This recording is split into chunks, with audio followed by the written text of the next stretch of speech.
in a Range Rover. Yeah, I'm finna hop over. Smoking on the fucking clover. Yeah, that shit is already over. Yeah, we got some fucking ice. Ain't your ass like Kimbo Slice. Yeah, the motherfuckers acting like some motherfucking my God, bitch, I am a big boy. Bitch, you to you, that's some toys. Yeah, I fucking lonely, all that motherfucking out of me. I'm smoking on the fucking wood. Yeah, that's all the fucking shit. Bitch, I'm walking through the motherfucking, all the fucking yeah, turn off all the lights, but I'm still bright. Take your ass out in the middle of the night. Yeah, these fuckers fake. Yeah, they some snakes. Yeah, I fuck this bad bitch. Yeah, my body ache. Yeah, he say his body aches. I'm looking at my Cartier. I feel like Mayweather, like which car I'm finna drive today. Should I take the double R? No, I don't need a car today. Take the Range Rover, cause I never ever drove the rape. Feel like Sean Carter, 4.6 up in my holiday. I drop your ass at home, right there where your mama stay. Never ever ever hit a bitch when your karma late. Go and park the Range Rover, fuck a bitch to change clothes. Pop out with the truck, that's my luck before the club closed. Got another hoe because she chose up on the Range Road. I'm being for real, it ain't hard to tell. I kill your ass in the middle of the cell. She twerking, I'm chiefing, her booty be tweaking. I'm moving, I'm geeking, we robbing 7 seating. Yeah, I'm finna pull up, yeah, I put my foes up. Yeah, I close the door up, and I'm finna smoke up. And I just woke up, and I am a joker. Yeah, see why this shit like a fucking ocean. Yeah, I'm getting to this money, yeah, I'm getting motion. Yeah, I'm actually good at this rap shit, I need to put more motion.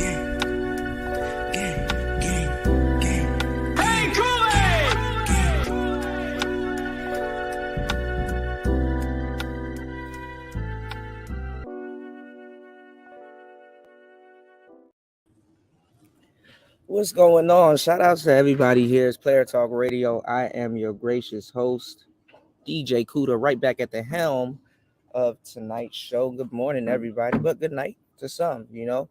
My bad, y'all. I was supposed to come back. I told y'all I was gonna fall asleep. So I was up studying, you know, and I was doing a lot. Shout outs to Lolita in the building. I put everything together for you. I have a picture and everything. I'm so glad because I was just saying that I hope you were up tonight because I wanted to kind of talk to you about what I'm about to send you because it was just too much to put in an email. You know what I'm saying? I didn't want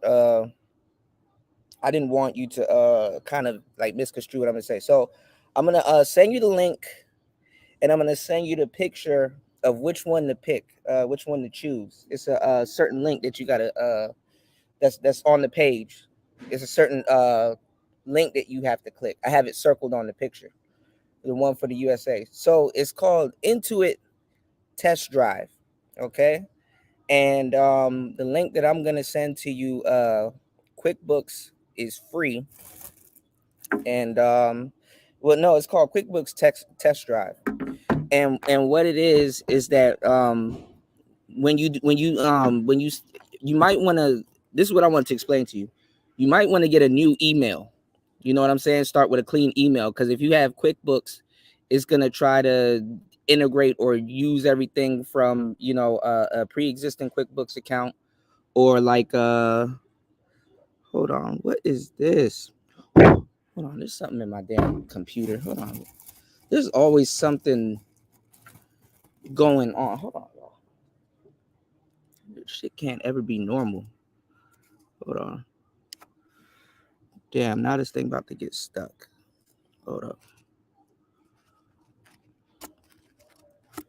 Every time I hit this live button, some dumb shit happens. All right. Anyway, don't worry about it. I'll get this thing out. All right. Anyway, it's a QuickBooks account, and it helps you manage your bookkeeping business, and also it helps you oversee your clients and your customers' bookkeeping your clients' bookkeeping.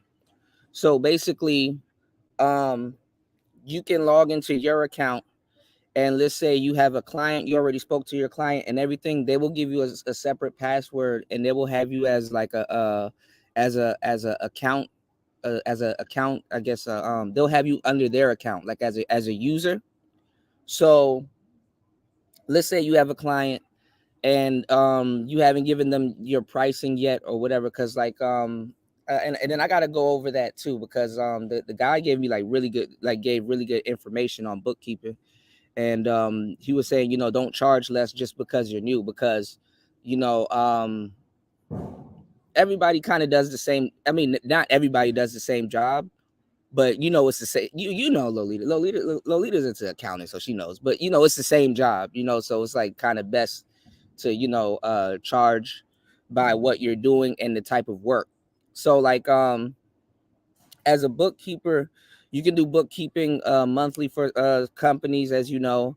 You can do something called a cleanup. That's what I'm learning right now, how to do cleanups and stuff, which is kind of separate. And like with this account, basically it's like you oversee everybody else's their bookkeeping account. So what happens is they put you on as an account, I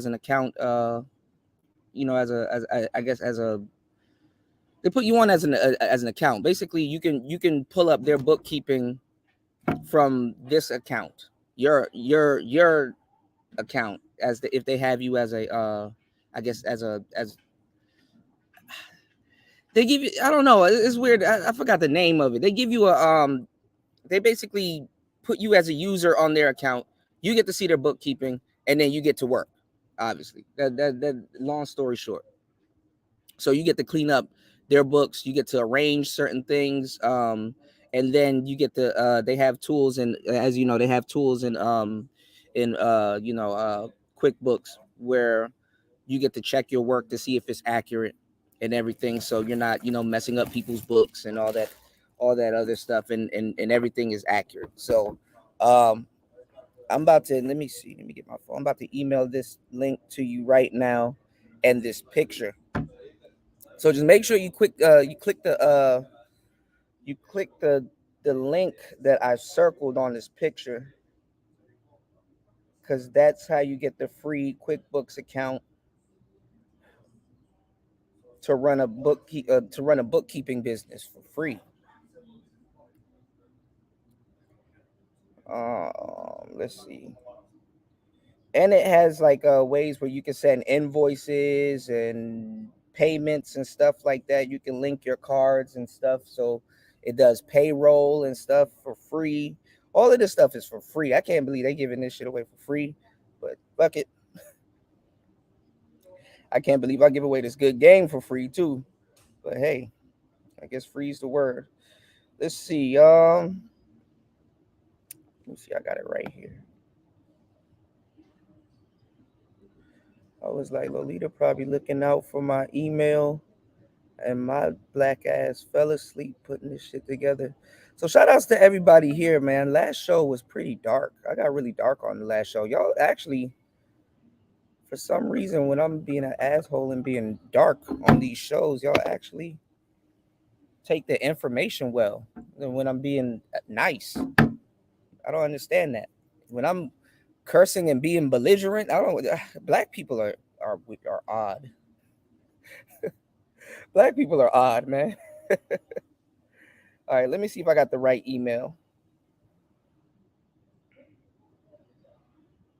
And if you can let me know if you received the email. Oh, and I gotta reach out. I gotta reach out to my friend also. Uh-oh.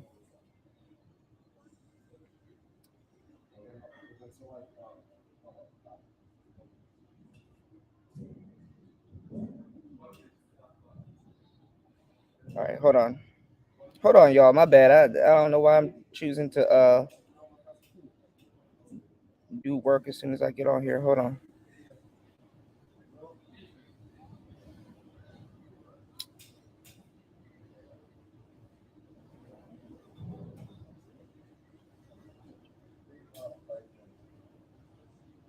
Okay,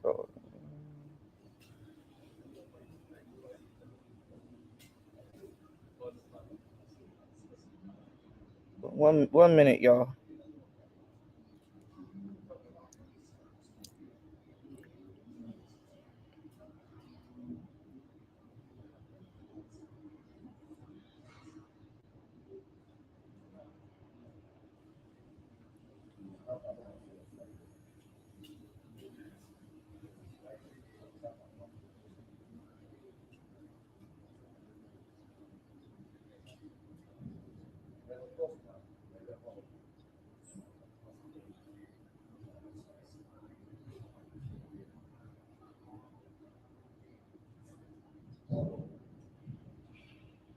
All right, hold on.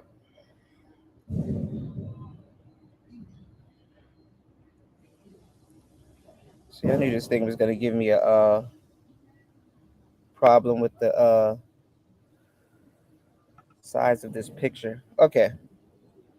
All right. I should have sent it off my computer. I don't know why I did this on my phone, but anyway, the picture's on my phone. But anyway, just sent it. Let me know if you received it. Hopefully, it doesn't give you a problem uh with this photo that I sent. But if you get it too, I can go over it with you while we're online here. Actually, let me see if it's not putting out my information. I got the page up right here. When you get it, that's what I'm gonna do. And shout outs to everybody that supports the show. You know what I'm saying? I want to support my supporters. But when you get it, this is the link you wanna go to. This one right here, where it says United States. Into it, QuickBooks test drive. I circled this one. This is the one you want to go to. The one that's in purple. So that way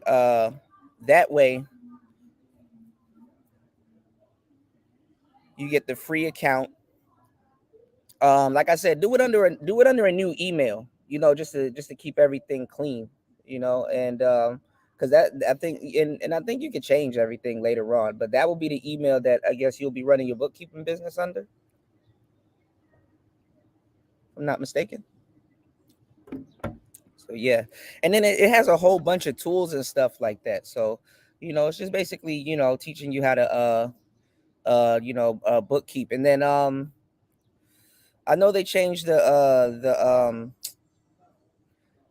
they changed the rules for this course that they got, but there's other ways that you can pass it, but they put you on their list. Let me see. Let me go to now. This thing won't let me hold on. Sign me out due to inactivity. Hold on, y'all.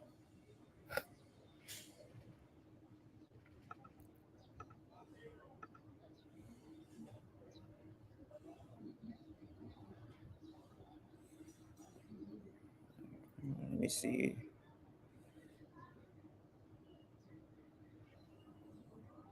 Okay, good. They still got me in here, and they have a test business here too, Lolita, where you can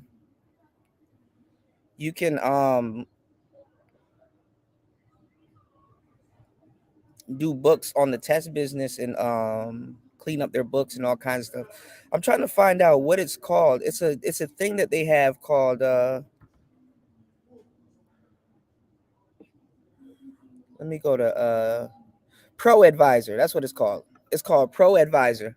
So what they do is they put your account on Pro Advisor. So companies that look for bookkeeping, instead of you doing advertisement, you gotta they come to you. My bad. What's going on, Aaron Collins? Good to see you, man. Happy New Year. What's going on, player? My bad. I have not been looking at the chat. Shout outs to UFO. You said I've watched AV7 today, and she's trying to upgrade her audio. Was gonna recommend you, but not sure if you're cool with it. Yeah. Definitely recommend me. Who is AV7? The name sounds familiar. Who is AV7? Who is AV7? All right, let me finish setting up today's show. My bad, y'all. Y'all hit the like button on the way in. Support the show. As always, this is work. Let me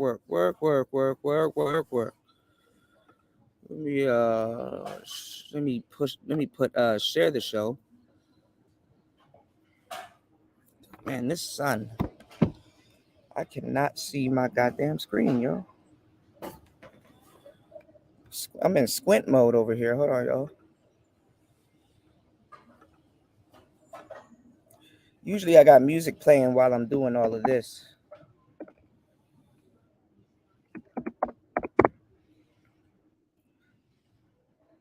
AV7 needs help with her audio. A lot of people gonna need help with their audio because people are just now it's standard. People are just buying mics and stuff. You know what I'm saying?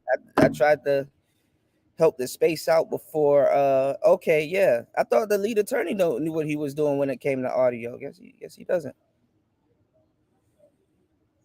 He was teaching people how to run their audio and stuff like that, but he was using iPod headphones. I'm like, bro, you tripping. But then again, who cares, right?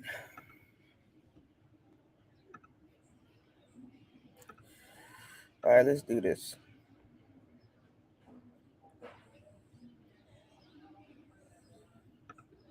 The Manosphere actively boycotted me over microphones and then turned around and started using microphones.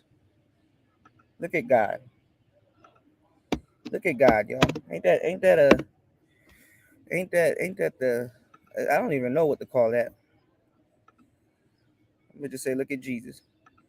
All right, shout outs to everybody over on Rumble. Okay. All right. A couple people on Rumble. Y'all hit the like button also, support the show. Y'all subscribe to the channel if you're new here and on Rumble. We up handling business. Business. Yeah, Lolita. I'm sorry. I'm scatterbrained. I said I'm gonna put this all together. You see why I couldn't put this all in an email? It'll be kind of weird for me to like write it, like kind of type it and write it down. So So I appreciate you, Lolita, and I appreciate you reaching out to me and supporting the show. And I hope you get better. I worry about you, and I hope everything's okay. All right. So and I'll be with you. Like if I find out something new, I'm also doing the same thing. If I find out something new or some new information, I will email you, or if I'm on the show, I will let you know, and I'll try to pass it off. Because as Black people, man, I'm not even gonna lie, man. All of us can eat. All of us can eat. We just gotta stick together. But you know, that's a that's a conundrum in and of itself. So she's TLA's co-host, and her audio. She's probably using Streamyards. So it's basically her setup. You know what I'm saying? It's basically people's setup.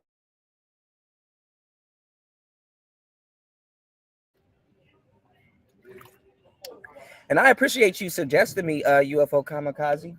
I appreciate you suggesting me too.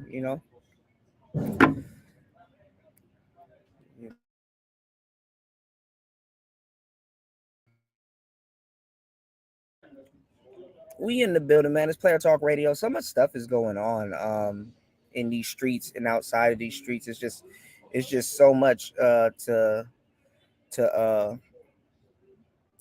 to go over. It's ridiculous. Yeah, crabs in the barrel mentality. But it's funny, like niggas ain't even niggas ain't even regular crabs and shit like that. I was gonna call it a Pokemon. They got this Pokemon that's a crab called Kingler. Like niggas are like you ever seen like one of those crabs that got like a regular size claw, and then he got like one big mutant claw. That's what niggas are. It's like a deformed crab with like one big mutant claw, and they just be just pulling each other down and shit. Negroes are like gators doing a death roll on land. All right, y'all. Let me go. See if I can go get some water real quick. Cause this is oh shit. Hold on, y'all. This is work, y'all. I'm gonna be sitting here for a minute talking to you guys. It's gonna take some energy. Hold on. So y'all hit the like button on the way in. I'm kind of scatterbrained on today's show. Okay, it was 5. Okay, 5:25. Hold on.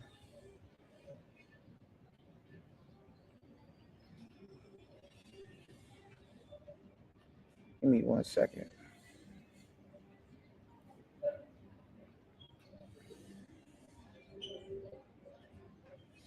There we go.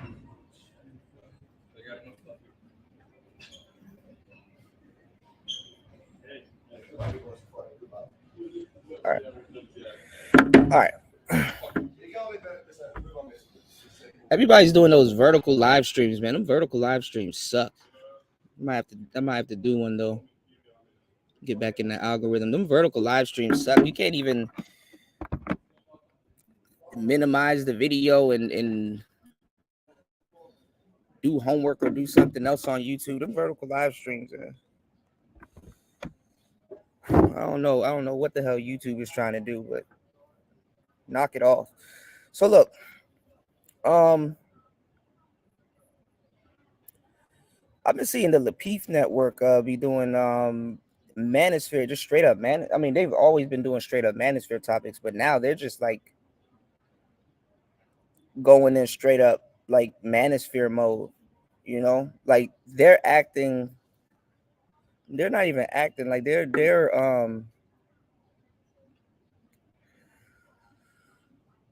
am I gonna start this conversation? Because I mean, I don't hate the Lapeef Network, and I'm not hating. I'm just telling y'all the truth.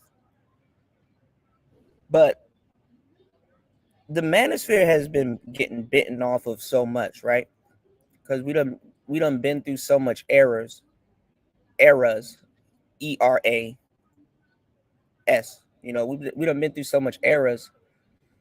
I can pinpoint, you know, where things are getting taken from, and where things are getting, you know, like what era. I can pinpoint what era is being bitten off of, basically, right? So, because they're gonna get overwhelmed. Also, they kind of came in through like a mid transition. So what do I mean by that? So the manosphere, these topics, these conversations, obviously predates a lot of what's going on right now, what I would call the diet manosphere, right?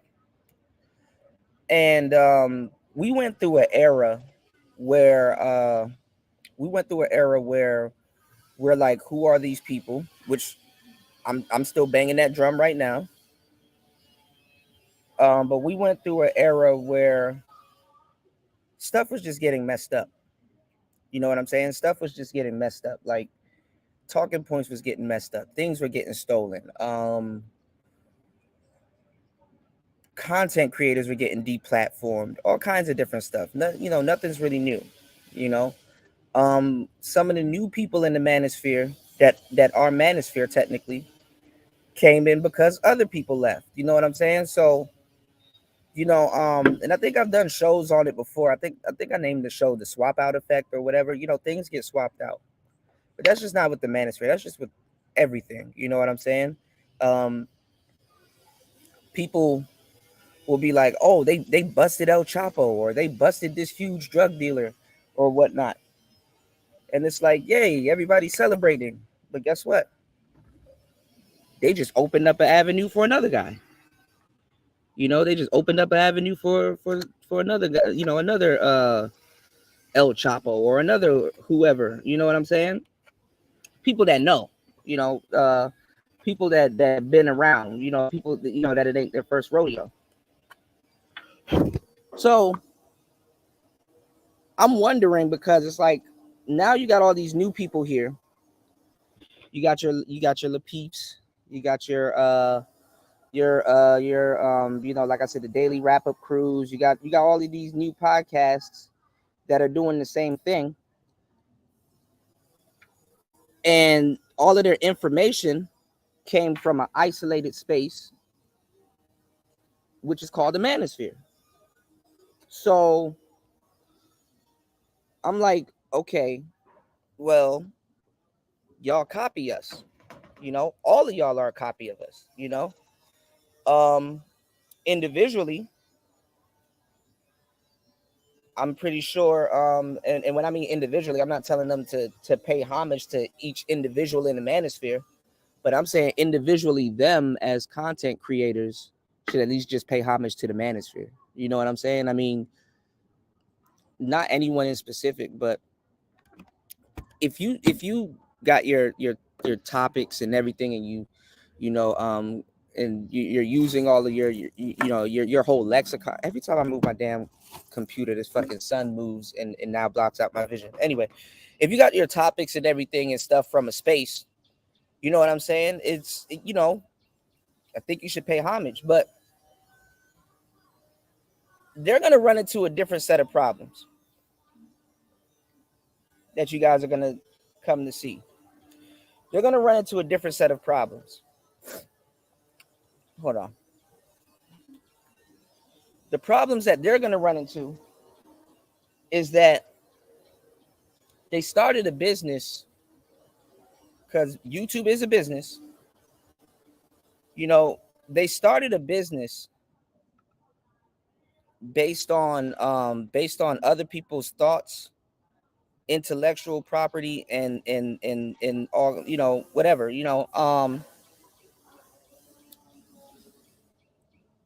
When you're I don't know how to explain this. When you're a YouTuber, see, like, I don't know how to explain this.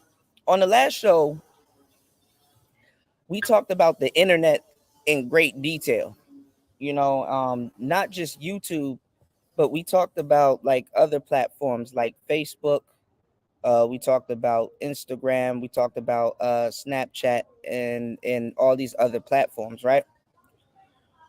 When we were talking about dating and the eras, of dating, you know, um, dating today in today's society has been monetized. Obviously, it's monetized by Tinder, monetized by it's monetized.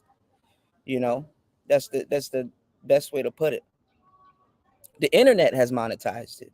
You know, so you have people on Facebook. Because like before I really got off of Facebook like that, I revolutionized Facebook too. Like on my page, I used to always repost memes and create memes. And later on, when it actually became a thing, and I'm seeing people bite memes and steal memes, or take words that was on a meme and put it as like their like a status, like they just rewrite it instead of post it as a meme and stuff. I started looking at how stuff like that was going on Facebook,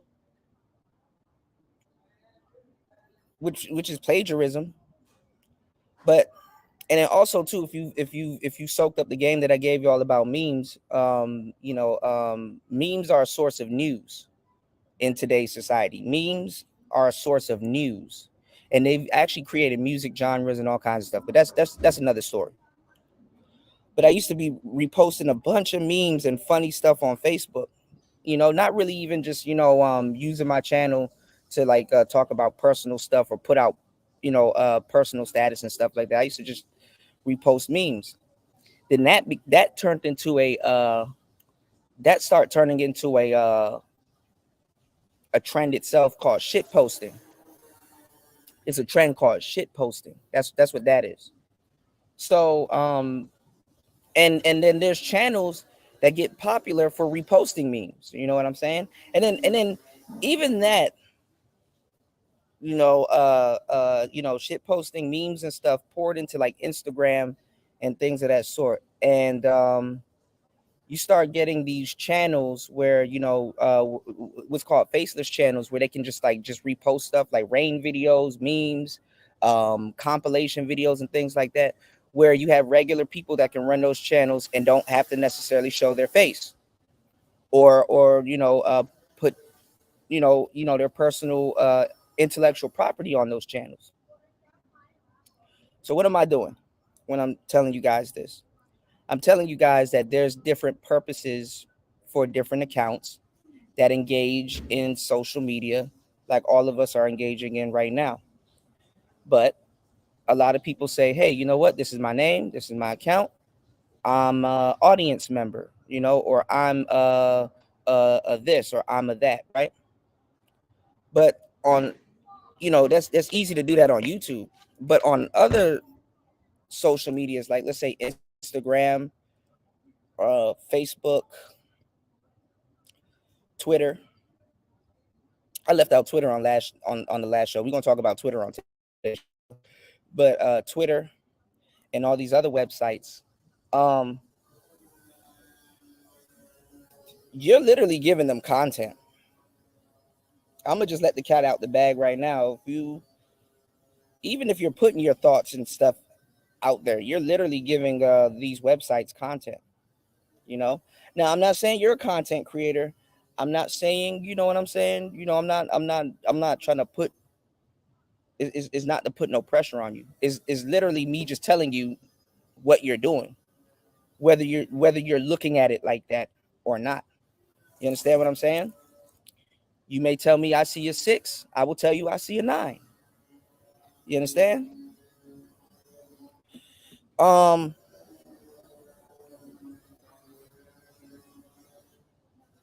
when you have an account now, you have to look at what you're doing because this is your carbon footprint on the internet.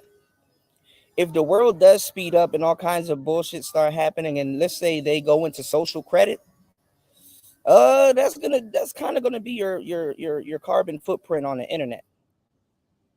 You know, the internet is big business, and it's getting integrated with everything, video games, all kinds of shit.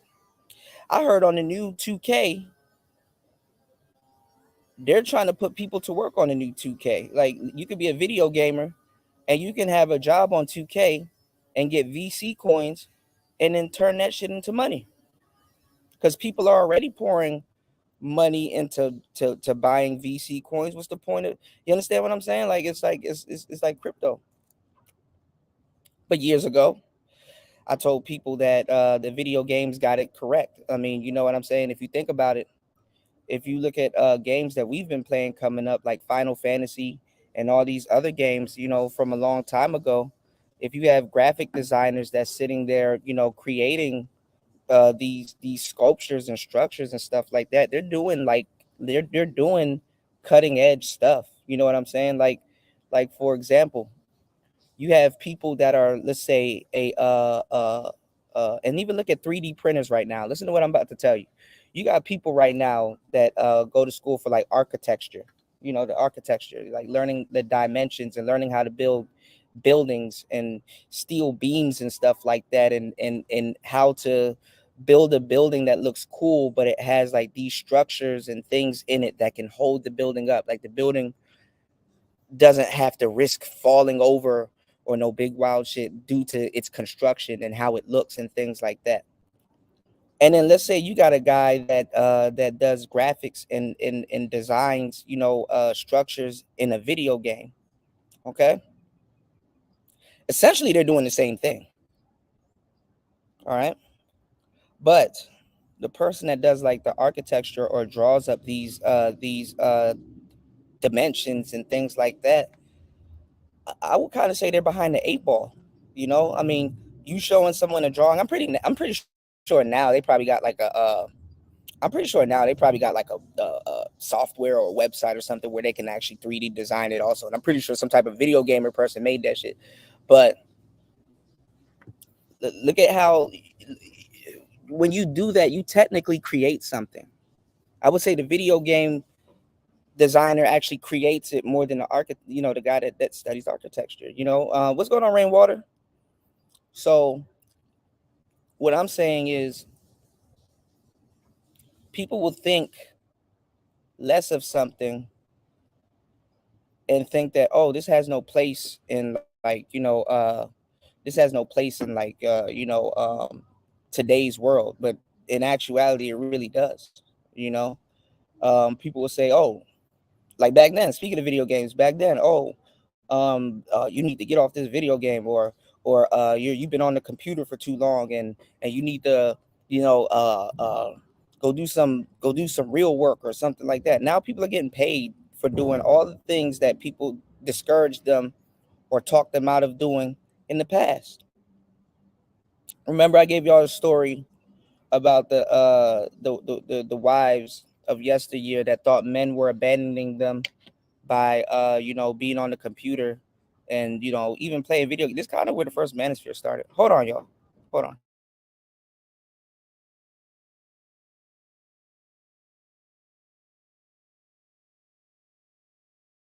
Okay. So remember, I was I don't know why he banging all of a sudden. Hold on.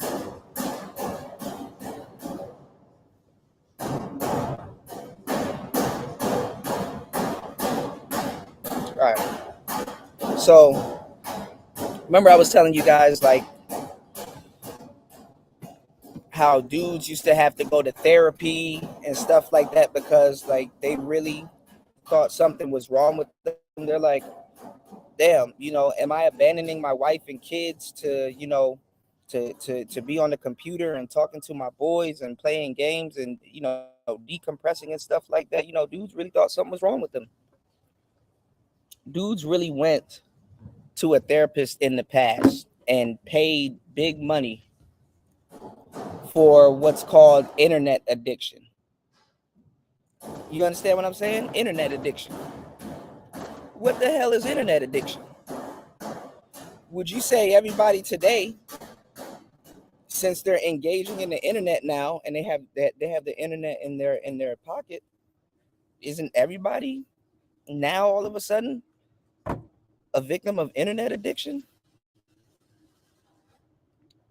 See, the world and people will have you second guessing things if it's quote unquote not the normal, not the norm. And what is the norm these days? Are people following everybody doing the same thing? You understand what I'm saying? Dating on the internet is quote unquote the norm. But most people don't know how to date, especially on the internet. Give me 1 second. I'm getting bothered left and right. I gotta go grab something. Give me 1 second. Let me throw something off for y'all. Give me 1 second because we got a lot of stuff to get into on today's show. Give me 1 second.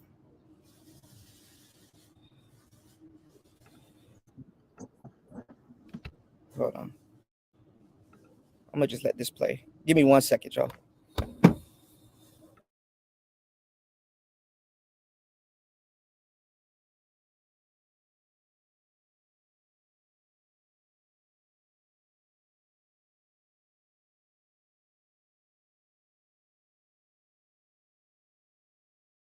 A lot of men got more angry because they lost a father figure. So it's like they were mad that Kevin Samuels passed away. And then toxic women were happy that he passed away. And that made the men say, oh, I'm gonna like avenge his death or some shit. And it made them even madder. So it's like him passing away, it affected. I literally think it traumatized a lot of men on YouTube. And then to see or hear about how many women was rejoicing that he passed away, which was really disrespectful. Where they were just like, oh, I'm gonna like be Kevin Samuels and get in all y'all women's asses. Y'all gonna do that man like that. F y'all and all this and that. And I think it literally got worse. And I think it's a certain amount of anger or resentment or possibly abandonment where these dudes on YouTube, they just have to keep his name alive, or I don't know what it is, but I think it's gotten worse. But I think if he would stayed alive, it would have gotten better because he would have been able to evolve and reiterate certain things and correct different people. So what you were bring asking, Kevin Samuels in real quick because he got a show at 10. All right. How you guys bring in that Kevin Samuels? Welcome Kevin Samuels to the show. What's going on, people? How's everybody doing tonight? Doing great. About yourself? No, seriously though, I've heard a lot of back and forth, and one thing that I rarely hear from women in this conversation, whether we're talking high value. All right, my bad. I'm back. All right, hold on. Before we get into this, I want to I'm out of breath. I wanted to get back into what I was explaining. I was saying when people come into this space and they what's going on, Chaos? When people come into this space and they start their platforms what I wanted to explain to you guys, I was going out around the world because I wanted to paint a picture for you guys, how you guys are creators also, you know, the audience too, but it's a little bit different on YouTube. But what I'm saying is, with this manosphere stuff, right? When I built my platform, I built it off of something original. I want to show you guys, I mean, it's not always lucrative, but I want to tell you guys that when you're doing something, it's best to be original, because you're going to get to a point where it's just, you know, what's going on, Jay? You're going to get to a point where things are just going to be going everywhere. What I mean by going everywhere, for example, like even look at the Whatever podcast and look at podcasts that that people started yesteryear, right? Look at how people started yesteryear, right? Like, oh, okay, I got a successful show doing celebrity gossip. Okay, you know, but it's not like news. You know how I tell you news is an acronym for never ending world stories. There's always going to be topics and things that you can cover, right? What's going on, Ray? There's always going to be topics and things that you can cover. So news, they got their work cut out for them. But like, let's say like a channel like celebrity gossip. What happens when when there's nothing to gossip about? You know, y'all hit the like button on the way in. Support the show. We're about to be cooking on today's show as always. What happens when there's no celebrity gossip to talk about? What you gonna do then? Some people don't anticipate this stuff. You know, most people don't anticipate this stuff. Oh man, hold on, y'all. Yeah, most people don't anticipate this stuff. What happens when celebrity gossip runs out? What you gonna do then? Well, you already see what a lot of people are gonna do. They're gonna grift over. They're gonna grift over to other spaces, not necessarily the manosphere, but they're gonna grift over to other spaces. Why is this happening so fast and rapid? Well, the internet and technology moves fast and rapid. So when you have a group of people, or you start a show or a platform, and you're using other people's talking points, you're doing content on you know, buffoonery and all kinds of different stuff. You basically paint yourself in a corner as a creator if your content is not original. You paint yourself in a corner, because if you didn't have the you know, anybody could take some. It's basically like look at it like this. You have an artist, right? Well, I was going to use Beyonce. Beyonce is not a good example because she's actually talented, but you have an artist like a singer. Beyonce doesn't write her music. You know, Rihanna doesn't write her music, right? But they're good at performing. They're good at singing. They're good at looking at lyrics, and they're good at, you know what I'm saying? They're good at what they do, right? But now it gets to a point. Let's say their career gets to a point where it's like, okay, Beyonce, we know you've been, you know, bringing other people's ideas and stuff and things like that to life, right? But now we need originality from you. You know, what is she gonna do? You know, I mean, is she like, okay, over the years I've you know, read so many lyrics and stuff like that, I can craft my own, or over the years I've done this, that, and the third, I can do this, or I can do that. You know, can she put out a chart-topping album with her ideas and intellectual? You understand what I'm saying? Is that it's gonna come to a point where you're gonna have to be original, but you don't want to create a platform or something that you built up on other people's ideas, that when you decide to be original, you understand what I'm saying? It's not as you know, it's not as engaging as the topics that you did before. You know, people might look at that as a pivot, but people probably don't realize that, hey, you know what? I kind of didn't start my platform original, so it's kind of where it's at now. But we'll get into this a little bit later. You know, I just want y'all to keep that in mind as I do commentary on what I'm about to talk about, so y'all can see where I'm coming from.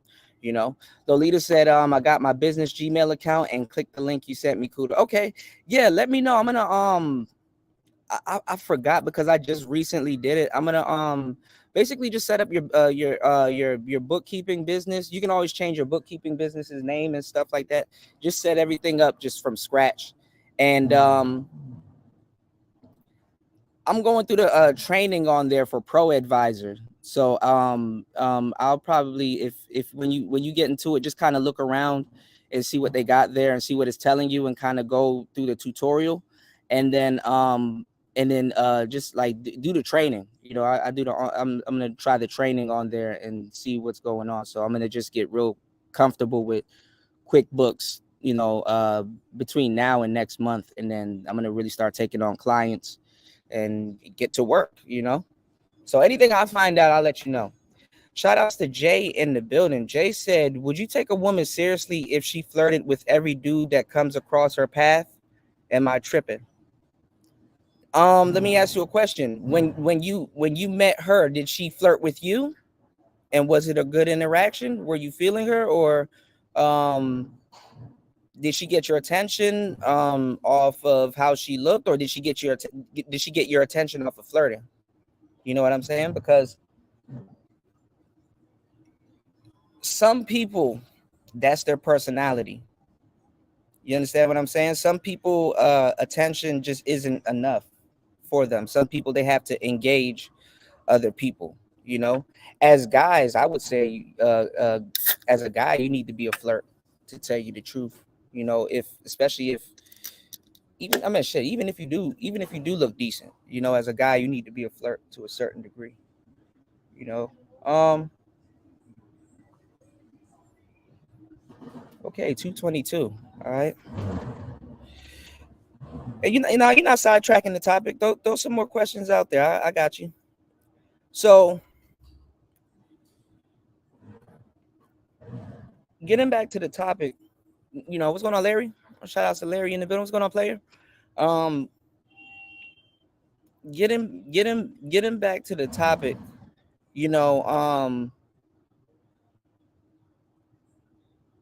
I understand why people would say in the manosphere, mind you, in the manosphere, I understand why the manosphere, because they come over here and they listen to us and they bite and steal from us all the fucking time, and it's annoying. And they literally bit this conversation. It's like you ever seen somebody bite off more than they can chew? It's like, damn, dog, you biting so hard. Why'd you bite that? Was that worth biting? Like you ever see somebody like you ever seen, like, even on a cartoon where somebody will dress up like a burger, and then under it is like something steel or whatever, and somebody bites into it and like their teeth cracks and all kinds of shit. It's kind of like that. It's like you bit so much, we have to question, why did you bite that? You know what I'm saying? Why did you bite that? You know, me, I'm black pilled. It's either way. You know, I don't mind if somebody does something good or bad. Just do it right. You know what I'm saying? In the manosphere, when Kevin Samuels blew up, original dudes in the black manosphere could say, yo, Kevin kind of fucked up the game, or he fucked it up when he did this, or when that happened. You know, guys like myself and guys that have been around the space, and even audience members that have been around the space, we can say that. But these new people, if Kevin Samuels kickstarted your career and that's why you're here, how you gonna say he fucked up the game? Why are you saying that? What contribution or what What were you talking about before you grifted over to his ideas that came from this space? What game did he fucked up for you? What relationship topics were you talking about before you grifted over to this space after listening to Kevin Samuels? Kevin Samuels really is y'all excuse to pretend like y'all wasn't biting content. Oh, we didn't steal it from y'all. We heard it from Kevin Samuels. That's what everybody says, right? Why are you acting like this, Cuda? Well, the Manosphere operated like a gang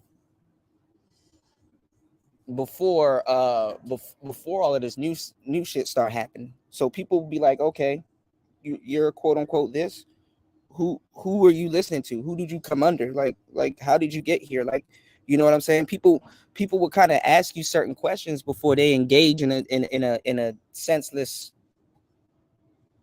conversation with you. Oh, you know Black Ram? Okay, you listen to Thinking Man's Templar. All right, cool. Now we could talk about some real shit. We could politic. But most of the people that's here, who you talk to, how'd you get here? Oh, average at best. Okay, damn. Well, you have a nice day. You know what I'm saying? You said I have no idea how to flirt. What you mean?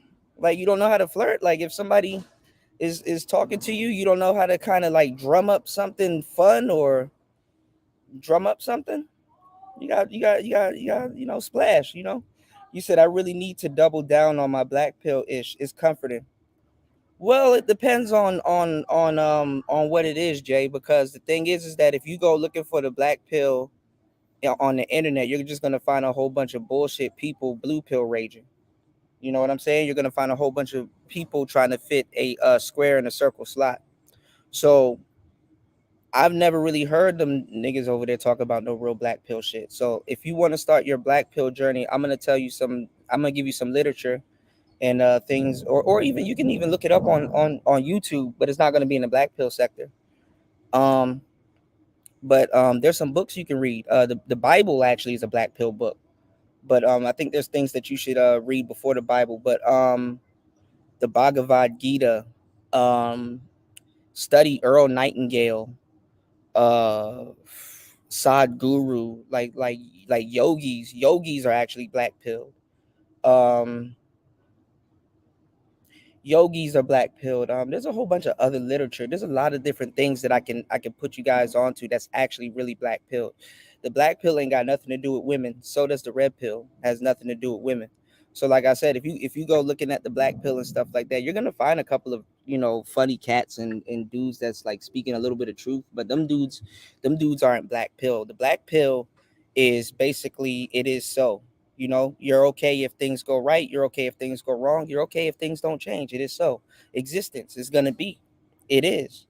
It just is. It's not good. It's not bad. It just, it makes no difference to you. You understand? So the black pill, really isn't about, what a lot of people try to portray it to be. Those cats over there, what's going on, Insane One? Peace to you. Those cats over there, they're over there blue pill raging. You know what I'm saying? They want to get life the way they want to get life to work the way they want it to work. And they're mad that life doesn't work the way that they want.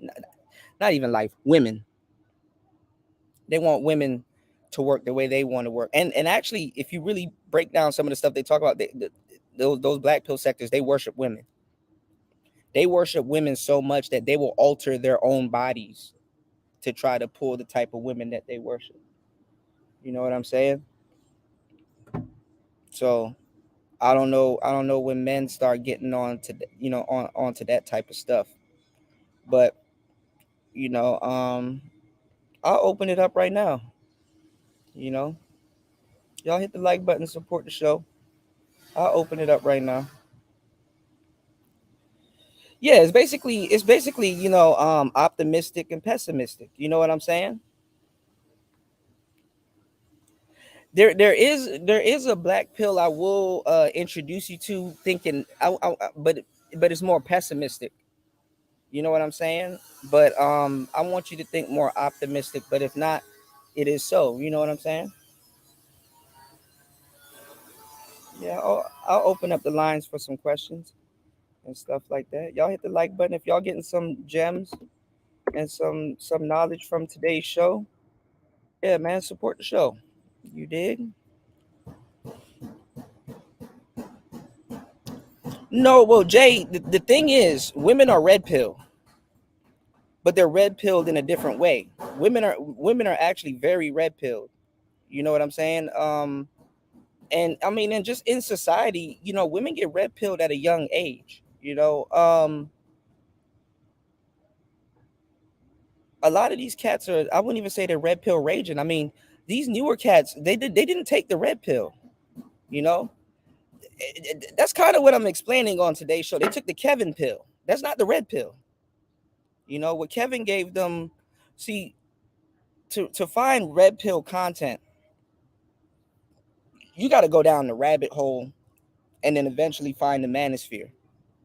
You got to go down the rabbit hole, do your pay your dues, being in the audience or being in the clouds and stuff like that. You go down the rabbit hole, and then you find the space, and then whether you agree with it or not, when you start hearing the different topics and analogies, and you start seeing the different personalities and people that are adjacent or aligned with the space, then you kind of get what it is. It's like, oh, okay. Oh, see, that didn't make sense before, but now that this person put it in perspective, now it makes sense. You know what I'm saying? That's really what it is. But see, nowadays people are just coming in here and just regurgitating shit, and then starting podcasts and stuff like that on halfway information that they don't understand. And then what happens is that it butchers the information. And then people that don't like the space but understand the space, agree with the space, and been around for a long time, what they will do is that they will go after the person that just got here, that's still raging, don't understand these topics and concepts, don't have the experience in it. They will choose them to come on their platform and say, hey, you represent the red pill, or you represent this ideology. So we're gonna sit here in front of everybody else and try to like intellectually dismantle your halfway understanding of something, to make it look like we're right, and all this other stupid shit. Even people that came in here and don't know what they're talking about, they did that with Pearl. You know what I'm saying? They did that with Pearl. There's no way Tucker Carlson should be getting Pearl in a headlock, and all these people should be dismantling her with our talking. I mean, there's no way they should be manhandling her like that. But she's using our talking points. She don't know where they came from. A lot of these talking points too, and I know I don't want to keep bringing race into it, but a lot of these talking points too that she's regurgitating, these are talking points that a black man would use. A black man, like, you can pinpoint it and be like, why is this white lady using black male talking points? That's a black male. This woman would not have any incentive in her life to even repeat that or say something like that. So it's like, why are you using black male talking points? Like, what prompted you to use these talking points? That's why people are kind of fascinated with her. You know what I'm saying? And the white man is fair also. They sit here and they soak up and steal all this shit also. Because to a certain degree, you got to ask a white man, why are you using black male talking points? Especially if you know where these talking points come from. One of the hardest audiences and people to be able to one of the hardest people to be able to teach and communicate to are black people. Is the black audience. We're the hardest, and honestly, anybody that endeavors to take on that task needs to be extremely compensated. You know, you go look for white people in the black pill in the black pill sector, one common trait that you will see is that they have a superiority complex, but they dress it up as an inferiority complex. You know, the superiority complex is the ego on a come down. The inferiority complex is the ego failing to go up. Okay, what I mean by that is, like, if you go look at like people will be like, oh well, these black pill cats, they're incels, right? They use the word incels. That's not necessarily true. But these black pill cats, they're incels, they'll blast up a school, or they'll do all this other stuff. Black people ain't doing that. Black people ain't doing that. Why? Because black people feel inferior. We don't have a sense of ownership to be able to take that type of action. Oh, I'm giving y'all the game heavy on today's show. Y'all hit the like button to support today's show. Y'all might want to share today's show. We don't have that type of mentality that we own anything to have that type of action. We don't, our thoughts don't get into that realm. But when you own something and it's not acting right, that's when you start to okay, yeah, all right, I'm gonna do something. You know, a lot of the black people and people that have inferiority complex, they feel that they can't do anything. You know, they're unaware of the power that they have, or they don't even feel like they have power at all. So they stay in their corner, or they do whatever they do, and the time just goes by. People that feel that they own something, or feel something should acquiesce to them, or feel that certain things should go their way, they're the ones that take that type of action, and start trying to manipulate their surroundings in any way possible. You understand what I'm saying? So I got this series that I'm going to be doing called Good Guys Want Hoes. They want promiscuous women, which is true. You know, the good guys nowadays, the quote unquote good guys, they're after hoes. Problem is, which is actually hilarious as hell, they can't get a hoe to fuck with them. And anybody can tell you what you need to do to mess with a hoe. Money. Even a hoe will tell you you need money. But there's some guys that can't even get a promiscuous woman for the life of them, even if they have money. You know?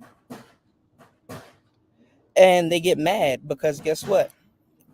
What have y'all learned? You know, what have y'all learned about hoes? Hoes are immoral. Hoes don't have no moral. They don't have no compass. They'll do anything for money. They'll do anything for anybody. So if she feels this way, why ain't she fucking with me? This is their mindset. If she'll deal with anybody, what's wrong with me? Why isn't she? You know what I'm saying? Well, CJ, the thing is that what you believe is your issue is was actually saving you. You understand what I'm saying? What you believe is your issue is actually saving you. You know, everybody likes hoes to a certain degree. I mean, some people do, some people don't. You know, there's a time and place for everything, obviously. You shouldn't be taking a hoe seriously. You know, but I'm glad you said that too. But that's the concept with these newer these nice guys.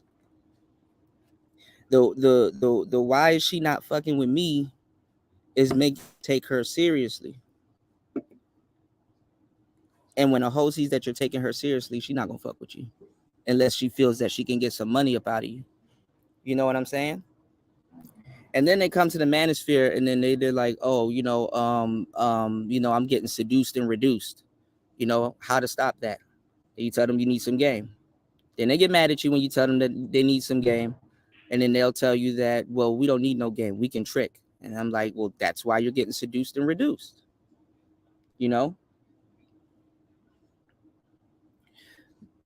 men, we have to learn certain things. You don't pair your money up with your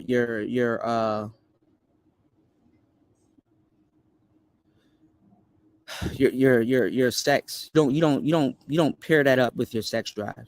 You know, your money and your sex drive are two different things that you adhere to that needs to be met. You know what I'm saying? Like every time you feel that you should be sexually satisfied, the thought of coming up off of money, that don't, you know, that's why I try to help these young men. I'm like, bro, do not get into the habit of trick sex. You know, do not get into the habit of trick sex.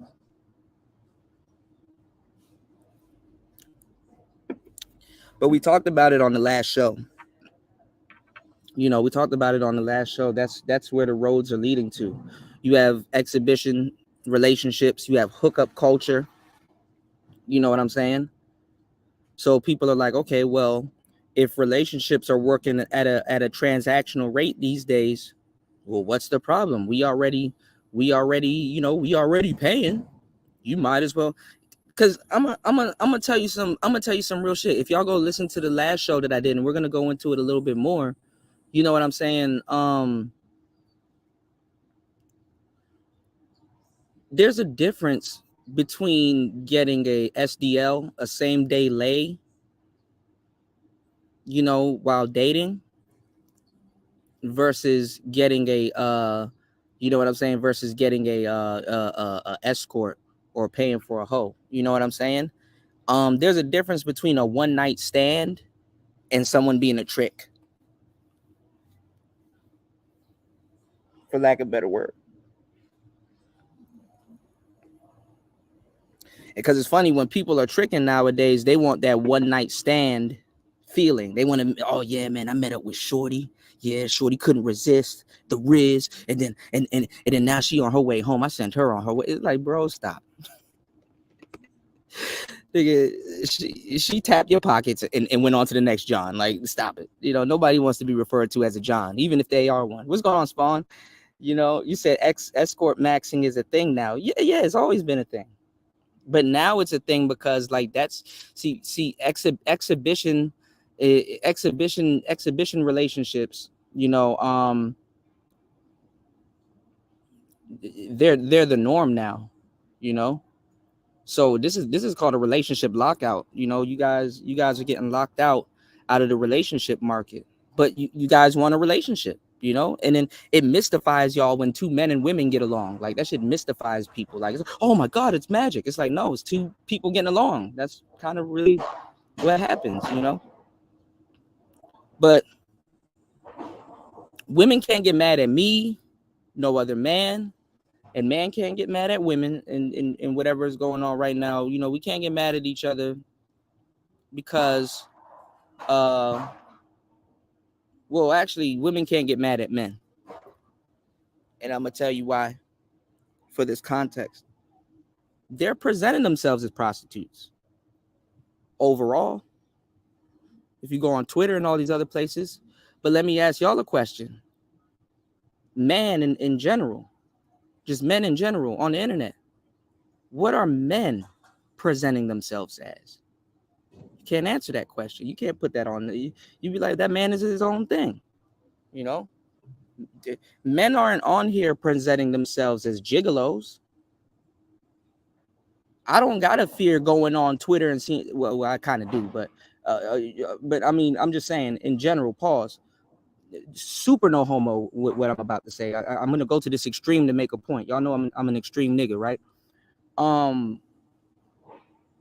I don't gotta worry about going on Facebook or Twitter and all these other places and seeing some nigga in a thong. You understand what I'm saying? I don't gotta worry about that. I don't gotta worry about going somewhere and seeing some nigga in a thong. This is so. I mean, I'm glad niggas are this far behind, and I wouldn't even call it being behind because I don't want to see it. There's designated places for this for gigolo niggas. Why do gigolo niggas got designated places and hoes don't? I seen this when I was coming up. When we used to go to the clubs, right, and go pull women. There used to be clubs designated for lesbians. Boy, that shit out the window, man. This shit goes on in every single club. Bitches dancing with each other, tongue kissing each other on the dance floor and all kinds of stuff. Ain't no nigga walking up to them broads talking about some, hey man, there's a club designated for that. You need to get up out of here. Security ain't kicking them out. Bitches making out on the dance floor and shit. Security ain't kicking them out and be like, hey man, you go to the lesbian club down the street. Hell nah. Hell nah. You understand what I'm saying? So, ladies, you can't get mad at men because we can actually accurately say that, hey, when I get on the internet, it's just a bunch of women presenting themselves as hoes. Women can't say that for men. You can literally go through a slide of different dudes on social media and definitely point out individual characteristics. Oh, this guy's a plumber. Okay. Oh, this dude works at a firehouse. That's what's up. He's a fireman. Oh, this dude, he's a police officer. Oh, this guy, he's a lawyer. Oh, he's men don't present themselves. But then again, I ain't gonna lie. I mean, if you have a whole bunch of women presenting themselves as hoes on here, all you really got to do is go into their comment section or go under their pictures and stuff like that, and you will see men presenting themselves as tricks. But see, now when we get into that conversation, now we're talking about what came first, what came first, the chicken or the egg? You know what I'm saying? Now we're getting into that.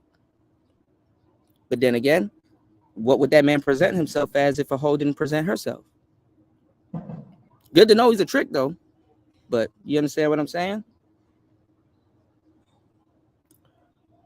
Who makes the most money off of tricks? Don't say hoes. A pimp. So when you have OnlyFans as your pimp, it's the sleight of hand. But then again, real niggas know what I'm talking about. I don't got to say too much. I'm kind of dancing around the bush, so to say. Let me get to these comments real quick. Shout out to Spawn in the building. What's going on, young player? He said, when I've had an escort, I made sure to film some content in addition to it. I still wouldn't consider myself a trick. Well, if you want some player shit, right? And let's say, you want to start a Pornhub account and you want to film content and you don't really got no shorties that look decent or, will do that type of content with you. And let's say, okay, well, you know what? I'm going to hire a woman that looks decent and that's, you know what I'm saying? Selling, she got a rate or whatever. And, I'll throw her a little extra something to, perform with me, being filmed, right? Well, she goes, she performs, y'all, you write up a contract, you negotiate if she gets a master copy or if she gets a copy at all or whatever, if she got any rights to it or whatever. And but there's ways around that. You can be nonchalant on some player shit, but I'm giving y'all the blueprint, but if you can make you're gonna make some money on the back end, nah, I'll consider that some player shit. I don't consider that tricking. My problem is with modern man is why is he so scared why is he scared of the tricking, but we'll turn around and say, oh, we can we already spending money on these hoes. It's like you're a trick that's afraid of being a trick. It's weird. I can't really get into the politics. You know what I'm saying? I can see if somebody declared themselves as something, but I don't know why modern man is operate the way they are. I'm spilling my guts right now and need the gospel of proper game right now. Speaking to my spirit. I got you, man. Y'all know I deliver. Y'all just hit the like button, share the show, support the show. Support the show in any way that you can. You said, I didn't mean to say right now twice in the same. Oh no, you good, bro. You said, how much percentage does OnlyFans take from these chicks? I don't know. It's up to them and how much they make. But OnlyFans pressures them to stay on the platform and keep people on the platform because OnlyFans pressure them the same way as, you know what I'm saying, a pimp will pressure a broad to hurry up and get out on the blade and go get that paper. You know.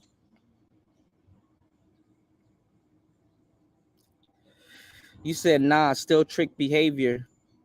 That's not trick behavior, Spawn. If he's running a business and you got hoes out here that got a rate and stuff like that, that's if he's running a business, you know. He declared that he's filming content, so that's what he does. That ain't no tricking behind that. You gotta spend money to go make some money. And if you're in an industry like that, yeah, you gotta, you know what I'm saying? But you gotta be solid. Like in Jay's case, what I would say, if that's how you gotta run it, you gotta talk to some really upstanding hoes.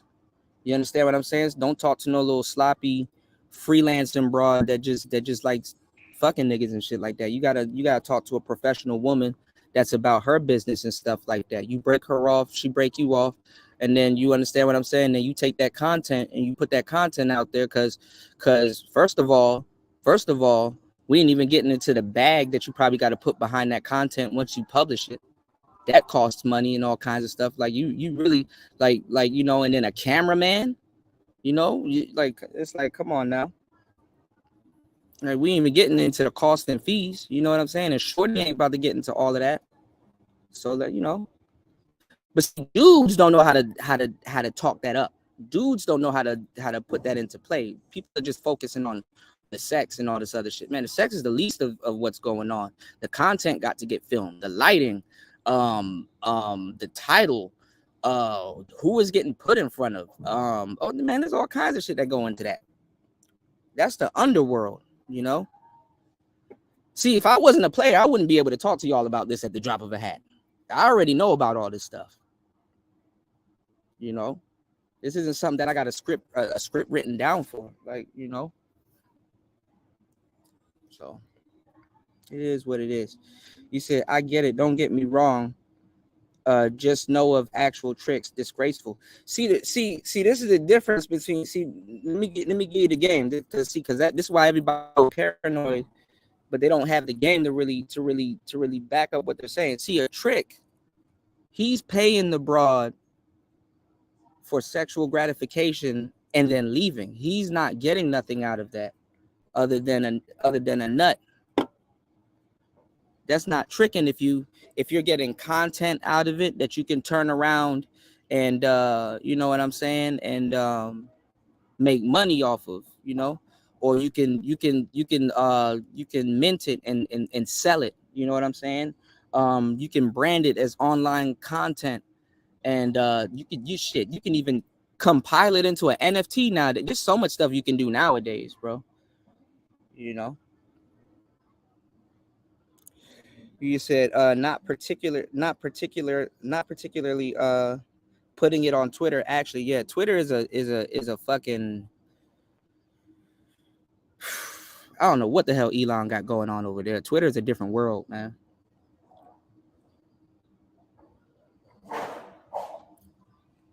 That's not trickish. Not you, Spawn, because I know you hip, and I can talk to a lot of things. I could talk to you about a lot of things that I can't talk to other people about. And the same thing with my audience. But if Jay was to say something like that openly on here, right? You will have a whole bunch of fuck boys that will call him a trick. Kuda, why are you calling them fuck boys? Isn't that tricking? I'm gonna tell you why. He necessarily didn't declare himself a player, right? And in the people that are judging him, especially in a space like this, like dudes that come here to hear about women 24/7, it's to the point, if I start talking about anything else, the numbers just plummet, because I'm not talking about women, right? You'll have a student calling somebody a trick, or actual dudes that actually trick in their real lives calling somebody a trick. You'll have people that's not qualified. Like, it's like the truth behind the reason is, bro, if you're not a player or a pimp or a Mac or some type of successful ladies man or whatever, to a certain degree, you have no dominion calling anybody a trick. You know, if you don't get women, if you're not around women, and you know what I'm saying, because you'll have a trick on here calling somebody else a trick. You'll have a flat foot trick on here calling somebody else a trick.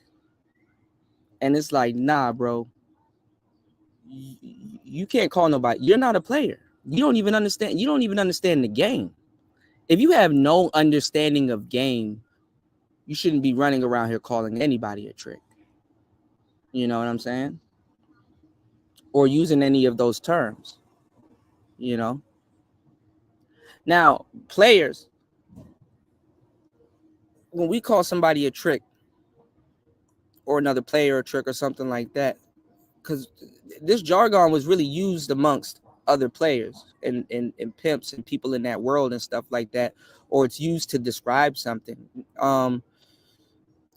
If I know somebody's a square and they tricking their money off, I don't get nothing out of calling them a trick, because it's like, you know, if I'm in game mode and I'm playing around and shit like that, I don't get nothing off of that calling them a trick, because it's like that person's a square. Like, he's a civilian. He not playing the game like that. He not getting a toolbox and developing tactics and stuff like that. That man just don't know how to deal with modern woman. He don't know how to deal with his woman. That man doesn't know how to deal with square women. You know, the reason why people are having and I'm going to talk about it more in my Good Guys Want Hoes podcast series, is modern women, for the most part, you know, modern women for the most part are gamed up. Modern women for the most part, square women are hoes. Square women nowadays are hoes. You know, quote unquote square women. What is a square woman nowadays? You know, so that's what I'm saying. I'm like, you know, like, if you ain't even in a part of the game, if you can't even drop no game, if people can't listen to you and you ain't dropping no type of ism, you don't got no type of knowledge or nothing like that, you know, you don't got no type of uncommon information and shit like that, man, look, you got no dominion running around here calling anybody a trick. And I advise y'all to check people that you know that's like, bro, you a nerd, bro. What you know about tricking and all this other stuff and all this other stuff. So I'm assuming you don't pay, you know, because see, as a player, I look at somebody say, oh man, you a trick. I'm assuming they don't pay. Oh, okay, you got some game, okay. So somebody calling somebody a trick, your initial response is to assume they don't pay and ask them to give you game, because first of all, if they can't do anything after that, they don't have no dominion calling nobody nothing. You know? So people got the rules and the tools fucked up. But they never had game anyway. You know? Yeah, throwing stones, hiding your hand. Just don't have the time to build a meaningful situation or whatever. Well, Jay, I kind of get on brothers like yourself, because that's cap. That's cap. That's cap. I'm gonna have to get you on that one. That's cap. I talk about that.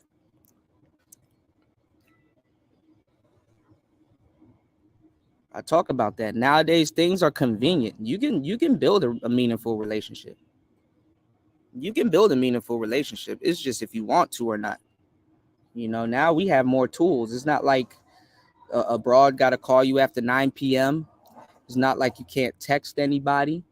It's not like there's not social media websites and stuff. You can build meaningful relationships and stuff like that. But it's just that if you want to take the time to do that, like I say all the time, this is why, that's why people trick, Jay. They're like, oh man, I don't got the time. I want some pussy right now. I'm about to. But then on the back end, they want a relationship. It's like, well, bro, you spent all your time tricking, acting like you got a war to go fight tomorrow, or you got a plane to go catch tomorrow, and you can't stay around and stuff like that. You know, this is what's called, this is with amongst men. This is what's going on, Jalen. This is what's causing hookup culture and exhibition culture to go on.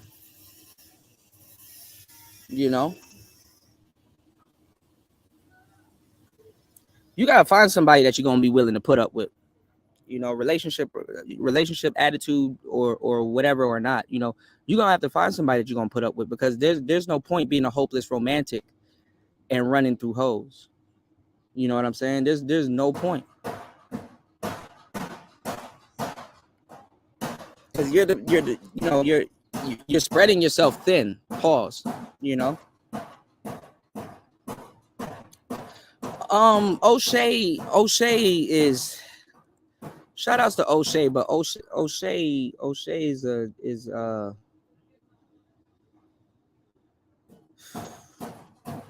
O'Shea is a case study. I'll say at this point, O'Shea is a case study, because O'Shea is tripping also. Y'all got to start having confidence in yourself, especially even if you are a trick. You can be a trick, right? Let me give y'all the game. You can be a trick.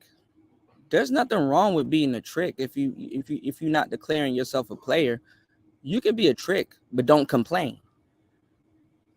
You understand what I'm saying?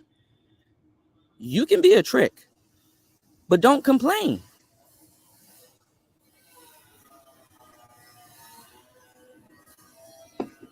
If you're paying women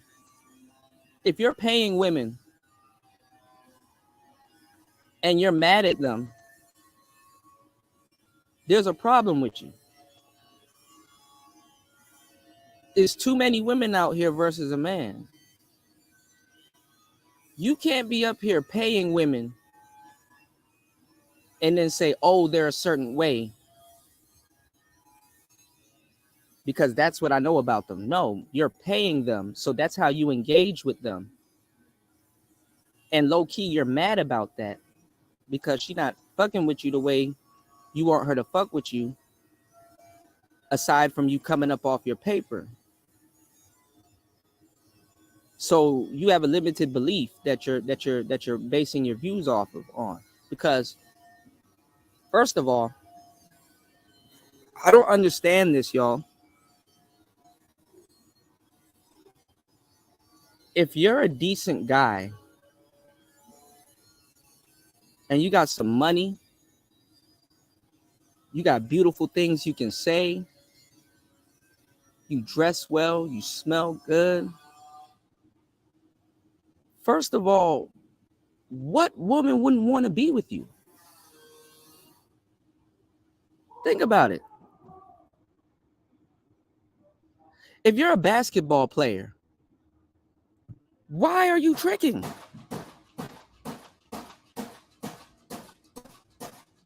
You're a basketball player. Why are you tricking? It's not every day. You can go down to the Rolls Royce dealership, and they go down there and they treat you with the up, nigga. Even Rolls Royce will say, hey, you know what? We're gonna do some paperwork. You know, we got your coloring ready. You know, we got it down to the specifications and everything. Here's some complimentary champagne. Here's some here's your invoice. Here's your here's some food real quick. You know, sit down while we get everything together, and we'll be back with you. You know, enjoy your champagne and relax. You know, we're getting your car cleaned and everything, and just getting it right for you, so you're good. And we also have an extra complimentary champagne waiting for you in your cooler. If y'all know anything about those cars, you know what I'm talking about and what I'm saying, right? Listen to what I'm telling you. That's some rich nigga shit. Rolls Royce compliments you, even though you go to see them. You know, when you're ready and you got your paper right, you go see them.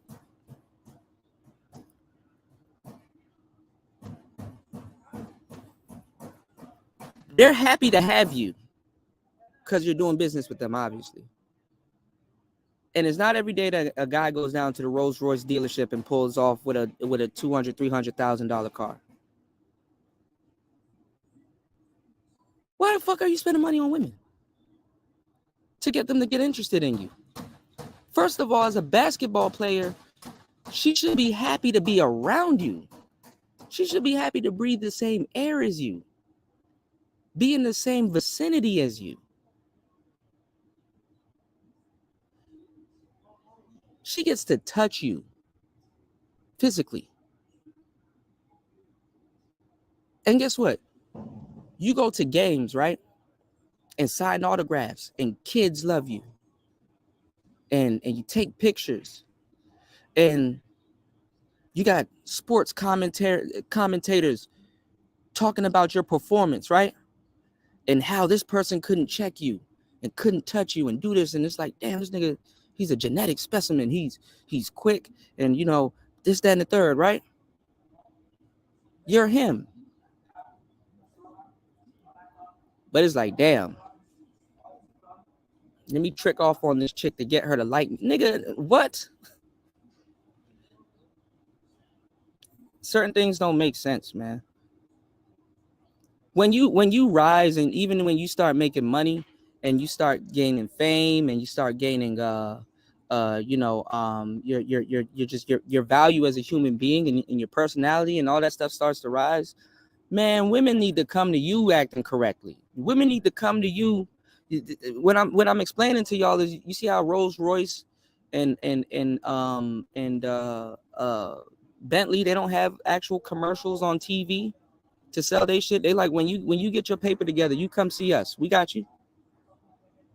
You understand what I'm saying? But y'all seeing more Rolls Royce and all that other stuff now because rappers and all that other stuff. That's free advertisement.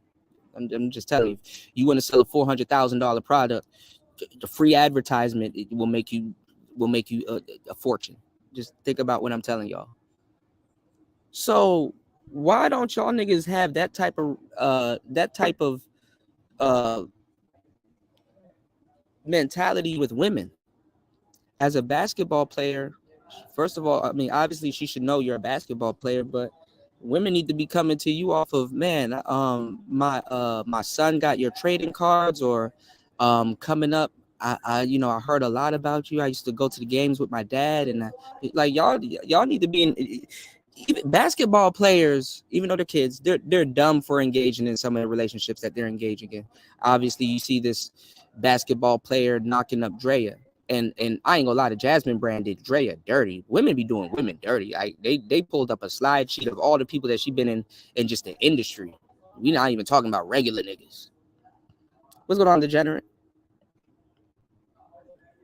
So you got a lot of, and that's really the actual chink in the armor when it comes to a quote unquote athlete and stuff like that. They're young, and people take advantage of that in the real world. You know what I'm saying? Imagine being a beast on the court and a fool off the court. You see that nowadays. Niggas getting busted with pistols and shit. Like, boy, what are you doing? That's why basketball players want to be rappers and rappers want to be basketball players. All right. You said, now I think I stumbled across a secret formula, a secret sauce. You said, hopefully you stumble across the right one. You will. You just got to have your eyes open. You said, I thought I had that, and she proved herself to be untrustworthy, for lack of a better word. You said NBA players are the biggest simps, case in point. Yeah, but it's a lot of people, you know. What's going on, Tony? It's a lot of people. It's like men have to discover their worth. You know what I'm saying? Men have to discover their worth. And then a lot of women have a sense of overinflated worth and stuff like that. Women are players, bro. Y'all gonna get this game one way or another. Women, red pill, women are players, bro. You got somebody that all they bring to the table is a sexual good time. Like, how long in a man's life do you spend having sex? Number one. First of all, the time that it takes you to pay bills and chase the bitch and do all this other stuff is longer than it takes for you to bust a nut. So y'all niggas are paying for like little ass moments and shit like that. Cause I'm pretty sure y'all not doing this big wild shit that y'all see on the internet. The average guy is not doing that. So y'all can get that shit up out the way. But guess what? That's ingrained in y'all. So that will make y'all chase her longer for these for your little 15 minutes with her. You understand what I'm saying? Because it's not under a damn relationship, not like that. But women are players, bro. Women are seducing and reducing a lot of dudes for like 10 minutes of pleasure and shit. This shit is ridiculous.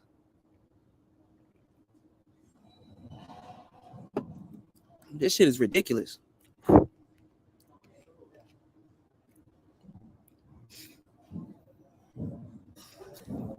Women are players, bro. You got somebody, you niggas get on here and talk crazy about, let's say, the concept of what y'all think, because y'all definitely don't know what the hell a quote unquote player is or a pimp. Y'all have no earthly idea what that shit is. But you got niggas on here that'll be like, oh man, see, hold on, y'all. You got niggas on here like, see, Cootie, you're trying to be a pimp. It's like, nigga, you trying to wife up a pimp with your goofy ass. You trying to wife up a pimp. You not having knowledge of what is really going on. Fuck being a pimp. You're not even having relationship knowledge of what's really going on. Is what's shooting your goofy ass in the foot.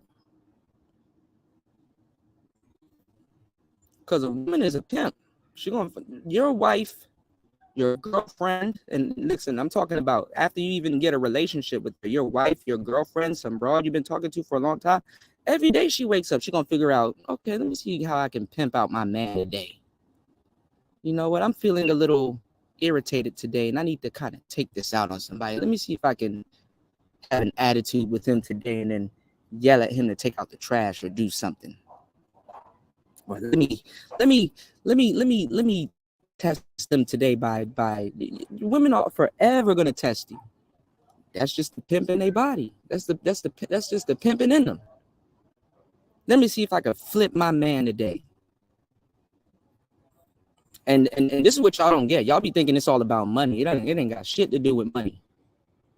Sometimes it got everything to do with your emotional currency. Oh, y'all not ready for that word. Emotional currency. That goes a long way with women. Do y'all know what the hell emotional currency is? Or do you care? Women will flip you in a bunch of different ways. Y'all have no idea. You're not even thinking about. Women have a pimp mentality. Women have a pimp mentality.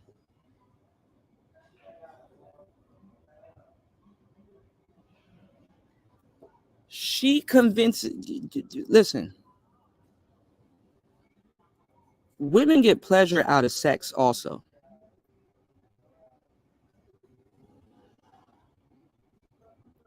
She convinces you to give her pleasure, pay all her bills, be a gentleman, be chivalrous, pull out her chair, do all these things for her, do all these nice gestures and stuff for her. And then on top of that, you have to give her an allowance. Buy her diamonds and shirts and lipsticks and baguettes and pay for hair and shoes and all. Man, women are pimping y'all niggas out. You don't even have to be her man and get pimped. Nigga, you get pimped by proxy. You get pimped by association. Danica Marie can come on here and be like, I'm having this dope discussion with you. My super chat and my cash apps are looking a little bit low. Do your job. Oh, yeah. Here you go, Danica. Oh.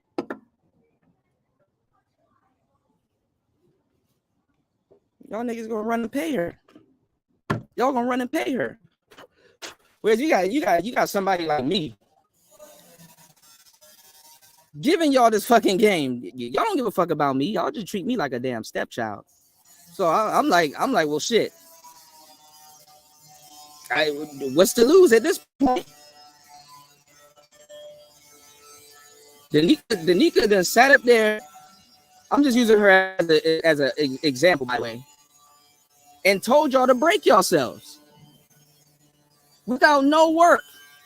Nigga, don't you see these titties? That's the only work I gotta do. That shit was given to you. She didn't work for them titties. She didn't work for her face. Everything I have right here, I had to work for. Everything, every story and piece of game that I gave y'all, I had to work for. You don't think I went through heartbreak? You don't think I went through shit getting fucked up? You don't think I went through, and I just sit up here and give y'all that shit for free. She over there telling y'all to break yourselves. I'm like, damn, can y'all please support the show? I mean, y'all sit here for hours and listen to it. That's the least you can do. I get y'all through your work day. I give y'all some game, helping y'all out with information that can help you move up at least mentally and physically and different. Man, this shit is ridiculous, man. What I'm doing is something that most brothers don't do. It looks common now because everybody's copying what I'm doing, but most brothers don't do. I'm putting in noble work, but unfortunately, amongst our people, it's a thankless job. If I was to come up here and just talk about fuckery and have bitches fighting on my panel like I used to and other stuff, I would be getting praised. And it's like, bro, to me, I don't get no satisfaction when I go. It's like, bro, what the fuck did I just do? I didn't do nothing. I didn't put out no information to say, oh, you know, somebody could really benefit from that. Nope. I just had a whole bunch of people on here yelling in their bullshit microphones and y'all don't get nothing out of that. I'm the most and the last damn near most educational show in the manosphere. And I did this all by, and I can do it all by myself. By myself. What you see me doing as one person, it takes teams of people to do.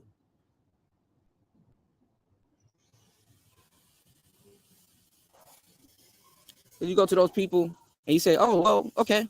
You sit down for 10 minutes and be entertaining. Go ahead. What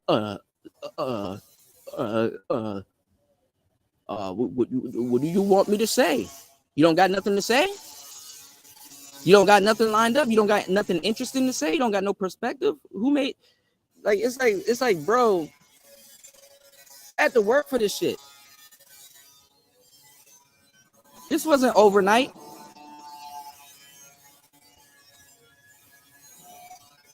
This wasn't overnight. What's going on, Link?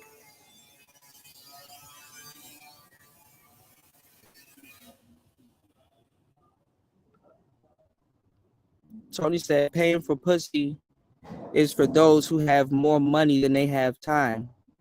Marginal cost versus marginal benefit, the rule of economics. Well, first of all,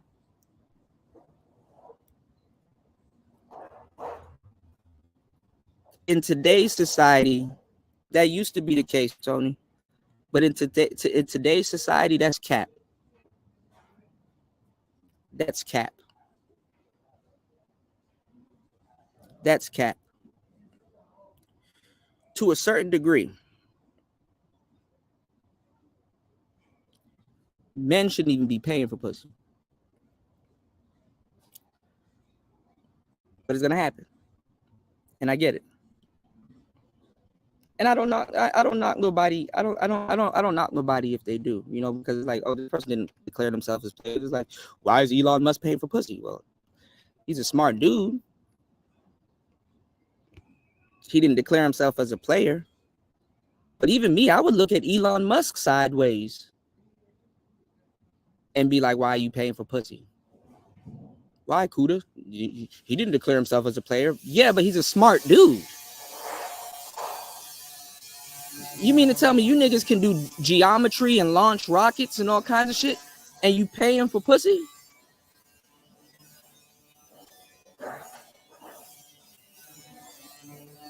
You don't even have a mouthpiece? How you don't even have a mouthpiece? I can understand you not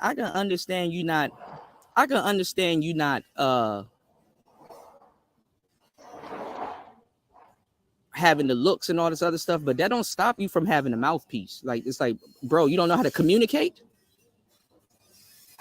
You can be ugly as fuck. Ask Shabba Ranks. You can be ugly as fuck and get women, even off a vibe. You don't even have to have that much of a mouthpiece to communicate what you want. You can walk into a room and be like,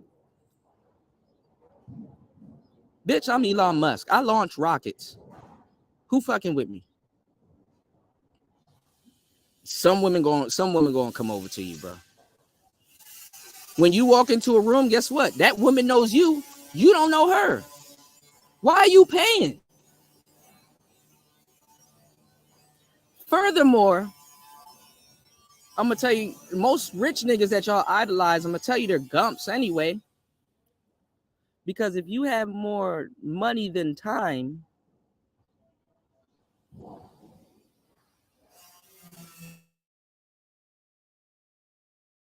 and have her follow you around or be placing her in certain spots.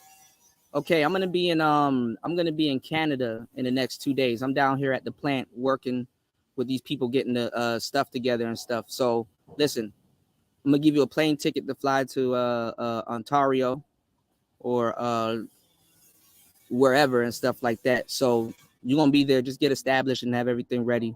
So when I'm there in the next 2 days, you know, we can go hang out and do whatever. Like, it's time management, man. There's different ways around. You know what I'm saying? Just paying for stuff. You got to be tactful. Shout outs to Link dropping the huge $5 on the Cash App. Thank you for supporting Player Talk Radio as always.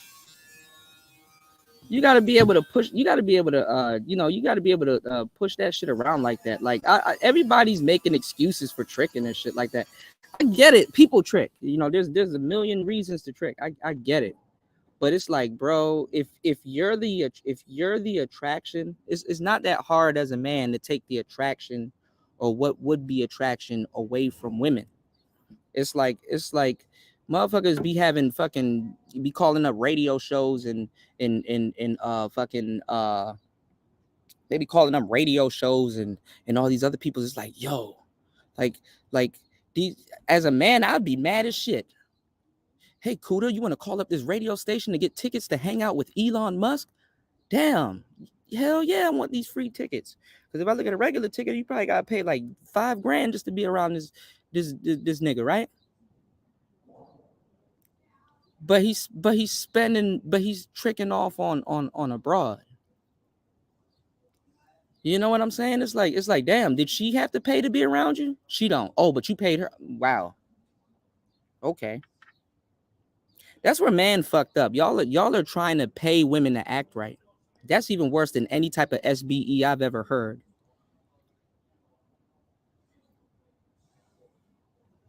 And y'all want to sit up here and tell me that the game ain't real and women ain't pimps? Pay me to act right?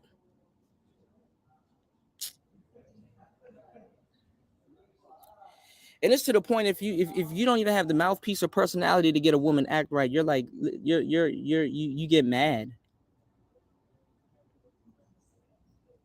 You're what I want, and I want you to act right. Come up off some paper. Damn, my guy, you purchasing emotions? You purchasing emotions now? That shit goes beyond just purchasing pussy, man. I hope guys wake up and kind of see it, you know? That's why I don't give a fuck if a dude's like, oh, well, I'm just buying pussy. Okay. Y'all be taking it to the next step.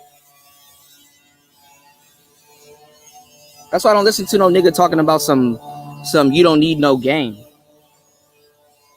Why are you telling me I don't need no game as a man? Nigga, I'm not trying to pull you.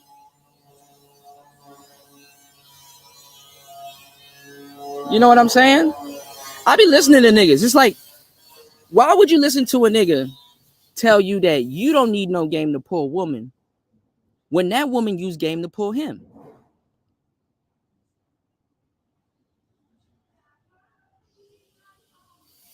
And he's pretending like this woman did not use no type of game to pull him.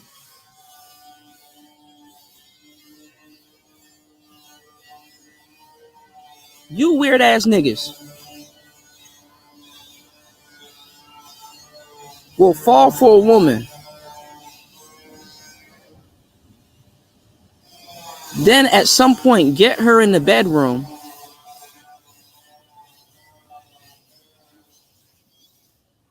and she's taking off her clothes or whatever, and you see push-up bra, you see lipstick. Some of these bitches don't care. She took her wig off and she's like itching her her cornrows. Like women are using game to pull y'all.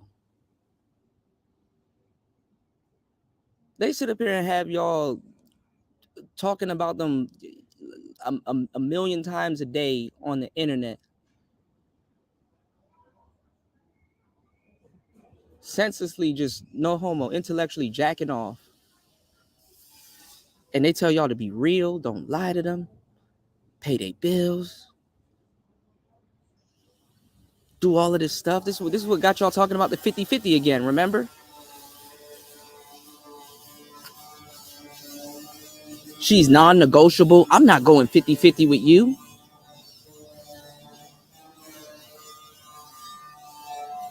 Then you get her, she got a push-up bra, fake lashes, makeup. She got all this fake shit on. Heels. If you do your homework on heels, you know, high heels, women never used to wear heels. Heels actually were for men. Men, you know, women start wearing heels. They revolutionized it. But anyway, all this fake shit. Was that money you spent on her fake? I respect some of y'all niggas be like, yeah, Kuda, I do be tricking, but see, this is what I do though, Kuda. I make counterfeit money.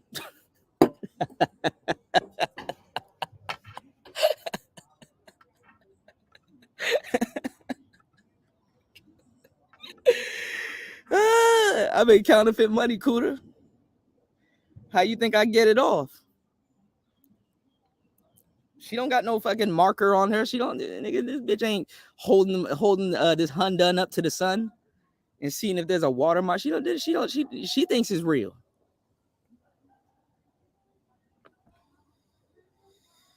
And I look at you, I'll be like, oh, touche. Your pussy.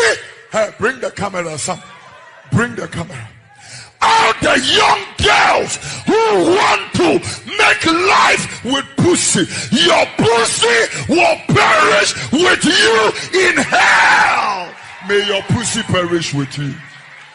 May your smooth pussy, creamy pussy, and tight pussy perish with you. What's going on, Andre? Yeah, I agree with that, Tony, because I play dumb like a motherfucker. I be in the room, I be quiet as hell. I'm not the one beating it. Nigga, Player Talk Radio is one of the most only places that you will hear me discuss game with y'all and call myself a player and talk about all of that. In other words, I be chilling. You dig? On some adult shit. You said if he messes with a real hoe, you'll never know. Yeah, on behalf of that hoe, for sure. Because a real one gonna that's the one he gonna pay for real. You know what I'm saying? You know, millionaires, they don't be paying for pussy like that. They do, but it's under a contract. You know, at that point when you get money like that, it's under a contract. You know, I'm gonna call you you was my hoe before, but now I'm gonna call you my assistant. I'm gonna put you on payroll. I'm gonna have you handle certain things for me while I'm out doing other things and stuff like that. And I get to write you off. Nigga write his hoe off on his taxes and shit like that. Niggas handle money a little bit different, bro. They're not up here mongering like niggas and shit like that. Like a lot of these little fake passport bros, bro. How are you a fucking monger and you paying? Ooh, I can't wait for this money to leave my pocket. Oh, I don't like money. Oh, I can't wait to hand this over to a little. Oh, I can't wait. Nigga, I'm doing bookkeeping. I'm gonna have a folder. Let me do Elon Musk bookkeeping. I'm gonna have a folder for him on QuickBooks. Okay, this the whole folder right here. Damn, he spends a lot on hoes, but shit, come tax time, he get to write that off. Let me put a special folder for his hoes right here, real quick. Hole number 1, hole number 2. Yeah, they write off hoes and shit. Yeah, hell yeah. This is why I don't trust niggas, man. When niggas get a hold of something, they fuck the game up. You know what I'm saying? Let me give y'all the game with niggas. Black people are a pyramid scheme. What do you mean, Kuda? I'll tell you what it is. A pyramid scheme, you got to get in on, but you got to be hip, and you got to know how to predict. A pyramid scheme, you can make money off a pyramid scheme. Niggas lying to you when they talk about pyramid scheme and shit like that. You can make a lot of money off a pyramid scheme, but guess what? You got to get in first, and then get out. You don't stay in it. You know, you get in first, or if you find out, you stay in it, stay into it.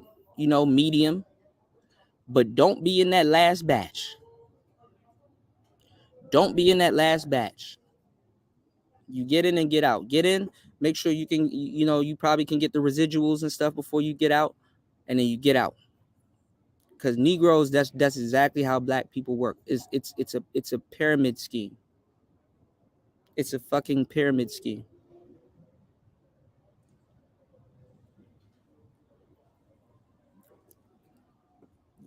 It's actually down to a science. How is it that I can get on YouTube and go find a video called How to Sell to the Negro? There's no video on how to sell to the white man. There's no video on how to sell to the Spanish man. There's no video on how to sell to the Asian man. There's no video on how to sell to the Indian man. There's no video for that. There's a video for your black ass though. The psychology of how you work. You know what I'm saying?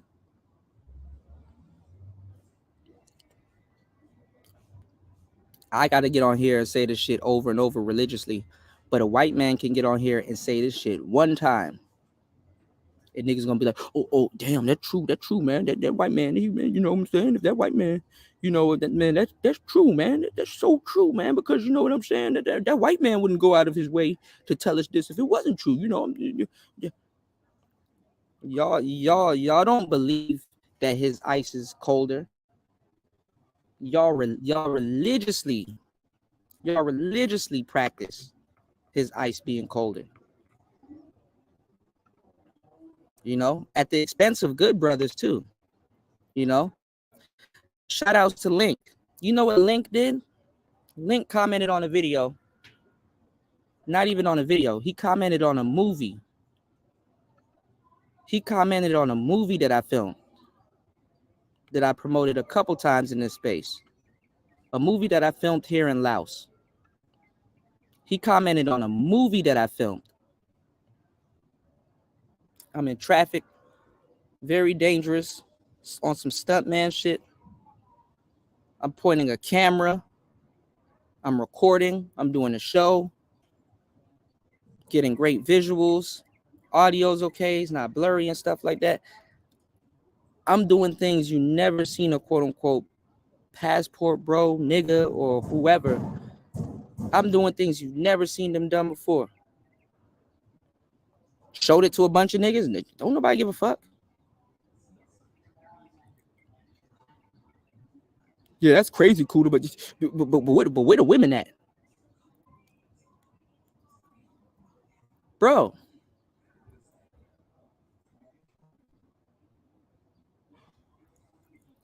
I'm on a electric board with camera equipment, coordinating a piece of machinery in traffic with motorbikes, cars. No, the customer is not always right. That's bullshit. That's bullshit. That's bullshit. Because if the customer is requesting bullshit, nah. The creator is always right, because that's what draws the customer. See, McDonald's feeds their customers low quality food, I guess you could say. And that's what the customers want. But guess what? If you want to eat low quality food, that customer ain't going to be around for a long time. That customer ain't going to be around for a long time if you want to eat low quality food. You know what I'm saying? So that's not right, you know?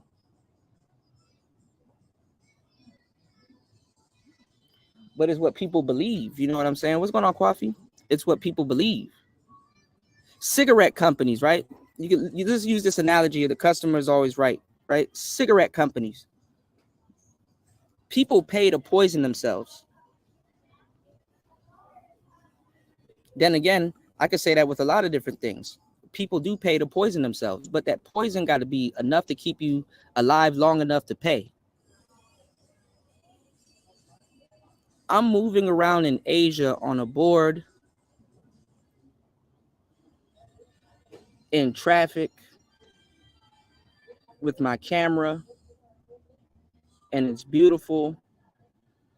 And I'm headed to a museum showing you guys the casualties of war. And for niggas that claim they want to travel and see certain things and stuff like that, this is why I don't do travel content for y'all. Y'all not grateful for no fucking travel content. I'm like, man, you know what? Nah, man, I put my life on the line. I put my life on the line. Y'all niggas talking about a fucking a passport, bro? What the fuck is a passport, bro? Passport, bro. A passport?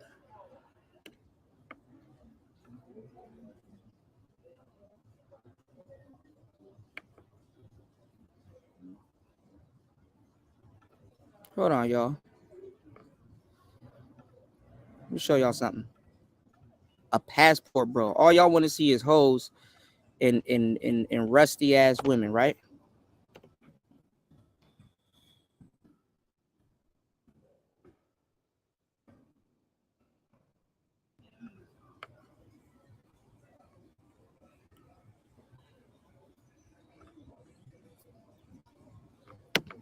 A passport, bro.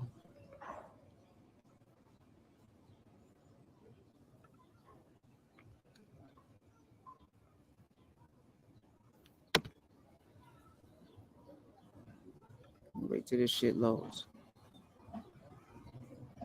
Yeah, y'all support Floyd. Y'all support Floyd. Floyd's sitting up there treating y'all like shit. He not even giving y'all no content. At least if I ask y'all to support, I done gave y'all some game. I done gave y'all some content, gave y'all some mental chewing gum. I feel bad because y'all waiting. Y'all just waiting for Floyd. Y'all just waiting for some shit to happen to him. Y'all are supporting him till some bullshit happens to him, and that's fucked up.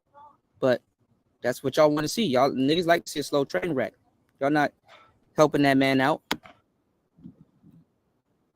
Friday. That even makes y'all worse because y'all are giving him money so he can go hand it to a prostitute. There goes my girl shop. She thick as hell. I gotta take y'all there one day and show y'all, like, she bad face, body, everything. Oh yeah, that was my girl Lisa. Lisa on the other side of town now. definitely cool stuff out here. So make sure you guys look at this huge place behind me. You need to Make sure you up guys. the quality. Look, this shit in 4K. Look at that. That shit in 4K. That is fucked up. But don't nobody want to hear it though. They give it, y'all giving him money, y'all tricks, y'all giving him money, y'all tricking by proxy. Y'all giving Floyd money to go spend on prostitutes. Same thing with Austin. You say, I mean, it's just what's going on. I mean, I'm not. It's not like I'm lying. It is lagging. I need to. I don't want to up it to 4K. Hold on. It's cause my Wi-Fi. Hold on. Give me 1 second, y'all. Let me switch over. Hold on. Yeah, they want that slow train wreck. That's what they want. Hold on, y'all.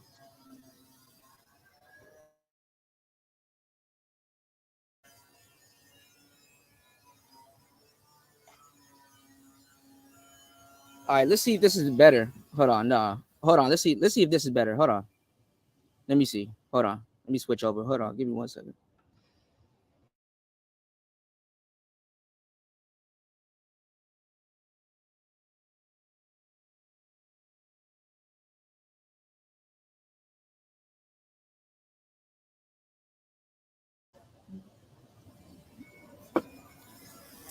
Let's see if this is any better because I only got one bar. Hold on.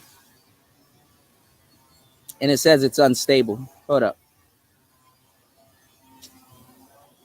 Yeah, I can't even show it because you want to know why? Y'all look, y'all go look it up.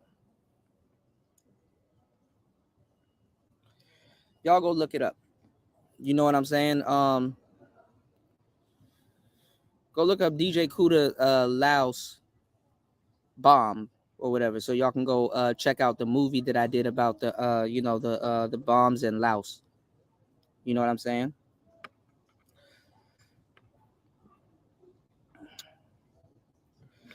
Spawn said, I gave you money to trick as well. What's the point? What are you talking about? Spawn, I appreciate you supporting the shows. But when you drop the twos on me, man, look, I'll probably go get myself a damn beer or add it up and go pay some bills to keep this show running. Okay? I take the support when I do get support on these shows to keep these shows running. It takes money to keep running these shows. I'm giving time and money. Man, I'm not doing no fucking audience SBE, man. Y'all tripping. Ain't nobody doing no fucking audience SBE. Yeah, I know, Spawn. But I'm letting you know it pours back into the show, and it pours back into everything else. You know what I'm saying? You know, I'll sit down and go buy. I'll sit down and go drink a fucking beer and edit some videos. You damn straight. You know what I'm saying? But y'all are openly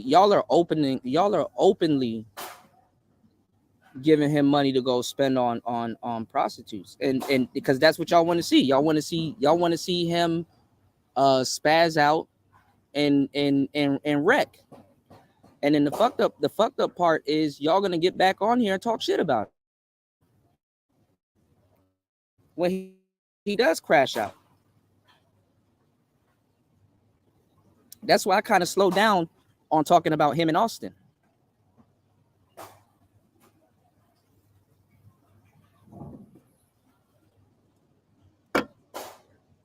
You know, that's why I slowed down on talking about him in Austin, because it's like at this point it's sad, bro. Like, how much hoes do y'all need to see Austin with to be like, he get hoes? You know? No, I'm not saying Spawn. I'm not saying you. You know what I mean. My bad. I be talking figuratively. I'm talking about when I say the audience. Y'all know what I'm talking about. It's not like you. I'm in these discords, right?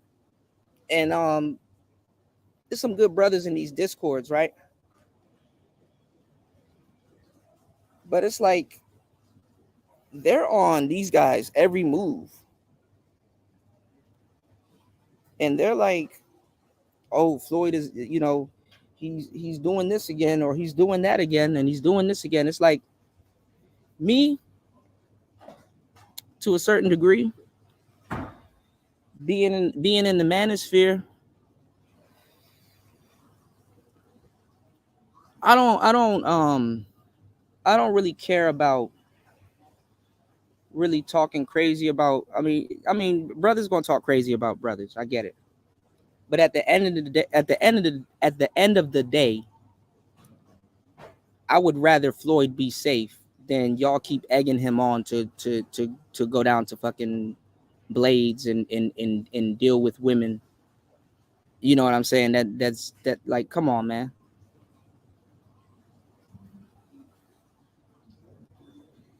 This shit is ridiculous. I worry about his safety more than wanting to see him crash out.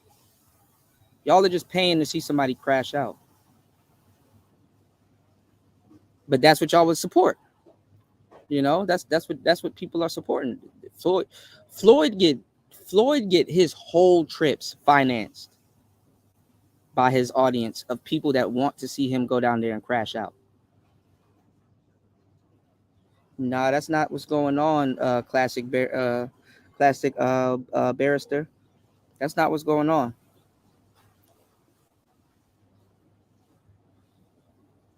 Yes, I mean, it's all for it's hilarious. It's comedic values in it. If y'all are gonna follow a honest passport bros, if y'all are gonna follow an honest passport bro, you're gonna have 3 phases with that passport bro that y'all are gonna follow. That's honest. Phase number 1, he's gonna talk about traveling and going to another country, whoop-de-whoop, and he gonna show you the travel. He gonna vlog it a little bit and whatnot, right? Phase number 2. I'm about to throw something at this damn cat. Phase number 2. Never mind. Phase number 2. You're gonna see him reach the country. You probably might see him go through like a little dating phase and stuff like that, because these are quote unquote desirable guys, right? So the dating phase, if you boyfriend material and stuff like that, and you're going to go get traditional women, the dating phase shouldn't even be that long. And then phase number 3, you're gonna always see him with the same girl. You're gonna always see him with the same girl.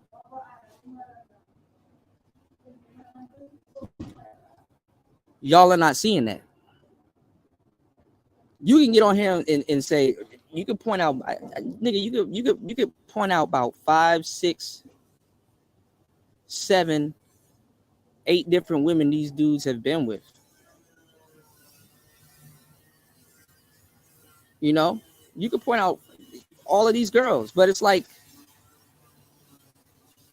it doesn't matter. Remember, I gave y'all that concept.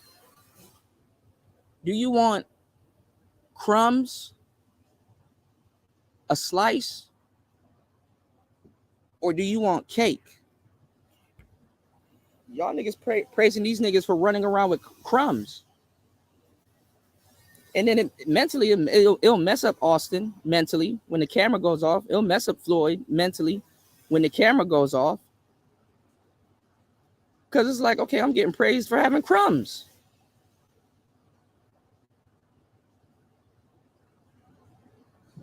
Because I still got to go to another country and do what I did when I first started.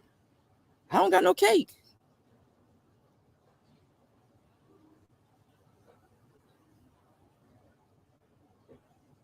How am I reaching, Tony?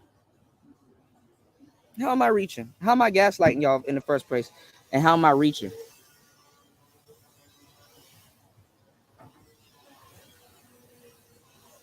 How you got all those girls but don't have a girl? I've been through this realization when in the States, man. That shit is not like this. This is not passport bro SBE, bro.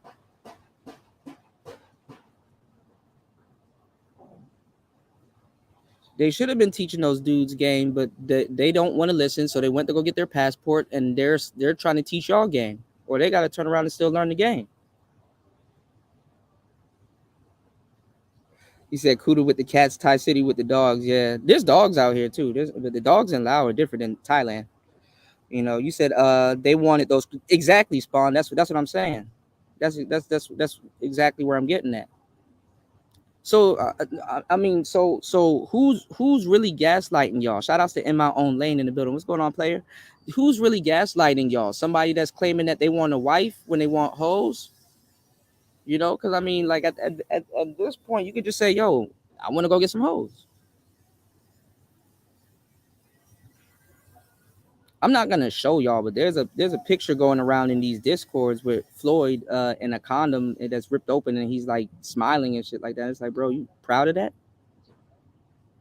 You know, dudes getting women don't have to show you the women that they're dealing with. They don't got to open up the books like that. It's like you're impressed by a guy that gets women in 2024. A man that gets women impresses you. What does he get? What does he get out of impressing you? Does he get more women? Me showing you a bunch of women that I'm getting is gonna get me more women because you said I can get women. You know, what type of mindset is that? And then to build a whole movement around it.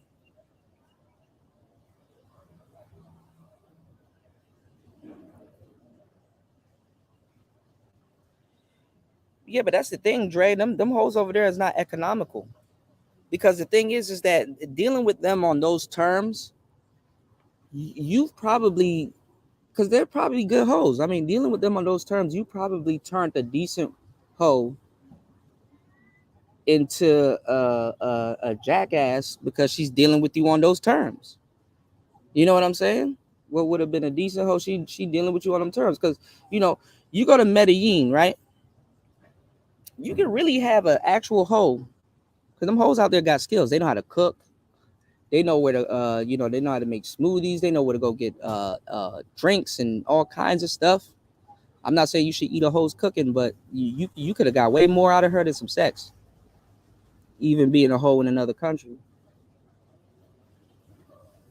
She could have showed you where the clubs were at so you can meet square bitches. She could have showed you how to properly open up a coconut and where to pick one, what's the right. You could learn a lot of shit.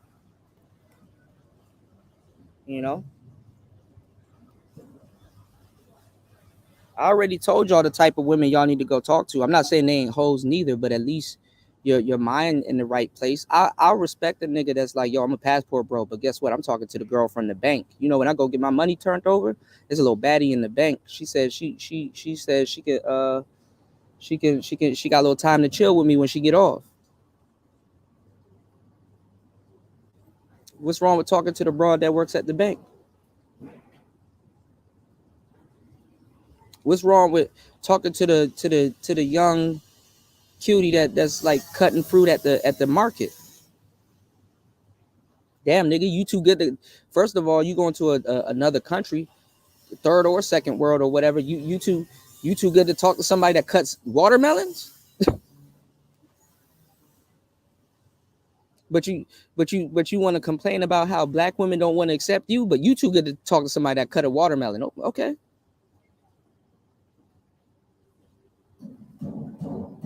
You know,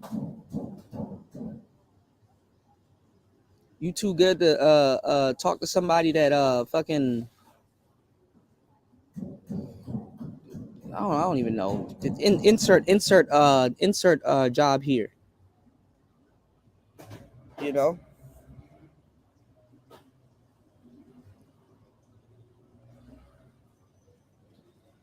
You said someone mentioned before that passport bros are fucking shit up for local dudes, but I'm not against hypergamous bitches. They're not really fucking shit up for no local dudes, man. They fucking shit up for other black people that look like us that wants to travel, or us that's currently traveling. That was my problem. What's going on, Toya? Happy Friday. Let's get it in, Toya, before the weekend. All right, you made it. You made it. You know, you said the girl in the bank setting up that ransom request. Hell no, the girl in the bank not about to be. You know, she got somewhere to be. You know what I'm saying? And she got somewhere to be. She got a job to do. You don't got to worry about her being in the streets. She probably a little bit more upstanding. And the uniform that she wears to work is not a thong. It's not a thong. What's going on, Star P?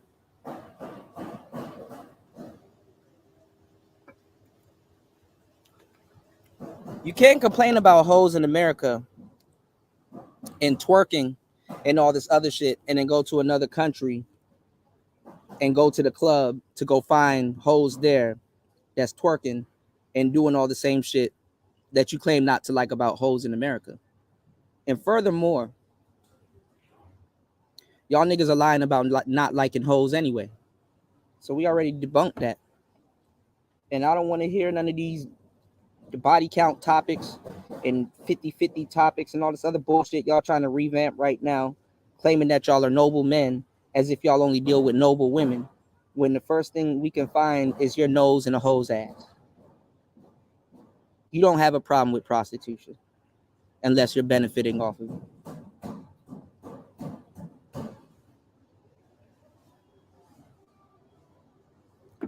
Let's keep it a buck. Not you, Tony.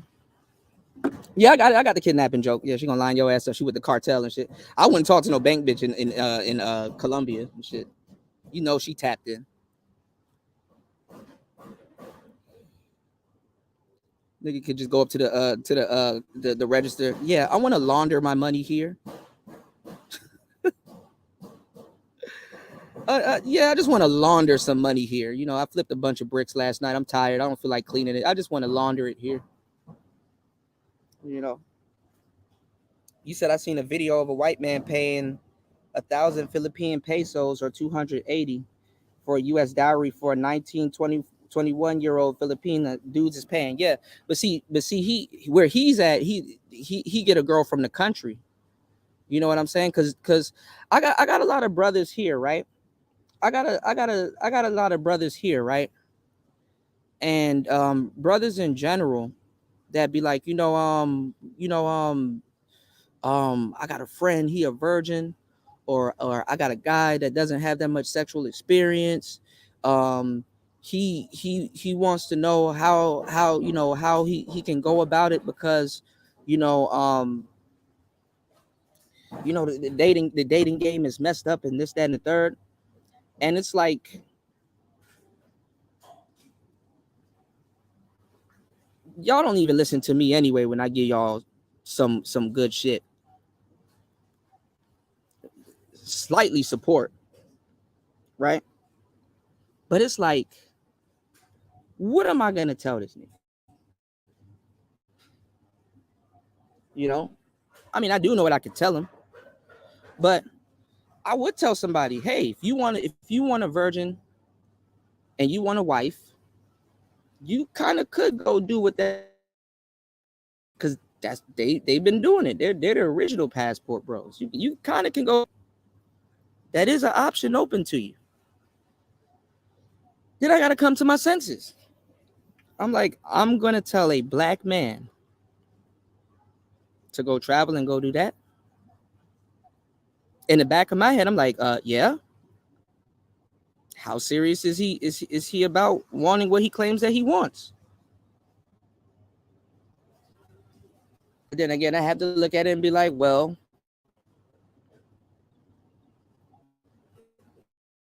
a black man ain't going. I don't give a damn. He not going to take that advice. He's not going to take that advice. He's not going to take that advice.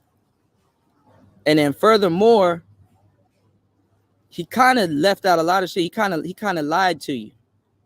Because with my expertise and my experience, I know in the back of my head, he wants a hoe. He wants a hoe. He has a taste for a hoe. So I'll tell a dude, I'll be like, man, just look. I told y'all this before. Take a weekend, save up your money, and go get an escort. And deal with her for the whole weekend. Then see how you think. Because I gotta look at it like this.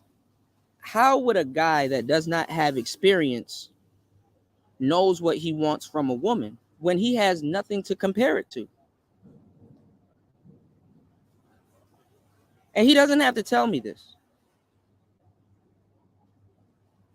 But I know what he's using as a barometer. Social media.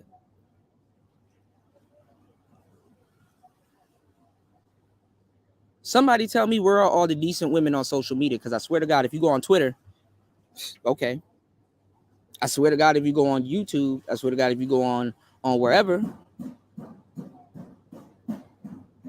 you're gonna find out what you gonna see. Women present themselves as hoes online. I could see if it was different. I could see if women were saying that, man, I can't find me a decent man because all guys are presenting themselves as gigolos online.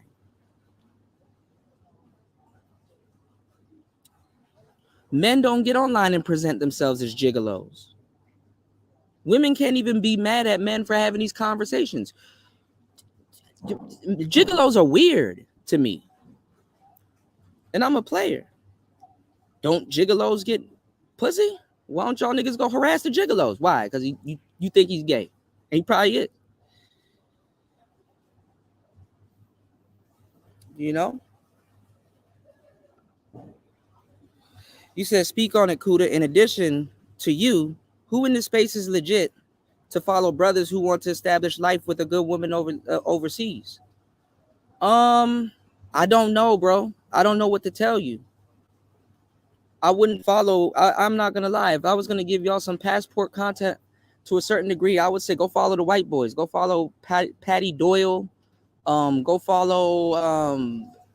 You know, there's the white boys. They got better information than black people, bro.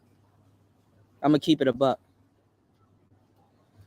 Oh, I knew it was about to rain, y'all. Hold on, y'all. I'm sitting out here in the open and shit. Hold on, let me see if it's gonna rain bad, because it's monsoon season where I'm at, y'all. Hold up, give me 1 second. I'll be right back. Hold on, y'all.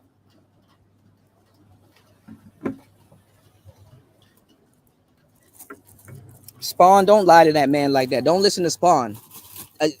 Perfect example right here. Don't listen to niggas. Don't listen to niggas. Perfect example right here. Hold on, y'all. Spawn about to send y'all. Don't listen to that. Spawn about to send you down a downward spiral. What I will tell you is to travel yourself and find out. Do your homework and find out. Yeah, the white man's ice is colder. Fuck it. Because when niggas get a hold of something, they fuck it up.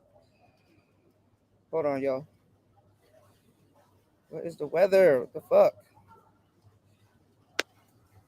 I would tell you to do your homework and travel. Hold on.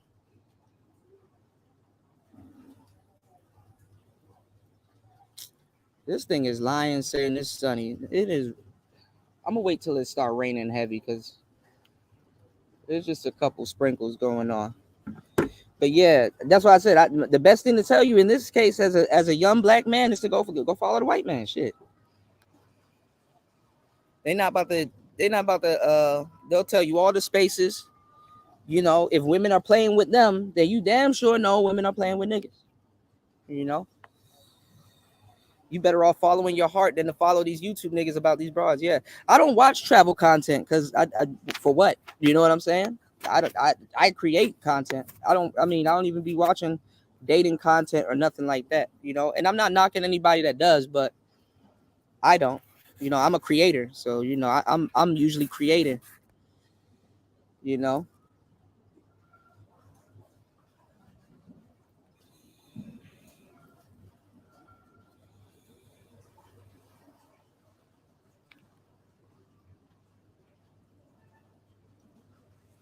All right,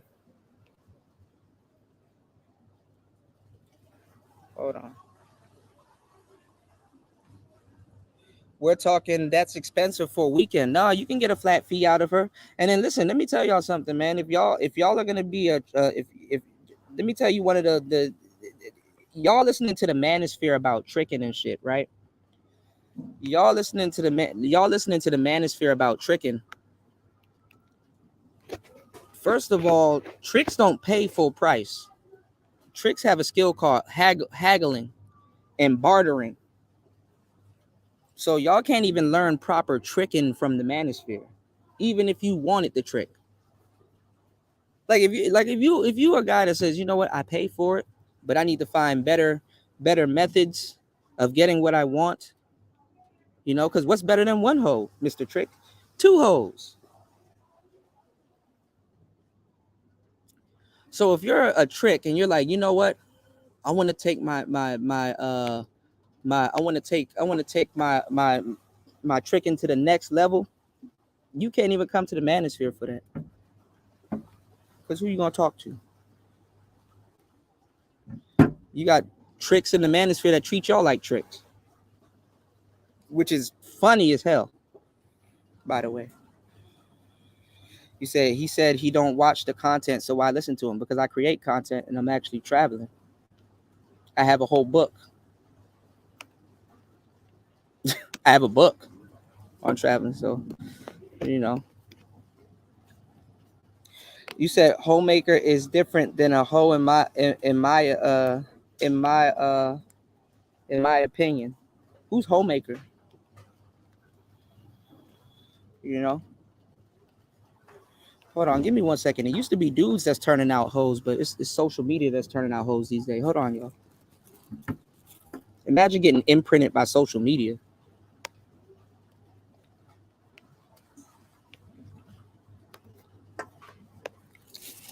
Put that together.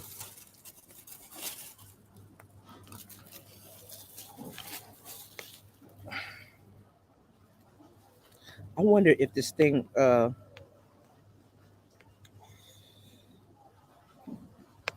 I'm not on the slower side. That's like I'm not gonna tell another black man to go listen to another black man. I will tell you to go travel.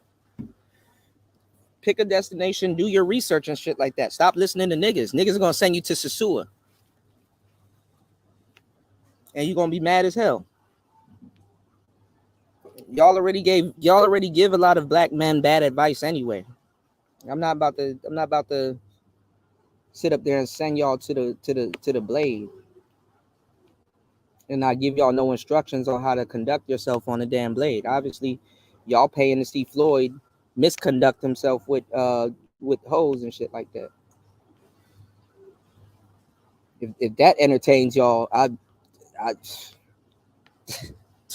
if that's where y'all get your entertainment from, I'm a guy that has a problem getting women, but I want to see this other guy have the same problem that I had, but misconduct himself so I can be like, hey man, you fucking up with these hoes, you know? Yeah, go to the white man. That's the best advice I can give you. If you've never been there, how do you know I'm not giving you no good advice? Go to the white man. Yes. Them white YouTubers are going to be a lot more real with you. Yes.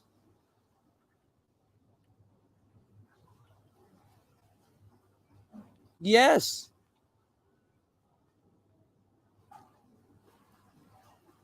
Where I'm at in Asia, I will fucking kick it with white people from Australia and all these other places way faster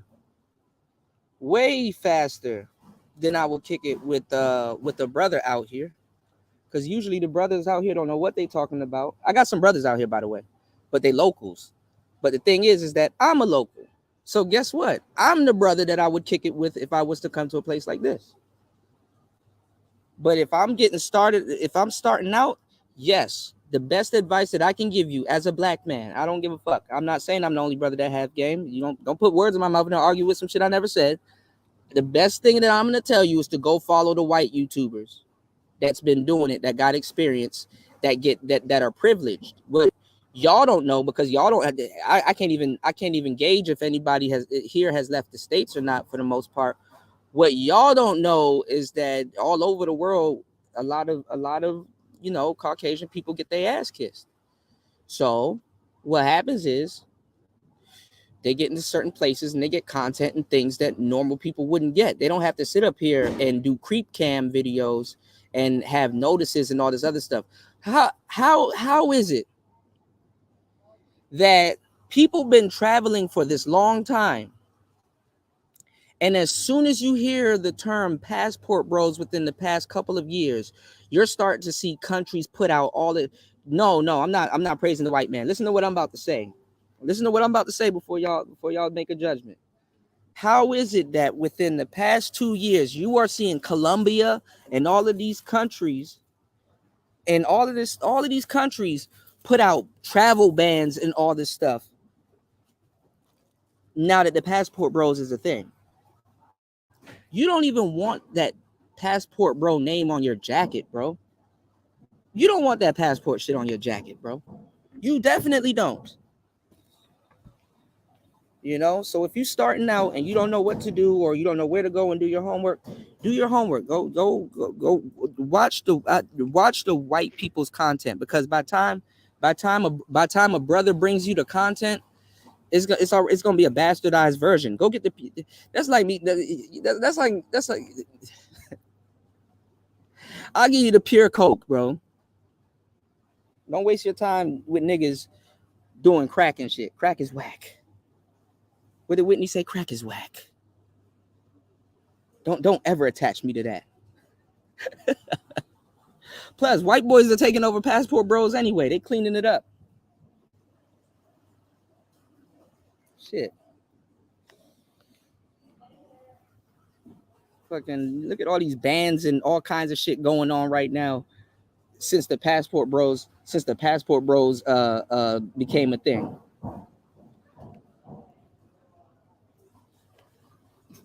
Niggas with no game fucking up. How does it? Let me get this straight. How does the country got to write a letter to tell y'all have no game?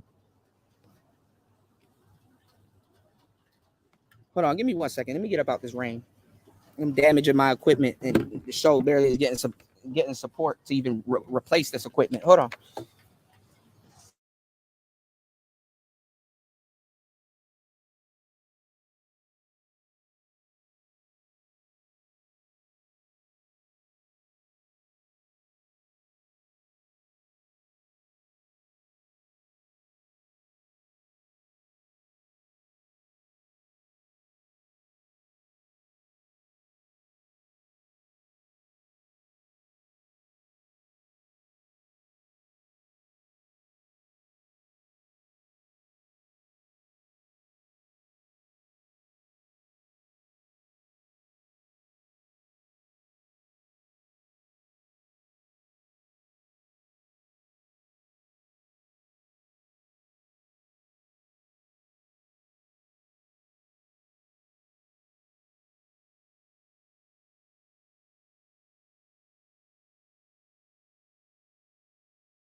All right, my bad. How does a country gotta tell you to knock it off? You said always claiming that the white man's ice and colder. DC should be ashamed. Is DC ran by black people? Shit. And you don't need me to tell you that the ice is colder. You said he has no faith in his black race. That's bias. That's his biased Nigerian side coming out and the Jamaican side judging too. Nah. You said Tony, damn, he's a yardie. I didn't know. Nah.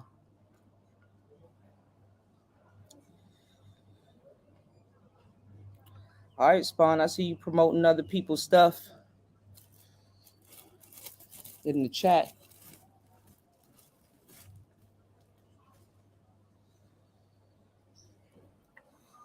Hopefully, when you go to other people's show, you promote my stuff too. Let's see what Spawn. Let's see what YouTuber. Let's see what black YouTuber Spawn. I'm about to judge you like shit. Let's see what black YouTuber Spawn put in the chat. Quick. Let's see what y'all deem travel content real quick. Let's do a little homework real quick, y'all. Y'all be quick to promote everybody else. But your boy. Damn.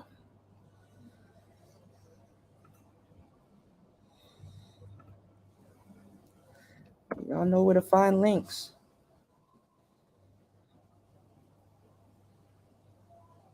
Tony be trying to call me a tether. This tether on tether crime. Oh yeah, Andre and Andrea crossing borders is cool. But listen, no, I got you, Spawn. You good. No, people heard the wrong advice. People get the wrong impression. It's not my game. People get the wrong impression about me. Because back in the day, there was an active boycott against me when dudes start turning into hoes and shit over women in manosphere content. That's what that is. It became a popularity contest. So I don't care. I mean, I'm not about to go out of my way to impress dudes, but you know, if you get it, you get it. You said a lot of times niggas don't want you to buy a bag of ice with 4 ice cubes floating in the water. Yeah, I'm just not gonna send that brother down the wrong path. I mean, Andre and Andrea, I don't watch their stuff, but I mean, like I said, the best content creators, they have girlfriends, and honestly, they got to constantly be doing stuff with their wife and their girlfriends. Like when you travel and you get you a spouse or somebody, especially if she's really from that culture and from that country and stuff like that, you really don't want to be sticking no camera in her face like that, man, to impress other dudes. Like bro, you got your relationship, congratulations, go and enjoy it. You know, why add an extra unnecessary element to it, you know? Let me tell y'all something about these travel content creators too. That's like showing y'all their girlfriends and all this other stuff. Let me kind of put y'all up on game and how they get it right.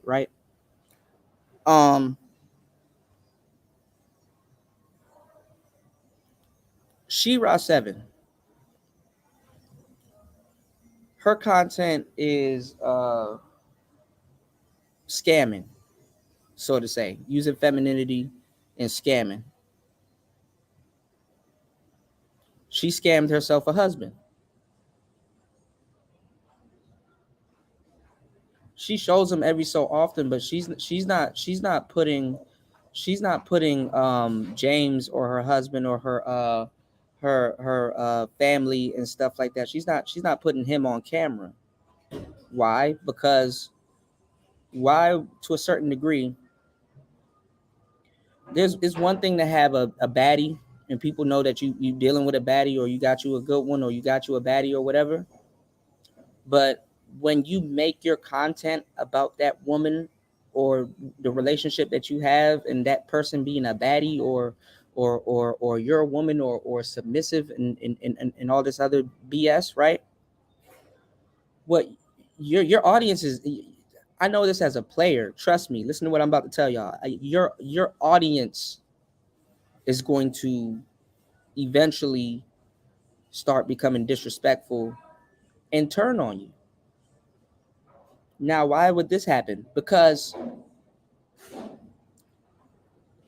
if you're in a relationship and that's your wife or that's your girlfriend or that's whoever that is to you, why would you use her as a muse? I mean, you're going to use her as a muse to get views, but why would you use her as a muse or a staple? You know what I'm saying? Why would you use her as a muse or a staple to show somebody that, hey, look, you can get one too? Say you could, look, let them know you have a chick and say, hey, you can get one too. You don't have to stick a camera in her face and be like, hey, look, let me show you her cooking grits because I acculturated. Because this is the thing with y'all and these little fake ass traditional women that y'all claim that y'all want. Niggas gonna be like, oh, well, you gotta teach her how to cook grits. You gotta teach fucking Mei Ling how to fry chicken properly. Y'all are gonna get with, I mean, this is the funny part. It's like y'all think you're slick and you're not. It's I'm talking about that audience, right? When you get with Miss Traditional, you're gonna try to Americanize her up a little bit. No one tells y'all about the woes of traveling. No one's giving y'all the real game. No one's gonna say, hey, you know what? I feel homesick. Hey, you know what? This week I'm kind of irritated. You know, I'm dealing with you said that's a lie. She has had him on her channel on YouTube. Chaos. Did you not hear what I said? And that is not a lie. She showcased James a couple of times, but she's not showing him off in front of her audience and having him interact with her audience. Look at y'all. Y'all just sharing travel dudes. Oh, this is a good travel place. This is a good travel place. Just go travel. I only know about these people because I'm in the same circles. I have yet to watch a Love Crossing Borders video. I have yet. Let's see who Tony put in the chat. Y'all know all these YouTubers. How y'all know all these? Y'all watch a lot of people.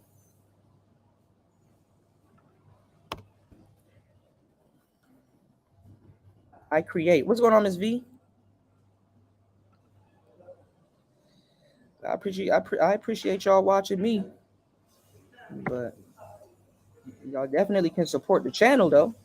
Y'all dropping these links in my chat because I know other people that y'all support. Y'all don't let them drop links for free. And Tony, this video is 7 years old. I've seen this guy before, and Chiang Mai is not like what he about to show y'all right now.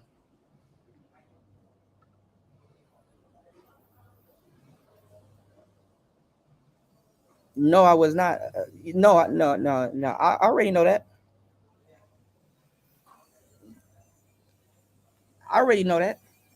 Tony, I'm not saying you haven't been watching travel videos. I mean, it's but so much travel. Listen, with the y'all with this traveling shit, there's but so much traveling videos you can watch. Traveling is straightforward. Other than little details and nuances and stuff like that, there's literally, I'm gonna tell y'all the truth, with the exception of certain little nuanced topics. If you're a guy that's like watching travel content, you only really need to watch traveling content for a year.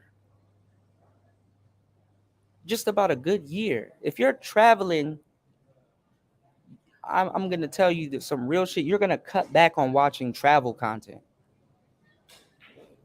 To like really learn, it'll take you about a good year. I know that, Tony. I already know. We already talked about that. I'm saying in general, you know, shout outs to Ms. V in the building. I'm saying in general, I don't know what all this traveling content being well, actually that's a lie. I do know why y'all are watching all of this travel content and y'all are consuming all of this travel content, because people have a daydream mentality. It's like, damn, I wish I was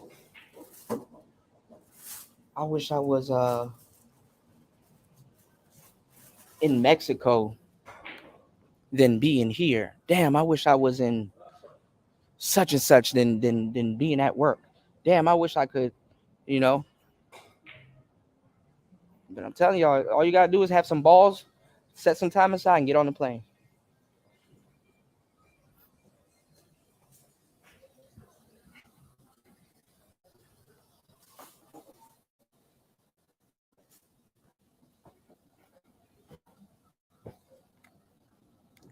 Ooh, finally, it stopped raining.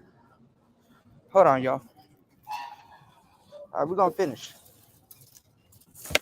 You said I view it as living vicariously through other. I mean, it happens, you know.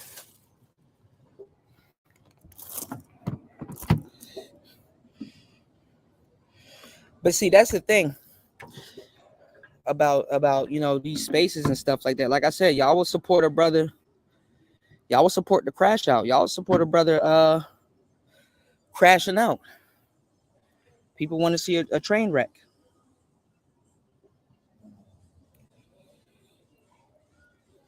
Because it ain't even about traveling no more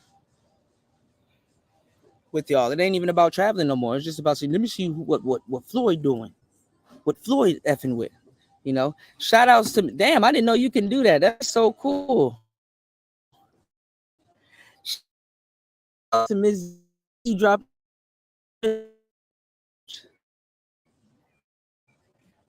Ms. V says, keep doing you. Shout outs to Ms. V. Ms. V been dropping flames as always. And I'm a topic that she uncovered like what was it, almost two months back? January, about the portrait mode on YouTube videos that YouTube is rolling out. Hold on, y'all. Shout outs to Miss V. Hold on, give me 1 second. I had to change everything over. Shout outs to Miss V. Hold on. Ooh, yeah, big bag.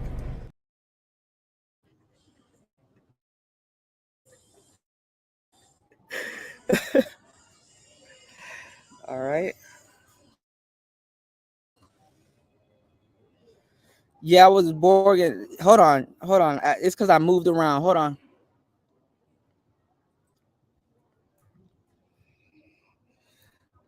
Yeah, I was saying that you were talking about content. You were talking about portrait mode. YouTube switching over to portrait mode, and now everybody's talking about it. But you've been talked about it. You know. Shout outs to me. I'm telling you, like y'all be thinking that I be sending y'all to YouTubers that don't be giving y'all the game. I'm like, shit. Miss V ahead of the pack. Head of the pack. I'm not even gonna. I'm so proud that she still shows up every day and work hard. I'm not even gonna ask her where she gets her sources. I'm like, it's legit, you know. And she shows up every day, so I wouldn't be surprised if the source is her. You know, she does her research, she does her homework. She's a Sigma, you know. So hey, sleep if you want. If you're not subscribed to make this go viral TV, I don't know what to tell you, man. All right, hold on, y'all. You said shout outs to Andre. I appreciate you, bro. Hold on. Let me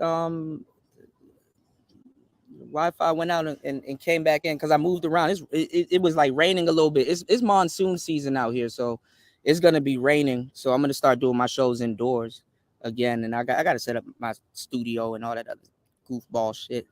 I'm tired, y'all. I'm just getting back off of being sick. You said, yeah, that's real talk. Travel content gives brothers hope. It does, because brothers feel stuck in the USA. You know, I would tell every brother to go travel. Brothers feel stuck in the USA.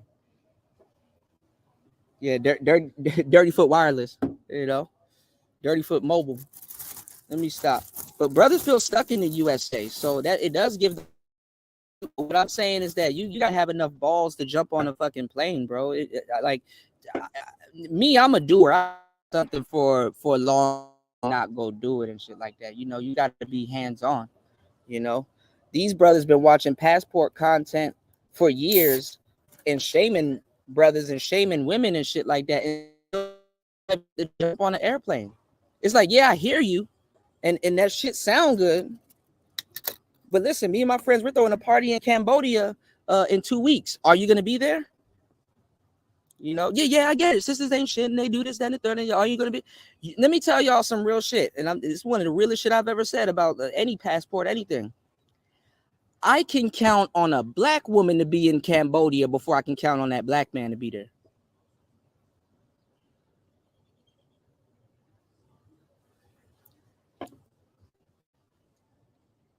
Ooh, I'm a different bag of tricks, y'all. You got to take your time with me.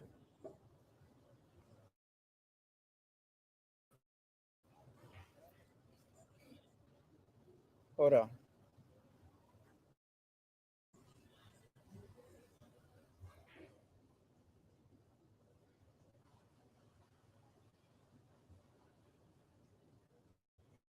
I want y'all to say that's cap. I can count on a black woman to be there before I can count on a brother.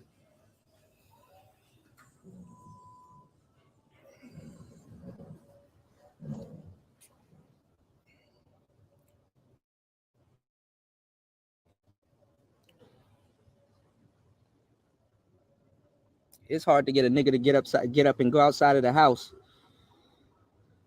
And you got out here flying to Dubai getting shitted on and shit like that. Hold on, y'all. I can't believe it. Broads will leave the house to go get shitted on in Dubai, but we can't get a nigga to get up out of his damn house. No, it's true, Andre. A woman will find a way to get there. She'll use coupons. She'll use her frequent flyer miles and all kinds of shit. She'll find a way to get there. She'll find a way to get there. Women go outside, bro. That's why we tell y'all to go outside. Like, women be getting season trips and tickets to go places and timeshares and all kinds of women be showed up. It's dudes that ain't there. If a guy's like, yo, I don't have a mouthpiece, I can't flirt, I don't know how to dress, you know what I'm saying? I'm wearing the dragon shirt. What's the point of showing up? It's not like I'm gonna speak, you know. What's going on, Andre? Are you there? Oh, you on mute? Hold on, let me drop the link again. You on mute, bro? Yeah, I muted up for a sec. Okay, what's going on, man? My bad, bro. I'm like moving around. And I got a whole bunch of shit going on. Jump in real quick. Nah, you good. This ain't no passport. I'm about to get Tony. Tony be trolling like shit. My bad. Jump in, man. I'm the topic is all over the place. I haven't even gotten to this Lapeef shit yet. We're about to open up the Lapeef pack, but jump in, man. You said it's somewhat true about the. Yeah, I would say that would kind of depend on where they're going to, because my understanding of what people have been talking about is like basically black women are going where the trail has already been blazed. You get what I'm trying to say? Yeah.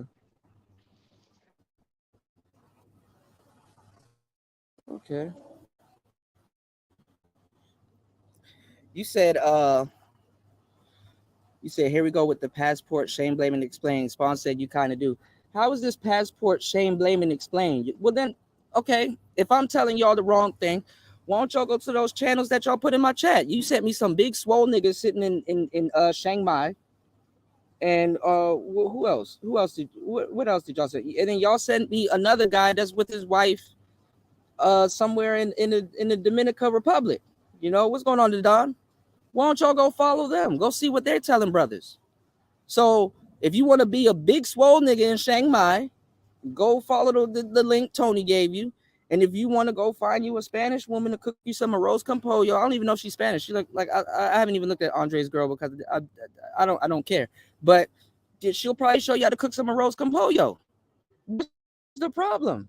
I didn't tell y'all nothing wrong when I was sitting there telling y'all to fucking figure out how visas work and learn the language and shit like that. Them passport bros still don't know the language. It's 2 years later. Yeah, I actually mentioned that earlier in your chat because I did mention Yeah, that I they're was not watching passing around. uh Yeah. yeah, I was watching like Ty City when he was covering that video of Floyd where he was trying to run game out there and like he didn't even know the language properly and he was like, fuck it, I don't need to learn the language. And it's like, nigga, you need to learn the language. Like what are you talking about? They cursed me out on Ty City's panel and was on Austin Holloman's meet. And then I'm like, and I told them they were going to turn on it. I don't even see, people will be like, yo, Kuda, you need to get this audience and all this other stuff. Nah, I don't want to be around a bunch of fake niggas. Seen audience niggas are trying to tell me to attract. I'm okay. I don't want to be around them niggas.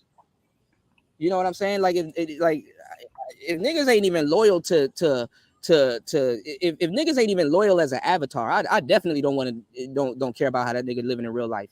If you can commit so much time to be a disloyal avatar, you know And what I'm like saying? the general sentiment that Now that's real talk. Now that's real talk. yeah, that is Yeah, what's going on? Yeah, I don't want that audience.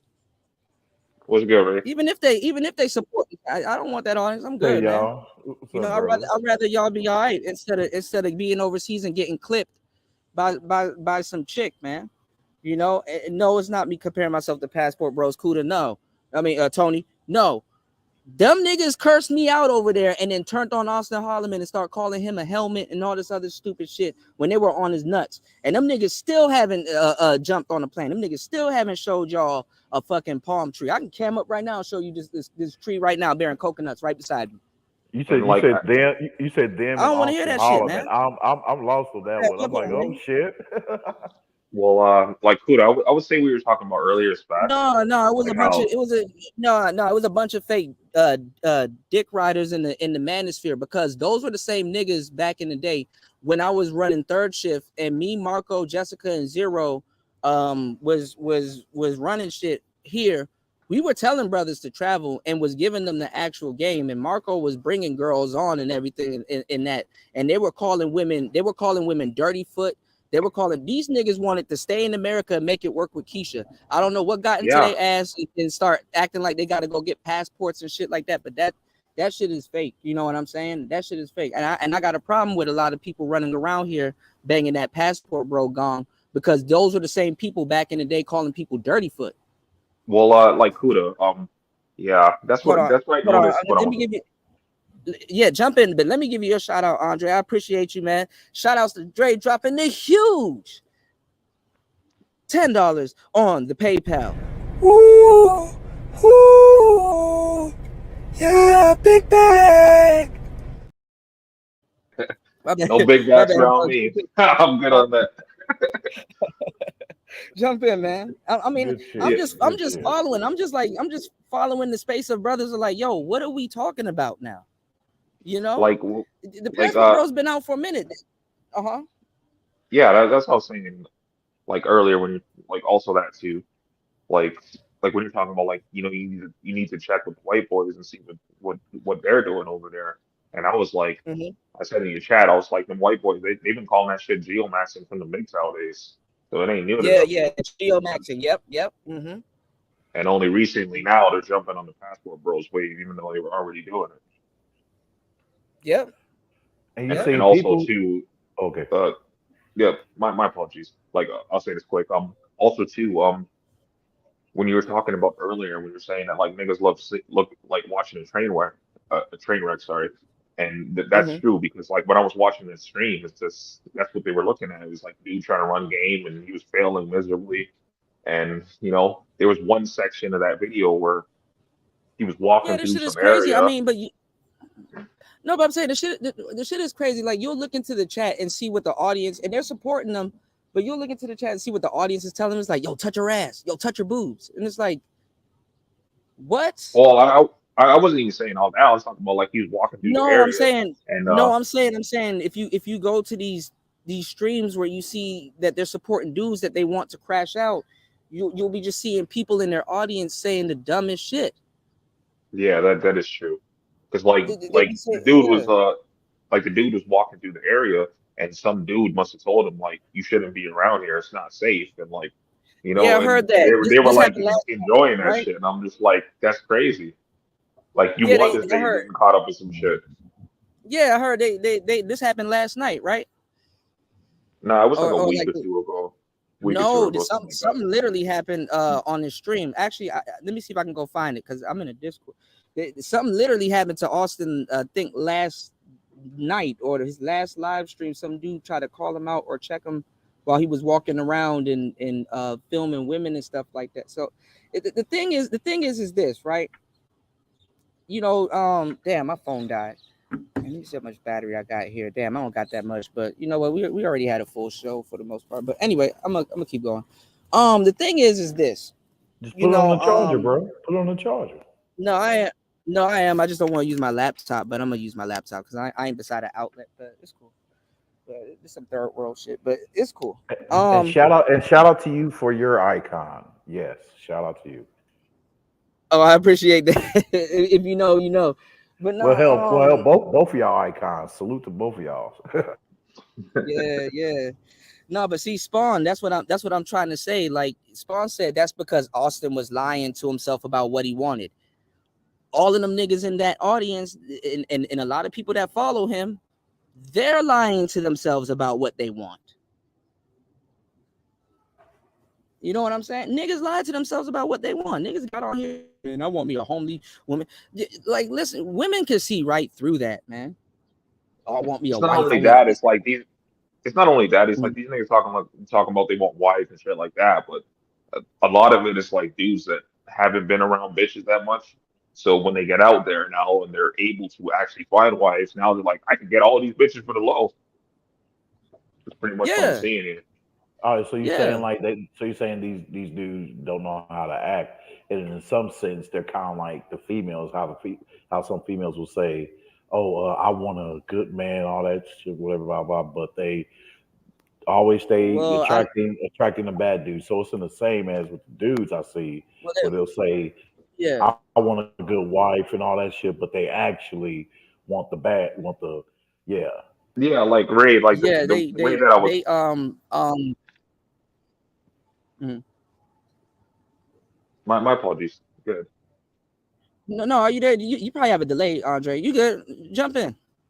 Well, I was gonna say that like yes, that's basically what I was saying. Because basically the way that it looks like to me is pretty much like the passport bro shit is pretty much like the male version of female hypergamy.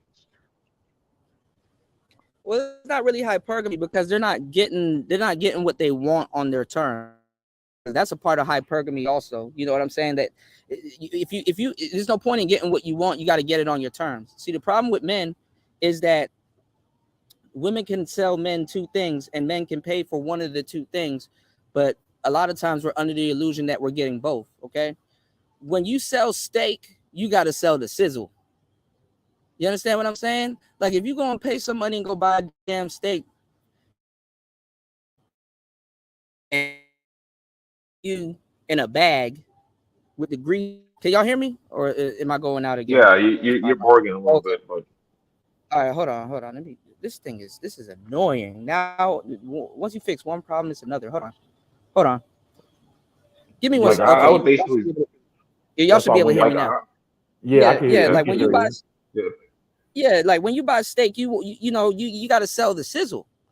You understand what I'm saying? Like, do you want your steak handed to you in a bag, or do you want it coming out on the skillet with the peppers and everything around it, and it's still sizzling, and it's like, oh, this look good, and it got the grill lines on it and everything, and it's like, damn, this is what I wanted, and you're salivating and all. You know, the thing is, and I'm gonna do a whole show on this because it's true, because they fucking up the passport bros, and then them niggas are turning into dating coaches themselves.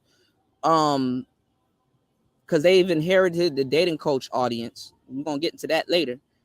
The thing is this: black men in America, because no matter where you go, there you are. Black men in America and Keisha are two peas in a pod. They're two peas in a pod. You know, if you don't have the balls to go travel and go make some shit happen and diversify yourself and acculturate yourself to other cultures and work on yourself that way, you know, and you know, reconstruct yourself, you might as well bring your ass right back, go game yourself up, and learn how to get which particular Keisha that you want. Because I'm gonna tell you the truth, they're two peas in the pod. They're two peas in the pod, bro. It's like Anton, he been with his wife for a long time, and he talking about getting a divorce and getting out here dating. I'm like, bro, you might as well stay with your woman. If you need to go fuck a couple of things on the side and do what you need to do, whatever, cool. But then he did not say that. Are you serious? He did not say bro, that. there ain't nothing else. Wow. There ain't nothing out here for you, and then you done been with her north of 4 years, bro. Stay with your lady. Bro. 4 years. Yeah, 4 figure years that- is debatable. No, he probably been with her longer. He been with her since high school. But what I'm saying No, is like that, like, I'm not talking about how long he's been with her. I'm talking about it's debatable whether he should stay with her or not. It's only been 4 years. If he's oh 14, yeah. No, but I'm saying like no. I'm saying if you've been married. But what I'm saying is that if you spend a significant amount of time with somebody, you know what I'm saying. You might as well do it. I mean, let me tell y'all something, man. And y'all, because y'all, a lot of dudes in America, like I said, they're not players, so they've never tinkered around. They've never tinkered around with their brain. They've never tinkered around with their physical. They never tinkered around with certain shit to understand why certain things are instilled.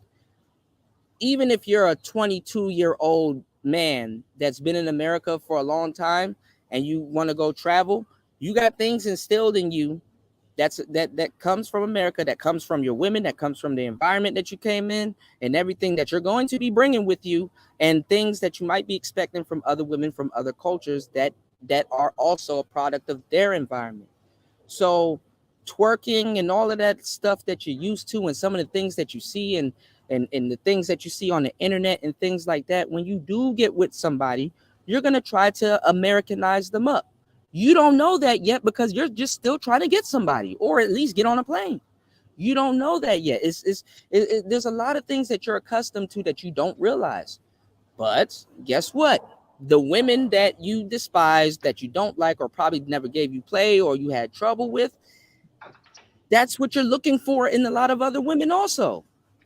And the problem you're gonna run into is that she simply can't be what you. She simply can't. She's gonna be who she wants to be, and she simply can't be what you want. Or when you go to these other countries, what's gonna happen is you're gonna get with the Keisha of that country. You know, you're gonna get with the Hispaniola Keisha. You're gonna get with the Thai Keisha, the Lao Keisha. That's what they're gonna gravitate to. She's a little bit more Americanized. She's not a woman that you got to turn around and Americanize. So you'll say those dudes are their own worst enemy then? Yes. Yeah, but they don't have game though. I hate to say it like that. It's been bastardized, but they don't have game to get what they want. They don't even need a lot of game to get what they want. But they don't have it. They don't have it. And then they lie to themselves and say that's not what they want when that's exactly what they want. If that's not what you want, why are you looking for it? If that's not what you want, when somebody actually gives you some game or some information on something, why do you take that information and go give it to that person? Listen, man, men, we're very frugal when you think about it. We're way more frugal than women. We're frugal. We don't feel that we have to spend money unless we need to in certain cases. We're very frugal. So if you have a group of brothers that's saying, yo, I'm gonna take my hard-earned money and go pay that, that's what they wanted. And that's what they like wanted. That's the thing too, is like you brought up a great point, because that seems to be the typical sentiment going around in the space. It's like for dudes that like you don't even have to travel, like just fucking with a bitch outside of your race, like dudes be trying to turn her into the Keisha Light. Like other people have mentioned this, but I've been talking about this recently. It's like this whole Keisha Light thing where it's like you want the same traits of Keisha, but you don't want Keisha. So what is the point? Like, why are you trying to turn her into exactly what you said, something that you don't want? Well, I mean, my thing is, why would you try to convince us that you don't like whole culture and prostitution and attitudes and her being outside butt naked and twerking and Megan Thee Stallion and all this other shit, and then you go to another country and go buy the same shit? You don't like prostitutes, and then you go buy a prostitute. That's retarded. That's retarded. And that's what these niggas are doing. Niggas don't have a problem with prostitution. Yeah, but they don't have a problem with it unless they're benefiting from it. So that just lets you know some hoe broke his heart, and he still want hoes, but he hasn't reconciled. Why? I'm not gonna get mad at you because you want hoes. Hoes are fun. They have a purpose also. But don't say you want a decent woman and that's all you mess with, because like what Dre was saying earlier, let's say a guy like that does find a cultural woman and does get married and stuff like that. But guess what? Eventually he'll end up cheating on his woman with what? A hoe. That's So what I yeah, mean. Is nah, like yeah, that ain't gonna be me. Hell no. well, like this is where I somewhat agree with like some of the detractors of the passport bro space, because they're talking about Mm-hmm. like, you know, I mean, it kind of sounds like dick policing to me, honestly. The dude's talking about Mm-hmm. like, well, these dudes were saying they were going over there to find wives, but they're just fucking with hoes, and it's like my whole thing is like the dudes that are actually there looking for wives, they could actually differentiate themselves from the dudes that are looking for hoes, and all the dudes that are Yeah. looking for hoes, all they gotta just do is just say that, and like that would defeat majority of the Yeah. arguments that they're bringing against them. Hmm. Yeah, Yeah. because I mean, my see, look. desires in traveling, Mm-hmm. yeah, I am dead set on that shit, bro. Like, when I said I'm done, yeah, you ain't gonna hear me, saying like, hey, I want a good wife and all that shit, and then I go and get the exact opposite. No, sir, no. I mean, I've been in muck mode, brothers, for 3 years. I've been in muck mode for 3 years. Nah, no, you need to get out of Mm-hmm. monk mode. Like Azrael just made a great point. He said hoes are what do you say? Hoes are a part of a balanced breakfast. He right on that. Yeah. Shout out to Ass right. Yeah. No, listen to this though. I mean, because I get what y'all are saying, but this is the thing. Because see, dudes here, y'all, a lot of dudes just let shit slide.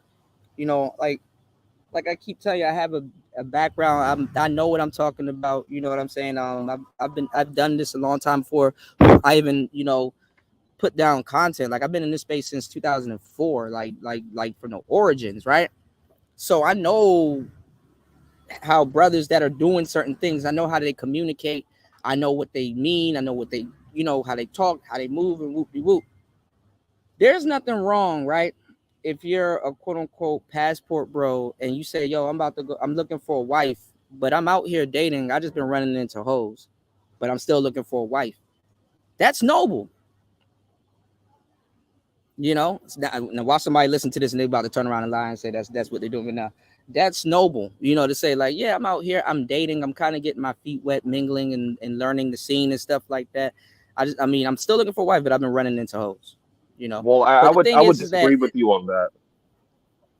no, what I was gonna add a second half to it though, Oh, and then see if you still disagree, or I'll definitely hear what you have to say and we'll chop it up. But what I'm saying is that when these guys give y'all content, they're not showing you the bank. They're not showing you the festivals. They're not showing you the markets. It's like y'all would rather see a guy go to the club to try to pick a woman than where you actually get decent and beautiful women, which is a market, a bank, every so often the malls. Those are women that are that are more relationship material. That One of the reminds me. problems, I got something after you, Andre, to add yeah, on that one. okay.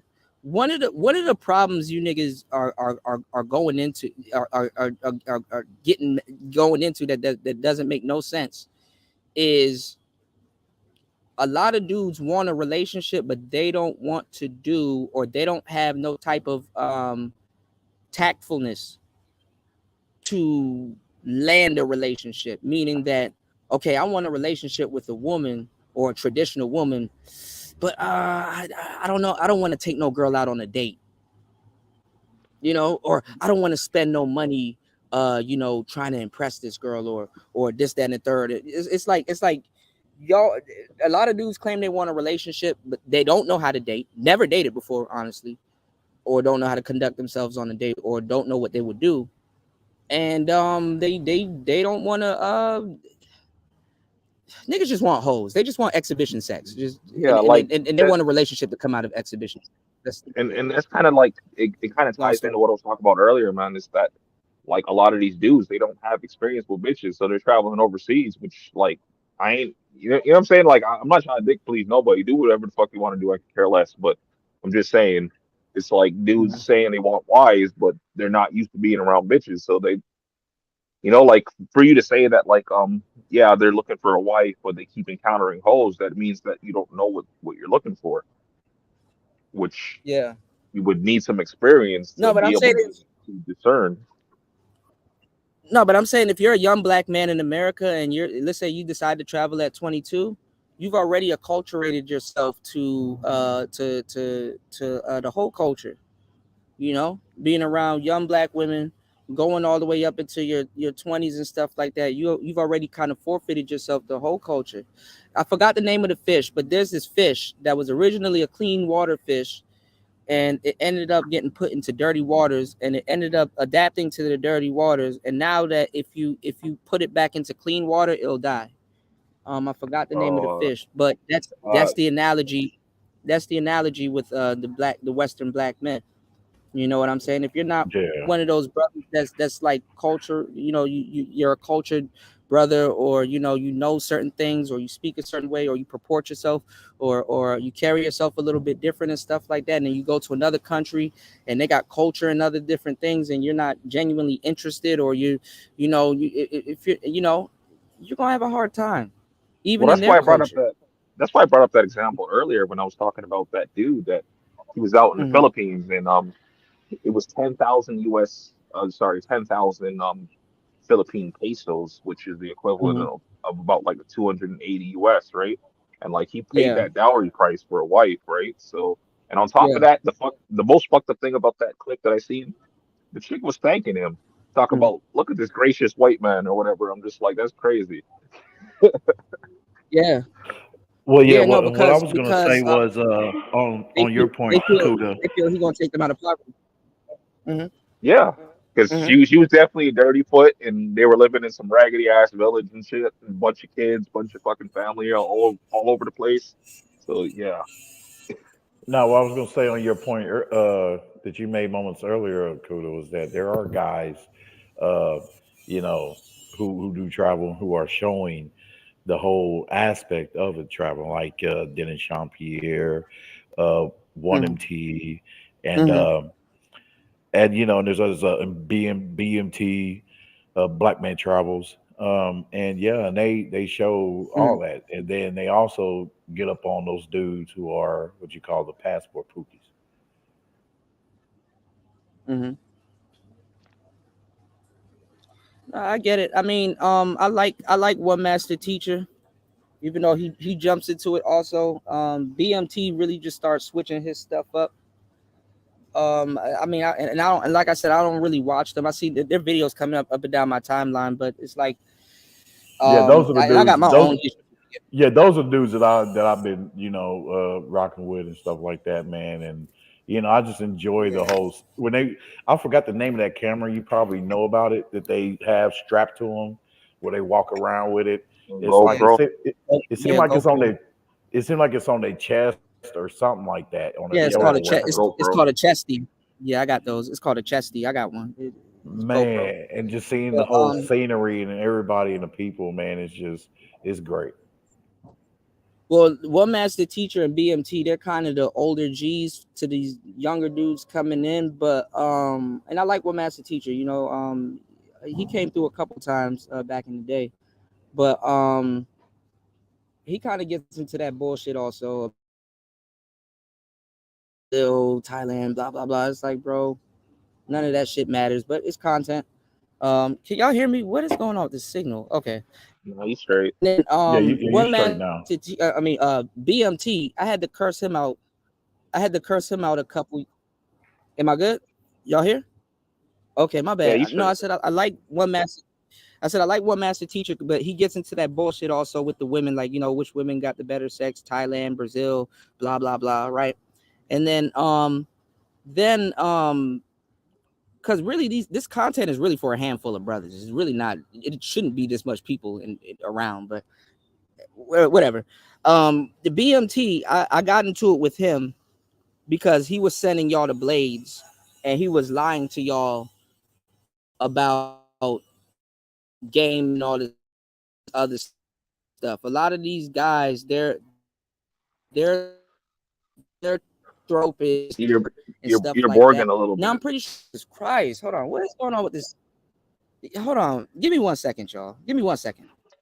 That's actually a great point that you brought up, actually, because I did hear a few content creators mention this on the MGTOW side, talking about how some dudes that are promoting the whole passport bros movement, and they're like basically leading dudes to shit like that, and it's like these dudes would be like, I'm getting all these bitches, but they're not mentioning that they're paying for these bitches, which you could do if you like. Like I have no complaints about it, but I mean, long as you know, I see, All right, man. You know, hey, they're being safe, all right, cool I'm back, y'all. about their stuff, and you know, because I get a thrill and I get joy when I see another fellow man, you know, that's being enjoyed. You know, got a smile on his face. You know, what I Nah, mean, nah, it's cool. It's cool to see another brother win, but you don't. I don't want that shit to get weaponized against us or in the wrong way. I don't want dudes to have to feel fucked up later after commending a brother for winning. What I was saying earlier was hmm. I like one master teacher. He comes through, and you know what I'm saying. But he be like I said, he be on the BS also. Like which girls got better sex, Thailand, Brazil, blah blah blah. And then like Yeah, I said, I got into you are, yeah, you're right about that. I did see that one. yeah, Yeah. yeah. He be on some BS sometimes. And then with BMT, I had to curse him out a couple of years ago because he was lying to y'all, sending y'all down to the blades and stuff like that, and how was lying to how y'all about how is about that? about. No, this is what I'm saying. He was lying to y'all because I got cursed out behind it and gaslit and by Hmm. these same dudes that's fake as fuck. What I'm saying is he was lying to y'all about brothers getting killed in Colombia, and then now it blew over. He just couldn't keep up the lie. He Hmm. was lying to y'all, and he was lying to y'all about the game and everything. He was telling y'all too, like, y'all don't need no game. Y'all, that's some pookie shit. Y'all just need to get your passports and that's it. And I'm like, bro, are you fucking kidding me? There's a whole if you even travel, there's a whole thing is don't leave your common sense at the airport. Don't leave your brain at the airport and stuff like that. And it don't matter which one, the one you left or the one you came in. Like he tried to when I cornered him on Bernard Riley, he tried to flip it. And I'm like, why are you going out of your way to lie to dudes like this? He tried to flip it. He was like, because he tried to act like, well, that's some pookie stuff. Well, let me let y'all in on something. A lot of y'all brothers, when y'all go to these countries, you're pookie when you get over there. They don't know you for the most part. If they're not American or somebody, they don't know you. You're a pookie to a certain degree. Especially if you're American, they'd be like, "Oh, you're American. Oh, Snoop Dogg." They'd be on that type of. They don't know. I mean, I'm well, not. I'm not. Hold on. Wait. Hold on. Let me finish. Hold on. I'm not telling you to act like a pookie when you get there, but I'm saying, and I'm not saying you got to move with your head on a swivel like that. But you're black and you are American, and their first introductory to you to in a lot of cases is the music. Sometimes they like that. Sometimes you'll see them with a damn shirt with Future on it, and sometimes they're like, oh man, you smoke weed, they get on that type of time when they start seeing black people, especially if you open your mouth and you're not speaking because they unbeknownst to y'all when y'all go to certain places they deal with Africans. Like for some reason these passport bros got y'all thinking that y'all are the only black people traveling, and that's not true. You know what I'm saying? That's definitely not true. What I'm saying is this, when I got into it with BMT, he went out of his way to try to tell y'all don't need game. And then when I'm telling y'all like, yo, this is some game, y'all need to, that what he's telling y'all the wrong thing. He tried to, because this is what people try to do when they're against quote unquote the game, right? They try to repurpose it as something else. So he was trying to run this whole anti-Pookie campaign And then when I made sense and gave everybody some game, he tried to relabel it as street smarts. And I'm like, bro, okay, since you want to play that game, because let me tell you something. If anybody is telling you that the game ain't real, you don't need game, they're running game on you. The irony of it, they're actually running game on you. So I'm like, okay, because I'm a veteran at this shit. Okay, the niggas try to repurpose it as street smarts. Okay, so if you're if think about it like this, if you're anti Pookie, you don't tolerate no Pookie behavior, you don't teach no Pookie this, no Pookie that, blah blah blah, Pookie Right. Pookie. Why would somebody have street smarts? If they're not a Pookie and they're not moving around in the streets, why would they have street smarts? You understand what I'm saying? So they don't know what the fuck they're telling y'all to do. And sending y'all. First of all, how are you anti Pookie and you're sending someone somewhere to go deal with hoes? You are putting your audience in the street for the dirty meat, but you're against Pookie? Yeah, I haven't seen that with the guys that No, that I've been niggas don't listen following. to The themselves. the traveling cats that I follow, and it's like I don't really follow all of them. And granted, a lot of them I don't know about or whatever, but the ones I do, you know, what I mean, like DJP, Dennis Jean Pierre, like you know, they show receipts, give updates about you know what's going on there. You know, what I mean, like Yeah, but especially Ray, if I send you to Figueroa, what are you gonna think about me? I'm like, man, nah, just show up in Cali and just just hit Fig and bring your luggage and shit like that. And yeah, they're gonna take care of you. They lied to y'all. They had black men in the manosphere believing that as soon as they get off the plane, bitches are gonna be all over them instantly. I Y'all don't know. niggas, I don't know who does that shit, but that was the main passport bro thing. Them niggas was walking up and down the blade in Thailand talking about some look, you see how these girls, how they're on me? It's like, nigga, you're on the fucking massage parlor blade. They gotta shoot their shot at you to try to get you in there to get money. Of course they're Yes, gonna be all over you. Like come on, they were using all of that bullshit to get you. and Like and this shit is and funny, bro. like that's actually a great point that you made because also too, um, what a lot of these dudes don't understand is like even if you're gonna go down that route, like you still gotta have a little bit of game. So Yes. these so these bitches ain't trying to fucking milk you.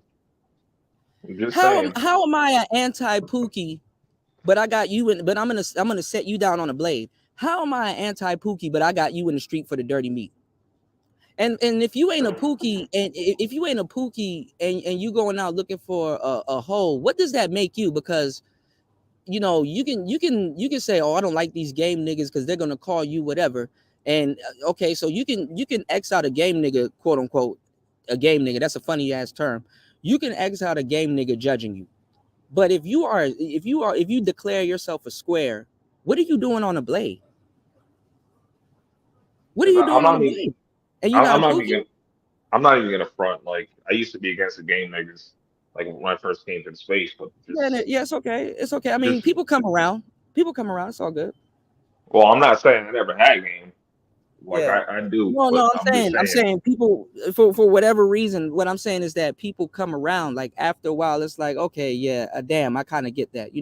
It comes with age. Knowledge comes with age, whether common or uncommon. Like my whole thing was like, why do people need to learn this? Like you should already know this. But then when I'm listening to dudes speak and shit like that, I'm like, yeah, it Yeah, actually is necessary. yeah, and I can't discount like you know I'm not gonna jump on a bandwagon with other guys you know just to seem cool with them on this you know when they shit on dating coaches entirely yeah, because there's a couple now that I'm subscribed to that I've been listening to for a long ass time and they have like great they give you the real game too like in how to conduct yeah, yourself when it comes to how to conduct yourself around women you know they'll and yeah. strengthening your awareness and the behavior patterns of women to watch out for and stuff like that. You know what I mean? And I believe that You know, at first I was kind of thinking like, man, are they talking like in the sense where they want you to just deal with the women in this realm? But no, then I had to meditate about it and open up my mind and say, oh no, they're telling you basically. My brother's been telling me, damn it, okay, that this is how you conduct yourself with women, period, no matter where you go. So I can't shit on the dating coaches in game entirely. But that's what they did, and that's what they were getting on. Like, but the dating coach to a certain degree predates the manosphere. But the thing is, like I said in the past, I think a black dating coach needs to be the most paid motherfucker on the planet. You know what I'm saying? Because they actually save lives in comparison to other dating coaches. But let me give y'all this: there's only 3 people, actually only 2, but 3. I'll just throw honorary 3. There's only 2 people that can say fuck a dating coach. Okay, listen to what I'm telling y'all. The other ones, they're just kind of, you know, they don't matter. You know, even the third one I'm about to give you, it don't matter. There's only 2 people that should say fuck a dating coach. Well, all right, I'll put it like this. When I ran the third shift, Marco was here, my brother Marco, right? Now I chop it up with Marco, you know, even on some player shit, right? Marco is a natural, okay?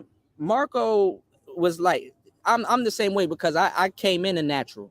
It's just some shit happened, and then I went looking for knowledge, and you know what I'm saying, and you know, that's when I jumped off the pavement for real. Marco is a natural, and he attracts women. He's a ladies' man, blah blah blah, right? So if I was to try to explain game to a natural, it's gonna sound funny because it seems like they're backtracking and they're micromanaging every single thing that they do with women instead of chilling and relaxing and having a good time, which is what attracts women to them. You understand what I'm saying? So Yeah, exactly. when I was sitting here talking about that stuff on player talk radio, because people act like I just jumped into the game and I just keep talking about game. It's like, nigga, y'all niggas are so blind. It's called player talk radio. You know what I'm saying? I don't get it. But anyway, I can see why he would say, man, fuck that. I'm not doing that. I don't need to do that. It's like, because it's true. He don't need to do that. But see, Marco didn't come in here to help dudes, you know what I'm saying, get women. So then he couldn't see it because Marco's like, yeah, I see it now. He's like, it is a problem. But then I didn't expect Marco to be, you know, to agree with everything I'm saying, because I would have to stop midway and be like, listen, this guy is kind of socially awkward. So I kind of got to communicate to him to get him on the, you understand what I'm saying? I got to get through to him to get him to do something that you do basically, or that we do basically. You know what I'm saying? Because for some reason he's having trouble with women, or women are going to smell this, you know? So it was kind of that thing right there. Right. But if anybody else for real is running around here saying fuck dating coaches, the same way like as a player, you should assume it's like, okay, so I assume you get women. I assume you don't have problems with women, because why would you be saying fuck a dating coach instead of soaking up some game? There's dudes who are non-dating coaches that are full of shit. Of course. But you got, like I said, you got the other dudes that will say fuck a dating coach. Like, you know, you got dudes that think that, you know, you got orbiters that are around women. They'll say fuck dating coaches, but at the same time, they're just orbiting women. They're in the friend zone. They're not really getting nothing done, or haven't done nothing with women, or they just been a woman's handbag their whole man career.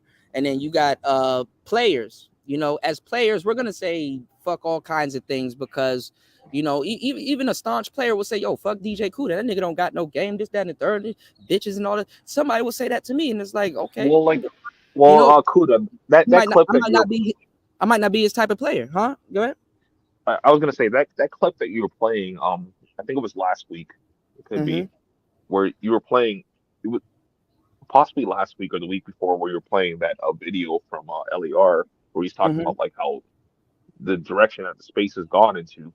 And I thought that was kind of interesting because, like, I like occasionally I still watch MGTOW videos, right? And they've been talking about this shit for like months now, talking about how the way that stuff is going, and dudes aren't really like motivated to make content because, you know, shit is everywhere. But also too, they were talking about this is what they've been talking about for years. They're talking about how this is like sorry, I'm a little bit all over the place, but it No, you kind of ties back into what LAR was talking about, where he's talking about like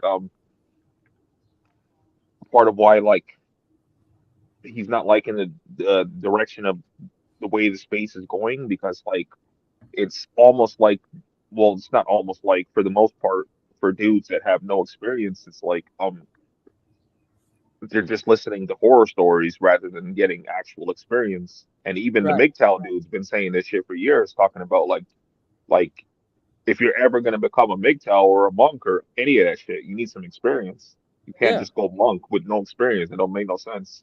yeah. Because then you're gonna eventually end up simping because you've never had that experience. And the first chance you get with a bitch that like actually treats you decent, you're gonna simp. But that's what but that's exactly what I said, and I said I said that same shit with the passport bros back in the day, because there was a whole different movement back in the day. These dudes that are claiming passport, these dudes were not passport bros. These new dudes are imposters, bro. Back in the day, it was passport bros and travel bros, and there were two separate things. You know what I'm saying? And the manosphere used to you see that story that you told me about that guy in that dowry? The manosphere used to chase quote unquote passport bros out of the manosphere space. This is why I got on BMT, because because BMT used to get chased out of the manosphere. The manosphere used to chase passport bros out of the space. They used to call them pedos. I never heard. Or Yes, you like talk. You talking about people can Jack. rebrand. No, see, Jap was loyal to a fault. And not even loyal to a fault. I don't even want to say to a fault. Jap was still banging the old manosphere gong. This is why I was laughing at the manosphere, because I'm like, bro, y'all niggas are hoes. Y'all some bitches, and y'all don't stand on shit. Y'all niggas was calling women dirty foot. Now she wifey. Y'all niggas was chasing passport bros out. And now you're a passport. No, it didn't work. Like dudes were. I had to defend passport bros back in the day. I had to Yo, defend. yo, thank you for Kudak, this I awareness, had a though. Huh? I said, well, thank you for giving me this awareness. Yeah, no, yeah, because they lied to y'all. When if you just got here, you're being lied to. All right, I hate to say it, and I hate to bring him up, because but one of the big, everybody has been grifting. I stand on shit, so I stay in one spot. You know what I'm saying? As a man should. A man is supposed to be a rock. I stay in one fucking spot. You find me, you find me. Congratulations if you do, because it's a gem, because you'll be rewarded. You know, my thing is just to support. My thing is this. Look at O'Shea, right? O'Shea has been in Poland damn near the majority of his manosphere career, and not one time he told y'all to get y'all passports and go travel out there and what Poland women were about and Poland. He was not doing that. O'Shea, I thought most of his time was in Ghana or somewhere. Yeah, in Africa. no, he recently did that within the last, I guess, 2-4 years. He recently did that. No, O'Shea was putting y'all on to dating coaches. O'Shea brought in alpha male strategies. He done gave up Steve the Dean. O'Shea was promoting Steve the Dean. He's bringing alpha male strategies. He brought in a whole bunch of dating coaches. He was pushing dating coaches. O'Shea pushed dating coaches in the manosphere also, because I knew the dating coaches that he was pushing before they got to the manosphere or knew anything about the manosphere. Okay, O'Shea was pushing dating coaches. He even had some pimps running around here. He was pushing Sinful. He was pushing Freeze, my boy Freeze, and Sinful and shit. He was pushing all of that stuff. Now all of a sudden he's anti-dating coach. Now all of a sudden he's a passport bro. Now he wasn't a passport bro before. He was chasing passport bros out of the space. This is how warped this shit is. Like y'all don't understand. This is how now when I'm seeing what's going on fast, and now when I'm hearing people claim shit, I'm like, damn, dog, damn.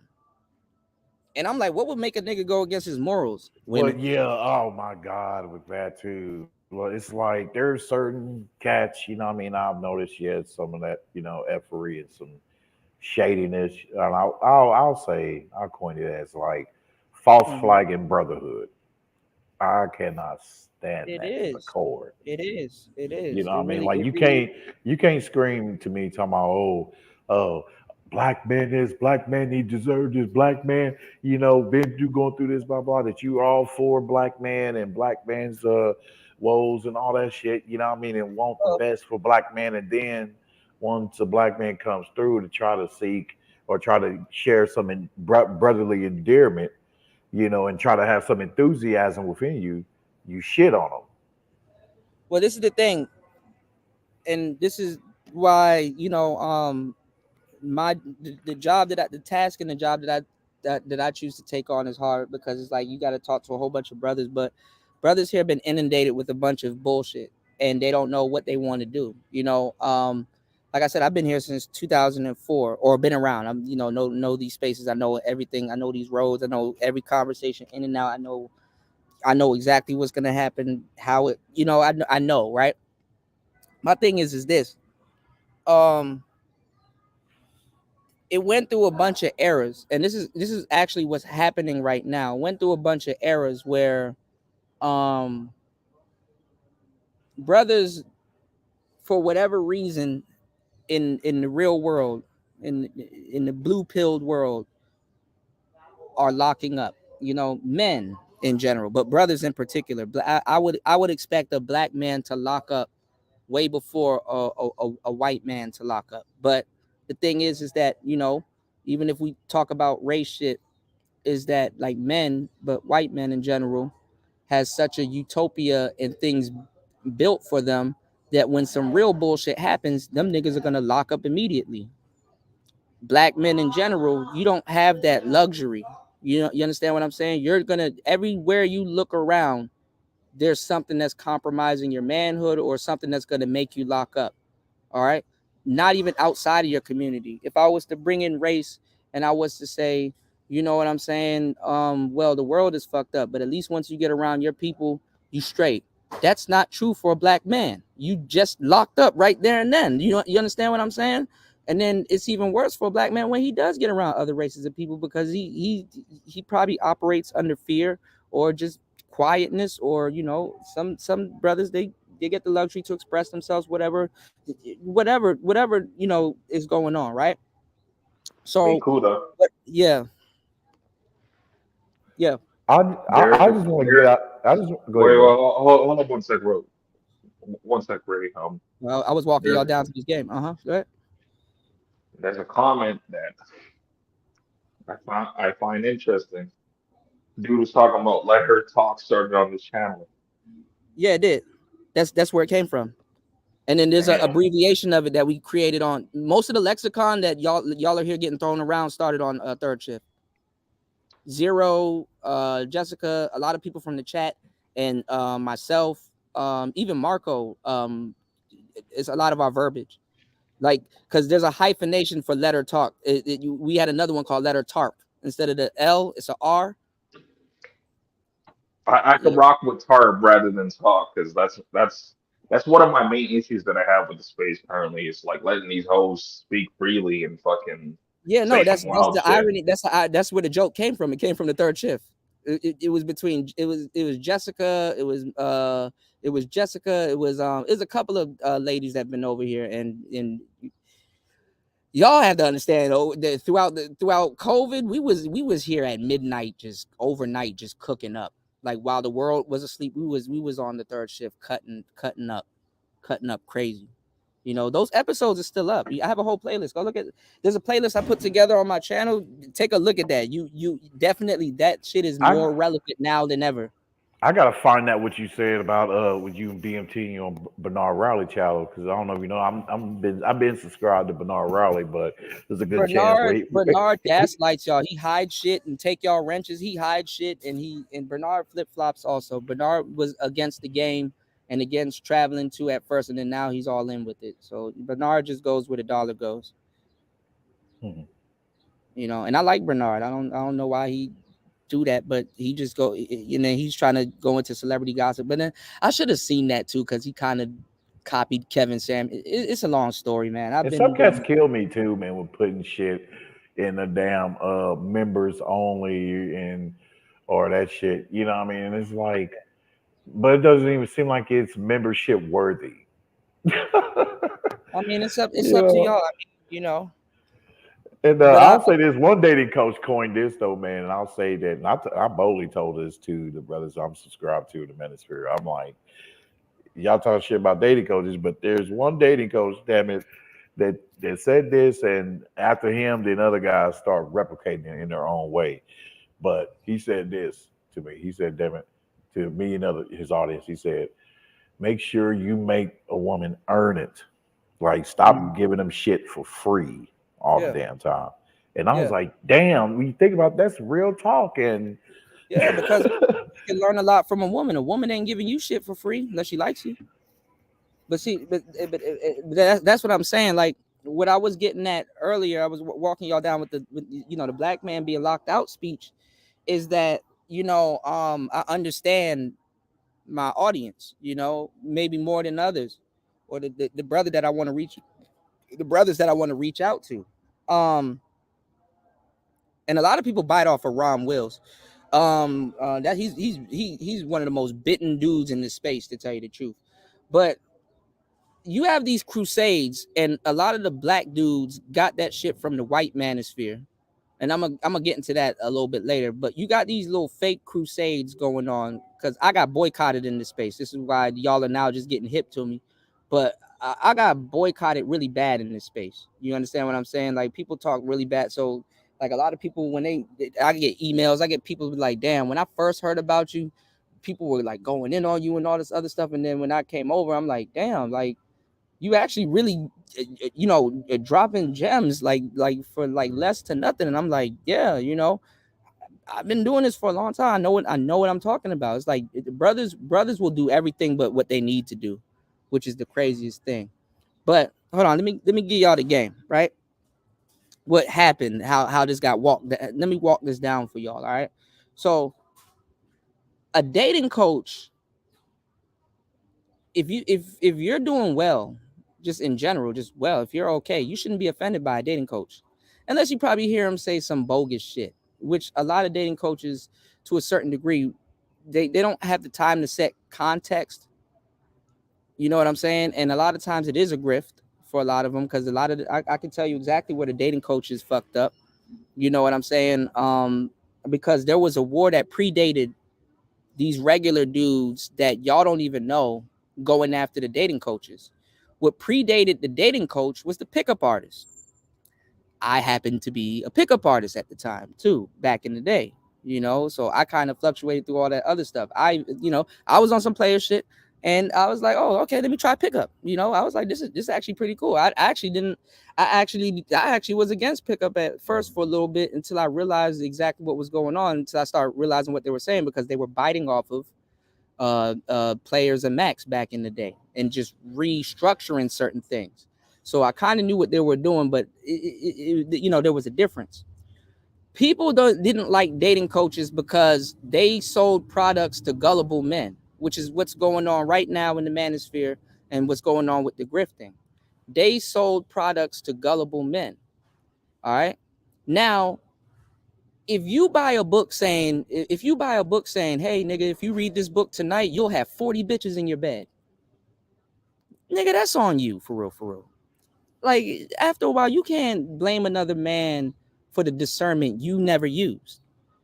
Okay, first of all, why do you want 40 bitches in your bed? Do you even have a place to bring 40 bitches? Do you even want to be around 40 bitches? You understand what I'm saying? Attitude and all. Do you want to be around that? So if you bought that book and he's like, oh man, this man lied. I didn't even get 40 bitches. Nobody sits back and asks the guy that bought that book, bro, are you mentally there? Nobody sat back and asked the guy, not even, let's just say if you skip past that. Nobody sat back and asked that guy, did you read the actual book page for page? Did you go outside? Did you practice it? Okay, so first of all, you didn't go outside, you didn't practice it, you didn't read the book for real, you didn't understand what was being said. you still trying to you still trying to for some reason you a grown ass man just thinking that you should just be around 40 bitches that's gonna be choosing up on you. Okay, cool. Y'all are starting to see the similarities. Oh, if you get off the plane, all these bitches are gonna be on you. Y'all starting to see the similarities there. You understand what I'm saying? Y'all see you have to have certain things to compare this to, because you have to know who's talking to who. You understand what I'm saying? So the Passport Bros are running the same stupid game that the dating coaches were running. That they inherited their audience. So these dudes got mad, and then guess what groups you got out of these dudes getting mad because dating coaches are the worst, dating roaches. Remember, they lied to them and stuff. These dudes turned MGTOW. These dudes turned some of these dudes turned they turn into all kinds of different factions, which is what's going on right now, you know, with men, you know. So they turn into all these different factions, and then you have what's called you have the anti-dating coach dating coach. Hold on, let me get Well, to my understanding, my understanding is that MGTOWs were around at the same time as PUAs, but PUAs actually created like Red Pill. No, MGTOWs got a lot of those MGTOWs were mad because they bought a PUA product and it didn't work, and they didn't have the balls to do it and stuff like that, because the majority of the PUAs that were really doing it, they were actual nerds and actual dudes that will be roaming around in the black pill sector today. Those were the PUAs. Those were the dudes that say, fuck it, I'm gonna crash and burn. Fuck it, I'm gonna study this, I'm gonna study this, I'm gonna do that. So those were the dudes that should have been relatable to the dudes that couldn't get women, because they started getting women. And the thing is that they were on their own thing. And then the thing is that it's gonna be harder for another nerd to teach another nerd at that time how to get women. It will be if he didn't get it, it will be a little bit harder. You understand what I'm saying? Because you develop a skill and you're trying to tell him he can develop it too, but he's just a slouch. He doesn't want to listen. He wants to, you know what I'm saying? He wants to drag his knuckles, and then it's like pulling teeth. And it's like, bro, I'm not gonna expend all this energy trying to help your dry dick ass that don't want to listen. So a lot of those dudes got mad and felt like they got cheated and stuff. And then what also ended up happening was that dudes had multiple gurus, meaning that there was only, because it wasn't a big market like how it was right now. So what happened was, if you study a guy and let's say he's teaching the fast game, and you're like, oh man, this is cool, I want to learn this and blah blah blah, and it's like, oh shoot, but there's this other guy that I like, but he's teaching the slow game. When you're overloaded with information, you're not even going to make a move. You're just going to be listening to a nigga telling you fast game, slow game, fast game, slow game, fast game, slow game. And anybody, even the bitch that you're trying to attract, can walk up to you and be like, well, did you try to implement any of that? No. Did you understand any of that? Not at all. They don't understand none of that shit. They don't know. These dudes, a lot of these dudes are lazy. And then the black manosphere lied to y'all. These aren't geeks and nerds, and these are lazy niggas that are actually more pooky than they led you on to believe. You know what I'm saying? This is where the MGTOWs came from. This is where a lot of the monks came from. It's just a lot of the dudes locked up. And while all of this was going on, by the way, you had what's called the wall of silence, you know, which were dudes that's like, okay, we're just going to lock ourselves out of women. We're just going to lock ourselves out. We're not going to participate in society. We're going to lock ourselves out. We're going to not deal with women, not talk to them, not engage with them. We're going to practice semen retention. I'm going to relabel what would be inceldom to semen retention. And I'm going to build myself up and then wait till they come back to the table. This is where your BGSs, this is where a lot of those other guys start grifting into the manosphere. You understand what I'm saying? BGS was he was agnostic. You know, he was talking about spirituality and all that other stuff. He was more so in the Hotep sector, but in between. This is where a lot of the Hotep niggas came from too. So the manosphere started taking on a lot of different things, even if they disagreed with it. You understand what I'm saying? Like, this space it's an interesting space, but you have to have somebody around to be able to tell you what's going on. You know what I'm saying? Because niggas running around here, Pookie this, Pookie that, Pookie this, Pookie that, and we'll go listen to Thug Titian. You understand what I'm saying? So what happened is you said semen retention got nothing to do with BGS. You probably have not been listening to BGS for a long time. You probably only know about one channel. There's another channel I'll show you, and you'll be like, damn, I didn't even know. You got to do your homework. You know, as Rael said, Soul and Black created the Wall of Silence space. Yeah, but the white MGTOWs had Wall of Silence also. In between the Wall of Silence, this is where the Black manosphere broke away from the white manosphere, because there was a lot of this. Let me give y'all the game. This happened over women. Okay, so when the manosphere was together, it was just a bunch of brothers. It didn't matter if they were black, white, or whatever, but people still had their own spaces. The white brothers started getting a bunch of sisters, and black men were genuinely happy for them. You know, black men, I'm not gonna lie, you know, because it wasn't on no Hotep shit where it's like slavery and all this other stuff. What I'm saying is when a white MGTOW brother, because he was a brother at the time, right? A white MGTOW brother say, hey, look, man, you know, I got myself a nice relationship and blah, blah, blah. And it's like, okay, cool. And he shows his wife and it's a sister. Black dudes were congratulating him. They didn't have nothing crazy to say to the sister, none of that shit. They would congratulate him. They were like, yeah, man, damn, you know, you done got him one. That's what's up. You know, they weren't talking about the sister's behavior. They weren't talking about none of that, right? They were genuinely happy that their brother got a lady, an upstanding lady. Cool. Well, Hold on.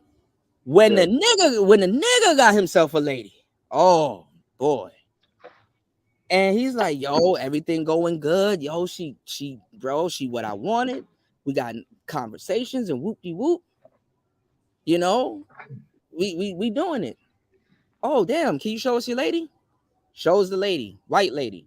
Oh boy, you should see how white. Oh, them white boys was mad as shit. That's what I'm gonna say. Like, them niggas ran right back over the Stormfront to talk shit, putting pictures and shit like that. That nigga was enemy number one. Like enemy number one.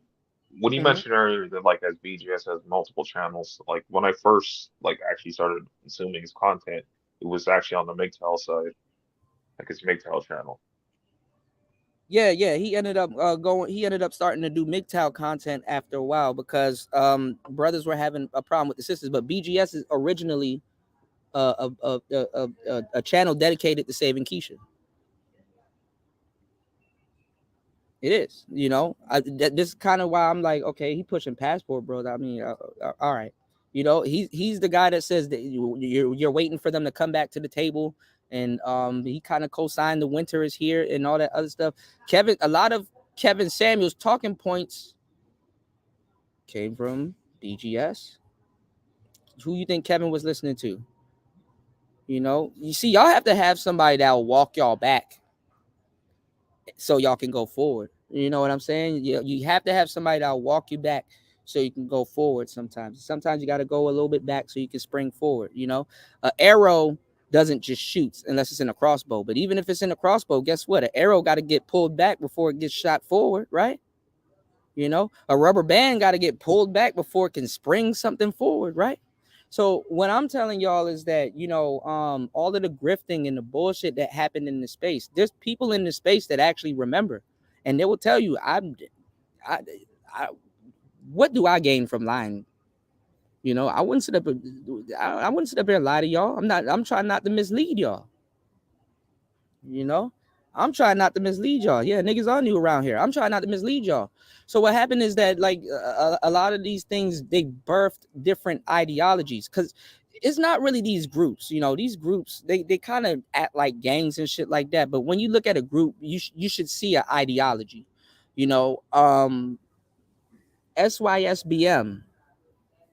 It could be whatever the hell y'all want, you know, it could be whatever the hell y'all want. Like, I'm trying to show y'all there's traces of everything that I'm telling y'all here that repeats itself. There's a lady here that y'all let get out of control, and still to this day y'all trying to blame me when y'all should be thanking me for real. But it got out of control, and I don't got nothing to do with that. You know, if I created Frankenstein and y'all loved Frankenstein, and I'm telling you, this nigga done broke a hole in my wall and walked out of the laboratory, he's out of my control, I don't know what to do. But y'all took him in, and now that y'all have whatever opinion on him now, don't try to sit here and come back to me. So it was a whole bunch of niggas talking about some women shouldn't be in this space when women were already being in this space. I didn't let no bitches in this space. They were in this space anyway. And y'all would have let them in this space anyway. You know, Obsidian, all them 2.0 niggas, O'Shea let more women in this space than anybody. So I don't know why niggas feel the need to talk to me. You know, O'Shea let Cynthia, O'Shea let the Tazes and Nylas run around. Obsidian used to do a show with Ren. You had all kinds of women in this space. All right. There was a young lady that, like I said, that used to be on my panels, you know, and y'all got behind her, and she got way more support than I did. There's a young lady that used to be here. I taught her the ropes, you know. She been battle tested and everything over here by y'all know who I'm talking about, by the name of Jessica, you know. And I fucks with Jessica. Jessica cool. She basically had her own big slice of the manosphere. Even women were getting at her. Dudes were championing her for going in on other women, because black men in this space want Jessica X in this space. You know, that's what they wanted. What's the history as why I'm bringing up Jessica? Well, in the white manosphere, remember I was telling you guys that the black dudes were happy that the white man got him a sister. You know what I'm saying? But they weren't happy when a black man got him a Becky, right? This is kind of where SYSBM and certain origins of other spaces started to happen. All right, so the black manosphere broke off from what is called now the universal manosphere, but there is a such thing called the white manosphere. Before a Jessica X ever happened in the black manosphere, there was another woman that was way more potent, because it's the same thing over there with the white boys, and that predates Jessica X. Who here has been around long enough to know the girl? And I just gave y'all a clue. You could put it in the chat. What lady am I talking about that predates that? And they'll never let a woman. This is why they rejected Pearl. This is why they rejected that Femme Sapien chick. Put the girl's name in the chat if you know who I'm talking about. I think Fasten about to beat y'all to it. But no, not Cocaine Kells. That's funny as hell. But shout out to Cocaine Kells wherever she at. But I thought you were talking about that Scholar Bid show was mentioned a bunch on the MGTOW side. Nah, actually, you know what? There was another woman that they liked, but she wasn't in here. No, there you go. Shout outs to Big Cap. Big Cap know what I'm talking about. G-body shit. Big Cap know what I'm talking about. Yes, sir. There you go. Nola Girl, Panther Platform. And Nola Girl got them real good too, because she wasn't a blonde. She was convincing. She talked that manosphere shit. She was a country girl. She, you know what I'm saying? She checked all of the check marks. She checked all of the boxes that them dudes wanted, right? Till they found out she was dating a nigga. I said, oh, look at God. Till they found out she was dating a nigga. Now look at the remnants of what I'm talking about. Donovan Sharp, right? There's a guy that a lot of people don't like around here, but he's actually still in the bigger side of the manosphere. He kind of left the black manosphere, which was amazing if I was to run down the history to it, right? A lot of people don't like Donovan Sharp for whatever reasons. I get it. But bro has done some gangster shit in the past. You know what I'm saying? I'm not gonna let a dislike from somebody allow me to tell a lie. You know what I'm saying? He's done a lot of gangster shit in the past. So listen. He was like a tokenized dude. What's going on, Untitled? He was like a tokenized dude, right? A Oreo, so to say, right? You know, to a certain degree, you know, black people, you know, like to act like they're outcasting somebody when like niggas are the biggest outcasts in the world and shit. But he was an Oreo, sort of say, to a bunch of people, right? But he had the voice. He had a voice for radio. You know what I'm saying? You know, there's a saying that, oh, you got a face for radio. And then somebody's going to say, oh, people on radio don't show their face. And like, come on, man. You ruining the joke. That's the irony of it, sir. Right? So Donovan Sharp had the voice, meaning that at the time, though the manospheres were separated, he could talk to the white manosphere and he could talk to the black manosphere. You understand what I'm saying? Because he had the voice. And you couldn't tell if he was white or black, but you could tell he was... These cats are getting on my nerves. You couldn't tell if he was white or black, but you could tell he was qualified. You know what I'm saying? Just based off the stuff that he was saying. So he could have been a faceless champ. He could have been like another Jason Black or whatever, you know. Then something happened and he showed his face. And then that kind of killed off his black base. Like niggas are like, beige rage, you know what I'm saying? Dudes start you know, judging him heavy, especially on the black side. And then I think this is when O'Shea tried to bring him in or whatever, and they, you know, try to bond together with football, and because he's from Philly and all this other, you know, goofball shit. And then he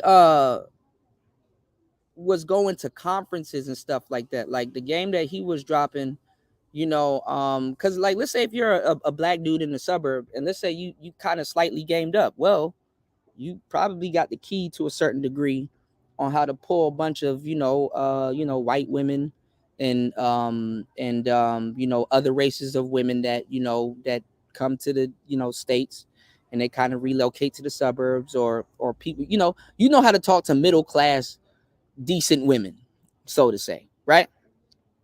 Let's just say that. So with all of this happening, right, y'all, he goes over there to the white manosphere, because he used to write for Return of Kings and all this other stuff. I'm kind of walking y'all down to what's going on, right? And he you said white woman with a nigga, yeah, she's tainted. Yeah, exactly. They don't even get into the same, like if you a black person and you see a swimming pool full of white people, and back in the day and you used to get in the swimming pool, they would all get out. They won't even, they think they're bathing with you and shit. It's weird, but hey, it's okay. But Donovan Sharp used to speak at the Red Man Conference. I don't know why they call it the Red Man, but cool. I kind of do. You know, there's the irony in it. You know, you're light skinned, and you know. But he used to speak at the Red Man Conference. There was a couple of Negroes that they would let speak over at the 21 convention. Now they got, I don't even know if Coach Greg Adams fuck with them anymore, but they had ARC, rest in peace, my brother. They had Donovan Sharp, and they had a couple of other people. And then I think, what's going on, Young Jay? I think they put Skeletor on there. I think they had Rolo Tomasi on there too, and stuff. They have, you know, Andrew the Dream Johnson, which is funny, a white man with the last name Johnson. You know, they you know, they kind of move stuff around. You know, they politic a little bit different. And when Donovan fell out with the 21 convention and them, I told him it happened last night. Hold on, I'm gonna get into that. We already talked about some of this stuff. I got you, Jay. When Donovan fell out with them, they were mad as fuck at Donovan. This brought me back to the old Manosphere days. They were mad as fuck at Donovan, and I kind of sat over here laughing because, like, on some player shit, I'm like, I already know why they mad.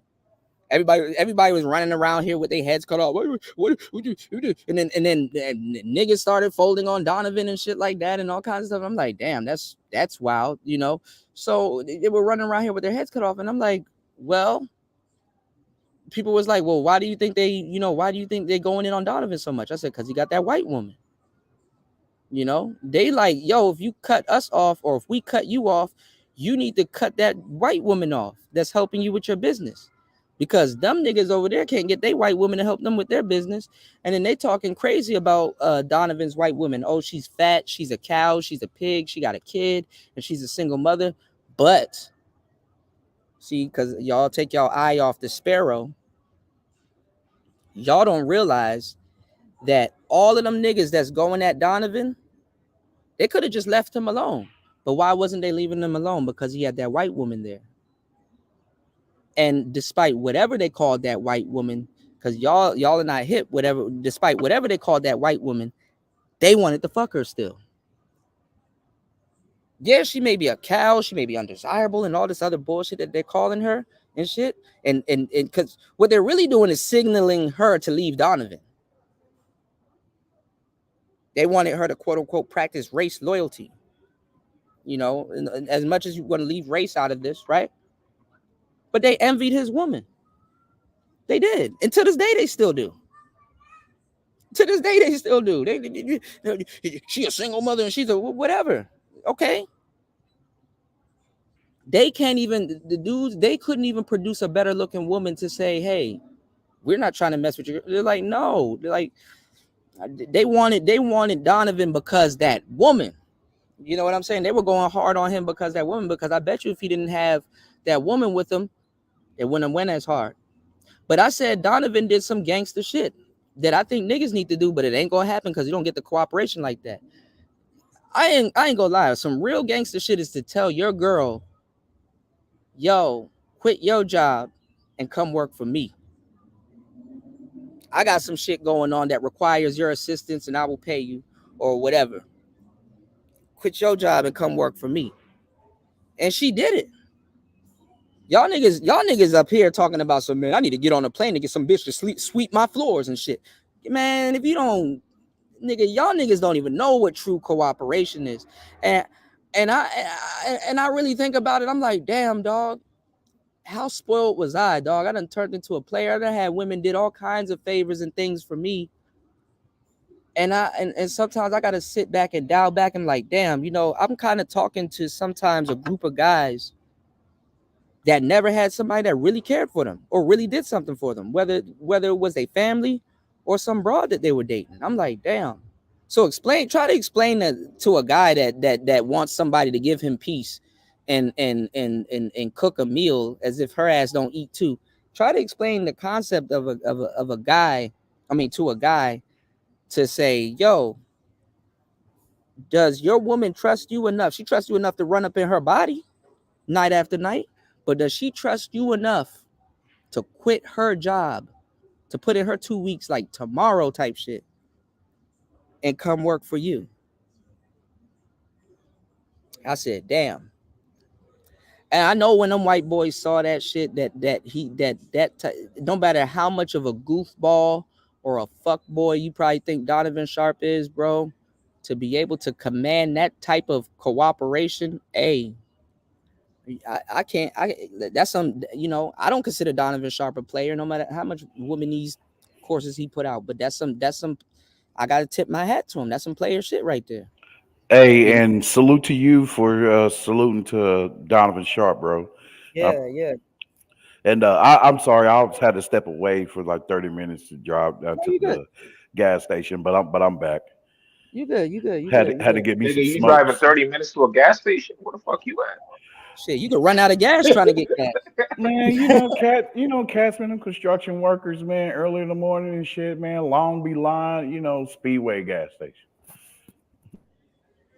Yeah.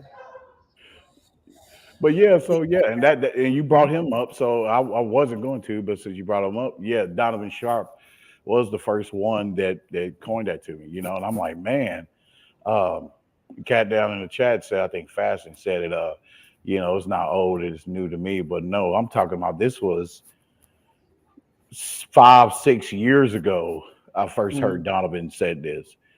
And then afterwards, and then I start seeing cats, saying the same thing in their own format. You know what I mean? But that was sound. I was like, damn, you right.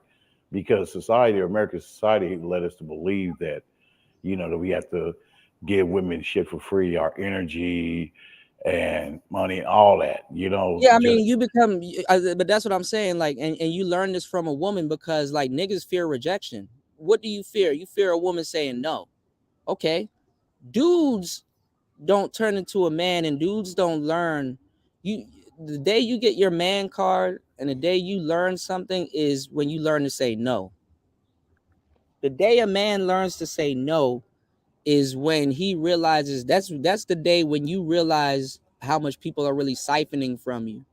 You know, checks and balances. You know how much people, you know, are how much you start to realize how much you give and how much is being taken from you. You know what I'm saying? You start to learn about yourself. Why are these dudes in the manosphere telling y'all to go trick y'all money off on low caliber women when they could tell you to take your money and go shine? You know, nigga, go buy yourself something nice. Buy you a nice watch. Buy you a clean t-shirt. You know what I'm saying? Like, spend that money. What the fuck? Spend that money on yourself. Reflect, shine. I'll say learn to invest, but brothers are responsible with No, I their was gonna. money. I actually was gonna get into that because I actually was gonna say something about that. I was about to say get in the forex or go buy a stock or some shit like that. But I'm gonna say no. Niggas would rather go buy a bitch. I would say no. Don't do that. That's why I said just Would you say that they'd rather go? No, for real. Because it's better to tell it's better to tell a man to go buy some shoes or go buy something that he can wear and stuff like that, because he's not about to sit down and try to learn how to trade and all of that other stuff. He's not about to do that. And then I was gonna get into that because I was gonna say that, you know, the fucked up part is that us black men will tell a man to go buy stocks and all this other stuff or you know, invest it. And then it's like, once he gets a return on that investment, guess what he's gonna do? He's gonna take that money and go spend it on the broad. So it's like, it is really it's a no-win situation, you know. But I'm not, you know, you said it's even more gangster if she leaves a 6-figure jobs to help you turn your business into 6 figures. That's what I'm saying. You know what I'm saying? You know what happens in black relationships, and I've noticed this because you know what I'm saying. I've even sat my girlfriends down at certain times and talked about it. Like, it's cool when you got a girl, right? And like, let's say you play the PlayStation or something, or the Xbox or whatever, and you play this game with your girl, and y'all are competing against each other, and it's just y'all, you know, having fun. Or let's say y'all play cards or a game and y'all competing against each other, and it's like fun or whatever.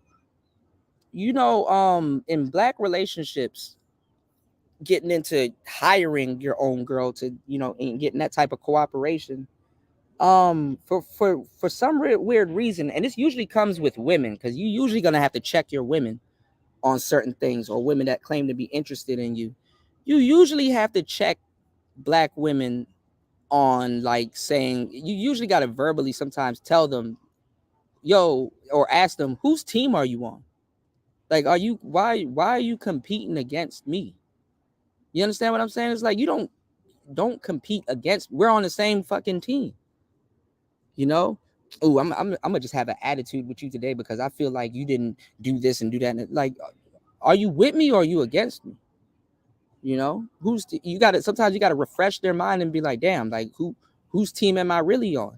Because I ain't gonna lie, a lot of women in the West are programmed to just to fucking just be doing shit to niggas for whatever reason. I'm tired of these motherfuckers acting in the same way as these bras that a lot of us be getting on. You know what I mean? Like, when their behaviors and shit. Well, I mean, that's what they do. I mean, recently I just did a show on the last show, right, about Cardi B. They getting on her head top because she came out here and she came out and was like, with the 50-50 thing, because people are dumb as hell with this 50-50 conversation. Like, I'm not about to be getting on no more panels or listening to no more shows about no stupid ass 50-50 thing, because they're making this 50-50 thing a broke person's conversation, and that's not fucking true at all. I'd rather go back to watching my anime than listen to that shit. Yeah, I would too, shit, because I need to go watch some episodes of Akira and some other stuff, because I've been irritated lately. But the main people that actually go 50-50 are rich people. Rich people go 50-50. Business-minded people, rich people go 50-50. Do poor couples put what they got together? Of course, but that's not necessarily 50-50. And I'm going to tell you the truth. Poor couples, for real, quote unquote, poor couples, for real, one person's really fitting the bill. One person's really fitting the bill. That's why that would make a couple poor. Like, if your man is struggling to make ends meet, but he makes ends meet and everything's okay, he can make ends meet and stuff like that. And let's say he still has a stay-at-home wife, you know, people will still say, oh, that's struggle love. Kind of is, but then again, you disrespecting the man because he's actually making ends meet. Now, is his woman doing right by him? Is he stressed out when he gets home, or he can comfortably make ends meet, and then when he gets home, he can get his head together and say, okay, you know what? I could put a little bit of money aside or cut back on something because I'm being compensated here at home, and then take that money and invest into something, and that will get me and my family in a better position. You know? That's some people be like, oh, that's struggle love. It's like, no, I hear that's, you. yeah, like 50-50. Like, people be like, oh, well, I want to be a businessman, and I want to go pull me a model. Well, guess what? Do you, like, for whatever reason, do you expect that model to walk away from modeling? No. Okay, is she going to be pulling in some money? Yes. Are y'all getting together? Yes. Are y'all doing certain things? Yes. So why make it a one-side relationship? A lot of people that got money, they're not sitting here trying to one up the next person or whatever the next person. Again, why I tell you guys, you got to look at your woman and ask her, why is she competing with you? Why the fuck are black women bragging about making more money, but it's not helping the black family? Whose team are you on? See, this kind of gets into that wage gap conversation where it's like, you can't have this conversation with women because they don't understand that. It's like, okay, you silly bitch, you want to make more money than me, but then you're complaining about not finding a man that makes enough money to take care of you. Men had to make a lot of money because, number one, we work harder and we take the jobs that y'all don't take. And then at the same time, we have to make a lot of money because we have families to support. Families. Now I may say this. Yeah. Now they may make more money, but they're broker than us. But that's the thing. Even if they make more money, that should be a W for the black community, and it's not. Because, see, if you make a bunch of money, Ray, somebody gonna look at you and be like, hey man, you need to build a community school and you need to right, exactly. Don't nobody look, didn't nobody, Wendy Williams right now got dementia. There ain't nobody going to her and be like, yo, Wendy, go build a community school, or go build a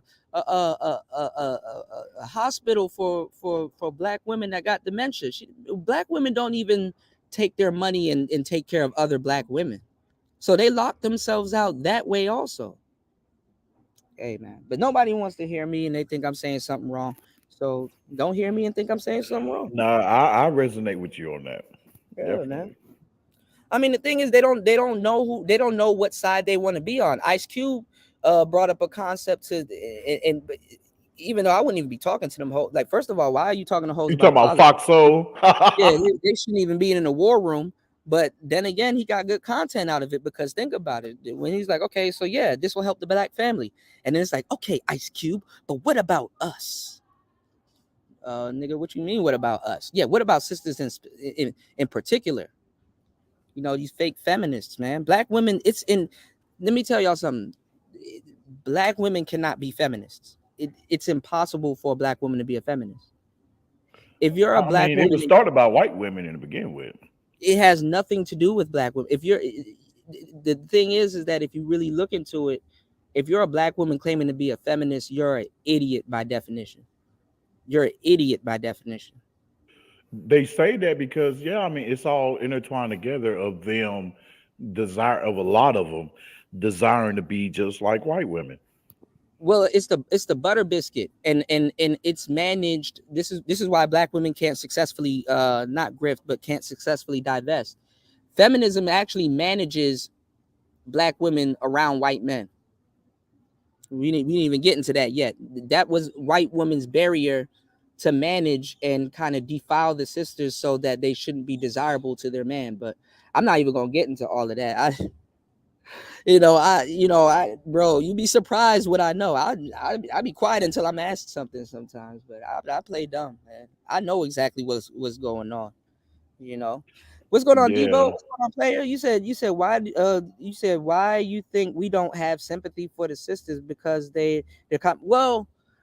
The reason why black men don't have sympathy is because if you were a black man, right, and you say, you know what, let me just go do my history on certain things, right? Yeah, they created the womanist movement. No, let me tell you where the womanist movement is. The womanist movement is when feminism gets too extreme, women need to cloak themselves to call themselves something else so that they can pretend like they wasn't feminist before, and that's where the term womanist comes from. But I'll get into that a little bit later because I didn't expect to talk about this. But if you are a black man and even a black woman, even women got to admit this. If you are a black man and you know a thing or two about war, and you read a couple of the nigga books like, The Art of War, you've read, you kind of up on the topics and stuff like that. Hey, you can't call The Art of War a nigga book. Well, niggas they niggified it, but yeah, it's really not when you really understand it. Yeah. But it's like when you understand how war works, and then because honestly, I'm gonna tell you the truth. This is not why they're taking it out of schools, but we'll get into that. But if you're gonna study Black history, you gotta be baseline red pill, but you gotta be straight up black pill to study Black history, because you're not going to understand why another race of people, other than hatred, why another race of people would do that to another another race of people. And then also you got to understand psychology and morale. Okay. When you do simple history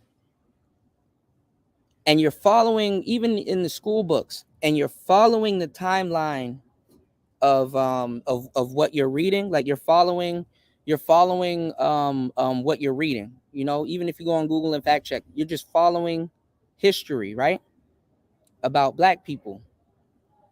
You're gonna run into multiple, they kind of sweep it under the rug. They kind of say it nicely, but they don't say it the way it should be said. They kind of give you Black history with kid gloves, because it's such a harsh topic. It's such a black pill topic that they have to kind of dumb it down and water it down so that kids won't rebel or people won't feel angered by the things that they're reading. But one of the biggest things that they dumb down in history, in Black history, is how many times Black women sold Black men out and throw Black men under the bus. How many times Black women sold Black men out, and how many times they've thrown Black men under the bus. Now, am I sitting up here to turn this history lesson into, Black women just sold niggas out? Nah, hell no.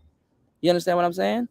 Because if you look at certain parts of Black history, you would see there were certain instances where Black women was going to already sell out the Black men, but the Black men actually stepped up. This is why Black women still want to require Black men to be simps.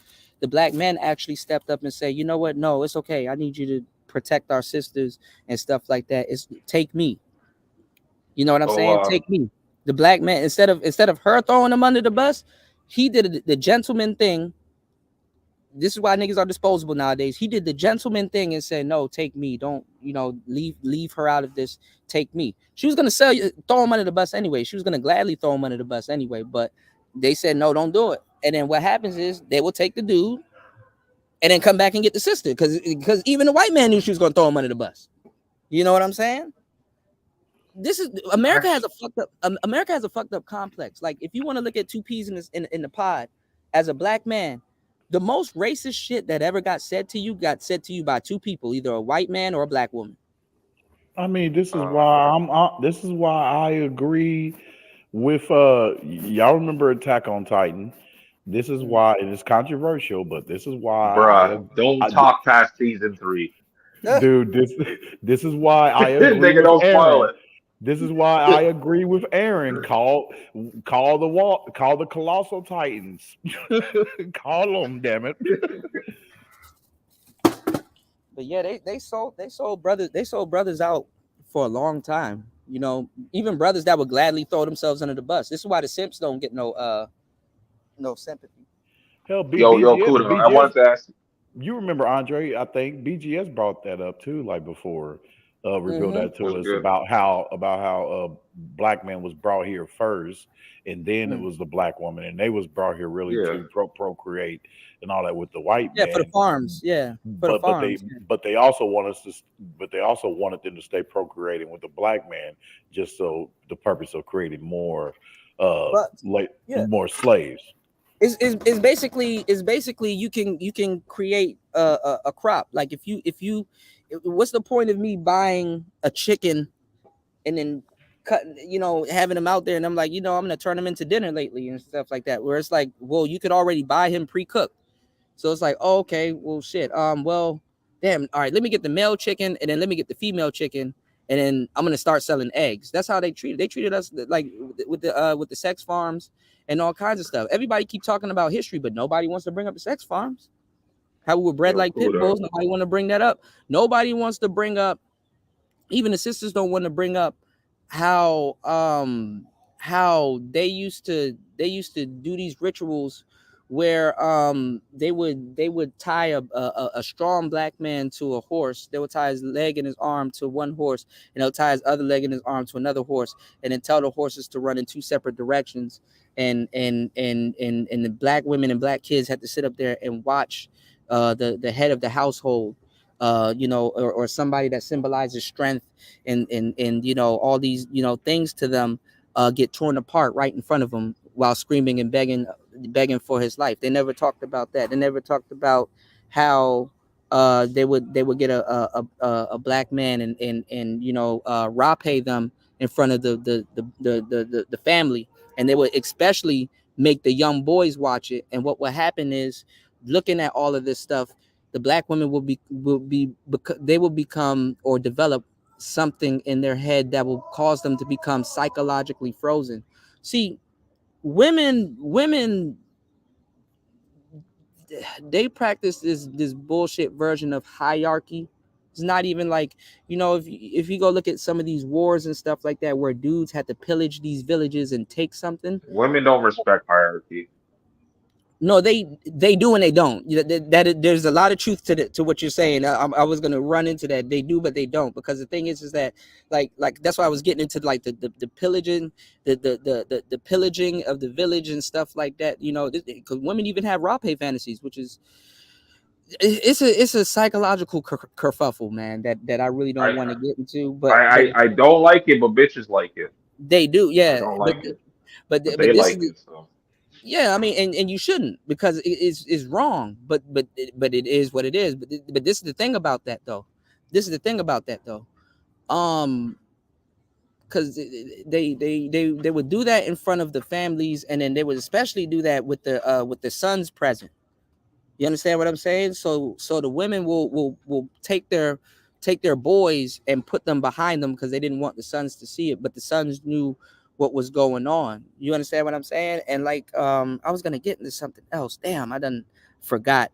But my fault, bro. No, you're good. No, it's something that you said, and I was gonna get into it, but I damn. Oh yeah, with the pillaging of the villages and stuff like that, people think that you have to rape somebody. No, you don't.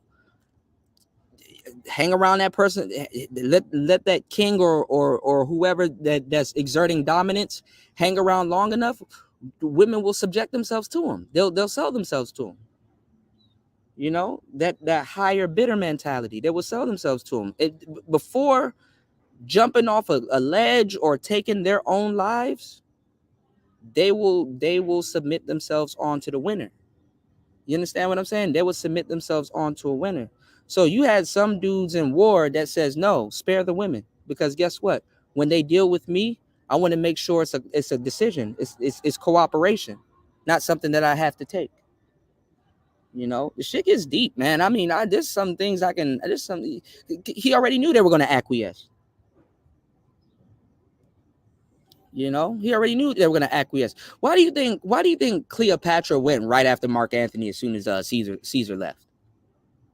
She like niggas that kill niggas with swords. Okay, well, your nigga just got killed with I don't know about a dagger, but anyway, give it some time. Hoti, I think they were messing around before that, but you know, it is what it is. You know, it is what it is. You know, and Cleopatra she wasn't a dime. I mean, her queendom made her a dime, but she wasn't a dime. You did. A lot I of look people. at it. You know what's funny? I look at it. Actually, to tell you the truth, I look at that shit over here all the time. I look at that shit over here all the time. I'm gonna be direct and 100 with y'all.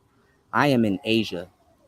They kiss white people's ass out here like shit. I said, damn, them bombs really must be working. I'm like, I said, damn. Like when they got invaded and they seen the soldiers and what they look like and all that other stuff, and here, and it's not even just the women, it's the dudes too.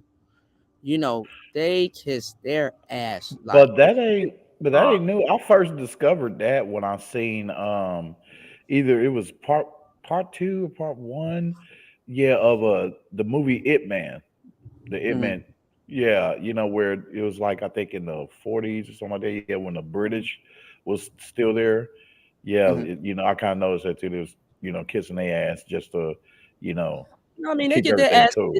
they get their ass kissed like if and when you guys like travel and or even if you've been places and stuff, you know what I'm talking about. I mean, you can go to certain places that wasn't colonized by the Britain or the British or in certain places and things like that, right? But it's like the tone is a little bit different if you know that there has been a war or history with certain, you know, places. It's like, oh, when the war here happened, you know, blah blah blah. Like where I'm at, it got colonized by the French. You know what I'm saying? Even Jamaica got colonized by the British.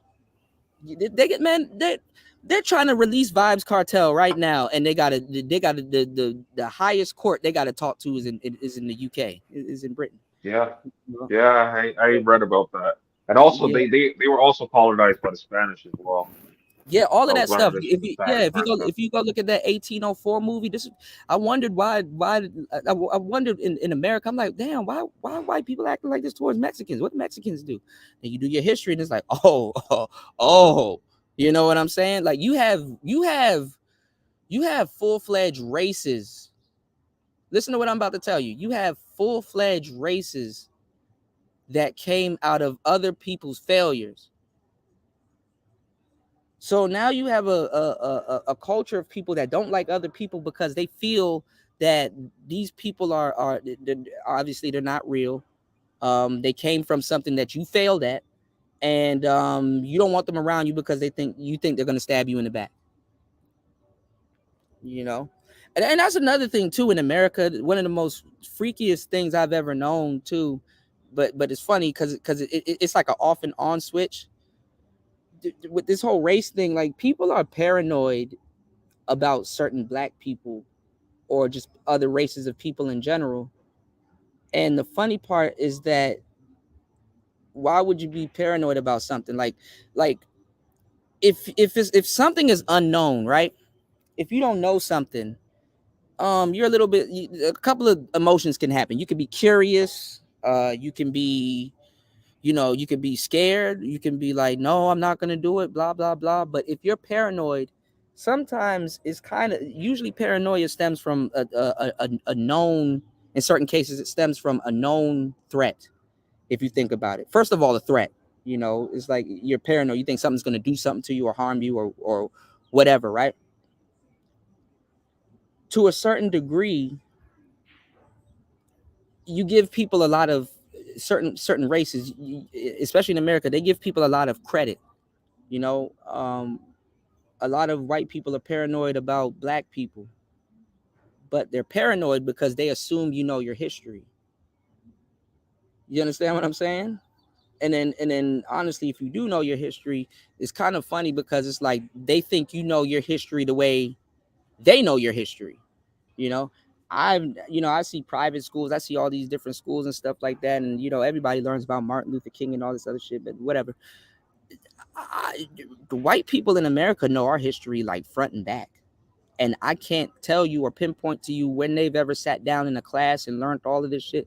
But when you think about it, when they do their history, especially if it's riddled with success and superiority, you got to think about that they're reading stories about how they did other people dirty. You know, Napoleon Bonaparte did this, and Stalin did that, and all this other shit. It's like, oh, okay, I get it. But then, you know, they assume a lot of people you know, has done their history. They're trying to erase black history out of there's two forces that's trying to erase black history out of the books in school, and then they're not even giving y'all no real history in those books in school. But they're trying to get that shit up out of there. They're trying to the L. Gibbet is trying to get black history up out of those school books. And what you call it? They're just watering everything down. You know, they lied to y'all about That's another they reason. Like, Martin King. Uh-huh. That's another reason why I say, man, that's another reason on top of multiple layer of reasons why I'm all in agreement for bros, you know, if they can, you know, to get out the country. You know what I mean? And even though if you have to come back, but at least like, you know, get out for a while, whatever, Yeah, I just in tell case, brothers to like, do boom, that. if you have a plan and Yeah, get a breath of fresh air. Yeah. yeah, if you have a plan to be over, if you have a plan to be over there for like 3 months, let's say, and boom, and you keep a regimen, you know, where you do that like every time, and let's say, you know, America goes up in flames. You know what I mean? Yeah. You'll be cool because you're across those waters. You can see the flames from across the waters, so you Yeah. cool. And yeah, man, because it's all crazy, man, with that and the history and this whole Well, I mean, you got to experience it. yeah. I mean, there's a bunch of racism outside of the United States, but it's manageable. You understand what I'm saying? Because it's not racism; it's more so ignorance. You know what I'm saying? And then this is the thing about niggas, like what we got to understand. And y'all don't hear no passport bros talking about none of this shit. This is, you know, I'm gonna tell you some real shit. Like in America, you have obviously you have your head on the swivel, but you walk with this thing on you that we kind of don't I mean, we need it right now. I'm not telling none of y'all to forget y'all history. Y'all know I don't really bang the racism or black history gong on Player Talk Radio, but I will give y'all the game, you know, if asked about certain things. But we walk around with this huge burden on our chest where we like, yo, hey, don't say that word. Hey, bro, like we you know, we TTG, you know, we trained to go. But we more so trained to go, like we walk around like we don't want to hear something racist from a white guy, but we are not quick to put hands on a white dude. And then if you reverse that, we quicker to put hands on somebody that look like us, because this how we train not to like ourselves when we look in the mirror. We quicker to put our hands on a nigga than a white man. I'm not saying that's what it's for, but if we go to if I'm going down to the Glock store to go get a pistol and stuff like that, who you think I'm gonna use that pistol on before? Who you think first might I use that pistol on? You know, it's mm-hmm. it's funny that you said that because I Mm-hmm. have been saying this for some time now. Yeah. It kind of goes back to remember when that thing happened with Zimmerman? Yeah. I was gonna get Yeah, into that. and Yeah, I was gonna and, get and into I that. was like, these Miami niggas let that shit slide. Let them Yeah, that's ride. funny. Yet they want to ride out on niggas that look like them. That's Yeah, crazy. that's funny. But it's like but it's different nowadays. It's different then too. I'm gonna get into this whole thing too, but it's like Florida, um wherever the fuck they were. and that's open carry. But what was I about to say? When you leave though the states, this burden over a couple weeks, I guess, give yourself some time. It gets off your chest. Like you can hear police sirens and you know they're not coming for you. You know, you don't gotta check your pockets, like, damn, do I got something on me? Or, you know, you can you know, you could kind of actually feel like a normal man for a little bit. I don't know how to explain it. You could feel like a normal man for a little bit. You know, you know, our women address us like we got the same start like everybody else. You know, I hear the sisters and shit like that. I hear y'all. but they be talking to us like it is not hard as hell to be a black man in the States. Yeah. Like just being hated because you exist. Yeah, they do. You know, They're like, we're equal, but we're equal. they act like no, they act like they have the same. That's what they say. Yeah, like they go through the same quality of shit that we do. It's like, no, you don't. No, you don't. And then even if you experience a smidgen of it, you get to complain and somebody will listen to you. What's gonna happen? What's gonna happen to us? We can't even complain. You just gotta take it, because guess what? You go to jail. You know. That's the whole promise us the life that the white man will give us. BS. It don't even matter if a black man gets a white woman, because guess what? He still got to navigate the world. It's not like she's coming up anywhere. You understand what I'm saying? That actually kind of even brings more attention to him and puts a little bit more weight on his back in certain places, depending on where you are. And with that whole Zimmerman shit, I don't want to hear no bitch get on here talking about some y'all still haven't found Zimmerman. No, bitch, you still haven't found Zimmerman. You have enough skills to go pull the trigger also. Why hasn't a black woman killed Zimmerman? Think about it. They want that cart right. No, not, family not even that. No, they want that cart right. I'm gonna tell you the truth. Let me tell you what happens when a black man tracks down and go hunt Zimmerman, right? He says, okay, I got the nigga drop, I got the location, I done rent out a little Airbnb across the street from where he at. I done got me a sniper rifle. I done, you know what I'm saying? I done put all this stuff together, got a mask, I got gloves. All right, bet, ready to go, right? He at the spot, boom. Okay, I go to the Airbnb. He in the window, pow, take him out, right? Get rid of the pistol, break down the rifle and stuff like that. Get rid of all that shit, whatever. Then you drive back home, right? Drive back home. Home early. Open the door. Honey, I'm home. You don't hear nothing, right? And you walk up the steps and your bedroom door is closed. Then you open your bedroom door and your girl jumps up from the bed. And guess who's laying in bed right beside her? Zimmerman. It's a decoy. This stupid ass killed the decoy. She wants you to crash out, and she in bed with the enemy. Can't make this up. And it's funny, a lot of people be like, well, why, white men aren't choosing white women like that anymore. Oh no, they are, but they doing their own thing. But you wonder why they didn't gravitate to black women. The black women are manufactured, man. I know government property when I see it in a lot of cases. They go straight to the Asian women. They don't go to the sisters. Why they don't go to the sisters? Because even the white man is not getting a good deal with the sisters. He don't know if she gonna line him up or not. He don't know that. She talk all this black history shit, black history, black man, you should do this, you should do that, and then turn around and talk about she has no loyalty to no man. She has no loyalty to no man. But that's your lady. You responsible for that. Yeah. You responsible for that. There's just so many things, man, here in this country, bro, that is against us, man. I saw that, Debo. Pimp C's wife remarried his killer. What? Oh, that's just so much shit, man. That's a weird story. I got to look into that because a lot of this stuff is resurfacing because Ken my partner Ken Ivey, he got a podcast and all this other stuff, and then there's like a alleged tape going around that they said Jay-Z paid to get rid of and shit like that of Pimp C and Beyonce and all. It's just a lot of little goofball shit going on. First of all, they got to prove that he got killed. Yeah, first of all, they got to prove he got killed. Second of all, I just had to look that up real quick. I'm like, did that nigga OD? He's talking about he got killed. Yeah, they try to turn it. I don't know what happened to Chad Lamar Butler, but I'll figure it out. I'll get on top of that. What was that dude? Shout outs to Andre dropping another huge $10 on the PayPal. Hold on. Ooh, yeah, big bag.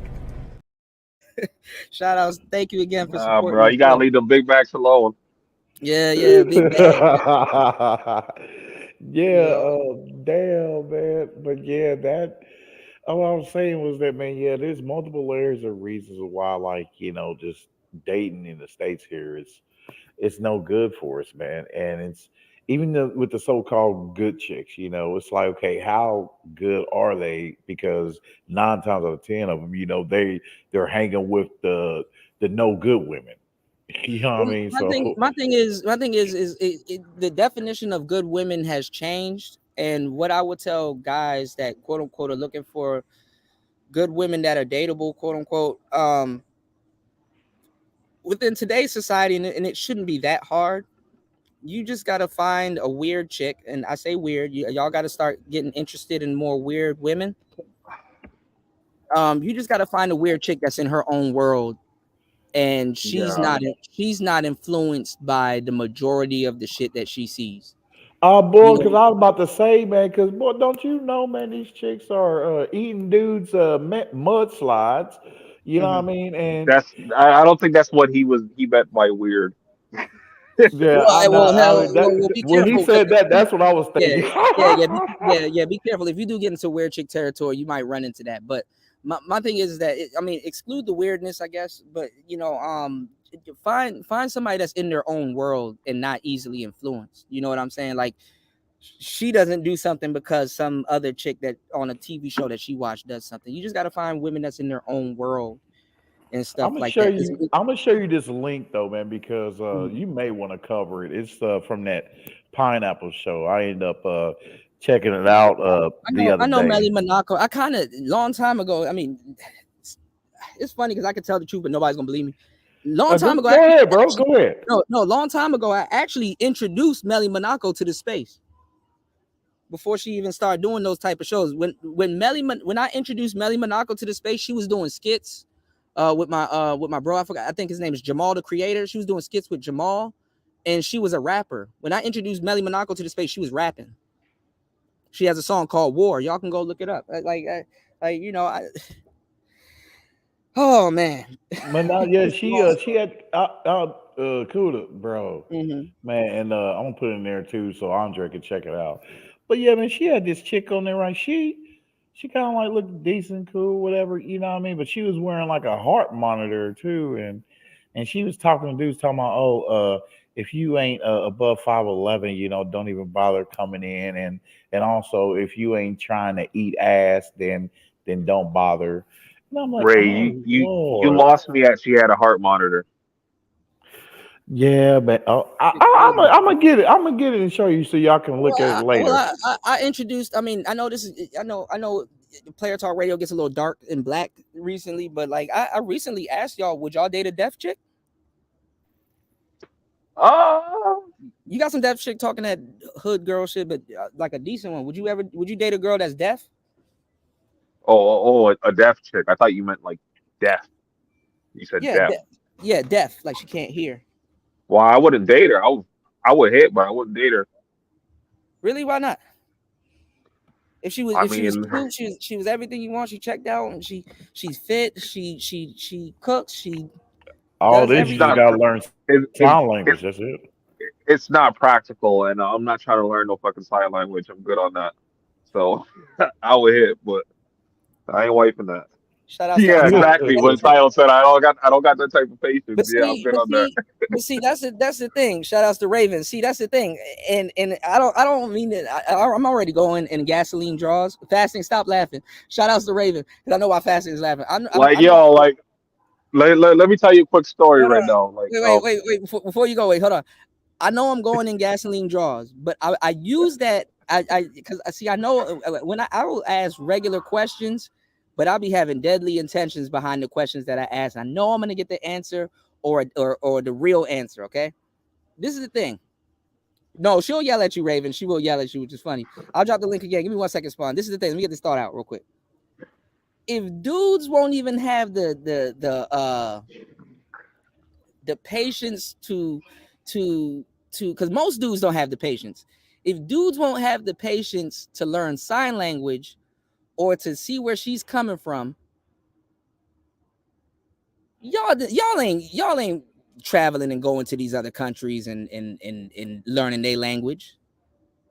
Because you don't have to write in sign language. It's sign language. You don't have to do nothing special or nothing like that. It's not like, I mean, maybe, well, I guess you could read Braille or learn to read Braille, but you don't even have to learn to read Braille. That's for her. She can, you can just learn sign language. So dudes would rather throw gang signs than date a deaf baddie. But hey, look, hey, Def Jam. Yo, All right, my bad. I just had to get a little joke off. All right, this is a jokey joke. All right, I'm going on mute. All right, go ahead. Yo, cool. I gotta say this. Like, I do have a homie that like his baby. Hold on, you're a little bit low, Dre. You're a little bit low. Are you switch over to your phone? I'm not sure what happened just now, but okay, you sound like you're good now. Mm-hmm. Yeah, I do have a homie that his baby mom was a deaf bitch, and she was bad though. But I'm just like, yeah, I'm not trying to talk in no sign language. I'm good on that.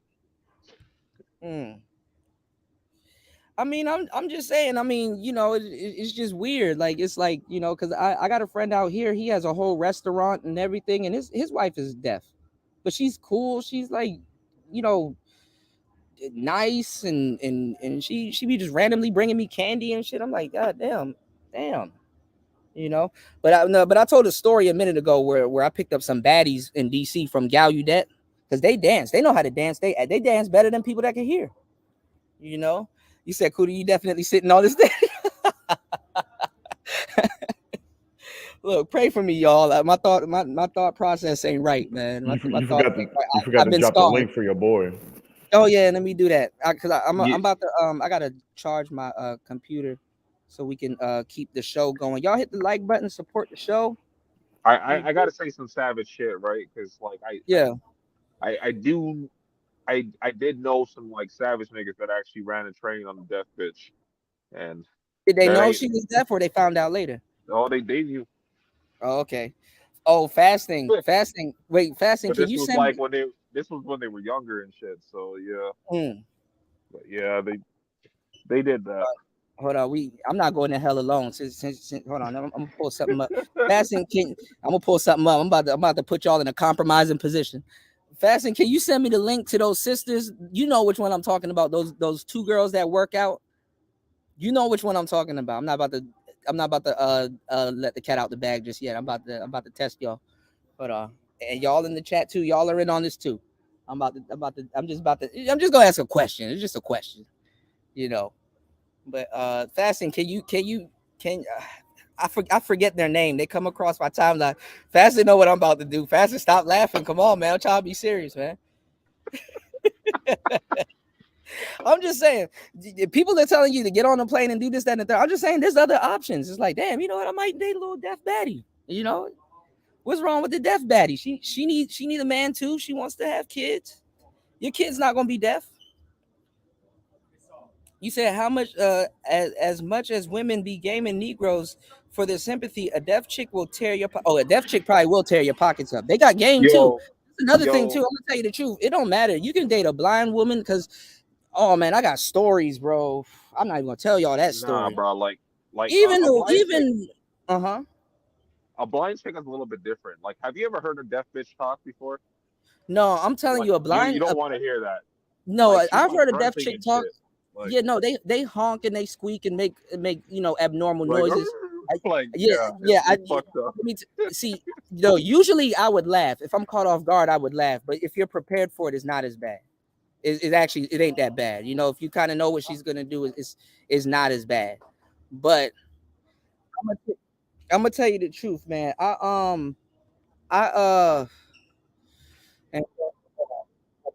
hold on. All right, yeah, this is them fasting. Okay, and rest in peace to my dear friend, because you know, I had a friend. Long story short, I had a friend that I grew up with.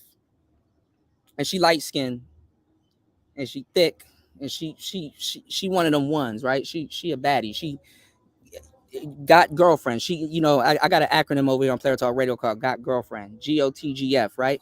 And it's another acronym for Get Out the Game Fine, right? Well, she had diabetes, and you know, diabetes causes complications over time, y'all. You know, even rest in peace to my bro Patrice O'Neal. she ended up losing her eyesight, later on. And she was just bad. And like, she was a sibling of mine's friend, so she would always come around. She ain't had really nothing to do with me, but she was cool, an older sibling of mine's friend. She'd come around and stuff. So I'm like, damn, and she was bad. Man, I got up with her a little bit later on in life. I'm of age and everything. And she, she was blind, and she was still a baddie. She still kind of maintained herself, but she was blind, and she got all these benefits like apartment and all this other stuff, all of that stuff, right? And she was telling me, she obviously we're adults now, so anything can happen. I can get with her or whatever can happen. This is what happens when you get older, fellas. As a man, your dating pool opens up. She was telling me about how dudes just did her wrong and all this other stuff, and I'm like, damn. I mean, I know something bad happened to you, and that's crazy and stuff like that, but obviously, she spent a good amount of her life not that way. So I guess when she lost her eyesight, it's like, not other people, but like when she lost her eyesight, it's like, people kind of had to put up with her. You would still have to put up with her. It's not like she was like that her whole life, so this is her, or whatever. But she was just talking about how dudes would steal and all kinds of stuff and whoop-de-whoop and take advantage of her and all this other things. Right? So stealing from a blind bitch, that's some low shit right there. It is some low shit. I mean, even her story got me. I'm like, but I know her, so I'm gonna look out for her anyway. You know what I'm saying? I just caught back up with her though, because like I remember one time I was leaving the metro station, and I don't know, I'm usually quiet. I'll look at somebody and be like, that look like somebody that I know, right? But you ever said that in your head? But for some reason, I saw her getting out of a Chevy, like a Suburban, but she had like sunglasses on. And but I could tell by her body, like she has a nice shape or whatever, and I just know her, So I was like, damn, that looked like, I was about to say her name. Woo, I almost said her name. I said, that looked like such and such, and she said, it is me. I said, oh snap, right? But at that time, I didn't think she lost her eyesight. Anyway, a couple years later, and I ain't gonna lie, I was a dog at this time. I'm running through holes like Tarzan. I got a Crown Vic. You can't tell me shit at this point, right? Hair getting long. It just, I run back into her. And she was fully blind at this point, and she just needed help doing like little things like going to go get groceries and things like that. So I'm like, yeah, shit, hell yeah, let me help, let me help you go get some groceries and things like that. And I took her out on it wasn't a date, but she was telling me about how I'm a gentleman, y'all. I'm a ladies' man. I'm a gentleman, right? So she was telling me about a lot of the fucked up shit she was going through, and I'm like, you know what, you need a break, and you need like a day outside of the house. And she was like, really? And I'm like, yeah, come with me. We'll go to the mall and just do something basic, like go get some Chick-fil-A and kind of walk around and get some ice cream and shit. Me, for the first time in my life as a player, I have never I have so much different tactics, tools, gambits, and methods to pull bitches, but I've never, ever in my life experienced no shit like this. Okay, so I pick her up, walk her out the house and everything. I pick her up, sit her down in the passenger seat, right?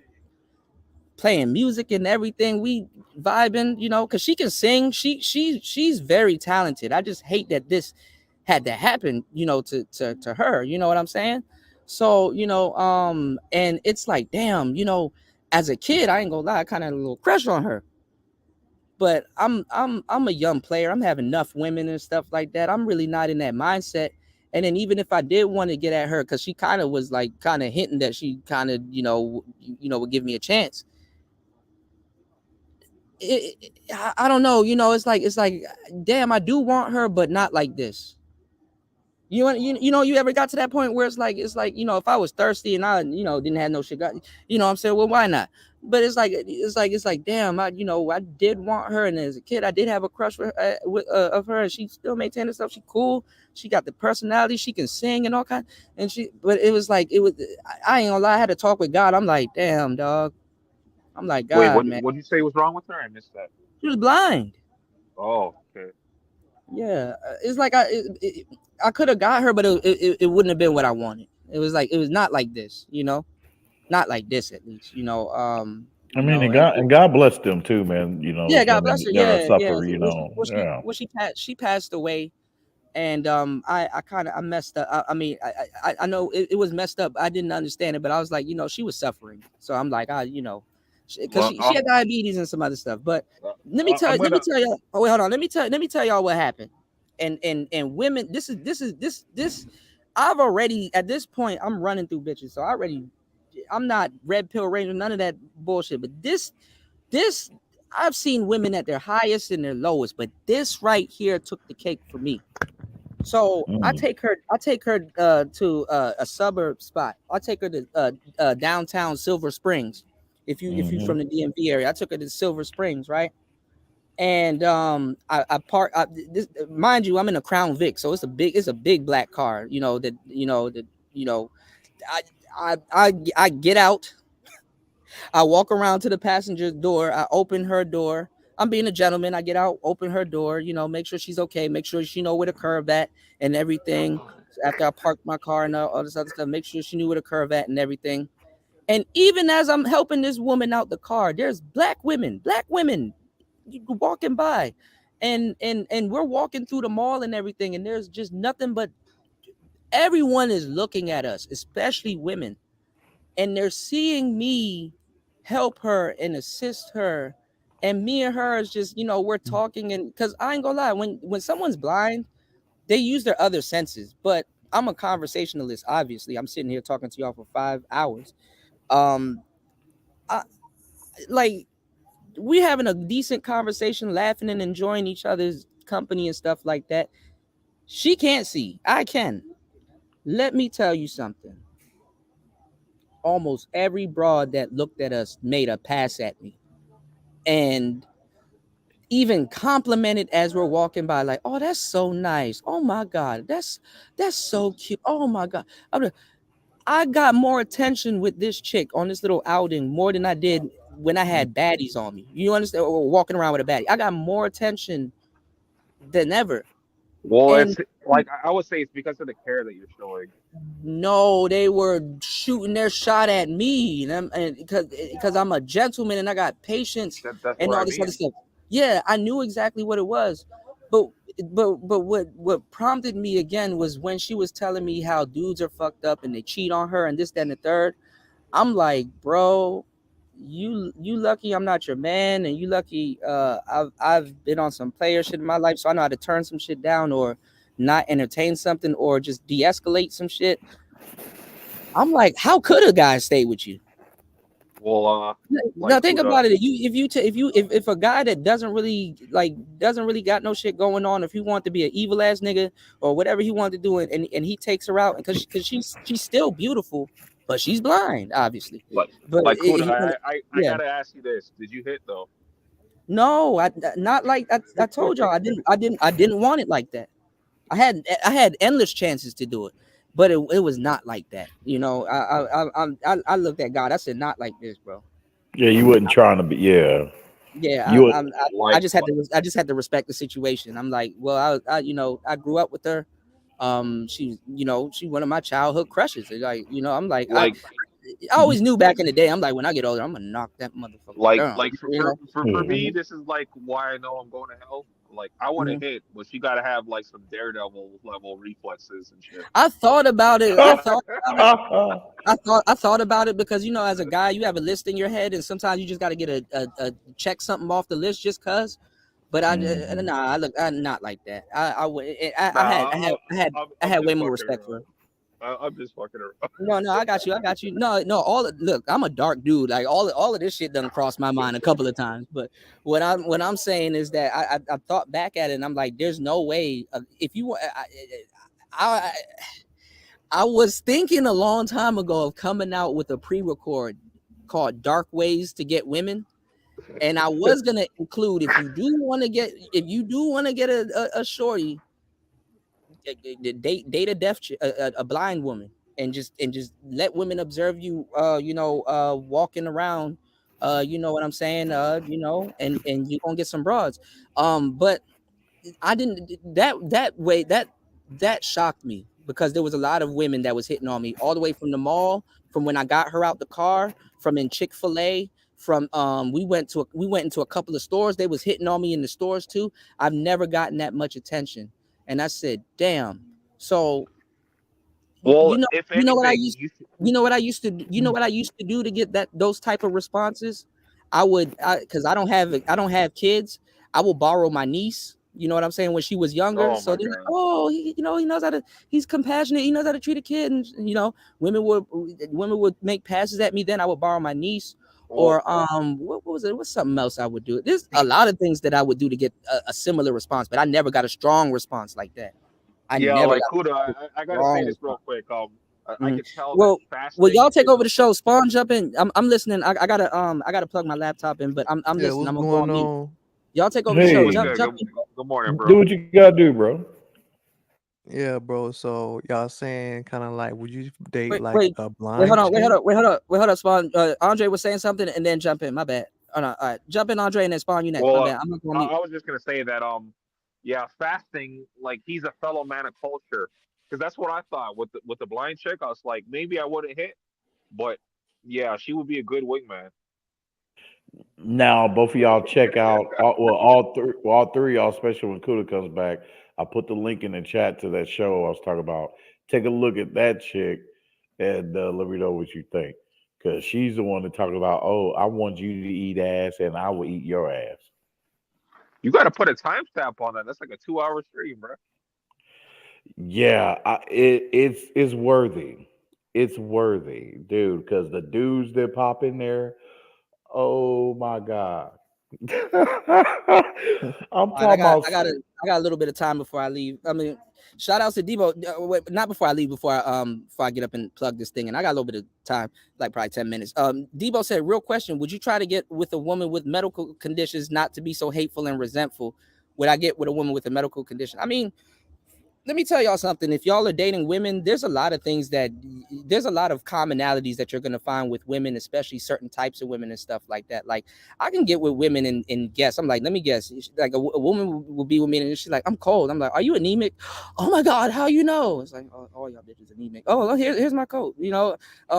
Some of these girls you're gonna get with, they got alopecia and stuff like that. All kinds of women are women.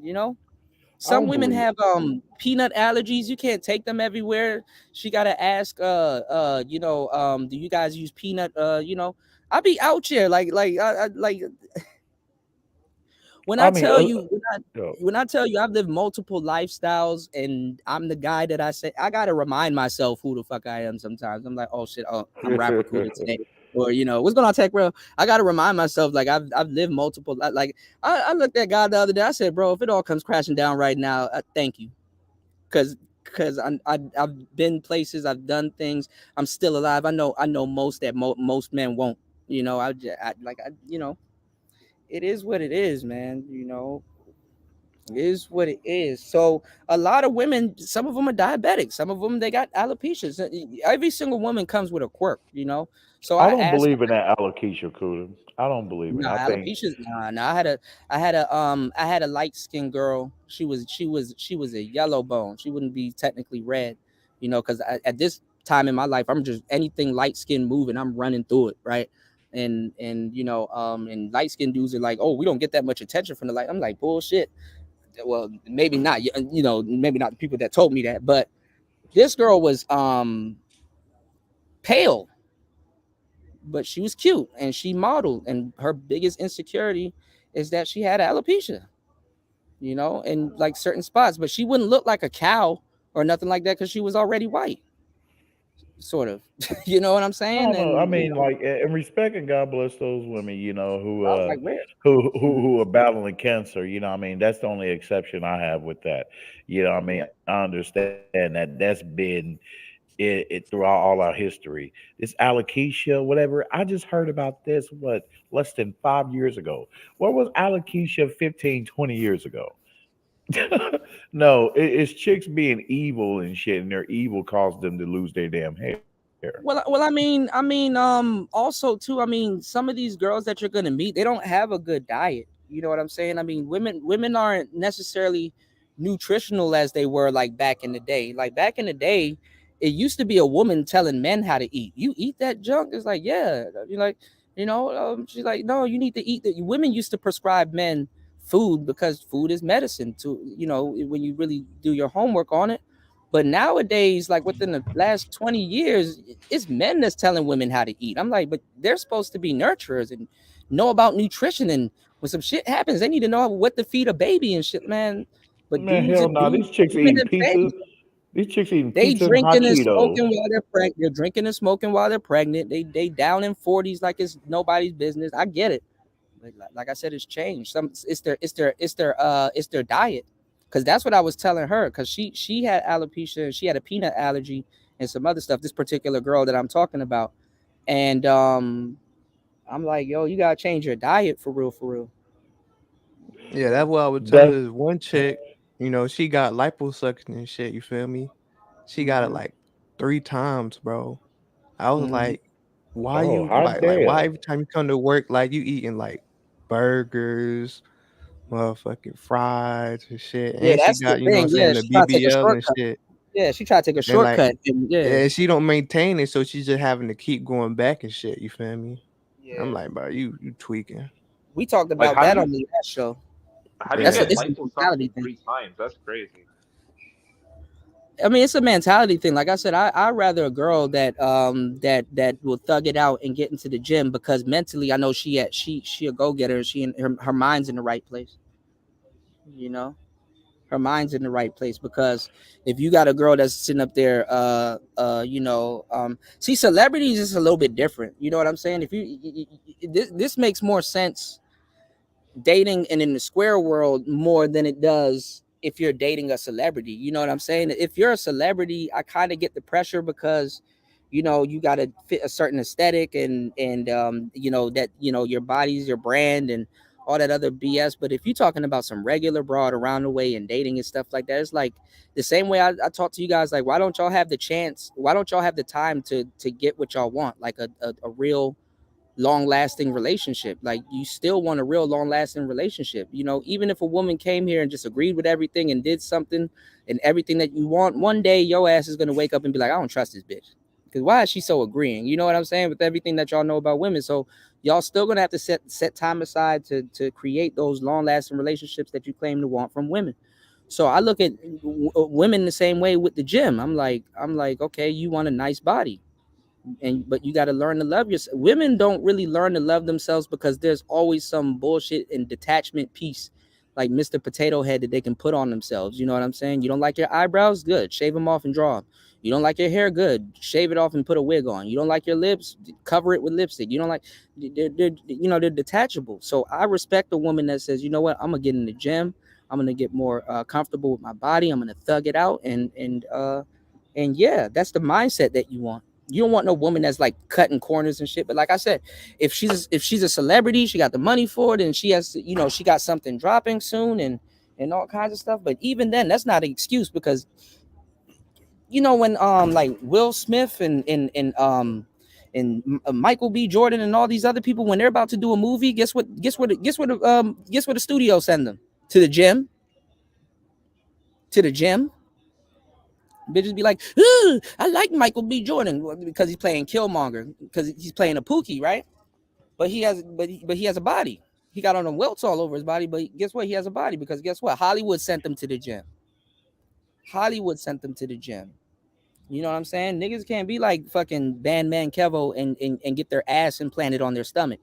Talk about some, I got a six pack or some shit.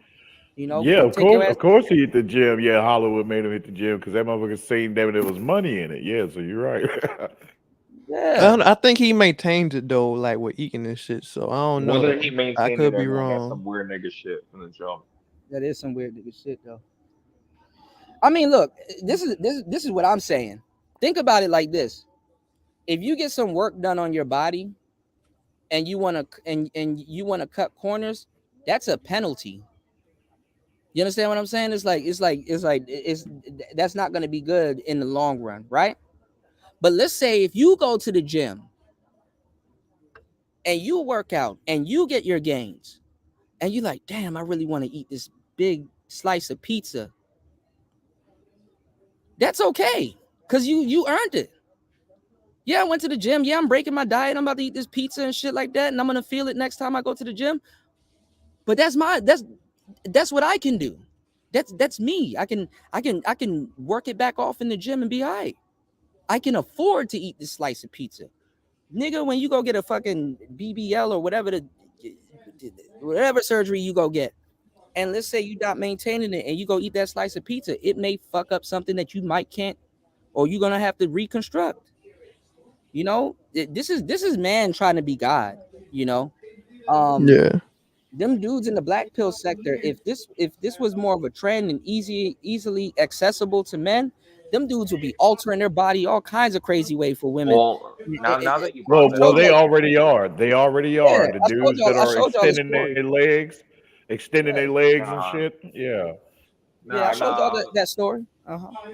Like Kuda, I actually had a conversation with a dude in the black pill space, and he said that he spent, I think he said 37,000 on like body enhancements just so he could Yeah, get for what? bitches.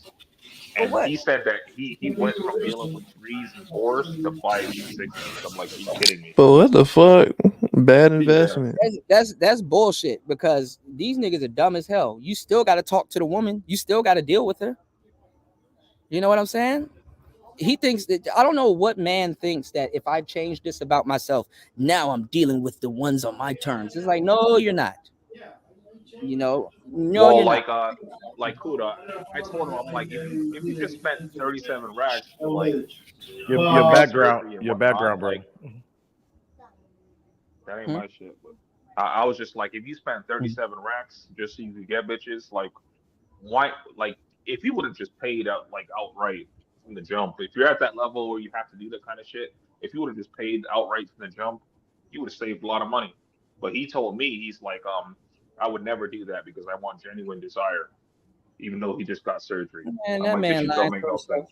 He no, he thought what other dudes thought they would have been, which is a chick magnet, and that doesn't work. Them niggas are trying to look like, it kind of gets borderline gay in the black pill spaces, because them niggas trying to look like dudes off the Maxim magazine and shit. Nah, it is gay, bro. Like they be trying Yeah, to kind of do. look like the people that they see on TV and They shit. be using they be using rulers and jawline and all this other stuff. I get it. You know, you probably might not be a physical specimen or whatever, but like for example, like your friend Andre, not to rag on your friend or have you Oh, up he, on he you. ain't my friend. It was just a Oh, random okay, dude all right. on a panel. Not to use him as an example, because there's You so got many the dudes. green light to go in. Yeah, go What ahead. does he do? What does he do? He was an older dude. I think he said he was in like his late 40s, possibly early 50s. So Hmm. that's what made it even more sad about it.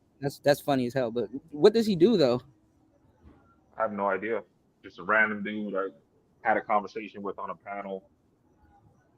Okay, because I'm gonna say most of the dudes talking like that, they don't put themselves on camera, so they're not really presenting themselves. Um, I don't know.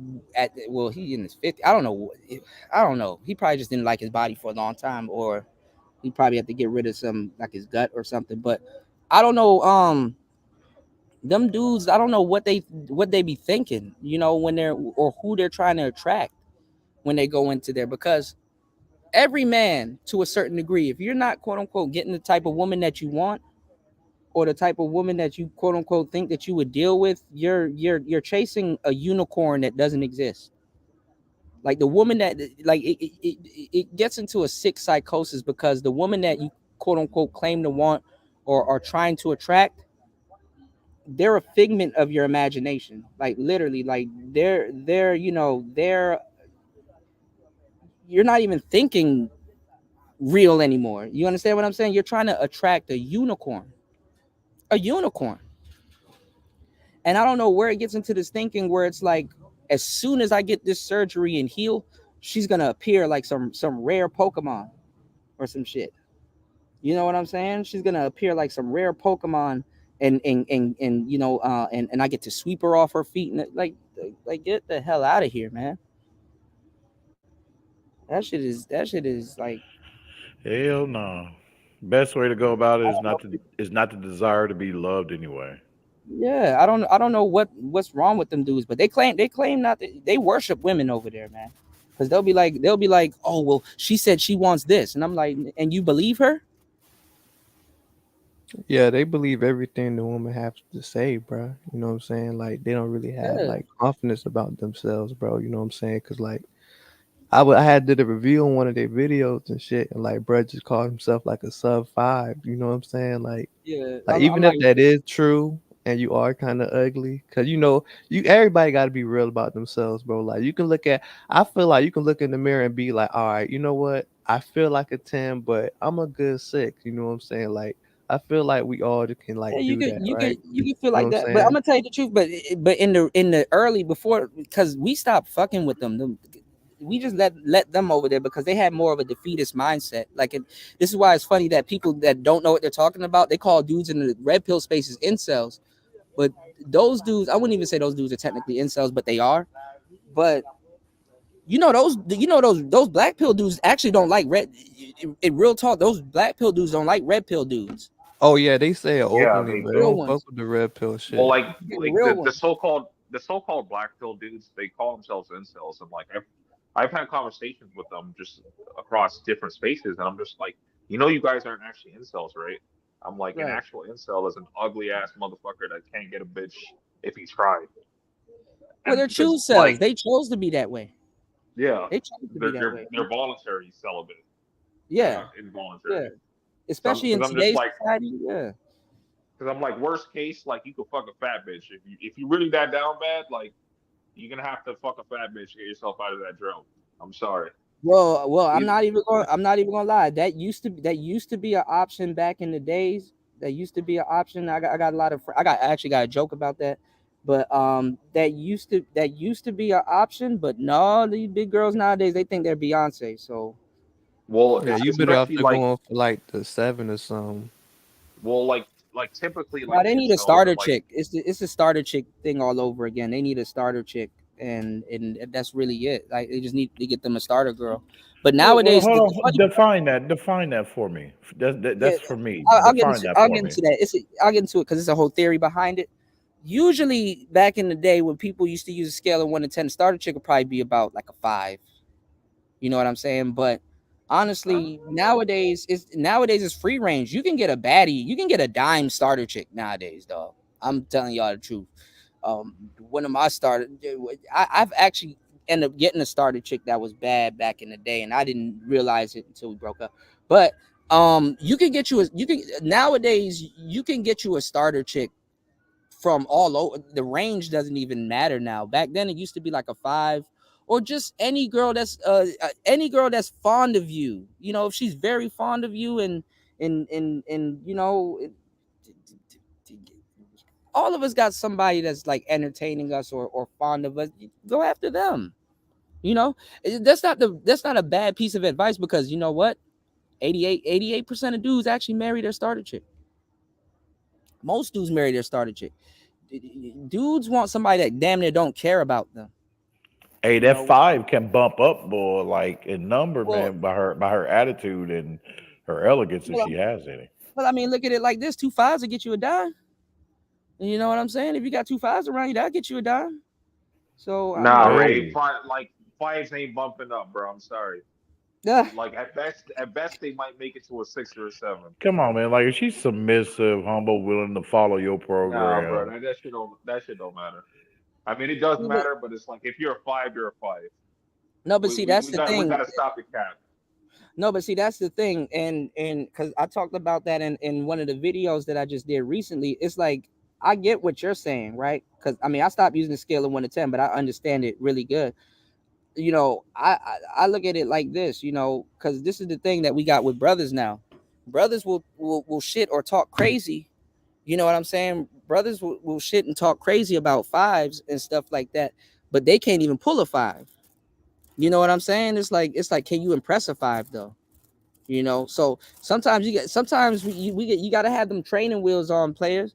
You got to have them training wheels on. You got to be able to be like, yo, if it come down to it, I'll pull shorty. You know what I'm saying? Like, I don't want y'all to get into a continuity, not you, Dre, or anybody else, but anybody here that's soaking up game. I don't want y'all to be like shitting on fives and shit like that, but can't pull one. You know what I'm saying? Like, at least if you know, like, yo, I can pull one. She gonna listen to me.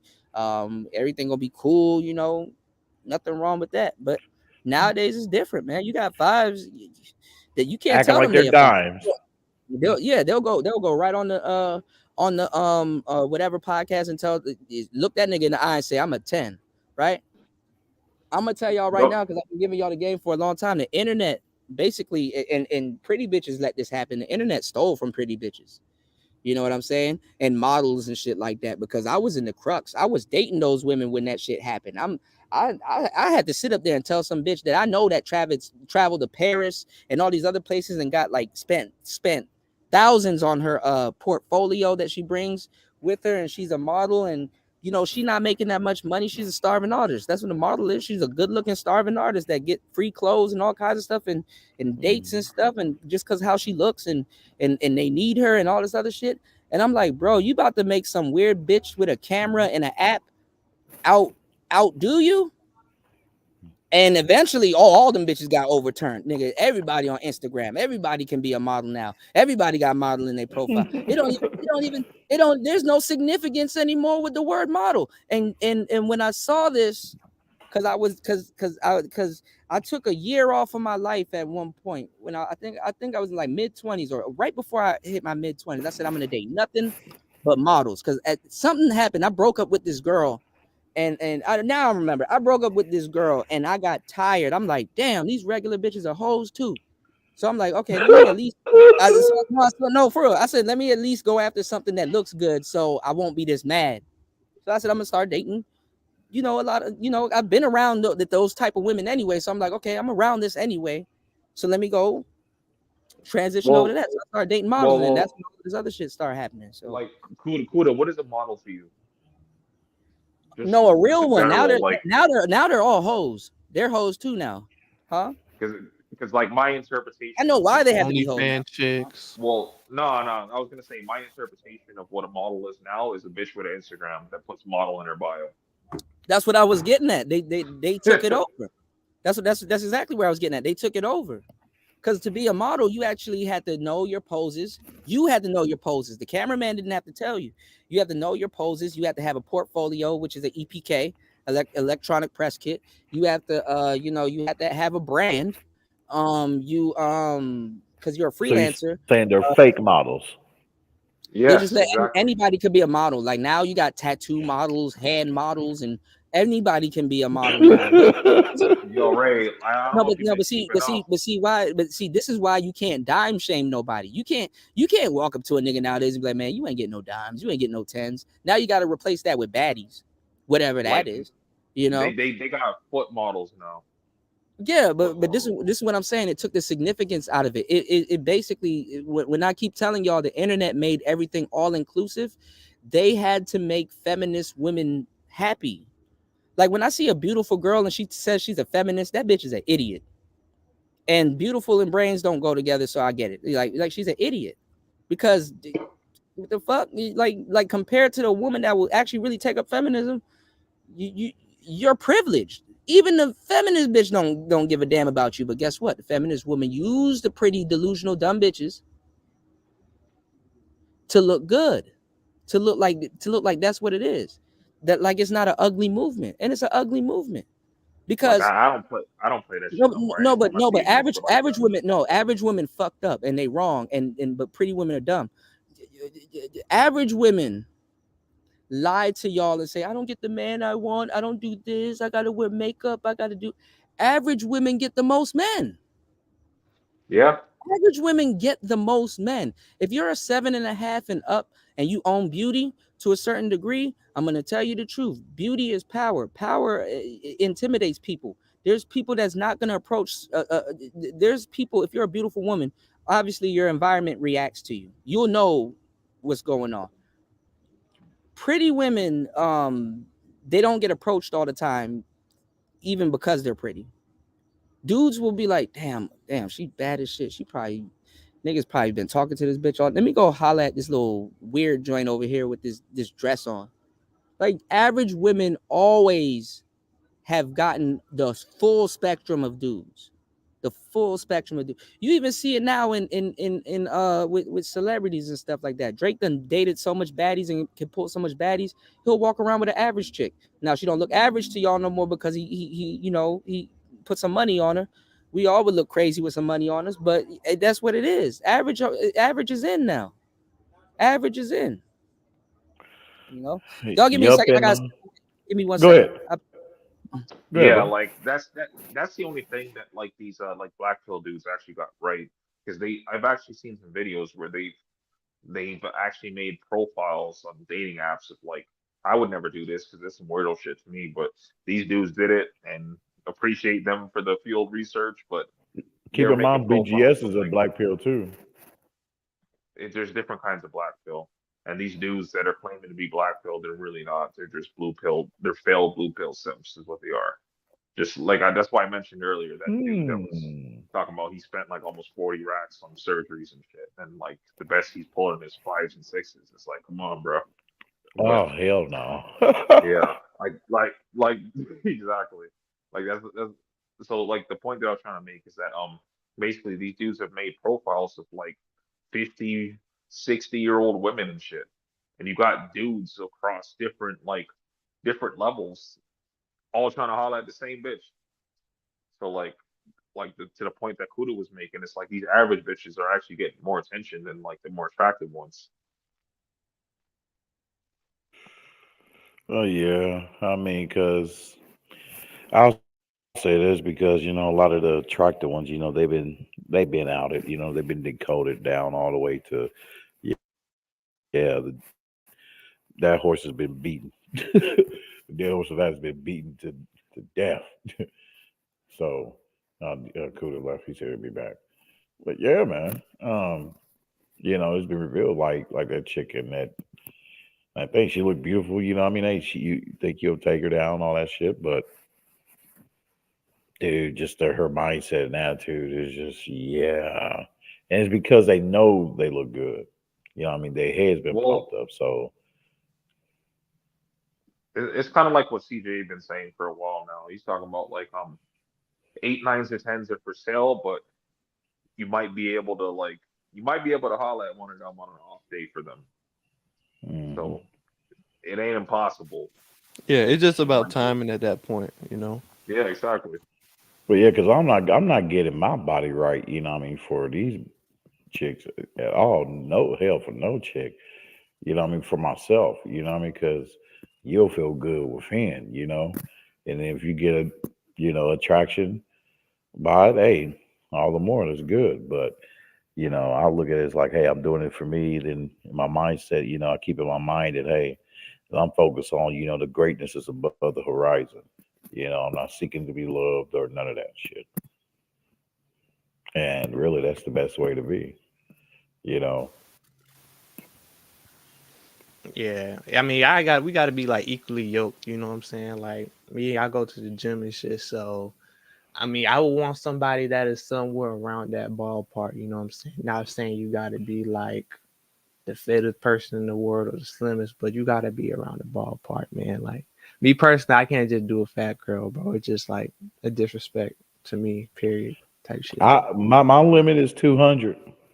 Nah, nigga, it's just how she carried the 200 though. I don't know. Nah, nigga, y'all niggas tripping. Like you say that like period. What if she got the waist right? Bro, The hourglass figure. Yeah. Then it's on go then if it's looking like that. It just depends. Not like I can still do hourglass, but I'm on that flat back. That's what I'm on. So he said flat back. Yeah, if she over 120. Why the flat back though, man? Yeah, if she over 120. Then, all right, my bad, Joe. You definitely got to fit right. Well, no, but I'm saying. Go ahead, DJ Kuda. No, I'm saying if you get the game nowadays, bro, now's the best time to go get you a dime. Dimes are on discount now. Dimes are on discounts now, man. Are we supposed to listen to the game you got? You said what? You're supposed to listen to the game that you got to get these dimes? Yeah, I operated under way more harsh conditions, bro. Yes. Yes. I operated under way more harsh conditions. Y'all niggas out here fighting fat bitches' brothers and shit like that. Hell no. Hell no. Stop it. Never in my life I would do that shit. Y'all niggas Yeah, out here like, damn dog, hit me yeah, up. right.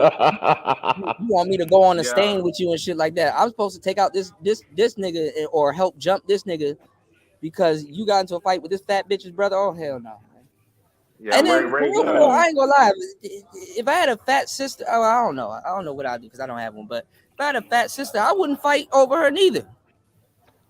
Man, look, hey, my sizes, bro, is from 160 to 200. That's it. Nigga, don't try to lower the limit. You said your limit was 200. Don't. Nah, I He ain't said gonna. 200, bro. Yeah, it's from 160 to 200. I ain't gonna lie, I ain't crashing. I'm not fighting no niggas and wrecking out and doing all of that shit over Bro, you dealing with some burly bitches, man. They like 200. Like You might that's as my well fight. limit, bro. You might as well fight her big ass at that point. Like, I'm talking about, hey, where the you waist call and your brother. everything and her gut is all, she got But that I mean, that's hourglass still shape. big, bro. Like she taking like 2 seats on the airplane.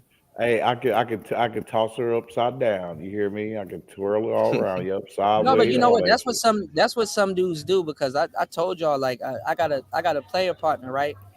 Where me and him, I know for sure he gets baddies and stuff like that. He used to always throw parties and stuff like that, and there's always used to be baddies there. So after work I go through and just show up and stuff like that, and everything will be good.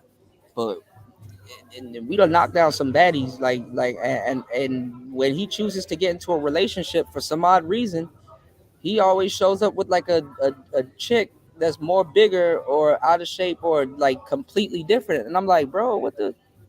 And he's like, she got money, That's his bro. starter chick, bro. Nah, Yeah, bro. no, he does. Actually, that's exactly what he shows up with. He shows up with a starter chick. But when I ask him Nope. what the hell is going on, because it's not like I can be like, man, nigga, what he's like, she got money. And I'm like, well, touche. Because I ain't gonna lie. I mean, Yeah, bro. y'all be trying to date, y'all niggas be trying to date dimes and all this other shit and stuff. And you can date a shorty with a good looking girl with a career and shit like that. Ain't nothing wrong with that, The thing But is, I'm not. none of these But I'm black not gonna pills lie. The dudes type of girls want a y'all want, fat they chick, don't. bro. The type of girls y'all want, they don't got no paper. Dog. Like I'll say this: like the last time I tried to hit a big back, and I was in a drought a couple years ago. Like try to hit a big back, and I just had to stop. Chick's just like, "What's wrong?" I'm like, You know what's funny? I was gonna say disgusted something with to you. myself. I was gonna say something to you because look, all right. Now I'm finna be. I think we all got big back stories. All right, I'm finna be vulnerable. All right, and this only happened twice in my life. And I vowed to never let it happen again, and it doesn't happen. Right? Yeah, It's exactly. I like was like, I can't if do you this shit. end up doing something with somebody, and it's like you're not really attracted, but y'all doing something anyway, and it's like you, especially if you drinking or something like that, and you sober up halfway, and it's like, what the fuck am I doing? And it's like you can tell, like this looks bad. Like even with the lights off, it's like this ain't it. Like you ever look at two people compared together, like I know y'all sex is ugly. That's some ugly sex. I don't know, man. I don't know, but I'm almost halfway through that. I'm like, this Hey, looks bad. I gotta stop. all I know is, boy, if you got a chick that's a dime to you, you know what This I doesn't mean. matter. You want to get at her, but if her face, you get close and her face smells sour, your ass better walk away. Nigga, Oh I ain't fucking God, with no your sour face face bitches. I don't sour. know what you're talking about. Yeah, Well, I man, mean, because all you that got fecal matter, all that fecal matter on their face, man. Well, I mean, Nigga, what? it's different nowadays. Like you'll get like somebody that's very attractive, and then you like you start finding, oh, you smoke. Okay, that's what's up. Nothing wrong with that. Oh, you snort coke. Oh, No, don't you let me find stop. out she eat. No, you found out that she eat other man's asses. Oh no, we'll Turn see. off. Yeah, Thumbs down. that's Spawn's generation. She's a dime. Spawn, you She's a Spawn, dime. Spawn, She's sparkling. you gonna have to watch out for that, bro. I mean, I date women in your She's a Nah, I generation. mean diamond. it's female that She's a openly diamond, say but that would you shit. accept it? No, I'm talking about Spawn. You better watch that in your generation because going forward, a good amount of women that you're gonna be dealing with has done that before. She's gonna lie to you and say she has. Nah, they say a lot. Some of them openly say that Like shit, bro. You know, like if I chose to date a broad in my generation, and she says, "Nah, I haven't done that before," it's a little bit more believable. Well, now I'm gonna say this. I'm gonna play like act like I like it, act like I'm gonna be like, oh girl, please, you eat ass, girl. Ooh, please tell me you eat ass. She's like, yeah, I've done it before. Do you like that? I'll do it for you. Nope. Then that's when I walk No, away. all I right, walk Yeah, away. that's the all right, best all way right. to No, hold play on, it all right, against the all right, hold on, female, no. man. All right, look, let me tell you how you catch them before she even get over to your house or y'all even do anything. Let me tell you how you catch them. You got to start dirty talking early, and just get her. She'll just start admitting a whole bunch of different things. Just start bouncing from topic to topic, and get her to admit a whole bunch of different things. It's like, I guess halfway through the conversation, just like, let me see, what's a good example? Be like, yo, so you listen to Suki Hana? And she probably say yes or no, or you listen to Sexy Red? Like, oh, she say yes or no, or whatever, right? And it's like, okay, cool. Or play the song in your car while she with you or something like that. Play that Suki Hana song where she said, but get her warmed up. Actually, don't play that song first. Play a different song first, and then have that song queued up next where she talk about eating nigga ass. If she's reciting all the lyrics and all this other stuff, yeah, bro, you don't do it. Red Well, flag. like Kuda, like You maybe gotta I admit it, approach it though. differently, but like I ask every bitch the same shit. I'm like, Yeah. like, what are you into?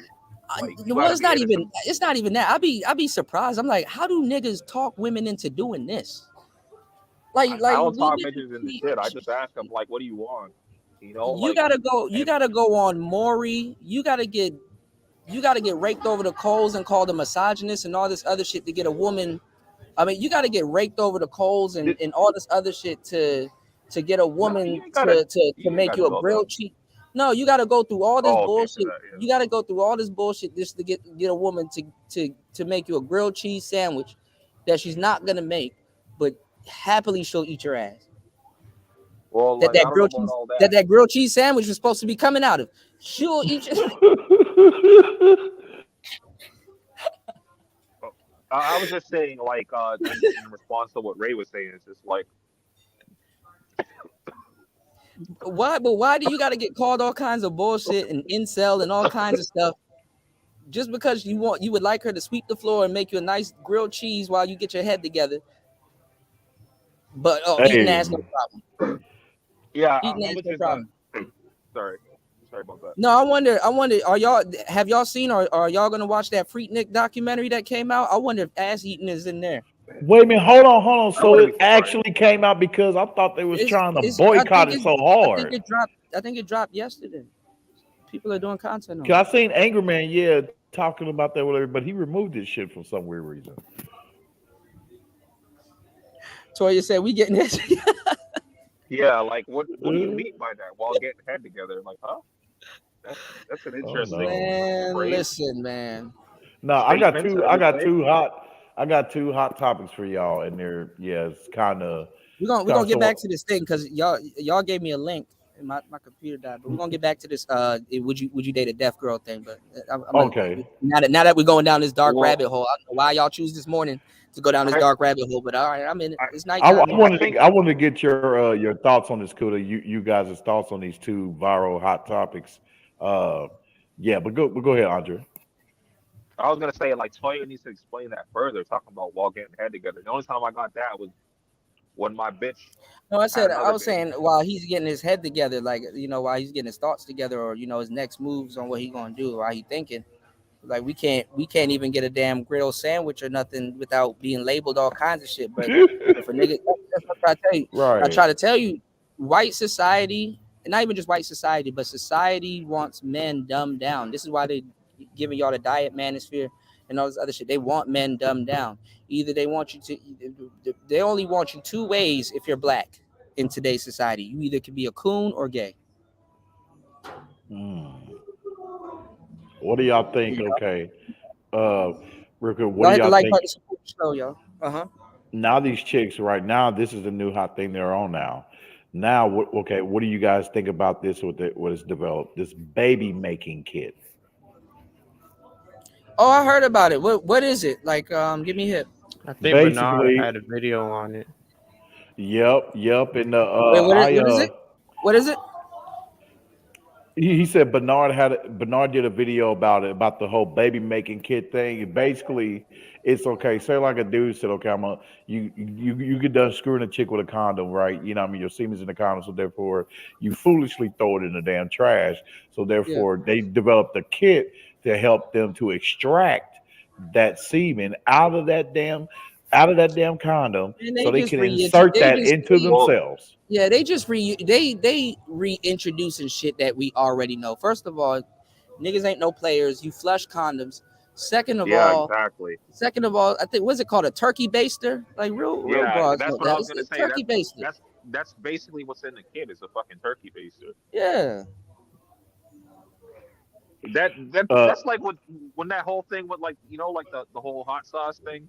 When that shit popped up, I was just like, niggas is throwing their condoms in the trash. I didn't know that was a thing. I mean, let me tell y'all something. How desperate and dumb these hoes are nowadays. Why would you come out with a kit like that when now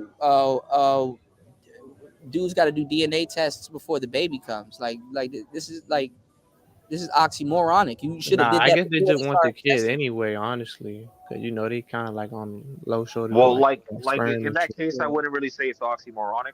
It's more a targeted effort because they're actually going Well, after this like is the high thing. status dudes. This is the thing. This is why I don't really be like I help all types of brothers out in the manosphere and outside of the manosphere. But like things that I know as a guy that's been around a lot of women and like done a lot of little different things. This whole I'm glad that dudes aren't gonna be going to jail for I don't know if women are gonna go to jail for paternity fraud or whatever. But this whole like thing where like guys are like, oh, it's a W now. They got to get tested and they got to do this and they got to do that. It's like, bro, now you're expecting the hospital to play Maury, right? So it's gonna be even worse because now women are gonna be finding different methods to play the government. You understand what I'm saying? Or another different set of brothers by proxy. What do I mean by that? Well, okay, if this woman has a baby and the guy that she got going down to the hospital to that she says is the father goes down there and they do a mandatory test and he's not the father, and now the nurse, him, and everybody in the room is asking, well, who's the daddy, right? Well, who's the daddy, right? Because his mother's baby, father's maybe, right? Everybody's asking, well, who's the daddy? She doesn't know, or she's not, we're in hookup culture. She doesn't know, or we're not gonna, drag. We're not gonna drag some other dude down here, or she's not gonna drag some other dude down there. So she might end up getting extra benefits and extra, things laid aside from her because it's not gonna be there. They're I don't. Men need to pay attention because there's always ways they can flip something. That's what I'm getting at. There's always ways they can flip something. It's like dudes will be like, oh man, we moved the chains forward for men and all this other stuff, and it's like, not so fast. I don't know. I don't think the government gonna step in this time, The bro. government always steps in. The I government don't know always. about that. You seen what they They doing always step in. that Section 8 shit. Um, You feel me? I'm not sure who was just speaking, but I'm not sure if they passed the laws or they're trying to put these laws through in a few states about like mandatory.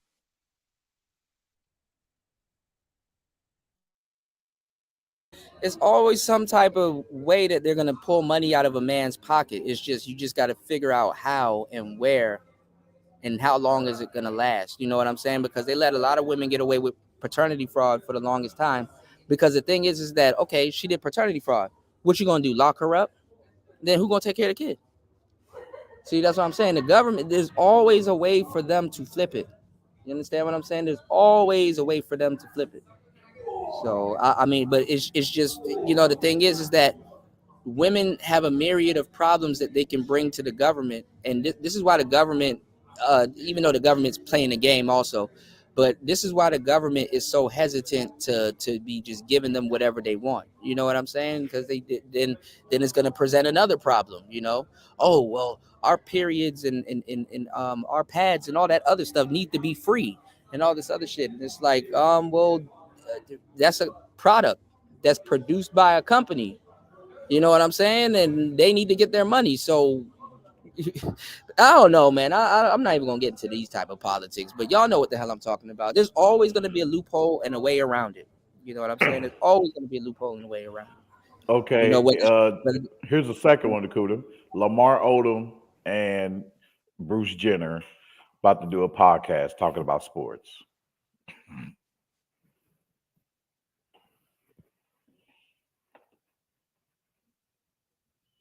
Oh, my bad. I was on mute. I said, and that's the same way how trans people are gonna get in the manosphere. I don't know about Not that. on my side. That's Yeah, you hear that's me? exactly how trans people are gonna get in the manosphere. That's exactly how trans people are gonna get into the manosphere. You know, Not on them my the last side. them the last two niggas that need to be in the room together, which is funny. You know, both of them are snorting coke before they get on air. So, hey, Lamar, let me get a little bit of that coke you got there. You know what? You're not that bad. No. When I'm high, you like a real woman. Oh, but that's just gonna be just so awkward. I just can't, man. Like, Bro, what the fuck do you need to talk about with Bruce Jenner with sports? Yeah. That should at least just be one episode, but okay. Yeah, like I'm like I would never personally actually listen to that, but if somebody was to cover it, I might listen to it, but I wouldn't listen to it That's on why I my said own. that's why I said that's exactly how they're gonna get in the manosphere. One of these fools here are gonna cover it, and it's gonna be like, the content's going to shit. damn it, man. Because think about it, Andre. You had to be Andre, think you about had this. to be right on that one. You kind of right. I'm telling y'all. Now, Andre, think about this though. Do you think niggas would have covered that in a light-hearted mood in 2018? Do you think somebody would cover that? They would be disgusted, right? They'll be fuming at the seams, right? They'll be disgusted, like, what the fuck is this and what blah blah blah, right? In 2018, they would have this would disgust the space, but now this is, oh my god, did you see the manosphere has turned into a tea space. Niggas love tea in the manosphere. They love it. Yeah, you actually mentioned that I did see you when you were over on Thai shit and you were speaking about that, and you were getting pushback for it, but that's really what it is, though. Yeah, I got pushed back. I get pushed back over there, and then they go right and do exactly what I just said and got pushed back for. It's like, you know, ooh, honey child, did you see what Bruce Jenner said to? You know. Then these niggas will have y'all tricked because they'll be like, as a whatever, you know, let's say because obviously Bruce Jenner is warped, right? Lamar Odom is like a black tokenized crackhead, and Bruce Jenner is confused, Miss Doubtfire, ex-athlete, white guy that presents himself as a woman, right? Hate to say it like that, and no disrespect to both of them, but that's kind of what the media pushes them as, right? One of those episodes, mark my words, if it does come to fruition, one of those episodes, Bruce Jenner gonna say some challenging shit to Lamar, and Lamar is probably gonna go uncontested. Some nigga over here gonna fire up a stream. Did you hear what Jenner said to you know what I'm saying, to Lamar? I wouldn't let nobody challenge my blackhood, my you know, my manhood and my black manhood like that. And they're gonna run this whole psyops on y'all about somebody trans challenging black manhood, while forgetting, nigga, you watching a show with a black man intentionally with a trans person. And it's gonna go right over everybody's head, even the person doing the content. You mark my words. Mark my words. I said it here. I said it in front of a bunch of people. So when it Man, happens, that's not even gonna be in my algorithm, bro. Yeah, I don't want to see it. It's all, no, but it's all gonna start from them critiquing other shows because I see people. That I probably gonna don't be like like this. from Bernard, if anything. I see. Oh, Bernard definitely doing Bernard that. gonna pick that up. But definitely Bernard gonna pick that up. You know, but because I'll say this because now all of a sudden everybody's reacting to Cameron and Mace. First of all, Mace disappeared. Last time y'all really was fucking with Mace, and y'all halfway was Window Shopper, and that didn't pan out. I've been a Cameron fan my whole fucking life. Y'all did, man. I've been in fights over Cameron. So, and I'm like, now everybody's like, man, killer this, and oh, you like Cameron? I'm like, no, y'all, man, y'all are some dick riders, man. Niggas be D-riding like shit. I've never seen this much people react to Cameron. But he has a sports show.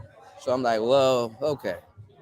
You know, so that's going to set the precedent. Everybody's doing reactions to Cameron and Mace, and then reactions to this person, the Club Shay Shay, and then it's right for the picking. I'm not surprised. That's weird, but I'm not surprised. I'm like, oh damn, Bruce Jenner, Lamar Odom. Like, them the last people that need to be together. If y'all know anything, man, yeah. I've been around enough attractive women and stuff like that. And you know, if you're around attractive women, they got gay friends. Gay people got the best drugs. So that nigga, I don't know what Lamar going through, but he gonna relapse around Bruce or one of them. That's just not a good mix. But hey. I was trying to say that, like, for Cameron, like, it kind of makes sense why he has the audience that he has. Because remember, he did have niggas running around wearing pink like it was cool. Yeah, that came a little bit later, though. You know, that was like at the height of the Dipset movement. You know what I'm saying? Because like Dipset had y'all niggas wearing flags and all kinds of stuff. I be seeing them memes on 4th of July. Niggas be like, oh man, the white man this, the white man that, and they're like niggas on 4th of July, and it was like Joel Santana with an American flag hoodie and a jacket and shit. I still want one of them Dipset jackets, man. You know, I still be listening to Dipset, but hey. You know, you said Cam admitted wouldn't be no Cam if it wasn't for Mace. Yeah, Cam, Mace, Big L, all of them were a part of a group called Children of the Corn. Children of the Corn, yeah. Yeah. And you know how you got SBE? Cameron had back in the day, he had a album called SDE, Sports, Drugs, and Entertainment. You know, kill it, man, dog. Man, listen, don't get me started on Cam, bro. You know, I'm a true Cam fan.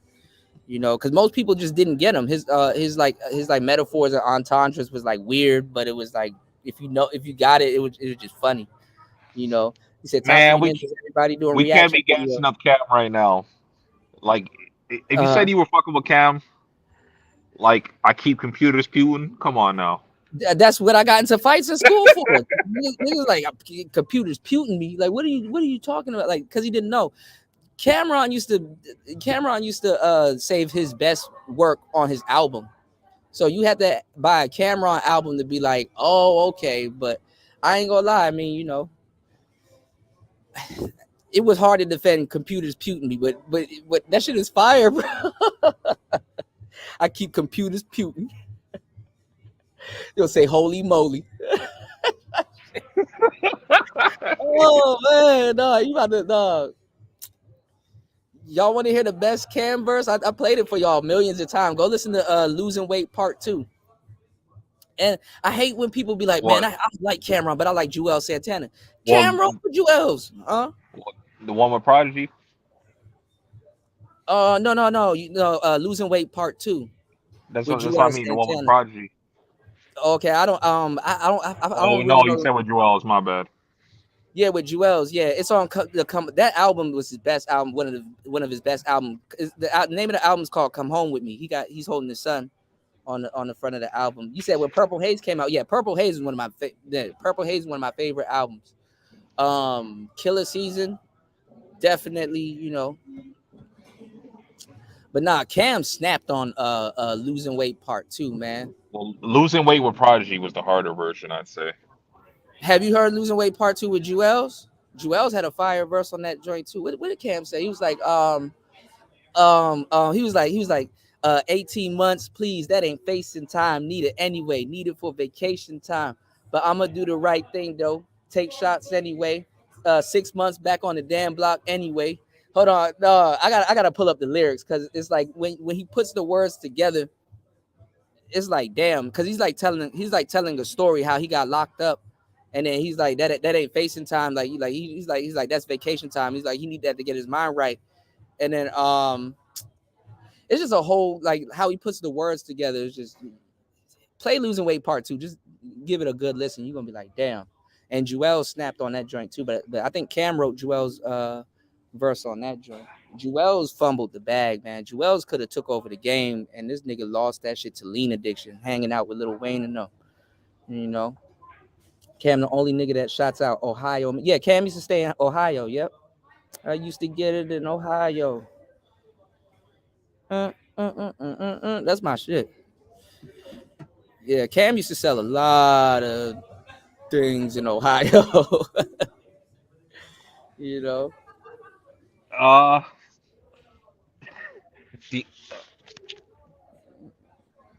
We're kind of off topic now, but it's cool. But think you like, get money across the streets. Me and my peeps often meet. Plus, talk is cheap, so guns stay silent. Revolvers, Hey, automatics. Kuda. Hey, bro. silent. Since you're back, He said when it check comes out- to when it comes to beef, it becomes the talent. Remember me, ODB, I'm the one for violence killer. He said, wait, what did he say? I'm trying to remember this verse. I used to know this verse word for word. Hold on. I'm the one for violence killer. He said, wait, go ahead, ask me a question. Let me bring up these lyrics. What's I I was see the lyrics? gonna say I got the links in the chat for you, bro. Of that show I was talking for about. the pineapples? Yeah. Yeah, I I'll want pull you to that take a look at that chick and see what you think and shit.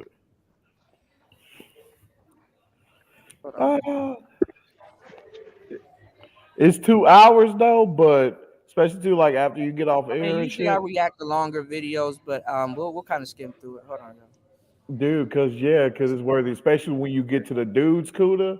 Oh my god, man. Simps to the highest level. I mean, what do y'all expect? What do y'all expect to call into those shows? And it's like everybody's biting our content and topic and swag and stuff like that. It's like, who do you expect to call into those shows? And it's like even watching those shows, I mean, it shouldn't surprise you the level of simpery dudes are going You're to right. nowadays. You know, You're right and about it's like shorty not even around you. You know what I'm saying? Like real dudes that like deal with women, it's like damn, I don't even know if I like you yet, or if it like I can see if dudes go up there to experiment. Like, nah, I was just up there fucking around, but nah, dudes go up there like really, really, really, really serious and stuff like that, and haven't even gotten around this woman yet. You know, with the vibe and everything. So I think they're mostly serious, but there has to be at least a few like paid actors up there. I don't see why a man would put themselves in that position. It doesn't make any sense to me. All right, here it is. He said, "Remember me, ODB. I'm the one from Violence Killer, Digital 10. Shit get critical, friend. I got 800 invisible men. That mean that can be the." He said, "That mean that can be the person." That mean that could be the bank man, person at the gas station filling up your tank, fam, lady from the Frank stand who rat poison your relish right in the center, babe. Bitch is a renegade, she'll piss in your lemonade. He said, and y'all dead now. That you could bet now. Do like a toaster, put your bread down. Upset now. Blow. He said, do like a toaster, put your bread down. Upset now. Hate when I gotta rep clowns, blow tech rounds in the man. Camera this is flowing what he was saying. I'm like, oh, this nigga cold. I think Cameron like ruined his career by No, he didn't. He had his own flow. Just people just couldn't get with them. You know what I'm saying? You know. like if I say this line, you know what I'm talking about. It's like I ain't Please snitching on don't. nobody. Please I ain't don't. snitching on nobody from Harlem, but I'll give you a couple of cats out in DC doing their thing. Hey man, why you trying to learn? Why you trying to learn? Well, I ain't gonna lie. He played Alpo better than Alpo. He played Alpo better than Alpo. You know, I ain't gonna lie. I couldn't pick the perfect person to play Alpo though. You know, that's some hard shit. You know, and then it's funny because like the Alpo movie should have came out, and it's like, it didn't happen. You know, they took Alpo's Man, last out on Halloween. So. what was that one movie? With I don't know, Andre may be too young for this. It was Master P and it's one dude. Damn it, I forgot. Man, all of them movies are weird. That was it. I got the hookup. Yeah, Yeah, the soundtrack to that I kind shit. of didn't really watch none of that stuff. I kind of was more Cash Money than No Limit, but I do know a lot of stuff about No Limit. You know, yeah, Debo, bro, that shit hard as hell, man. Losing weight, man. Look, I got another playlist coming up for y'all. You know, what's going on, D Mac? Shout outs to D. I like Ice Cube song on that track though, man. Yeah, Ice Cube got some hits that kind of got downplayed, man. There's some stuff from Ice, like the old Ice Cube days that I'm still getting hip to these days. You know what I'm saying? Hell You said yeah. Alpo in the ground where he belongs. That's what Larry said. You know, people were still treating him like a legend. I mean, I don't know why. Like this society, they don't give a damn about no fucking snitches. I mean, I don't understand. Y'all don't get it. Like they don't give a damn about no snitches. Nigga be like, Alpo come home. They gonna try to be a part of his group. Even though they know he probably gonna tell on them, they're gonna be like, "Yo, just like teach me how to get money, like you know." Yeah. What's going on, Brownie? You know, shout outs to Brownie in the building and stuff like that. These My niggas nigga over here. said, "Fool, I'm a vet. You can bet. Bet I can dance underwater and not get wet. Check it. It's raining bullets and I'm still there. Young ghetto Right. nigga in a wheelchair." Yeah, Ice Cube was cold back in the day. That no Oh, Vaseline. bro. Yeah, Ice Cube was cold. And then even one thing too, people doubted him with was that when he broke away from Dre, that he wasn't gonna have good production. Bullshit. He like you know. Really? Damn. Nah, that nigga, man. Yeah, yeah, he good all on his own. Shit. Yeah. I mean, his transition into Hollywood was crazy. Like you know, doing like those dad movies and shit like that. But you know, you can't be a gangster all your whole life. You know, the guy that got further with that, but you know, he had to kind of change up his stilo too, which is cool. Is like you know Snoop and you know and some other you know like Snoop had you know you got to reinvent yourself. You know, once you start getting older, it's like okay, now I got to start referring to people as nephew now, and you know what I'm saying. Yeah. You One older thing that now. kills me, have you noticed these older cats too? Some of them in transitioning Put on to bronze. the new style of these cats now. Like you seeing older cats wearing the whole skinny jeans and the whole Uh-huh. new age look. They rocking the whole new age shit. Yeah. Yeah. They try to look younger now, but the thing is that, you know, it's so many eras now. It's like you don't even know what era they're emulating. You know what I'm saying? Or I don't even think they know what era they're emulating. You know, because you got micro eras and stuff like that with music. So, you know, everything changes. You know, even Snoop Yeah, at one man. point, nobody stopped Snoop. This nigga started calling himself Snoop Lion. Like what? Yeah, That's right. that's when he was in his phase where he thought he was a Rasta. Yeah, but he had the transition. He wasn't in no phase where he thought he was a damn roster. That nigga was smoking weed the whole time. Ain't nothing you gonna feel different when you Nah, go Joe. like if you watch that like reincarnation movie, like he actually went to Jamaica and like he was trying to learn from the Rastas and shit like that. But I don't Yeah, know what the that's fuck he the was same on. shit. That was some I don't know. All of them I'm happy rappers, this that shit. all of them fucking rappers from LA went to fucking Jamaica and shit like that. Even what's going on Third Ward? Even the game was hanging out with Buju Banton and all them, but even Khaled and all them niggas. They go over there and they make a lot of money with them artists and then dump them. You know? Shit, boy, he's still real. He's still a real motherfucker to the west. Who? Shit, my double OG, big bro, E40 Water. Yeah, but E40, he doing what he need to do. You know, he chilling. You know, every once in a while he'll start like a little liquor company and do his thing and shit like that. He kind of staying up out the way. You know. Hmm. Oh man, Staying up like out the way. What's going on, Raj? I forgot what he said about the tight jeans and shit, man. But that shit was funny. He said, "Yeah, Well, I he ain't mean, rocking that shit." Ha ha ha. well, all right. So the tight jeans, I'll tell y'all where the tight jeans and shit came from. It actually really came from skate culture. Um, It started in '05. No, it was before that. It was skate culture. Like I have a friend and he could tell you better than I could because like but he was into like he was going through his like punk rock kind of goth phase then, so he's already wearing skinny jeans and then he's like a skinny tall dude anyway, and he skateboards and stuff, right? And he used to get well he rocked whatever he wanted, but when I went to the skate shop, they had nothing but skinny jeans in there, so I'm like, me, I'm kind of like a street skater, so me, I'm wearing like baggy clothes and stuff at the time. Like, I'm like more hip hop style skating and stuff. And there's this other skater that we used to hang out with. He was already signed and everything with like Famous Stars and Straps. I know y'all haven't heard of Famous Stars and Straps in a long time. And this other crew called Pit Crew. His name was Darren Harper, right? I can show y'all videos and stuff. I can back up what I'm telling y'all. And he used to wear like these baggy jeans and stuff like that. So I'm like, oh, that's dope. So, that's kind of how I used to get around. So I used to see these kids and these white boys with these skinny jeans and stuff like that. I'm like, damn, those are skinny. Like, how do you skate with that? Like, you know what I'm saying? Does that stop you from skating? It's like, no, those pants actually enhanced him skating. So I didn't know until the dude at the store broke it down to me. The pants, they look skinny, but they're actually elastic. You understand what I'm saying? So they kind of stretch to fit. They're fitted. They kind of stretch to fit your body. But what he explained to me was something that I didn't know, because like the reason why I brought up the Darren Harper and all them other guys. Yeah, they black and yeah, they wearing baggy clothes and stuff like that, but their style is more aggressive, and they kind of got to. It's kind of like they got to overdo shit. But when I looked at the white boys wearing the skinny jeans, I'm like, I thought it would be harder for them to move or whatever. And he's like, nope. So what I realized and what he showed me was the skinny jeans, when you go to do a ollie's a jump. You get more pop out of your board and get more ups out of your board. Like you literally you get like the skinny jeans are actually more comfortable to skate with, like especially if you're jumping onto things or if you're doing tricks and stuff.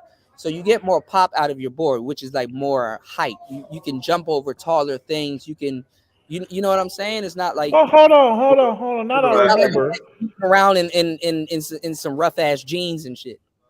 Like, Huda, I gotta ask you, were you rocking the jeans with the chain on them?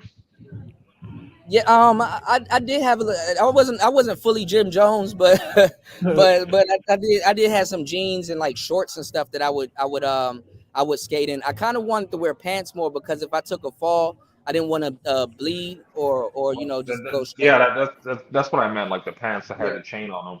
Yeah, I was about to get in. It's funny you said that, Andre. I was about to touch on that because I don't remember. If you were rocking those, you were getting all the bitches.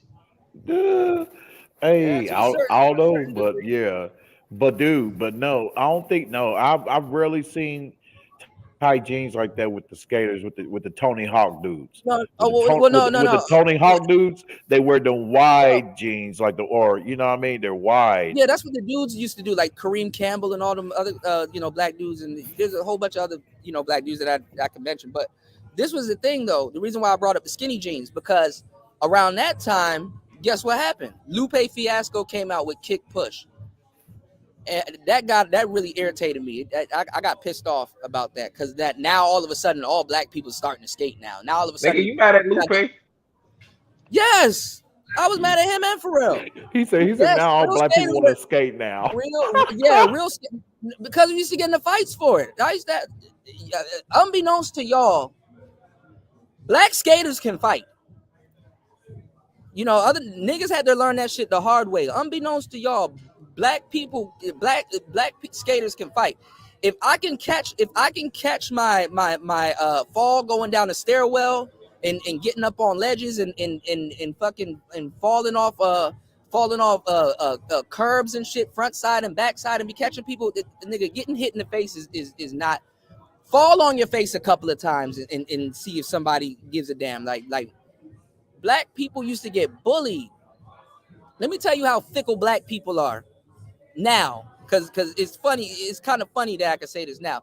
Let me tell you how fickle black people are now. Black people never used to get tatted like this. They used to tell you that's that white boy shit. Black people never used to wear skinny jeans. They used to tell you that's that white boy shit. Black people never pierced themselves in their nose and all kinds of shit. They used to tell you that's that white boy shit. Black people never skateboarded. The majority of black people never skateboarded like that because they were into hip hop. Skateboarding wasn't embraced by hip hop unless some weird nigga was in a video. They used to say that was that white boy shit. Now look at black people. You know what actually even changed black people and got them a little bit more culture? Them niggas had to hit y'all where it hurts.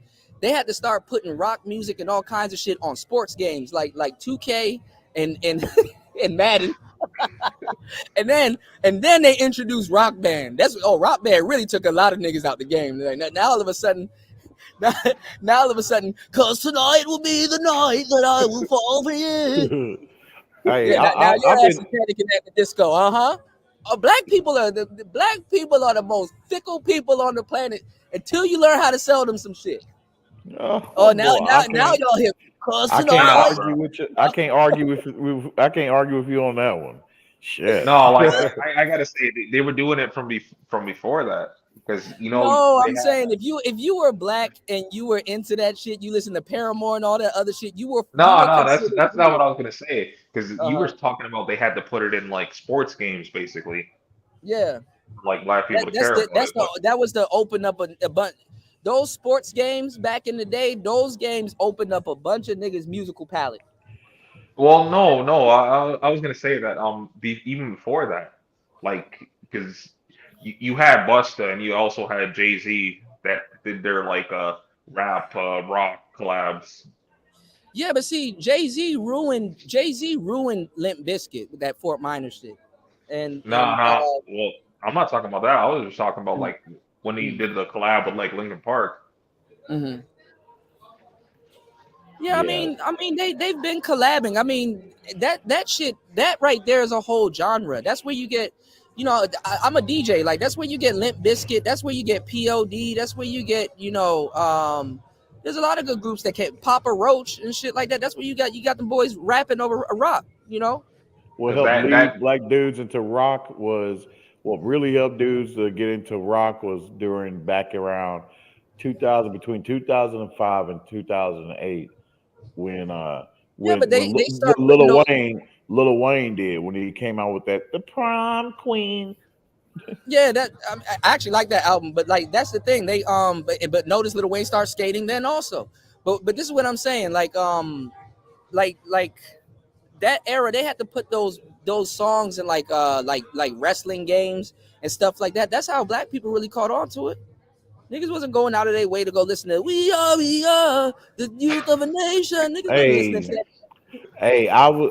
Until they were scrolling around trying to pick their favorite wrestler.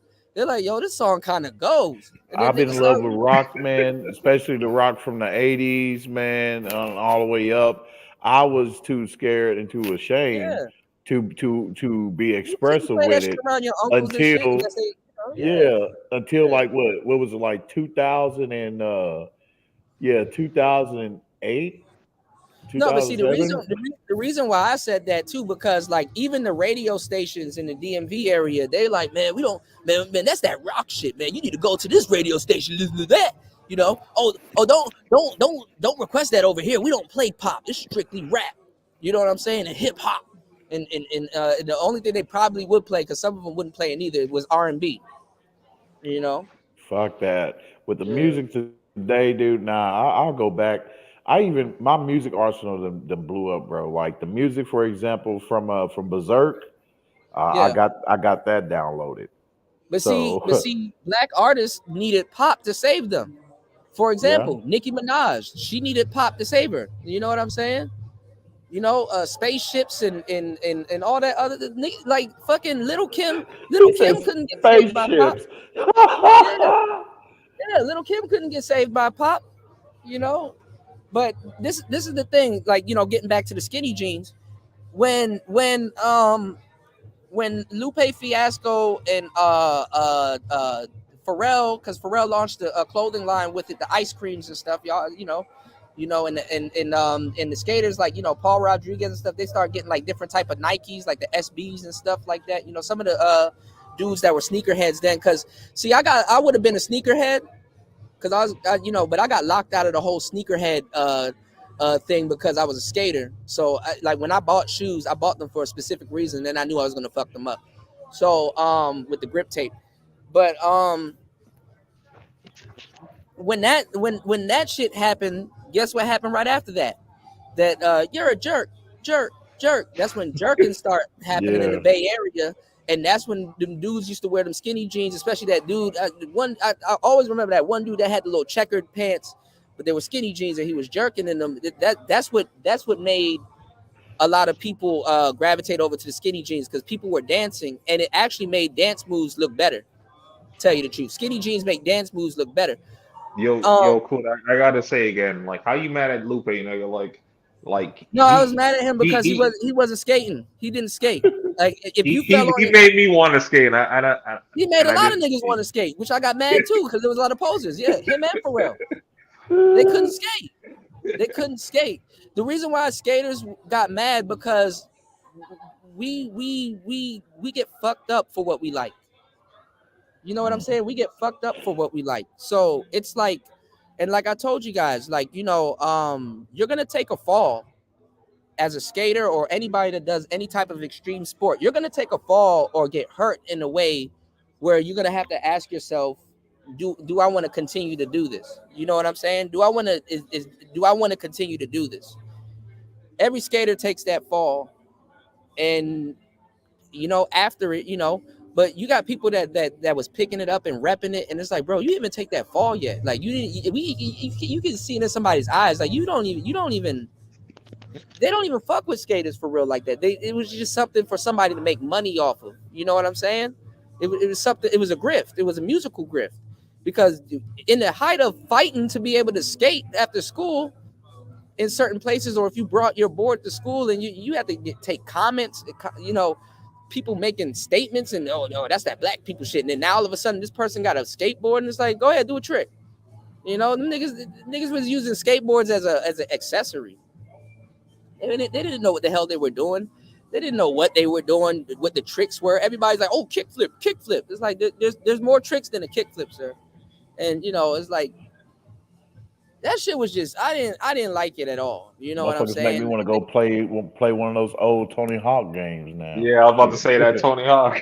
Yeah, that's the closest, you know. And Tony Hawk put a lot of niggas on the rock, but that's the thing too. Like and it's funny. I actually read a meme recently with Tony Hawk. I think I gotta find it and post it because I forgot what it said, but it was actually funny. What was I about to say? After that, then you had after that Jerk song came out. I'm telling you, everything I'm telling you is like all in succession, all in order too. Then after that, guess what came out? The Pack. Got my Vans on, but they look like sneakers. Niggas wasn't wearing Vans. Slip-ons, that's a skate shoe. This shit was irritating as fuck. Even now, till nowadays, niggas are wearing skate clothes.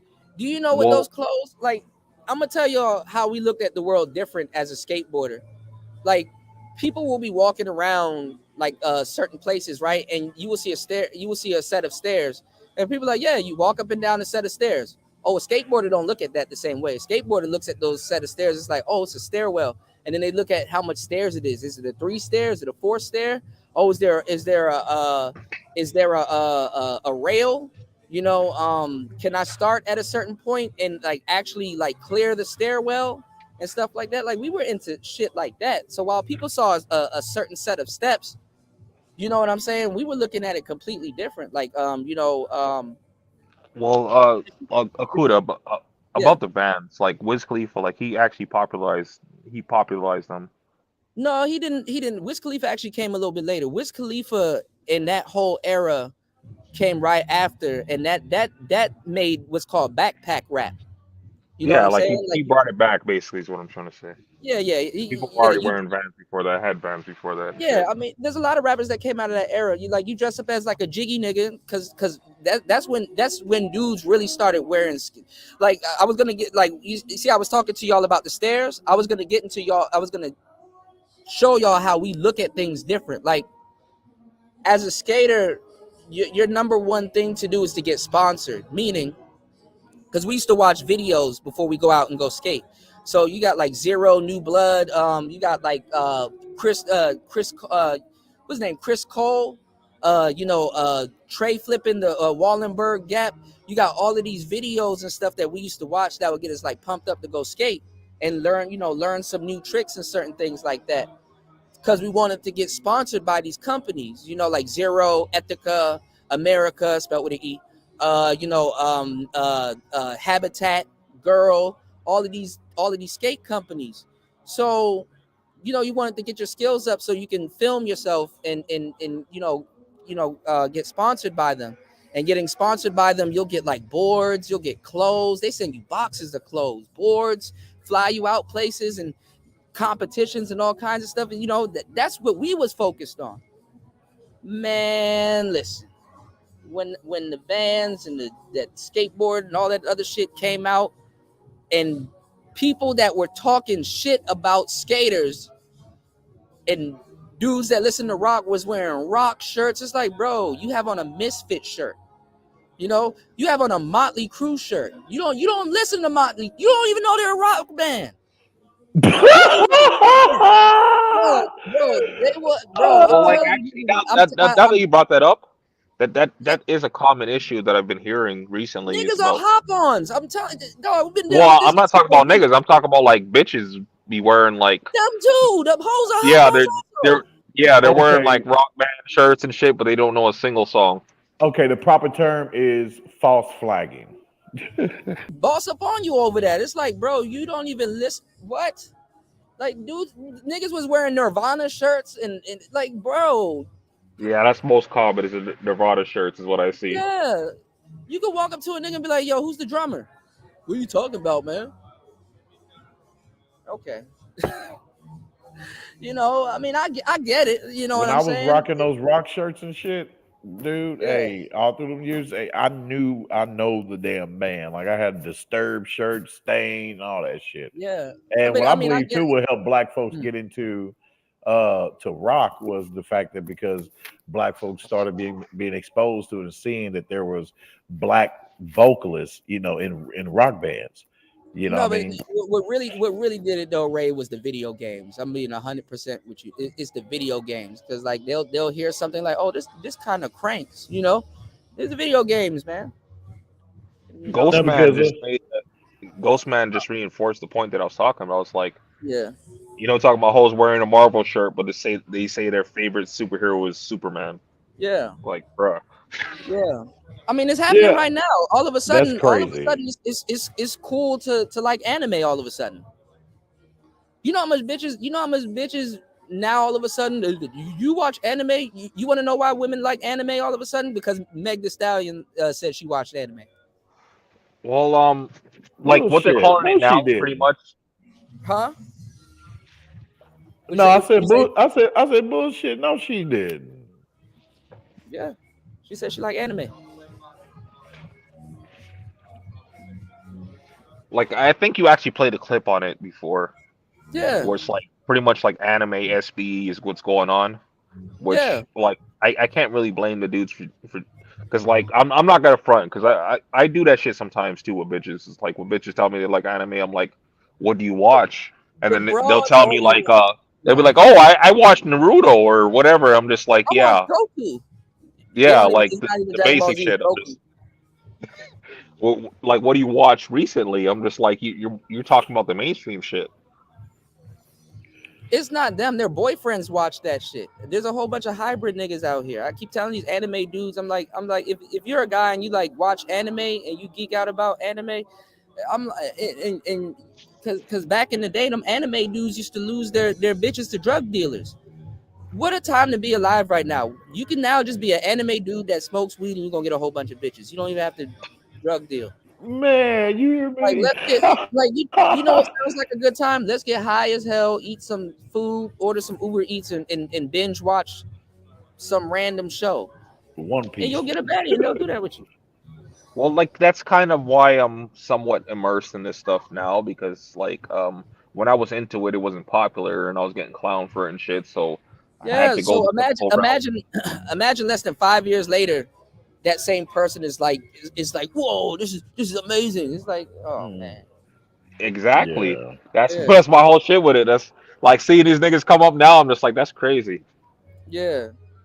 And they don't even do it in a way where it's like they're easing themselves into it. They're like instantly overnight obsessed with it. And it's like, man, you a hop on, man. You niggas, you know, Because hop I on. remember when I was watching my anime and shit, I was like reading mangas. I'm watching the shit in Japanese. Yeah. Once that shit started playing in English, I'm like, I'm done with it. I got, man, when I got to high school, it was a crash course because I used to like Yu-Gi-Oh and shit like that. Man, when I was a freshman, I used to wear like holographic Yu-Gi-Oh shirts and Pikachu shirts. I tried to preserve my childhood.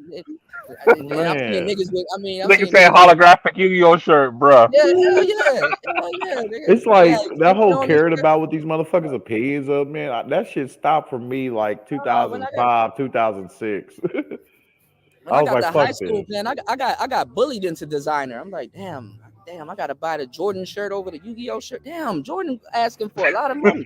Damn, I don't like Yeah, like I want that blue eyes white dragon. Yeah, I want the blue Yeah, eyes white dragon shirt. And if it's you the hear same size, me? if it's the same price of that Jordan shirt, I'll pay for that blue eyes white dragon. You damn straight. Hell yeah. Hey, you know what I mean? Boy, hey, dig Get this that Kaiba here. shirt real quick. Anime gear, period. Yeah. Uh, You can get like 2-3 outfits of anime gear, damn it. And it would probably still be cheaper than some damn Jordans. yeah. What's going on, Mask Man? My bad. I didn't even get to see that you was in here. He said black people been skating cooler. What you mean? Nah, that shit was a trend when I did it. Not when I was skating. You know, the dudes I was skating with, they were black though. You know, but me and them got bullied for that shit or heard something for it. And it really wasn't bullying, but it definitely was. Like, I mean, I ain't get punked. You know what I'm saying? Niggas want to play with me, you gonna get hit in the head with a skateboard. I tell y'all, bro, skaters know how to fight. Like, that's one of the last people on the planet that y'all want to try. Like, the shit I couldn't fathom it then, but the shit that we were doing then was amazing. Nothing short but amazing. You know what I'm saying? Looking You know at what like a good fuck like a good skating movie was on Netflix. I can't remember what the fuck it was called again. It was like 90s or some shit like that. what Something is like it? that. Lords of the Dogtown? Lords of Dog. I forgot. Fuck I know it which was one you talking Yeah, that about. sounds familiar, that title. I know you're Yeah, talking about Coda. yeah. I gotta find That's the one of title. that's an old school movie. What's it called? Lords of Dogtown or something No, like that. no. It came out within like the last like 5 years or so. Oh, okay, okay. No, because I was like, a lot of people watch that movie, and that's where people kind of learned how to ollie, but they were using a completely different board.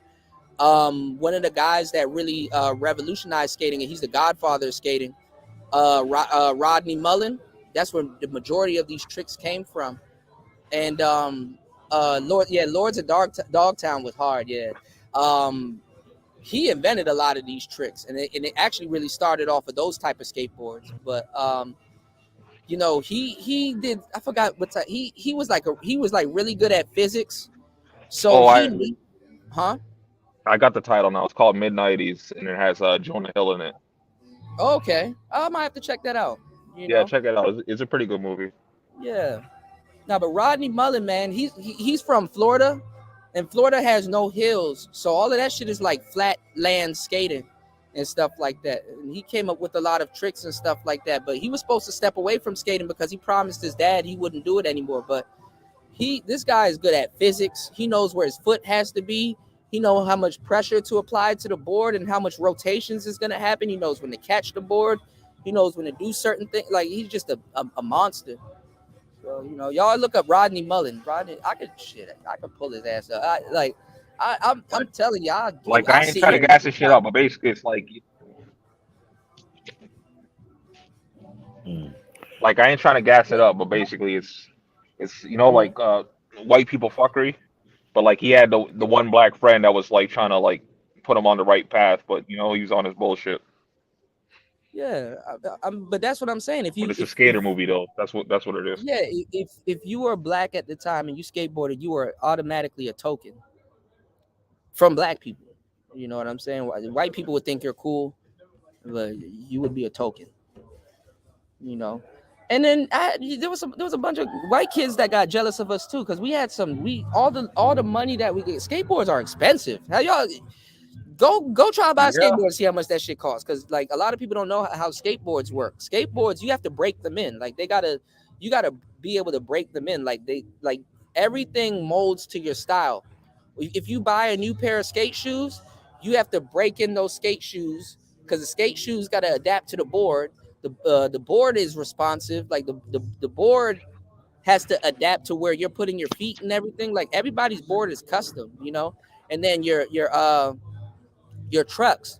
Not everybody rides the same way. Some people ride tight trucks. Some people ride loose trucks. The size of your board. I ain't gonna lie, it's the difference between a bigger board and a slimmer board. You know, there's certain boards where it's like, damn, this is it's a skateboard, but it feels like a Cadillac. You know what I'm saying? It's like because it's a big board, like it's like, you know, but it's a skateboard that you can do tricks on. You know, but it covers the ground a lot better. You know, if you were on a different type of board, you would have got thrown off of it, but the weight and the balance of the board, you know, evens out. There's a lot of just different things that people don't understand, you know, until you get into it. Like that's why the white boys try to. You know who I got respect for? That's with hip hop and skating. Lil Wayne. I actually got respect because I seen him took a legit fall and get up and get back on, and I'm like, damn. That actually made me like Lil Wayne a lot more because I've seen him get fucked up. I've seen him cry. That is facts that you're talking about, because like the white dudes that I knew that were skaters, like they all had like busted lips and all kind of fucking injuries and shit. Yeah, fucking themselves up trying to do tricks. Yeah. Fortunately for me, all the shit I've done, I'm glad that I could say that, you know, when I stopped skating, I didn't have any real injuries, but I fucked myself up bad a couple of times. Like I rolled my ankle, man. I rolled my ankle bad several times. Like I've landed on my ankle, you know, put that together. But like, you know, I'm blessed. You know what I'm saying? I'm blessed because niggas was jumping stairwells. When I got out, I was attempting doing rails, and that's a whole nother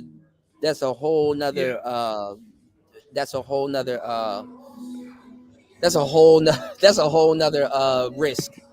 If I was a skater, if I was a skater, then I'd rather do rails and shit. But the thing is, it's different. Nah, so like, rails is a whole Nah, different you risk. wouldn't. You would. Yeah, you don't want to do rails, bro. I would rather do rails than skate them big ass hills and No. San Francisco hills. When I say rails, because I've grinded on ledges. I've grinded on so all right. Let me get y'all the game. So what a lot of y'all don't know is that skaters we get candle wax, you know, dry candle wax, and we get a ledge and we basically sit there for a good minute and we wax that ledge. We take the candle wax and we wax that ledge because people are like, well, how do y'all grind? People don't know the science behind it, you know, because you got to talk to somebody that actually does it. You take a ledge and you wax it, and then you get up, throw the candle wax in the grass, get up, go get your board, and then when you ollie, just basically learning how to jump, you know, and you're doing your 50-50s. You got to learn how to aim your board. You have to have enough confidence to learn how to aim your board to be like, okay, my trucks are gonna land right here. Okay, so the candle is to make the surface slick so you can grind.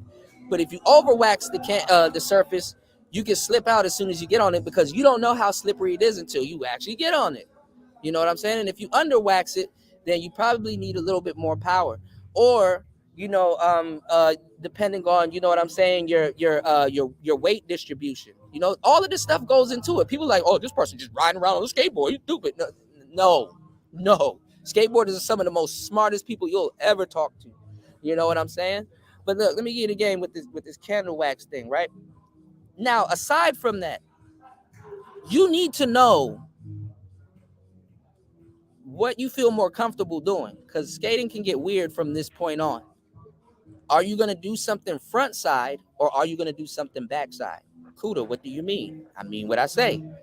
When you're riding up to a curve, because most people are like regular, so that means that their left foot is on the board and they're kicking and pushing with their right foot. Some people are weird though. There's something called where you push Mongo, where like you're goofy, but you're goofy footed is like when you're the other way around. It's like it's called switch. You got some people that when they kick and they push is regular, but like when they get on the board they're goofy. So there's weird little nuances to it like that, but it's nothing big, right? So Like mhm. like yeah, Kuda. What I think, what I'm like low key realizing, Uh-huh. this is kind of like tying back into like what we were talking about initially, is that Yeah. well, somewhat anyways, is that basically you're saying that you had a hobby that Mhm. was a little bit, I would say, obscure, at least at the time. Yeah. It wasn't And like obscure. that kind of shit attracts bitches. It does. That's why I tell good guys you gotta find something and have an edge. Like people was wondering, oh, why did Sierra get with Russell Wilson? It's because he's a good dude, but the football, he has an edge. The football is an edge, especially the position he plays. He's a quarterback. She worries about him. He could get tackled.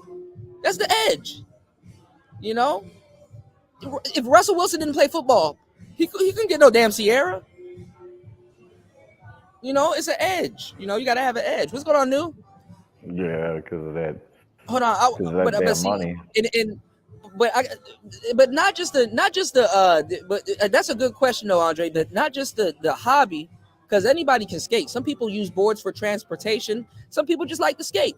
But what I was doing definitely was obscure because I'm a street skater, so we would go to places, security, we'd run from police and all kinds of stuff, Freedom Plaza. Man, look, I got stories, bro, and I'm telling you, like, I was really out there. This is why that Lupe Fiasco shit pissed me off bad. Nigga, Because leave Lupe alone. I like Lupe, but it pissed me off bad, man. And this is the funny part. Like, well, what I was telling y'all about the ledge, like, learning how to grind and stuff like that, you need to make sure you know how to do certain things. Like, for example, like the ledge that I was telling you about, I'm giving you an example. If you do it front side, so let's say you skate up to this ledge and you're doing it front side, that means you're looking down, right? You're looking down you're looking down forward though, so you're looking down forward and you're gonna jump up onto this ledge and you're gonna be able to see yourself actually grinding on this ledge while looking down forward, right? Problem with that, if your board slips out or whatever, naturally you're going to try to catch your fall.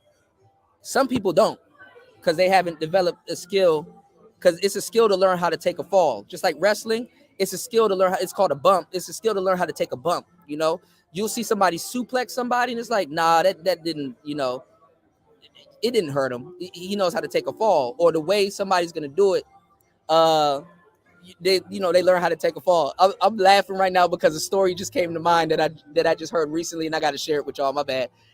Y'all watch wrestling, right? Back in the day. Yeah, I did back in the day. Yeah. Did y'all see that episode? Did y'all see that match where Bubba Ray Dudley picked up what's her name? Mae Young. She's a lady, but she's like an old lady at that point, and like he picked her up and power bombed her through a table. And I'm like, damn, I don't remember that one. No, because it's an old lady. I'm like, yo, this is wild. Like, this nigga just power bombed, like a forceful power bomb through the table. Now, Mae Young was a wrestler back in the day, so she was just kind of hanging around for whatever reason. But I don't know where I saw this. I think, was it a meme or a video? I think it was a picture. I think I got a picture. If I can, I think it's a picture. Let me see if I can find it. But I'm paraphrasing the y'all hit the like button, support the show. I'm paraphrasing it, but basically he said that he didn't want to do it. Like he, you know, and rightfully so. Like she's like an old lady, like she's like literally brittle or whatever. He was like, I didn't. He's like, he spoke on it, and he was like, I didn't want to power bomb her through that table because like it'll hurt obviously, right? So he said before the show, she told him to do it. You know what I'm saying? And he's like, are you gonna get like, you know, is it gonna hurt? Are you gonna, blah blah blah or whatever? You know, he was like, you know, reasoning with her. He was like, okay, well, I need you to do this, so when I do it, it won't hurt. Oh, here it is. I got it right here. This shit was funny because like he used to power bomb people through tables and just stare forward. I ain't gonna lie, I'm too goofy. I would have laughed. You gonna pull it up on the screen? No. I got it right here. It's on my phone. All right, hold on. All right, so I'm not getting it wrong. All right, it says Bubba Ray Dudley on the Mighty Mae Young, right? He said that's a tough bitch right there. He said the first time I ever slammed Mae Young in the ring, I remember I put her down so gingerly, right? Afterward, we were in the locker room and she comes over to me and grabs my wrist and she says, "Hey, hotshot, if you're gonna slam me, you slam me like one of the boys." I was like, "Holy crap, yes!" I gotta send this to Wolf. Wolf will love this. That's why I say bullshit. She doesn't want to get slammed like one of the boys. That's bullshit. No, but she wrestled. Right. So she wrestled. So obviously she knows how to take a bump. Bubba Ray said, I was like, "Holy crap, yes." He's like, "Holy crap, yes, ma'am, no problem, whatever you need." He said, then when I power bombed her off stage, I gave her very specific instructions on what to do to make sure she did not have to absorb any bit of the blow.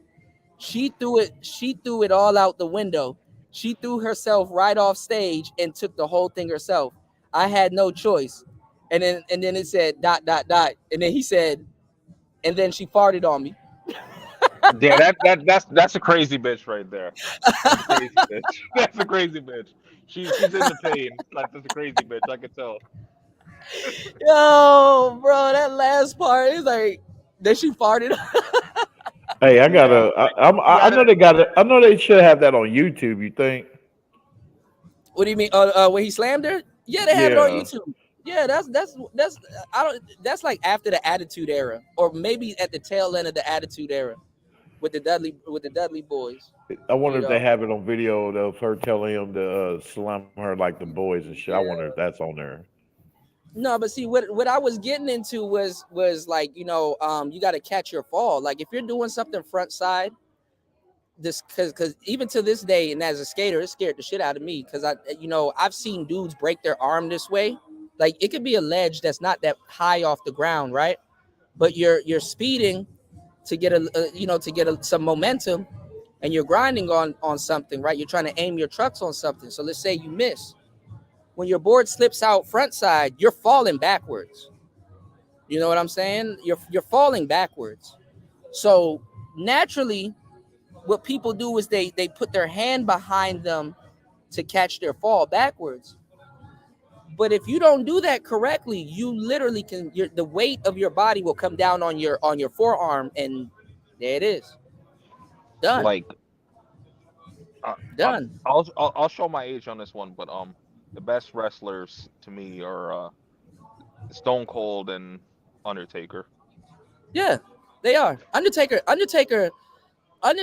is a phenomenal wrestler. The Rock is up there. The Rock is up there too, but Stone Cold. Hey, Lex Luger was my dude too, boy. That motherfucker Lex. Yeah, he I saw him recently. He looked good. He looking better. He still does. Okay, bet. Yeah. No, he doesn't wrestle, but like he's looking better. I think in good shape. Huh? I think he went to Sting. I think Sting just got Sting had a last wrestling match, and I think that's where I saw him recently. So Sting had his last match recently. Sting was awesome too. But he was too. I remember before he was Sting, man, when his face paint was all different colors and shit. Yeah. But the funny part too, though, but like guys like the Undertaker and Kane, they were really exceptional wrestlers because honestly, those dudes that are tall like that, I'm not even gonna lie, just physics wise, they move goofy. You know what I'm saying? No, because their center of gravity is different. Like dudes Nah, that I'm dudes saying that Undertaker was fire because like this nigga will pull up in a coffin and choke slam your ass. yeah, I know that, but like I'm talking about like the physics of like a Undertaker and Kane. Like when you have a tall dude like that, especially in wrestling, they're usually like they're goofy. Like Big Show, he couldn't move like Kane. Andre the Giant, he couldn't move like Kane or Undertaker and stuff like that. What I'm getting at is that They didn't have to move like that. Once they caught you in no, that but choke slam, it's over with. no, but that's what I'm saying. Kane and Undertaker were exceptional because for big dudes, they were athletic as fuck. I remember, and I remember Kane, Undertaker. Kane, He slammed Yokozuna into them in the casket. it ain't even that. It ain't even that. I mean, obviously they're big dudes, pause. But like Kane did a front flip somersault over the top rope into a bunch of people. That big ass nigga not supposed to move like that. That's not normal. Undertaker, he has a move. I forgot one dude too. Ray Mysterio too. No, Rey Mysterio's, but them niggas was moving like Rey Mysterio, even though they didn't do the Hurricane Rana. No, for real. No. Listen to what I'm about to tell you, because this next example is real. Undertaker has a move called the old school. Undertaker, what is his big ass doing? Walking, he tight rope walks on the top rope and slams slams his hand down into your back. Undertaker's not no little dude. You would expect Rey Mysterio to tightrope walk on a rope. Undertaker, he weighs a lot. He's more than 200 something pounds. He, there's this article that they asked because like Vince changed the trajectory of what wrestlers look like. Like wrestlers used to look like our uncles and shit like that with like bare bellies and shit. They were strong. They were pugilists, right? Vince changed like what wrestlers look like going into the new century. Like they were supposed to look like a genetic specimen. Like Randy Orton, that nigga looks like at his prime, that nigga's a genetic specimen. You know what I'm saying? What do you think about Vince retiring because of that allegation? Randy Orton actually, I did a whole show on that. It is a funny show. Randy Orton actually is the first wrestler to actually compete in WrestleMania 20, 30, and 40, which is crazy. But Vince is always bringing in some new juiced up burly grotesque wrestler into the sport, right? So when Brock Lesnar, because I didn't even notice Brock Lesnar been wrestling for that long. I'm like, shit, Brock Lesnar been there for a long time. John Cena been there for a long time. Edge, long time. You know, all these wrestlers that's still around. When Brock Lesnar said he first got to the WWE, they asked him, because he's the new big muscly strong guy. They asked him who did he think was stronger than him when he got there. And he was like, I'm not going to tell you who I thought was stronger than me when I got into the WWE. I'm going to tell you who I know was stronger than me when I got there. Who you think he said? That's a good question. Who do you think he Brock said? Brock Lesnar's my guy, so I really want to know that. Yeah, who do you think he said? Throw some names out there. Who do you think he said?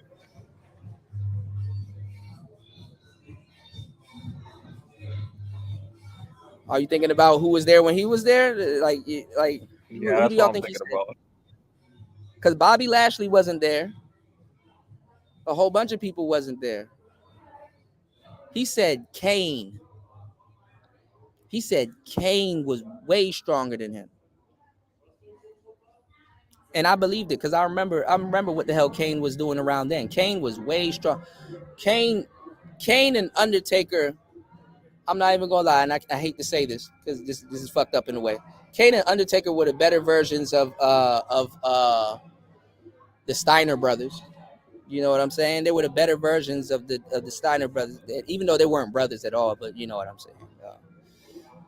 Their story is funny, but Kane was, and I agree, was the strongest in the industry at one point, because like they were talking about like him choke slamming people and shit like that, and they said like literally he would do that shit with one hand, whereas the Undertaker and like the Big Show and all them other big dudes, they had to like add like some type of support under you and then slam you and stuff like that. Like Kane was just choke slamming shit, and like I ain't gonna lie, Kane and Undertaker was just beasts, bro. Like big dudes wasn't moving like that. Like I'm My like, dude, I remember when he came in, man, Kane, man.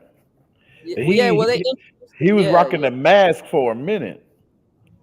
Well, fun fact: did you know when Undertaker got introduced to the when they reintroduced him, his name was Kane, and then they had to make up a whole story. The Undertaker. They had to make up a whole story that the Undertaker had a younger brother who was supposed to pass away in a house fire. So if y'all wonder why Kane got fire around, that's what that is. I got to do my research on that one, Yeah, David. yeah, and Paul Bear.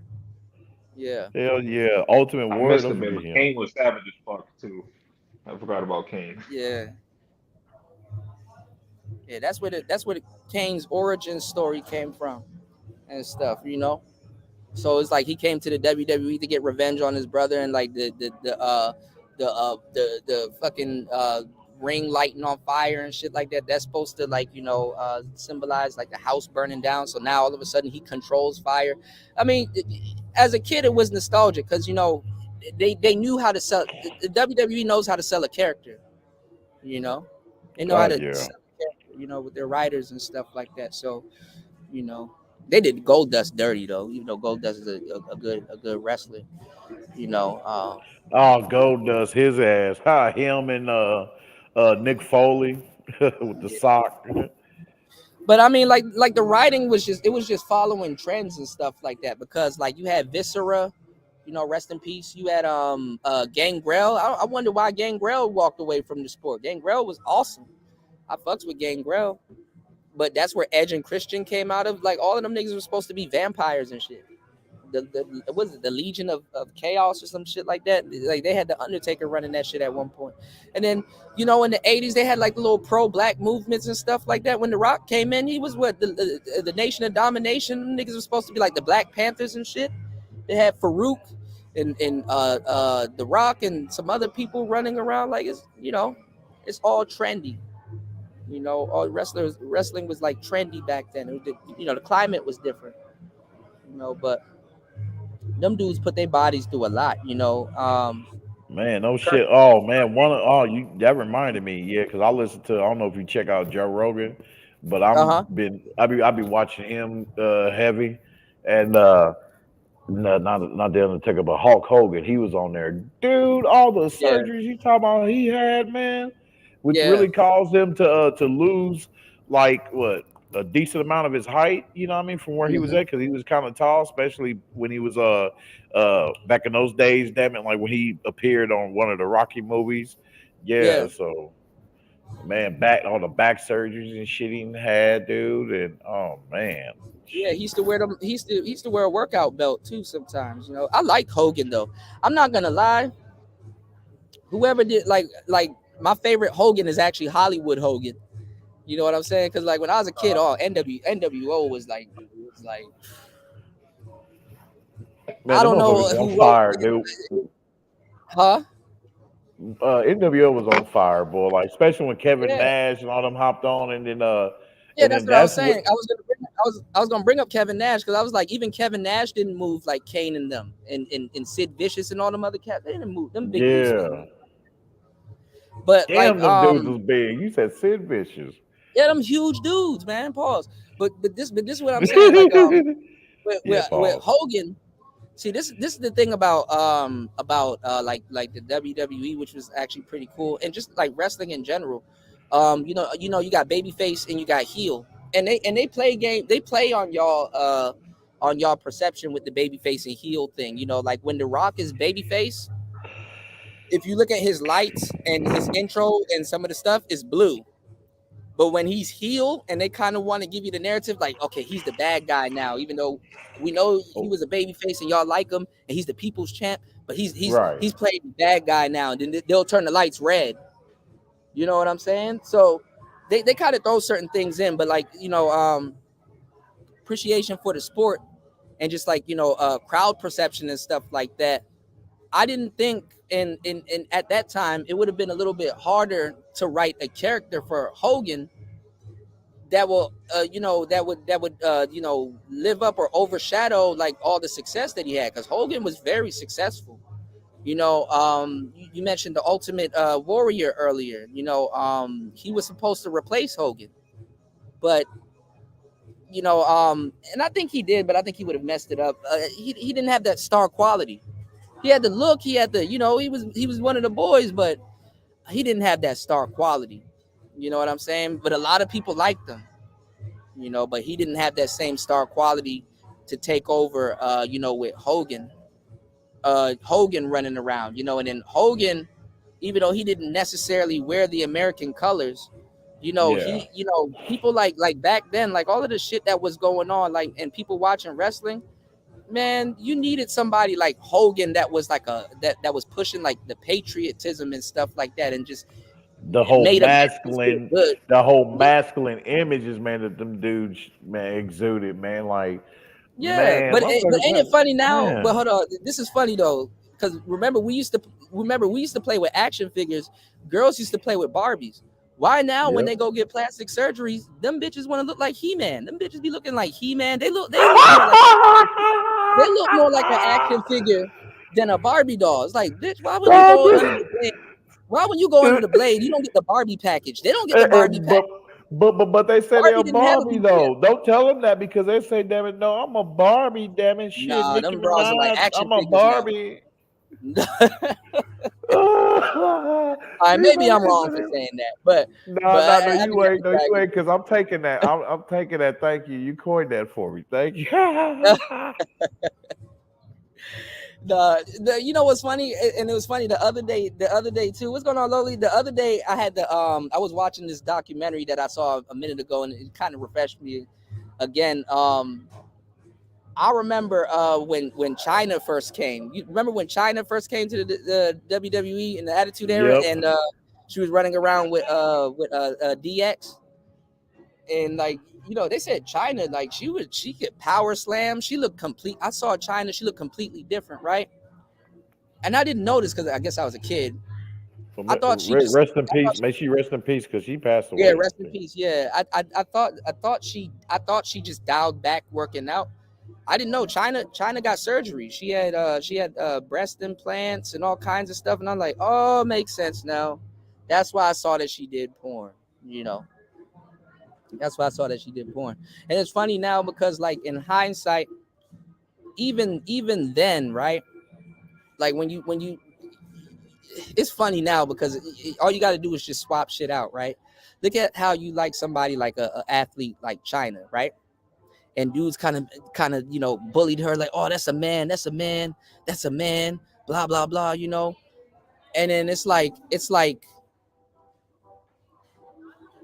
after a while she gets like these implants and shit like that, and then it's like, oh, I'm doing Playboy, and everybody's like, what? Oh, that's crazy, whoop-de-whoop, blah blah blah, And then look at nowadays, modern day now, right? It's like you'll have a athlete or somebody like that, and it's like, oh, well, now I'm doing OnlyFans. It's like, oh my God, this is irritating. This is irritating. You know what I'm saying? Yeah, I hear you on that one. Yeah, that shit is irritating. Well, I hate to say it like this. I think Playboy is better than OnlyFans. Only cause Hugh Hefner started this bullshit. And I get y'all the game. No, I'll say Playboy is better than OnlyFans. Huh? I was gonna say OnlyFans is only for renegade hosts.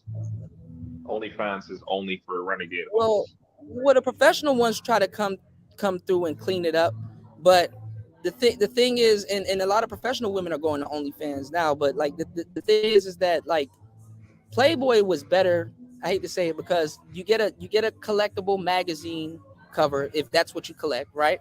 So the collectors, they'll whatever. Playboy, you also get a spread, like you probably got like different.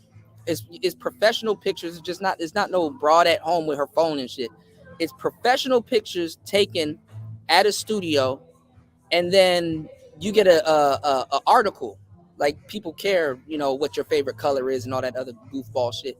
But you get a whole article, and if somebody really does like you, they you know, they'll read the article and learn where you came up from and some of the things you like to do. Damn, she played volleyball. That's cool. Damn, she went to that school. My friend went to that school. You know, you get that type of treatment. Like even in the manosphere, right? It's supposed to be quote unquote barbershop talk, right? What's going on? What's going on, Auntie? What's going on, Loli? Okay, I'll drop the link. Give me 1 second, because I gotta move. As soon as I get to the other spot, I'm gonna drop the link so I'll be able to hear y'all, because they're playing music and shit over here. What's going on, Gabe? All right, I got you. Listen, shout outs to Auntie. I was like, I haven't seen Auntie in a minute. And I was like, Auntie took a hiatus and stuff. But nah, He be up on I gotta Little look for Sis Auntie. Sweet Melody Streaks. Huh? What happened? He be up. He fucks with Little Sis Sweet Melody Speaks sometimes. Yeah, I'll be seeing him over there. Okay, yeah. Shout outs to Mel. So yeah, but no, Yo, I in wanted in to the ask. I wanted to ask you huh? brothers. What happened? I gotta move My from this music. apologies. What is it? I might be getting copyrighted, and I'm trying to make sure these shows ain't copyrighted, because YouTube be tripping on this whole copyright shit. But hold on, Yeah. and I didn't go out of my way to listen to this shit. I don't know what the fuck these niggas listening to. Oh, that reminds me. What's your thoughts with? I've been hearing some good reports about Rumble. Yeah, I'm on Rumble. We on Rumble right now. We streaming on Rumble right now. You know, Oh, I'll drop yeah. the link so y'all can follow the Rumble. What up? But what I was saying about the manosphere and barbershop talk was, yeah, dudes used to talk about women every so often, but like dudes used to, you know, get themselves together, get chopped up, get fresh to go get women, or go to a place where, you know, like prom or something nice, or just like look good on a weekend or some shit, right? And I remember that they used to have like the Jet magazine. Y'all remember Jet magazine? Whatever happened to Oh Jet? yeah, hell yeah. And you know, they used to have what was it I called? Was it the remember it, Beauty but of it the was Week? before my time. You remember Jet? You do remember it, right? Because they're probably. I remember I ain't it gonna lie, they before had my some time, old though. episodes. Okay, yeah, but Jet magazine used to have, like, you know, the you know, the model of the week, and they would have like their zodiac sign, their favorite colors, quotes, what's their thoughts on you know, school, and you know, where can you find her, what she's doing today. They would have articles, you know what I'm saying, at least somewhat, where you can kind of get to, you know, not get to know the person, but learn more about the person. Like, oh, they're more than just the face. You know, you can make that call. But see how different the world is today. A girl be like, "Oh, I'm starting OnlyFans." Okay, cool. You just click Yeah. this link so you can see my butthole for like $5 a month, right? It's like, You hear me? Exactly. because it's up. It's like It's exactly, up and to with all these. them. It's up to them. It's like, you're not gonna do a good job. You're not about to throw your personality out there. You don't know how to purport yourself. You know, that's even worse though. And Mm-hmm. like all these hoes got like link in the bio, or link tree and that kind of shit. But it's Yeah, like what they don't understand is like the hoes that are actually making money on OnlyFans and them kind of shits, like yeah. around that's offering managerial services to help them get to the level they need to be at. No, but see, it's not the same thing. I mean, because like back in the day, if you got a Playboy magazine, because Hugh Hefner started all of this shit, and I've done shows explaining why and how. But back in the day, if you got a Jet magazine, because see, unbeknownst to a lot of dudes, that personality piece where you can, like, where they're like, oh, what's your favorite color, some things you like to do, and this, that, and the third. You're not really just talking to niggas that's trying to smash, or somebody that's gonna look at the article or something like that. You're also capturing the eyes of Hollywood executives and all these other people. You know what I'm saying? Like, usually a lot of these girls or attractive women used to do like Playboy or Jet magazine right before they got into Hollywood. You know what I'm saying? Hmm. Back then. Now it's different. OnlyFans ain't gonna get you into Hollywood. You know what Oh I'm hell saying? no. And then people do like Well, a sloppy job. You know, people do like a sloppy job advertising themselves. Like it's like, okay, you're on OnlyFans, but you still didn't get a professional pictures done. You know, you didn't. Well, the thing is, like, what these chicks don't understand is like the market is oversaturated, and they're It's a lottery choosing now. to come at it with the lazy ass approach. So like these Yeah. hoes are on some shit where it's like, I'll put out one pick a week or one pick a month, and dudes are just gonna come and pay me money. I'm just like, bitch, like, how stupid can you be? Well, they're recycling old ass pictures and selling them to y'all. You know what I'm saying? Man, these bitches selling farts, fart jars.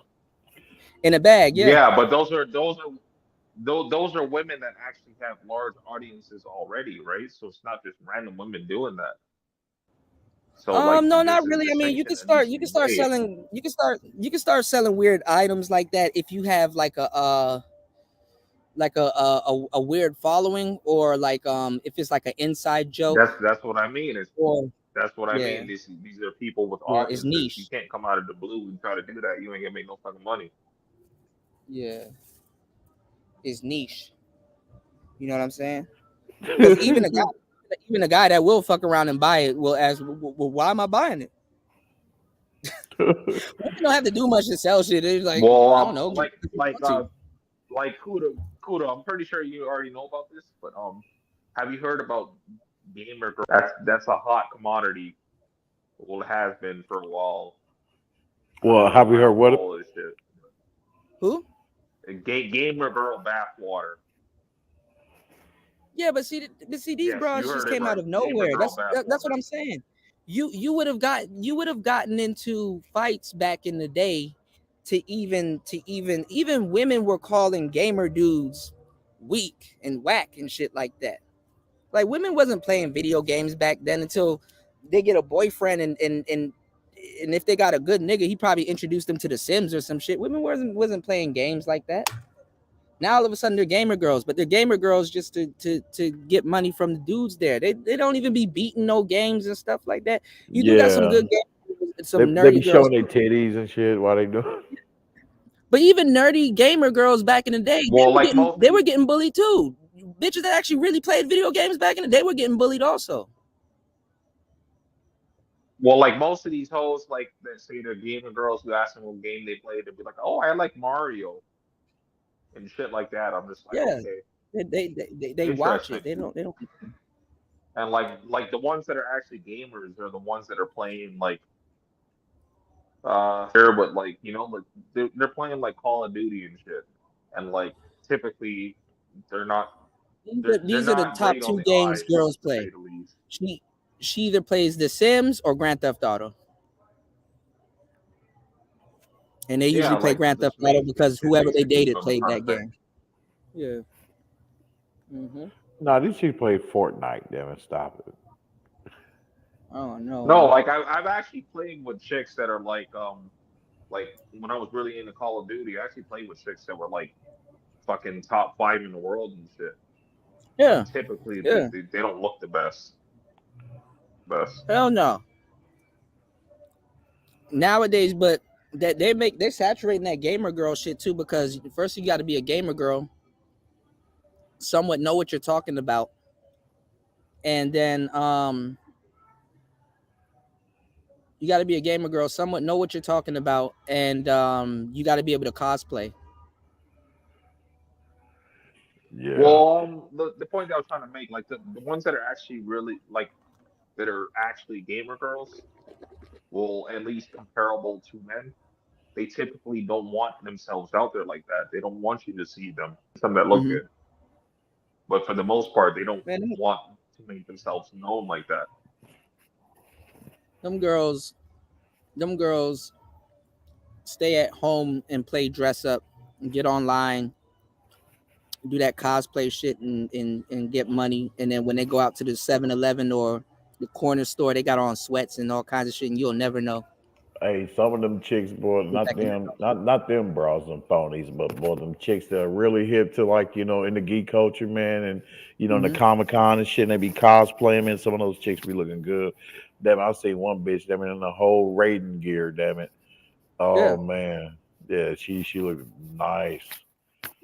But it's different. I mean, Ray, don't be simping at Comic-Con, bro. Oh no, shit, no, never that. No.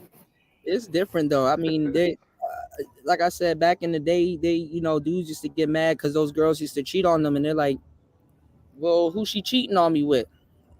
Drug dealer. and I'm like, He's a drug dealer. yeah.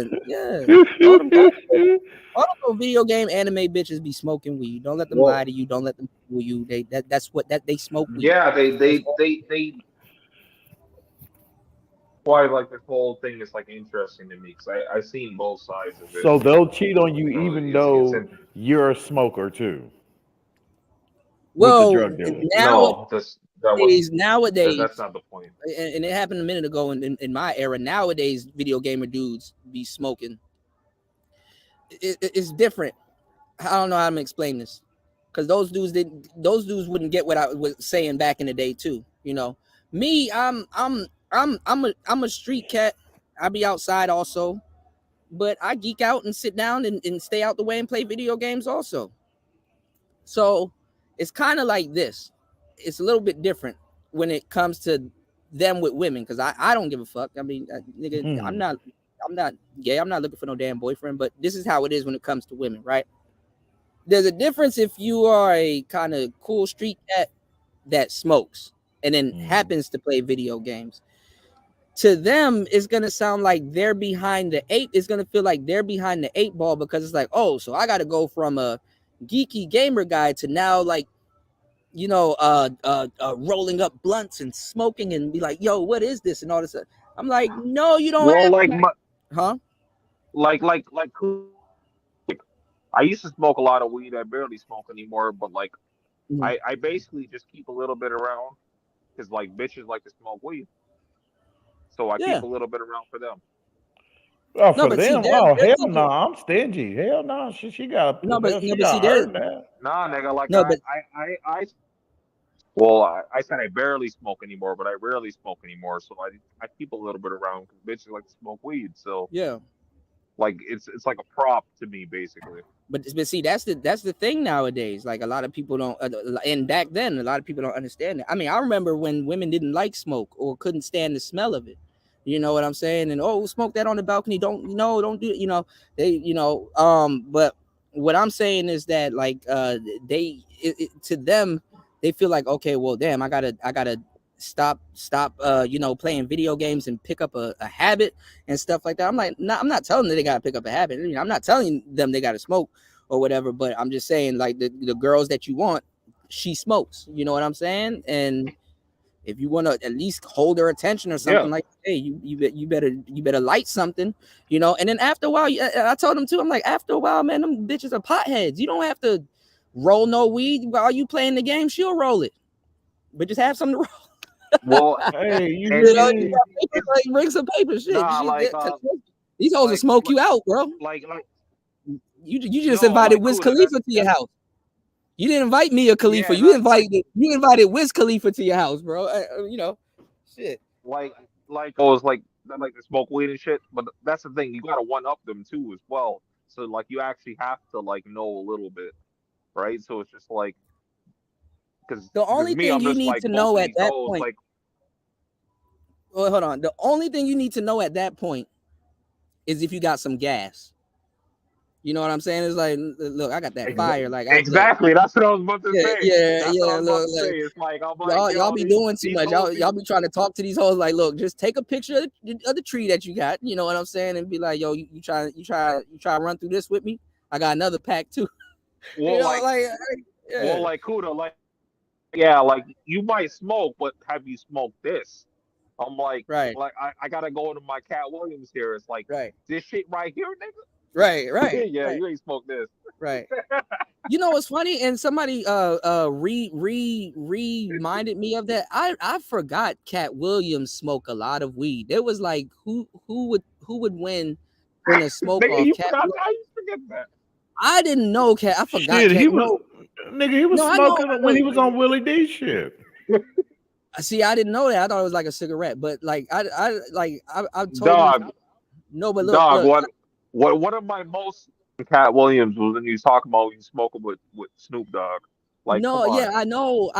But I totally forgot. And you know what? My dumbass used a Cat Williams skit in one of my songs too, and totally forgot. But I didn't. My thing is like with the whole weed thing, like, cause like back in the day, like bro, I used to blow down. Like I used to blow down, like literally, like I knew Cat Williams smoked, but I wasn't the type of guy to be like, oh, I don't think Cat Williams clear a pound a week. You know what I'm saying? Because that's what they said. That's the standard. You know, a pound a week. A pound. That's that's a lot of weed, bro. A pound a week. What's going on? What's going on, War Master? What's going on, Insane One? Huh?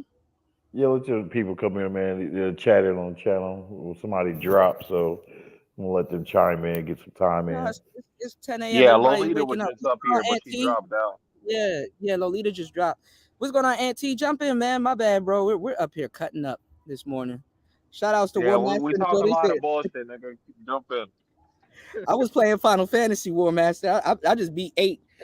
I cleared 8 a couple of times. I'm about to start getting into 9 now on my phone. You got that new Final Fantasy? No, I actually heard it was alright. I saw pictures, still shots of it, but I'm tired of rebuying 7. They're fucking up the franchise, man. But Rebirth does. Nah, bro. The last one I played was like 14, but that was like years ago, maybe like 4 or 5 years ago. Yeah, I mean, that's the one with the 3 brothers, right? That's the open world Final Fantasy. Yeah, I like that one. Final Fantasy where it's like it's not turn based.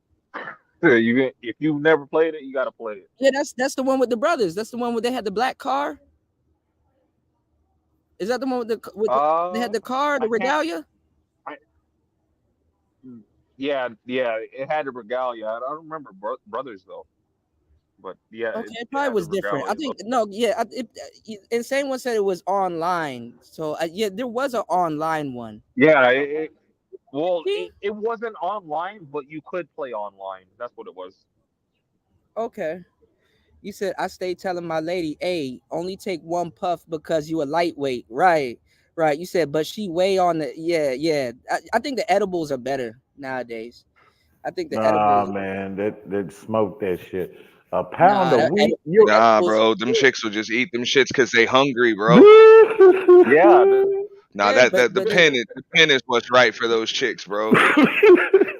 You gotta go pick her dumb ass up off the floor. The pen. I'm gonna tell you why, because it doesn't sit on their clothes. You know what I'm saying? It doesn't sit on their clothes. They don't walk around smelling like burning tree bark and shit. And usually, you know what I'm saying, there's some decent potency in the pen, because you know what I'm saying, if it got back to the point where they actually gotta roll up flour and shit, you know what I'm saying, actually roll up bud, these chicks will be smoking on dirt. Think about it, bro. How many chicks, dog? Like, I'm not gonna talk for all of the dudes that smoke trees or whatever, but how many chicks have you met that really ain't even find no damn good bud until they got with you? Well, we gotta talk about that. You know what I'm saying? If it wasn't for you, they'd be smoking some burning tree bark nick sacks and shit. Yeah, I mean, you know what I'm saying? That's what they would be smoking, because they over there trying to save money on weed and shit. Yeah, broads be smelling like blunts nowadays. I mean, yeah, you feel me though? But how many chicks you done met? No, because they all. I ain't gonna lie. How many chicks you done met? They'll come to you with that shit, and then you like, hold up, this ain't gonna work. I've done the pothead relationship multiple times, but I plug fight. My plugs are always better than most of the people that I met. If I got to do that, but it's like, cause I don't know what people be doing with their plugs. Like, my plug is like my barber. Like, you can't go wrong. I don't know how people. Yeah, I don't know how people fuck up their relationships with their plugs and stuff like that. But I ain't gonna lie, nowadays plugs got life and shit like that. Niggas be, I be chilling, but these plugs, man, be on some funny shit. That's why I got like 10 of them on their ass. I'm just about to say, y'all. I know y'all was about to get into that. Like, y'all niggas be like, it'd be like 5 a.m. Yo, I need that. Like, how much, man? Let me get a Vic. Like, Hey, if one I'm motherfucker at on work graduation or with my vacation, I got another guy who can call me. Like, he be like, hey, man, you ain't gonna wait on me. Nigga, no, I need it within the hour. And this nigga right here, he wants the money now. Wow. You said, nah, 15 is the one with the all male cast. Which one was the one with the guy? He's I done forgot his You're name. talking about that's 14, bro. That's With the regalia that's 14 and for sure. it's the three brothers. It's Yeah, that's open world. 14. Okay, I was about to say okay. Right now, I'm playing I 12, don't and know I'm about kind of brothers stuck. though. I'm not sure about the brothers part, but that's definitely 14. Which one is the one with is 12? I was about to say something about the one with Vaughn. That's the one you're playing, Ray? You're playing more with Vaughn? I'm playing the one where the protagonist, where the main protagonist is a chick. Which one is the one with Vaughn? And you can summon Bellius and all them other joints, because that was actually pretty cool that the summon can walk around with you. Which one is the one with Vaughn? They redid it, they remastered it and called it the Zodiac Age. I remember something about some Zodiac Age, but yeah, I'm sitting there Yeah. thinking, trying to. Flacco said I'm on that Dragon's Dogma 2. It came out last night. I heard about it. Vaughn was 12 on the PS2. Yeah, that's the one you said you're playing 12, right, Ray? These numbers be fucking me up. Yeah, it's 12. It's 12-1 and 12-2. There's like two of them, and You mean 10 and 10-2? You mean 10 and 10-2? 10 and 10-2 is with Damn, damn, I don't want to say his name, but it's a little dude. I forgot his damn name. 10 is with Titus. Titus. Yeah. 10 is with Titus, and 10-2 is with Lightning. And I think the one after that, that's all Lightning. Lightning is 12 and part 2 of 12. I haven't played part 2 yet of that, but I've seen the guy who I'm subscribed to. You know, he's a gamer, and sometimes I do that, watch walkthroughs and shit like that when I'm help me get past certain difficult parts, so I can save time, because I'm not wasting no extra 10 hours. Fuck that shit. Trying to solve some shit. So no, that's what I did with 8. But now and with Titus, I'm not Roman. and with Titus, you gotta with Titus with that one, that RPG would teach you, damn it, the patience of grinding. You gotta grind, dude, because if you don't grind, like level up by the time you get to the damn end, because the game will say fuck you. Okay, you don't want to level up. Okay, they'll let you get to the end, but when you get to that last boss to fight his dad, it's a no-go. Well, nigga, if you ain't leveling up before you make it to these points, like, you fucking up. I gotta show y'all what I was doing on Final Fantasy 8, bro. I got super over. I got a whole couple of accounts that I need to saves that I need to take off. I got super overpowered. I got to like level 80. I did this thing by myself, right? Where it's like, how overpowered can you get before you fight Ifrit, right? So I'm like using Squall and like there's this school that he's in.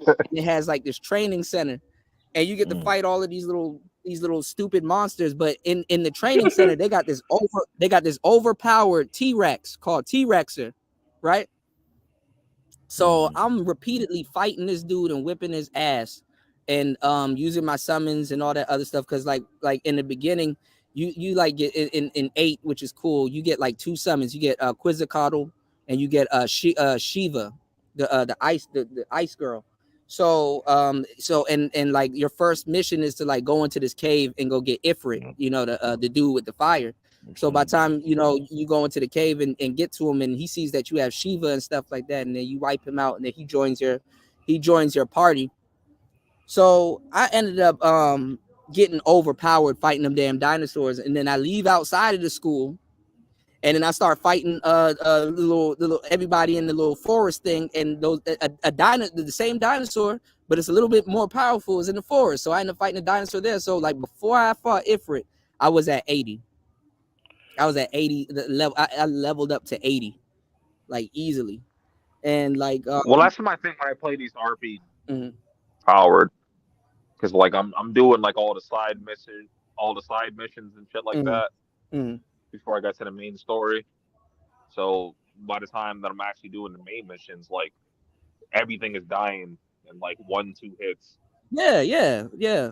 But see, the AI in Final Fantasy, even if you're overpowered and you can take stuff out in one blow, it still tries to keep up with you. It's like you're still stronger than it, but it's not fairly off, just to make the game kind of even, sort of. It's I trying like to make that you too. look a little bit. Yeah, But but right like now, though, that y'all forgot to mention what people are on right now, the game that just came out. Um, yeah, and it's getting up there to where it may get some awards and shit. Is what's I that? think it's called The Last Ronin or something Ronin, some shit. Um, I don't know, man. I done. Shout outs to War Master. I done downloaded a couple of samurai games. Them games starting to let me down. I rather older games like Tenchu what? and older like Well, salute to you for Tenchu, but what you yeah. got against them? Because Ghost of a lot of them Tsushima are. was a really good game. No, because they messed me up because people don't do like their Sekiro got basic research. Sekiro got 9 awards. I hate that fucking game. That's what I hate that fucking game. I get the concept of it. I get the concept of it because it's like a demon, like a Souls game, like a like a the Souls type of game. Those games are I know harsh. why you. I know Um, why you said What, you Dark hate it, Souls? and I love it. I love that you Dark hate Souls? it. I love that no, you no, hate no, it. no. I don't have a problem. I will adapt to a Souls game. Like I'll sit down and be like, okay, because you got to be calculated. I will sit down and do that. But what rubbed me the wrong way was that they didn't do their homework, because like they kind of try to say it's like Tenchu. You know what I'm saying? Because I like Tenchu, right? Nah, But that's like no. Tenchu Look, on I steroids like times 5. yeah, but see, if Tenchu ran on a Souls engine, that I would instantly be pissed off. But you can't mix a ninja with a damn samurai. Me, I don't know. That just Well, doesn't that's mix. why. Well, that's why the Japanese created. That's why with. Uh-oh. Are you breaking up? Are you there? Or is that No, me? I accidentally Okay. mute myself. But yeah, but no, Okay. it's a mod of Sekiro. So so therefore now the Japanese can say, hey, they got a Yeah, but I format don't like for a like ninja for samurai. ninja mode and samurai shit. And Yeah, I but don't like a ninja samurai. but before the last Ronin came out, you had the Chinese folks, right? The Chinese creators created their own kind of Sekiro, kind of Tenchu or whatever. That motherfucker looks badass. And the Monkey King, they came out with a game of the Monkey King. Yeah, well, I mean, they keep Oh, retelling the story. like They keep retelling the story of the Monkey King, because Dragon Ball Z is another iteration of the Monkey King, and Final Fantasy like 9 is another iteration of the Monkey King. I don't know I'll about say that this. I though. I still mean, have a well, maybe boomer his game that I stick have. though. My bad, No, Andre. he Go has ahead. no. When you use his limit break, he's a monkey. He has a whole Great. tail. Zidane or Zidane, I don't know what y'all call it. The Final Fantasy 9 is another story of the Monkey King. The staff, the monkey tail. If you play any or watch any game or movie, and that person has a staff and a monkey tail, it's another iteration of the Monkey King. Dragon Ball Z, Goku had a Like staff, tail, and a Nimbus cloud. Monkey King.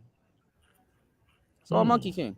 like yeah, I have played a game that actually uses that concept. Mm-hmm. I still do have a boomer game on my playlist.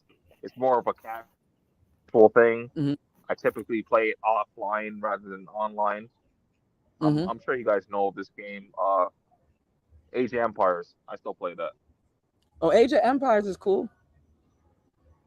Age of Yeah, I still Empires play is that. cool. But that's like a I casual just game. didn't like that Sekiro game. That shit rubbed me the wrong way. I'm like, is this guy a samurai? Why is he running on the roof?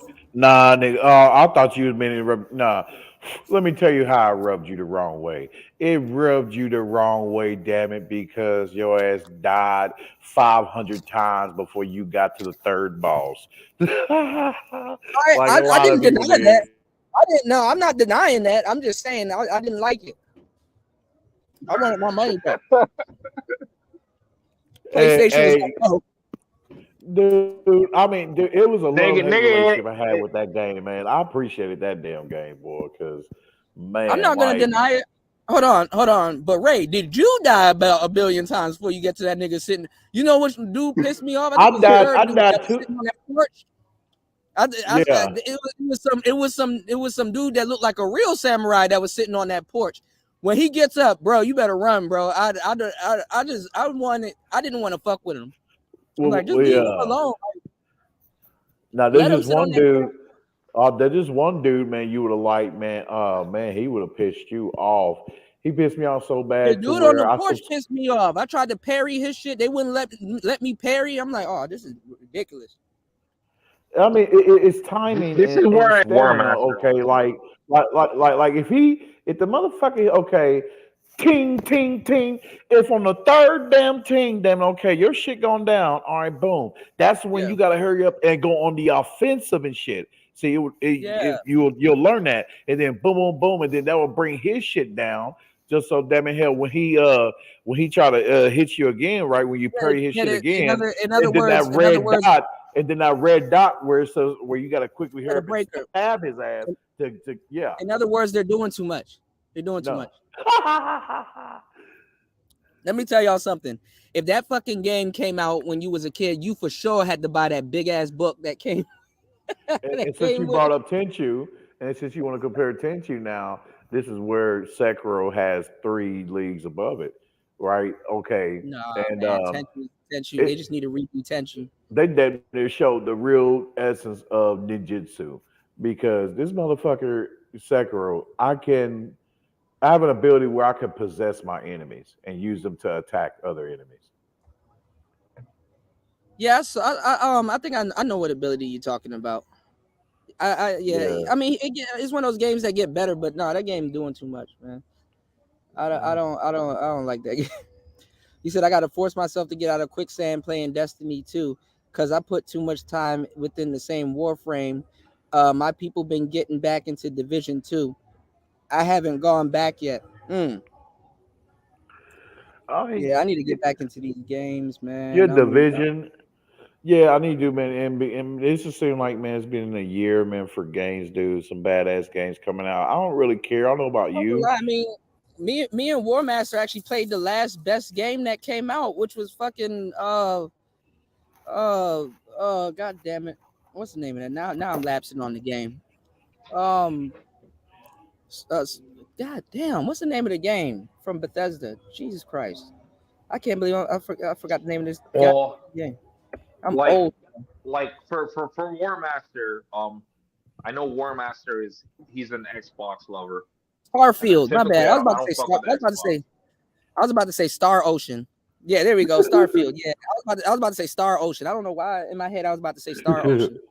Starfield want to get on the sci-fi now. Yeah.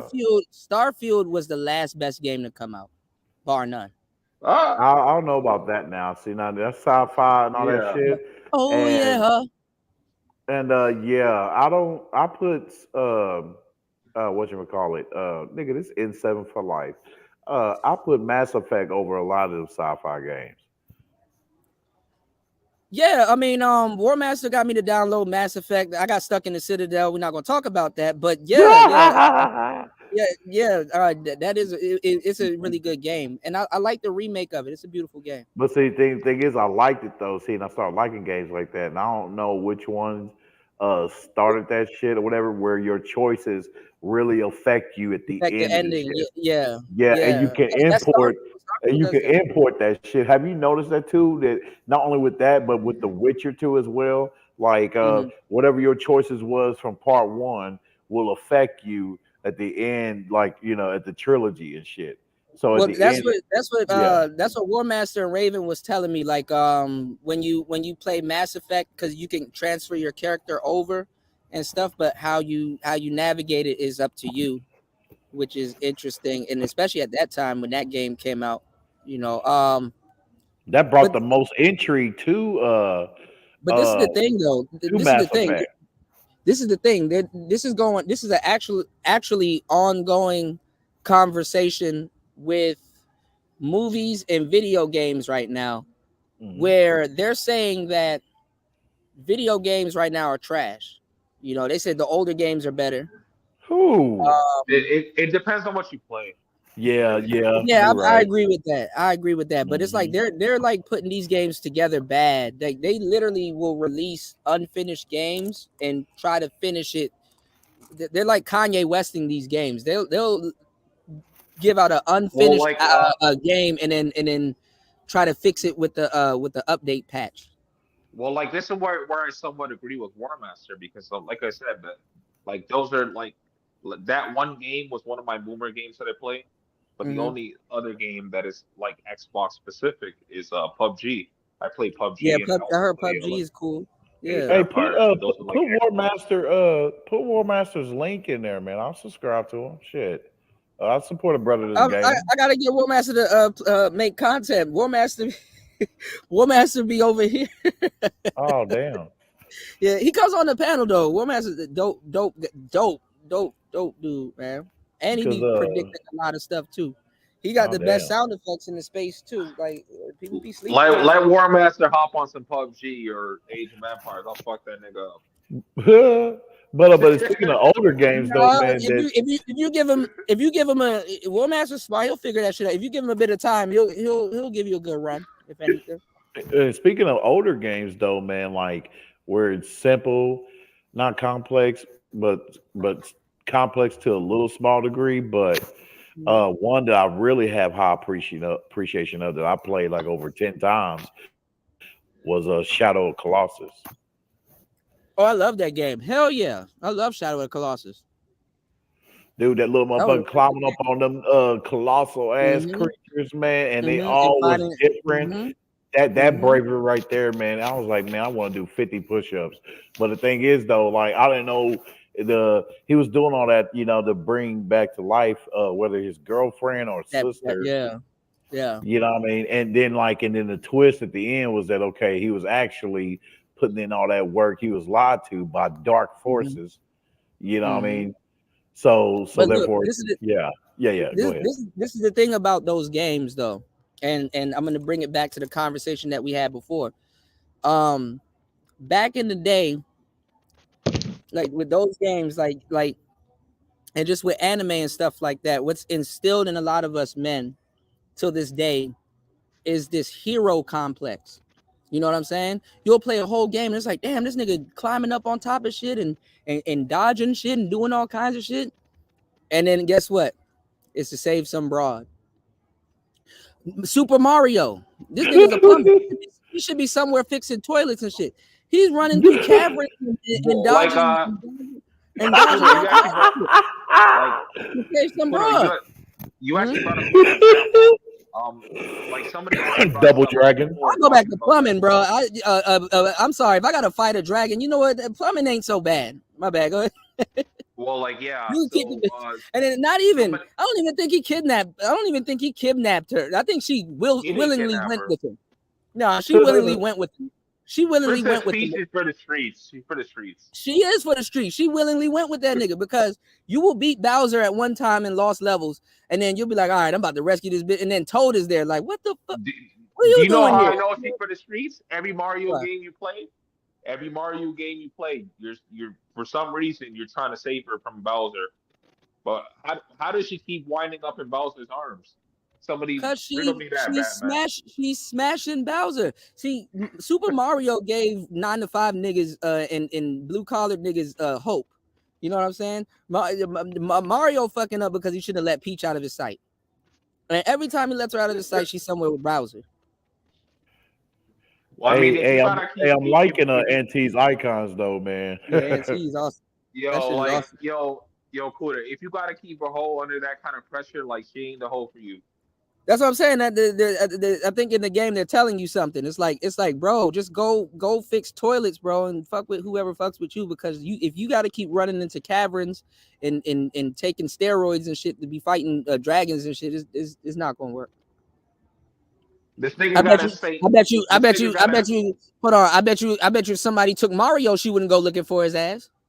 Of course not. And this nigga out here, he got to shoot fireballs and fly and all kind of shit just to save the bitch. So yeah, he got this skill. I'll say Double Dragon is worse The two brothers or whatever, you know, the one Yeah, the red, I'm one not the gonna blue. lie. That nigga with that helmet and them red pants that came out of that garage though, he came out and beat the shit out of me one time.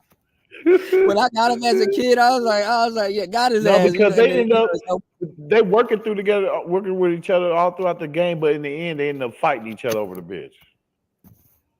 And they run into a lot of baddies. There's some baddies in Double Dragon that you fight. Them bitches swinging the whips in the joint with the titties out. I'm like, damn, why don't you get with them? She could fight. You could send her somewhere at nighttime. This is perfect. But you know, anyway. Yeah, like, cause I play some Super Smash Bros. So I'm just like, Mario, why was you trying to fuck Daisy instead? Why you chasing after Peach? That bitch don't want you. He's a plumber though, so he's like he gotta go. He got one-itis. I think Mario was at his best at Super Mario Sunshine, but he's a plumber, bro. You know, what was I about to say? There was something else I was gonna bring up. Oh yeah, so we were talking about video games. Let me see if I can drop the link for Auntie. I don't know why it keeps kicking them out, but we were talking about video games, right? And a lot of us, you know, some people got called nerds for playing video games and all kinds of stuff, right? And even our folks, like I know my mother and father didn't know I was getting into all kinds of shit. I mean, obviously, if you Hey, Kuda, I'll go a step further. Well, People didn't used to get called nerds for playing video games because video games were fun. People get called nerds for playing video games now. Now, yeah. No, now it's back in the day, accepted. you wasn't a nerd because adults It's weren't accepted playing now more video than ever. games. You Well, can get adults weren't paid now. playing video games in the 90s. They was, in but the they were 80s getting. and the They were 90s. getting. No, they weren't. They weren't, bro. Because they didn't. They didn't grow up with it. The reason why adults are playing video games now is because they were kids that played video games, and then they just grew up. And they never stopped. Usually, that's this generation. But a lot of adults back in the days played games, but they had to go through shit to even be able to play the games because they're women. Like I tell y'all this story all the time, which is funny. Like, remember when we used to have dial-up internet and stuff like that? Like, dudes, like the Manosphere was in in chat boards on Diablo and EverQuest and stuff like that. You had dudes talking to each other and also playing the games and stuff like that. And women would be on their man or their husbands heavy, like, yo, it's either that or your family. You know, Kuda, what do you know about some Diablo? I know a lot. Hold on. I'm cool with that shit. I just know, like, when I was coming up, adults didn't play video games because they wasn't kids that played them shits. Them shits were weird to them. No, but remember, imagine, I'm an 80s baby, bro. Yeah, but imagine going to therapy to save your family because of internet addiction. Yeah, or people do whatever it. the hell your wife is talking about. People do it, and the therapists don't even be able to help them. Yeah, no, Right. the therapists aren't even able to help them these days as much. It's one of those things that's almost like a gambling addiction. They really don't. They have treatment for it, but they really don't know how to treat it. I'm glad you said that, Auntie, because I couldn't think about something that they were trying to equate it with. Yes, if you, back in the day, if you were a dude, you got shamed and clowned for playing video games back in the day, and they would treat it like you had a gambling addiction. Absolutely. That's exactly what. Well, the problem is they treat a gambling addiction like it's a drug addiction, and it's not. You know what I'm saying? So they have treatment for it, but it really doesn't work for everybody because I'm not gonna lie. If it was back in the day, and I had to choose my level 70 mage over my family, I'm gonna take the mage. I'm taking the mage, baby. The mage never let me down.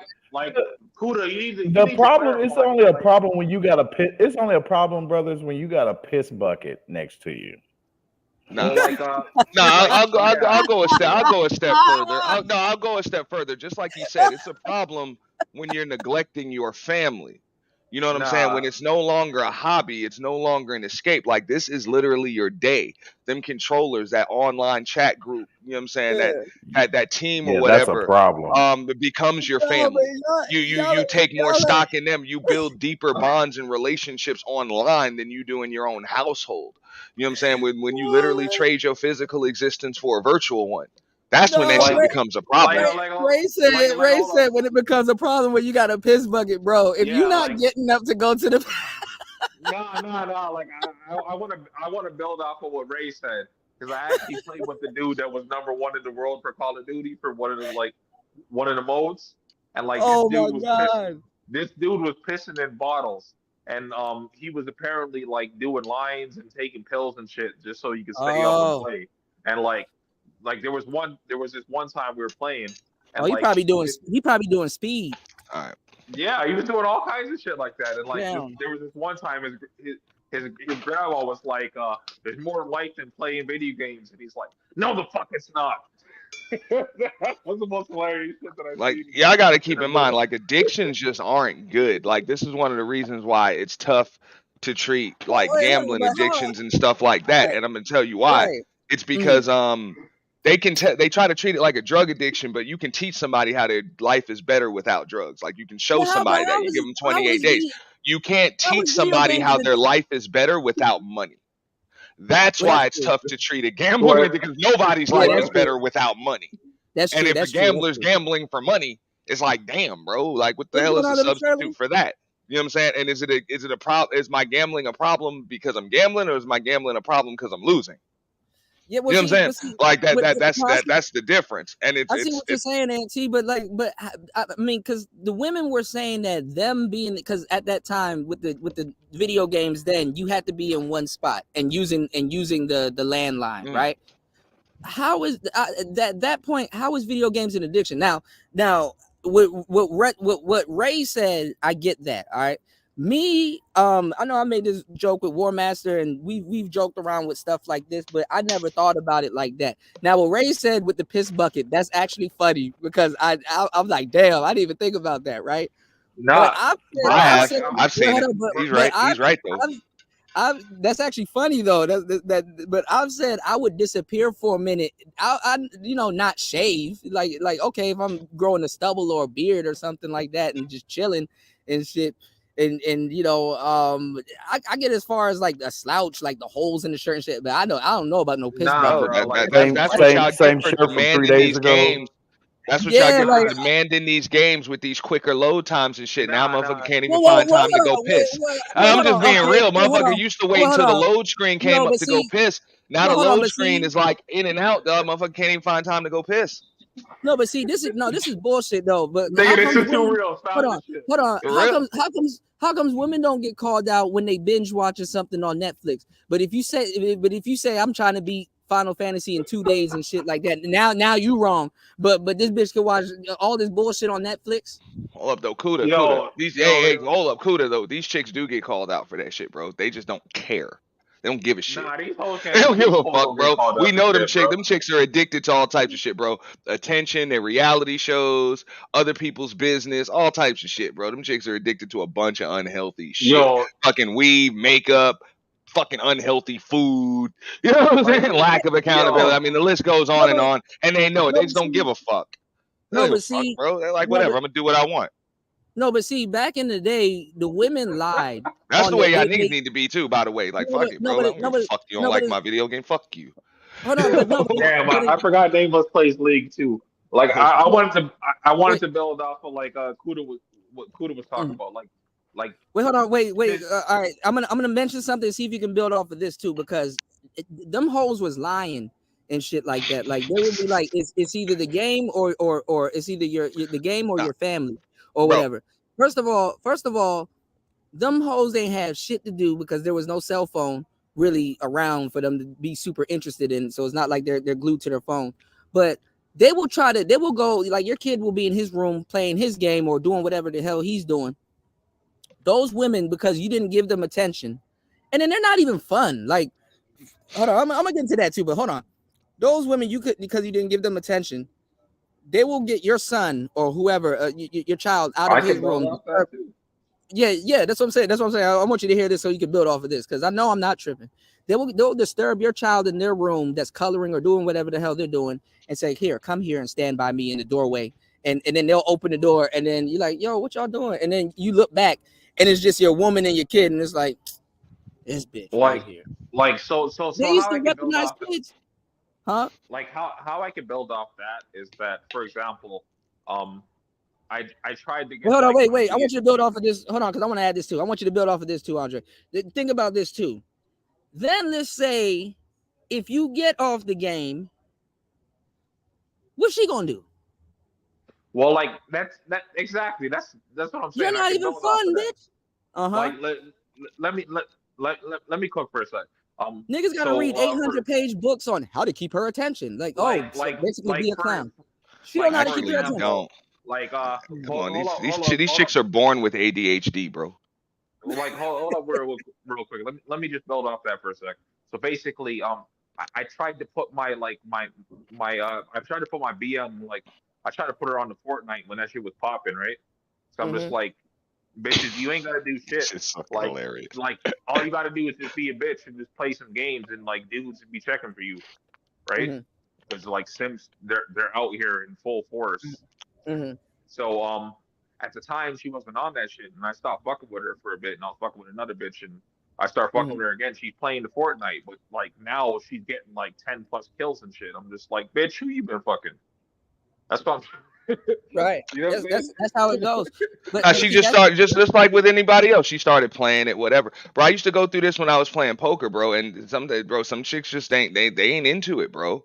They're not into like games and stuff like that. And some are not into video games. And some chicks, bro, I've dated some chicks where I couldn't pull their asses off the poker table. Like I had to break up with them. Like, hold up, man, it's too much, bitch. You need to get the fuck off. Like, like for real, that bitch won't leave. She won't leave. She want to gamble all day, all night, just play cards and then play video games and just do. I'm like, nah, you crazy, bitch, bro. No, but this is you know what I'm saying? this is what y'all are pointing out, and I'm not gonna get into the this makes men better than women type shit, but I'm gonna tell you the truth. Men will engage in some shit that we don't give a fuck about just to be around a bitch. We will do shit we don't like just to be around somebody we do like. We will pick up stuff like that. She couldn't even sit down and just learn and say, hey, you know what? Let me learn how to play Fortnite, or League of Legends or goddamn Mobile Legends or whatever, right? Let me do something that my man likes, right? So I can spend more quality time with my man. Nope. I don't want to learn it. Oh, nope, I don't, us. Let a baddie that you interested in come in here and then it wants to sit on the phone all night and talk to you about makeup and shit. Niggas be like, oh, true. Oh, what's that? Oh, damn. Hell nah, man, Kuda, nah. We can't even go there. Hold on. Y'all figure. Let y'all flavor be talking about that. Oh shit, that's what concealer is. Okay, that's what's up, man. Yes, like, y'all would. Damn that. Nah, I'm gonna pivot the topic real quick. I'm like, how yes, you want to? Y'all would. Selling Niggas that shit? always are You selling that shit? You need to market that shit. We talk about selling it, making some damn money. I don't give a fuck about the shades and all of that other shit. Listen, if you dated, and I'm not even gonna pretend to. If you dated Halle Berry or Rihanna in her prime, a motherfucker sitting there listening about makeup and shit. Like, oh, for real, all right, man. For how long, bro? Niggas would do it in whole relationships. Yes. I mean, here and there, cool. I mean, I want you to wear this or that. I learned this. I learned this a while ago, bro. Like, okay, it's Kuda. It's like this, right? A chick will not sit there and learn how to play poker, but she'll sit there and let you teach her how to play pool. And it's because of the physical nature of it. Like that's you understand not what I'm saying? Like yeah, it's the physical nature of it. She doesn't mind that. She doesn't give a shit about pool or poker. But because you guys are actually together and you're moving and you can touch her, she can bend over and all of that other stuff. It's different. Chick doesn't just sit at a table and because in her mind she's just watching a television set and holding a controller. You're like, this is a cool game, and she's like, no, it's just fucking TV with a controller. Well, hold on. What you're saying is correct. And it's funny because I was at the pool hall the other day and I was talking to a nigga about that because he said, bro, I was like to play pool. I'm like, dude, they just like to hit balls. But this is the thing. They just want to bend over, bro, in front of you, bro. Well, that too, but and there was and it is an excuse to touch him. But this is the thing. This is the thing though. She would rather play pool with you than to learn how to play chess. Because ain't no female about to play no chess, bro. She actually cares if she loses, yeah. Because guess what? It's a logical game and it requires thinking. No, we're missing the point. Now, well, hold on. Now, pool requires thinking also. But then now you're playing billiards. But yeah, y'all go ahead. Well, they all require thinking. The thing is, it's just the physical aspect and physical nature of it. Like in the game, chess is like all thought. It's all thought. You know what I'm saying? And for those video games, a lot of that shit is like all thought. You know what I'm saying? It's nothing physical. So Them chicks want some kind of physical stimulation, man. Like to the brother that's speaking, I gotta jump in. It's like we're not talking about physicality here, because you literally talked about a bitch that like was playing poker and you had to pull her ass off the fucking table. Yeah, that chick was she was just a gambling addict, bro. Yeah, this chick got herself banned. This chick was banned from like multiple casinos because she won't fucking leave. Was she on her money, or was she? Oh yeah, she was on her own money. She was on whoever's money. She bro, and this shit was straight on money, bro. She was just she just would not leave, bro. She can be up 10,000, she can be down 10,000. Doesn't matter. She ain't leaving. She ain't leaving, bro. Well, I talked about it because women have a bunch of disposable cash, and like and this is even back in the day. This is like back in the like the Western days when gambling was like just a thing, right? Before, a lot of women back in the day, before they would even go get look for work and go get a job or turn into feminists, they will gamble. And we're actually pretty good at gambling. You know what I'm saying? And that's where you get the remnants of the first quote unquote independent ladies. And they still do it. That's why these old ladies play bingo. I know Kuda knows this too, bro. Kuda knows this for a fact. Have you ever dated an Asian woman that didn't have a gambling problem, bro? Well, like to the brother I was speaking. I never have. Right, they gamble like shit out here. Think about it though, Kuda. Have you ever even dated or met one that didn't have a damn gambling problem? I'm talking about a gambling problem. With different things, yeah, I know what you're talking about. Like I'm talking whether it's scratch offs, whether it's slot machines, whether it's whatever the hell, bro. They bet on something, bro. They have a lottery. Asian women got it bad, bro. Asians, period. The dudes got it bad too. But the women. Hold on. But what Aunt T is talking about, because I see where it comes from here. It gets passed down from the grandmother, because the grandmother, but the same thing kind of with like black people, like the grandmothers, they play like this weird lottery out here. I don't know how it works because I'm not into gambling, but they do have the lottery out here, which is like weird at a certain time of the day, because it's just somebody sitting on the side of the road with like a whole bunch of bullshit. But jump in, Andre. What were you saying? Because your mic. Oh, what up, Spawn? I see Spawn's on the panel too. My bad. I was trying to build off of what he was saying earlier. My interpretation, what I recall from what was said, was that this bitch, like, you were trying to teach her poker and she didn't want to learn. But then after the fact, all of a sudden, like, you got to pull the bitch off with a stick. No. I was talking about two different chicks, believe it or not. You know what I'm saying? The chick that I was telling that she just doesn't have the patience for poker, but wants to play pool. She's just not that type of. She's not a competitive chick like that. She's sit there with a good book type chick, just read it. You know what I'm saying? Just square. She ain't playing no video games. She ain't sitting there. She's not a competitor like that. You know what I'm saying? She just wants. You know what I'm saying? She just likes the pool aspect because of the physical nature of it. Fact that we can get close and all of that other stuff. She don't even want to. She don't care who wins or loses or any of that stuff. She just want to bend over and stick her ass up against me. That's it. Okay. Yeah. Well, but the other chick that I can't get off the damn poker table, that's too much for even me. I'm like, that's too much, bitch. Well, pool is more of a physical thing.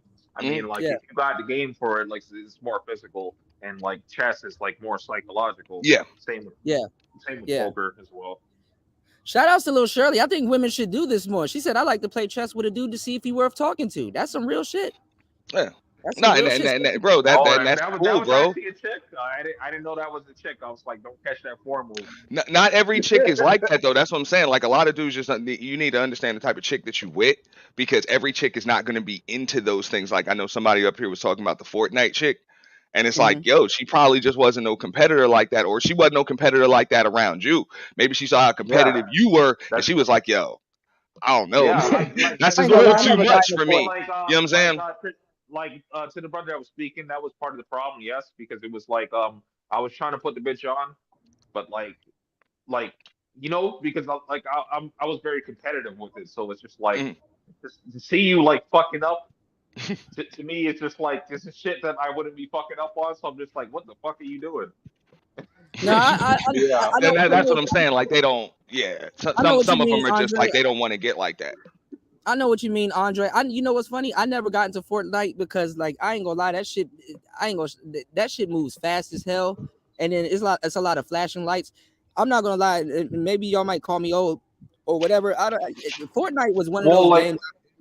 Fortnite was one of those games that I played where I'm like, what the hell is going on? Why is this person Well, moving like, fast? And why is these lights blinking like this?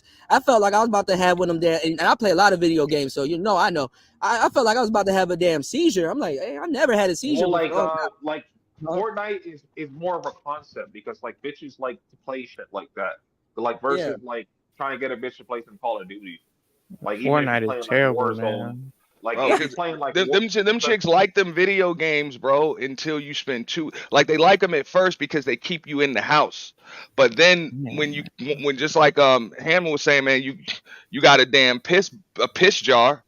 You know what I'm saying? You won't get away from it. She walking past you, half naked, butt naked, and you ain't even noticing her. You like, man, move. You in the way. You know what I'm saying? Hey, she's like, what the fuck is wrong with But you? this, Like, it was okay that you was in the house and you wasn't all out and about. Let's face it. A lot of women, especially, they're not. You can't entertain me. Like, what do you want me to do? Get off the game and spend money on you? No, she just wants you to notice her, man. That's it. You need to take me out. Take yourself out. What the fuck? Yeah, she wants to know that she can alter your mood. Well, like that's what I wanted to build on earlier. I forgot the point, but you actually just reminded me, brother. I'm not sure I can see your name, but I'm Ant. Oh, Auntie, my apologies. So That's all good. you actually just reminded me. So that dude I was talking about that was #1 in the world in fucking Call of Duty, and like this dude was pissing in piss jugs and piss jars and all this kind of shit. You know what the most jar fucked up shit is thing about it? hilarious. But you know what the most fucked up thing about this shit was? He said that his washroom was like a foot away from him. His bathroom? He didn't want to take that foot. Was like He didn't take that foot one away from him. I ain't gonna lie. He didn't even want to move. So he was just comfortable, dog. Nah, he was playing the game comfortable. Like he was just comfortable sitting in that spot, just like that. He was. Bro.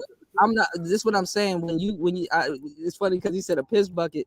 It's like when you're at that stage, bro, you're sick and stuff like that. Here you have in the manosphere dudes complaining about not getting a bitch, but you got bitches staying with niggas that's pissing in a bucket. Like, what's this? Why are you pissing in this jar and fermenting it? Get out of our. Well, like Kuda, his grandma came on the stream one time. She was like, "There's more to life than video games," and he's like, "No, there isn't, grandma." Yeah, he dedicated his life. Grandma don't know. You can get stupid money now to play video games.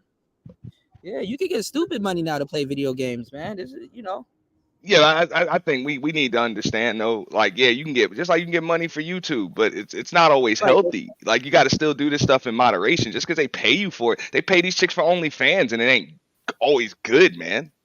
Just because they pay you for it doesn't mean it's the right thing to be doing all day, every day. Well, at the time I was talking, it was like before people started making money from gaming and shit. So this was like when people were just doing this shit just to do it. So like, people are making money like that for it all. I mean, but that's the thing. That's where the quote unquote incels, the quote unquote incels. That's that's kind of where they were. You could catch them on the servers, playing EverQuest and Guild Warriors and all these other games that were actually pretty cool at the time. And the dudes would have to go to therapy for internet addiction and all this other shit. Now everybody got the internet in their pocket, and all of a sudden, man, therapy used to make a lot of money just because broads were just complaining about bullshit, straight up bullshit. Okay, so therapists are making a whole lot of money now, man, because there's so many different disorders to treat now. Like, they got new ones, dude. They make you print money. You just make up some shit, and I got that. Yes, you do. Well, and then. What is it called? The placebo effect, where you make some shit up and then you tell somebody they got some shit and then you gaslight them into having that. It's the placebo effect. Yeah, that's what y'all. I was smart. I'm smart, y'all. See, like I wanted to respond to. We did that. We did that experiment in college. The placebo. We did it with liquor. You know what I'm saying? We did it with liquor. We gave somebody. We gave a few people some. It was just colored water. And you didn't put. It was just colored water with flavoring. Yeah. You know what I'm saying? In liquor bottles, and they really thought they were drunk. They were acting like they were drunk. Yeah. Yeah, they thought they were drunk. And they literally weren't even drinking liquor. It just tasted and looked like liquor. I mean, if you're gonna talk about experiments, Yeah. there's some other experiments that are quite interesting. But I did want to ask us the saying a question. Well, I wanted to say something to the saying actually. Like Michael he said Jordan's that secret stuff. like I'm assuming he's talking about a chick that he's fucking with or some shit. Talking about she got a PS5 just to watch Bleach, and I was wondering, I have a bridge in Brooklyn that I could offer her if she wants to buy it. Well, I ain't gonna lie. If y'all go after these nerdy video game girls, there's only a couple of archetypes that's around. But now, like I said, it's the best time to play video games and all kinds of stuff because now you could kind of play some of that shit in peace. But there still is some weird. There still is some weird gamer girls now. All right, so let's dial this back. A little bit earlier, we were talking about black people acculturating to stuff that we used to say, oh, the white boys do that, right? Well, the girls came along with it. Like, I'm not gonna lie, with some of these sisters, right? You got some girls going through like this fake punk rock emo shit. Yeah, it's like bitch, you just went to Spencer's or Hot Topic and put that pink shit in your hair. And what are you listening to, bitch? A Paramore, Misery Business? Okay, like they be wanting a cookie for being an emo chick, you know. But then you got the baddies, and I ain't gonna lie, the baddies, cause tonight will be the night that I will. Yo, Kuda, like a bitch can't tell me she emo unless if I don't see some cut marks, bitch, you ain't emo. Yeah, I ain't gonna lie. I've dealt with those chicks before too. Even the model girls be cutting their wrists too. They be I having have to too, bro. So and some of them will go even deeper, bro. What they'll do is they'll cut parts of their body that you know that they know won't be seen. Yeah. You know what I'm saying? The model girls go through it too. I had some model girls that had to put makeup over it, and their company found out, and I'm like, bitch, why you do this? You know, but you know, what's the purpose? Bro, the gaming stuff is gonna get really it's only gonna get worse as far as addiction is concerned because there's a social aspect to it now. You know what I'm saying? Back in the day, it really wasn't much of a social aspect. You come home, you play it. It's kind of just you in the room by yourself. Now that it's all online and stuff, like this is how people are interacting. They're integrating it with apps and Meta and all that other stuff. Yeah. So there's some truth to that. You're not. Now it's a whole network of gamers. Hey, y'all be Before, seeing, when I like, was growing up, the only way you can link up with other gamers was in an arcade. Yeah, but it's a network. They had networks before, like between the PS3 era to 4 and what we got now. There is a slight network to it, but I guess it depends on the game and the features. Man, you reminded me how old I am, man. Yeah, you good, Anthony. Yeah, like what you said, the only place that we could link up was an arcade. That was back, that would remind me how old I am. Because he talked about PS3 like this shit was a lifetime ago. That comment is okay, boomer. No, but see, look, I like. No, I'm fucking with you. I ain't no boomer. I know. But nah, you're right though. It was damn near like a lifetime ago, bro. No, I know. Everybody says this, right? But I think like the millennial generation, I think we had like the last best like rock, emo, and punk, because we were in the midst of all of that shit. Like rock, emo, and punk, that was fairly new. It was never done before. Like I can't take a current fake emo woman seriously. You know what I'm saying? It's like I can't take a current one like a Z emo chick. I can't take it seriously, you know, unless she was listening to the stuff that we were listening to. I'm like, okay, I can rock with that. But nah, they listening to like Ken Carson and Playboy Cardi. I like what somebody just mentioned in your chat. Like, believe it or not, bro, PS3 is how I found YouTube. Yeah, was with a PS3. Yeah, YouTube's on PS3. You know what I'm saying? I wasn't like messing around on YouTube and surfing YouTube until it's an app. It was an app on my PS3. Yeah, PS3 kind of took. Yeah. You can get online with PS2, but you have to put your modem in the back. But that's how I ended up on YouTube. But it's funny. It's funny though. Imagine getting with a chick. Like if I want something, I want it genuine. Like imagine getting with a chick claiming that she's emo, but she listens to Playboy Cardi. Come on, man. It's like, I mean, it don't get more emo than that, bro. I mean, No, that's the rock star this generation, though. Playboy Cardi is not emo at all. But he attracts those people, though. Yeah, I know. Yeah, he got the crowd, but all of them attract the crowd because I could say Trippie Redd attracts that crowd. I could say XXX. Yeah, all of them do. But you know, rap is kind of like rock stars now, so they're sharing the same crowd. Uzi started that shit too. To tell y'all the truth, Uzi started that shit. Like the rock star shit. Well, actually, I can tell you who actually really started that rock star shit, but he only dressed like that. His music wasn't like that. But then again, he had some guitars in his music, but y'all not gonna believe me. But anyway, I'll tell you. we mentioned him earlier. The first Jim black Jones. dude that I saw growing up that was like a rock star was damn Lenny Kravitz, bro. Well, Lenny Kravitz is an actual rock star, but I know. But Jim, That's why I was Jim, like, that dude was cool as shit, bro. But like Jim Jones dressed like one, but he, you know, I mean, he had some guitar-y type beats, but not really though. But Jim Jones kind of with the skulls and stuff like that. Like we talked about the era with the skaters and all that other stuff. Like I said, I skated, so I know what the hell a real emo is. You know, that actually skates.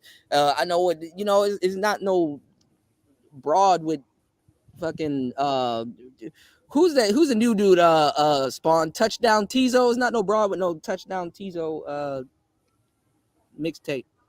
You know, that goth shit is, you know, is ugh. I don't know. I'll fuck with the emo bitch though. I ain't gonna lie. She can't be like too like deep in it though type shit. Nah, these newer emo chicks can't sell me, man. They can't sell me, man.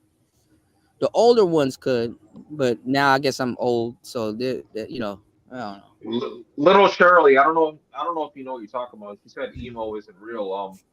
It was pretty real to me because when I was younger, the first time I got my dick sucked. Well, that's what I'm saying. I think that's where that's where she's getting at. Like emo then was it's an era. You know what I'm saying? Like, you know, I ain't gonna lie. Paramore was doing it. I ain't gonna lie. That Evanescence, that you know, there was some, you know, if you were around back in the day, it's like, you know, like a emo chick, you get with a real goth or emo type chick, you know, and if she's selling it to you right, it's like damn, I don't even know if my girl is a real human or a vampire. I don't know what's going on. You know, but some girl doing that shit now, it's like, stop it. You know, back in the day, we used to listen to like POD. We used to listen to Papa Roach and Trap. The Headstrong would take on. You could. It was real. This bullshit now. You know. Yeah, Linkin Park. Yeah, Fort Minor. All of that stuff. Well, you got to keep in mind, like, well, I can't speak for nobody else. I grew up in them days of like alternative rock genre. You know what I'm saying? With Nirvana. Well, that was the last and real shit like that. Yeah. Nirvana and Pearl Jam and U2 and shit like that. And then that kind of evolved into some other stuff. So I remember that. Hold on. So this is what I'm saying, Auntie. So The Offspring. Like, yeah, the Offspring. Yeah, the Killer. Like, so let me say this though. And let's go to like Nirvana and let's say like the Foo Fighters, right? And like that whole era where it's pretty much was the same damn group, but minus Kurt Cobain. Yeah, you know, Dave Grohl drum, but you know, you got some of those bands been to this club, man, that I used to bounce at, man. I've seen Carrie Hilson at this same damn club. And if you used to bounce there, and those bands that Kuda just mentioned, bro, you had some wild nights bouncing in them clubs. I guarantee you that. You had some wild nights. But see, this is what I'm saying. Back in the day, we used to get into fights over that. Like niggas nowadays. Hold on. Like niggas nowadays has acculturated so much and stole so much of that bullshit.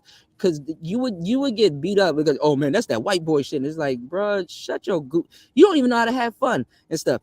Niggas never used to go. Wait, hold on. Niggas never used to go into like he was just talking about Ken Carson and we were talking about Trippie Redd and Playboy Cardi and all them other dudes, right? Niggas didn't even know what a mosh pit was or how to navigate one or to have fun in it. Niggas only go to mosh pits. I miss those, dude. Hold on, but dudes don't know how to mosh. Dudes are just moshing now because they want to fight. The mosh pit is not about fighting until niggas get a hold of it. Like Bang. Kuda, I like what I want to say is you got That's some a lie, smoke but in I the chat. go ahead, Andre. Like you got some Well, smoke no, in the chat. older dudes. I And mean, like, well, dudes that listen. I was gonna Yeah, say, go ahead. I was gonna say, you got a little smoke in the chat, but you also got some smoke from me. You got to leave Uh-huh. Lincoln Park out of this. They ain't emo. No, it is emo. Yes, absolutely. Those The are my lyrics guys. You got to leave them out of this. is emo. You got to leave my guys out of this. And Yeah, it's I emo. say that's a lie because in the concerts and stuff like that, I used to do security at where there's like the venue is like 20,000 people and shit.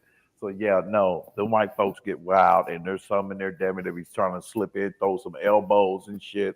And I'm one of the Yeah. guards that's No, in I the mean, no. mix Listen. of Yeah, 300, you 400 people, no. Listen. and then damn it, I No, gotta catch their ass and toss them back to the crowd. no, listen, but no, listen. You would see white people fighting in mosh pits. I'm not gonna say like white people wasn't in mosh pits fighting, but like they didn't stick onto one person. Like niggas, they just zoom in on one nigga and pretend like they're dancing, but they're trying to fight. That's nah, but like if you fall to something, like people will help you out though. Like people ain't just like stomp on like you you're type shit, supposed to like moshing is supposed to be safe and fun, even though you could get hurt. That's really what it was about and stuff. But you're on beat. You're fight dancing, kind of like a niggas version of the mosh pit was the crunk. The niggas getting crunk and shit, but they had to stop that shit too. Ask 3 They had mosh clashes where like they'll separate them, like fucking 500 over here, then 500 over here. Damn it! Hold up, y'all remember the when Tear the vocals be Club like Up? gold, they gold. That's what I was gonna get into. But Ray, you remember when Tear the Club Up came out? It got banned. Yeah. That shit got banned in like what was it, like 35, 40 states or something? They couldn't play that track. Yeah. In club, Little John in club, bro. It was getting. I think that was before Lil Jon. Shout outs to because I think that was Tear the Club Up thugs, bro. Like so many club got toe up. I'm talking about toe up, bro. Yeah.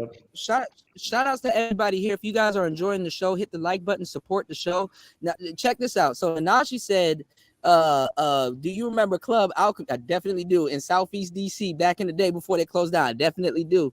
Do you remember the La Pearl? So speaking of music getting banned, because this genre is fucking up now. We used to have go-go music in DC. And like I said, when I was telling y'all about the pyramid scheme earlier, because I know, like I said, I know how niggas work. I don't know why bongos and drums and shit like that make niggas want to fight. Maybe it's the African shit in their blood. I don't know. But at a go-go, even if you got there midway, you never stay to the end because niggas get to fighting and shooting and shit like that. It went from beating their feet to shooting and shit. And you really got to beat your feet because you're gonna be running and shit. So go-go music was in New York for a little bit, and it got banned because of the same thing. Like the same result happened in New York, which is funny now because now you have a way worse genre of music in New York that Brooklyn trap and that's even worse. But hey, whatever. Well, but hold on. Hey, I'm gonna have to drop down in a second. But hey, I'm gonna tell you. Somebody mentioned that like Jeezy would cause niggas to start shooting. Here's what I believe because I used to bartend with that shit. Don't play bang. Don't play bang by Jeezy. That's when all the dope boys would hit the dance floor at the same damn time. Because Jeezy brought out the dope. All of them.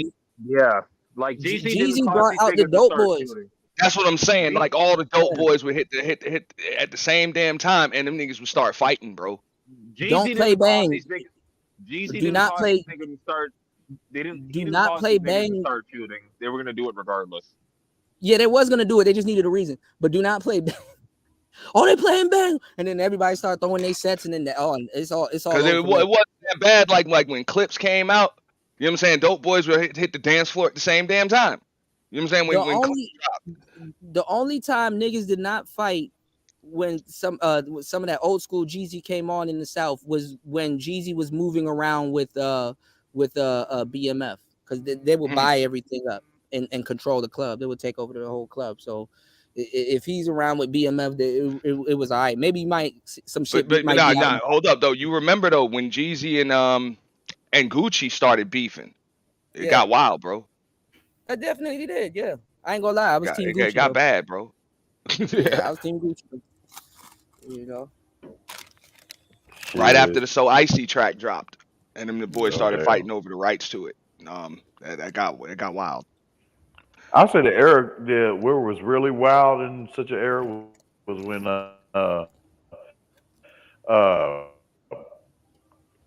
when dreads, was popping, was popular as hell. Like Lil Wayne was wild because this one club I was bouncing in, dude, motherfucker, somebody in our crowd, the club got shut down because somebody in our crowd shot at a deputy. Oh hell no! A deputy? Yep. The deputy lived though, but because of that, the club got shut down. It was like in a whole. Clubs ain't the It was same like no in a more, downtown man. area. So yeah. I ain't gonna lie, Jeezy had the streets on lock with that Thug Motivation though. I ain't gonna lie, this is taking me aback. For real. For real, like out here, like they definitely banned the snowman out here. Like you couldn't wear none of his shit out here. Yeah, the shirts and stuff. He had to change it to Yeah. 8732. You know, USDA. And what Jeezy from again? He's from Atlanta, but he's not really from Atlanta. He's a him and Gucci Man ain't really from Atlanta. I think Gucci Man's from Alabama, but they moved to Atlanta when they were young. Yo, Kudo, can you drop the link for Nameless? Huh? Can you drop the link for Nameless? Shout out to Aunt T. Nameless, yeah, I dropped the link. Hey, Nameless. bro, man, dude, Coda. I don't know about you, bro, man. There's a bunch of shit. My bad, but there's a bunch of shit coming out, man, that I have to cover, man. Like, boy, just like thank God for when niggas stress you out sometimes, man. But there's so much awesome shit you could transition your mind to that'll help make you feel better, man. But yeah, bro, this shit, man, I'm geeked, motherfucker. I'm covering this new Godzilla and King Kong. Yes, sirs. Yes. Is it good or I try to stay from away the trailer? from Is it a show or a movie? A movie. Yeah, like I actually seen the trailer. I think it was when I was watching. It was possibly Charlie and his Chocolate Factory, or when I was watching Dune 2. But I seen the trailer and it looked decent. Dude, yeah, where you see Kong, you see King Kong and his whole clan, right? They always fucking up movies. And you got Baby Kong in there. Nah, this one looks good though. This one looks good. I don't know, man. They always fucking up movies. It's always questionable with these people, man. You never know what you get. Yeah, now King Kong got a gang. Now King Kong got a gang, and then he's fighting Godzilla. It's like, but why? No, he's not fighting. No, him and Godzilla are teaming up in this one. Together. Yeah, they're fighting together. Okay, all right. That's another question though. Why? Who are they fighting? Like. Somebody more powerful than they gotta team up. They're fighting like it's like smaller apes and shit. They're fighting is what I've seen from the trailer. What I remember. Jump in, bro. What's going on? Welcome to the show. Shout outs to everybody here. Yeah, they should stop making movies. Like who are they fighting? Somebody from Power Rangers? Somebody powered up? Like who? Nah, nigga. Like nah, you gotta check it out, bro. Like it looks good. Okay, I'll check it out. Mr. Z, I think he watched Godzilla Zero last. The last. You know what I used to laugh at? Y'all remember that? Y'all remember that anime called Big O?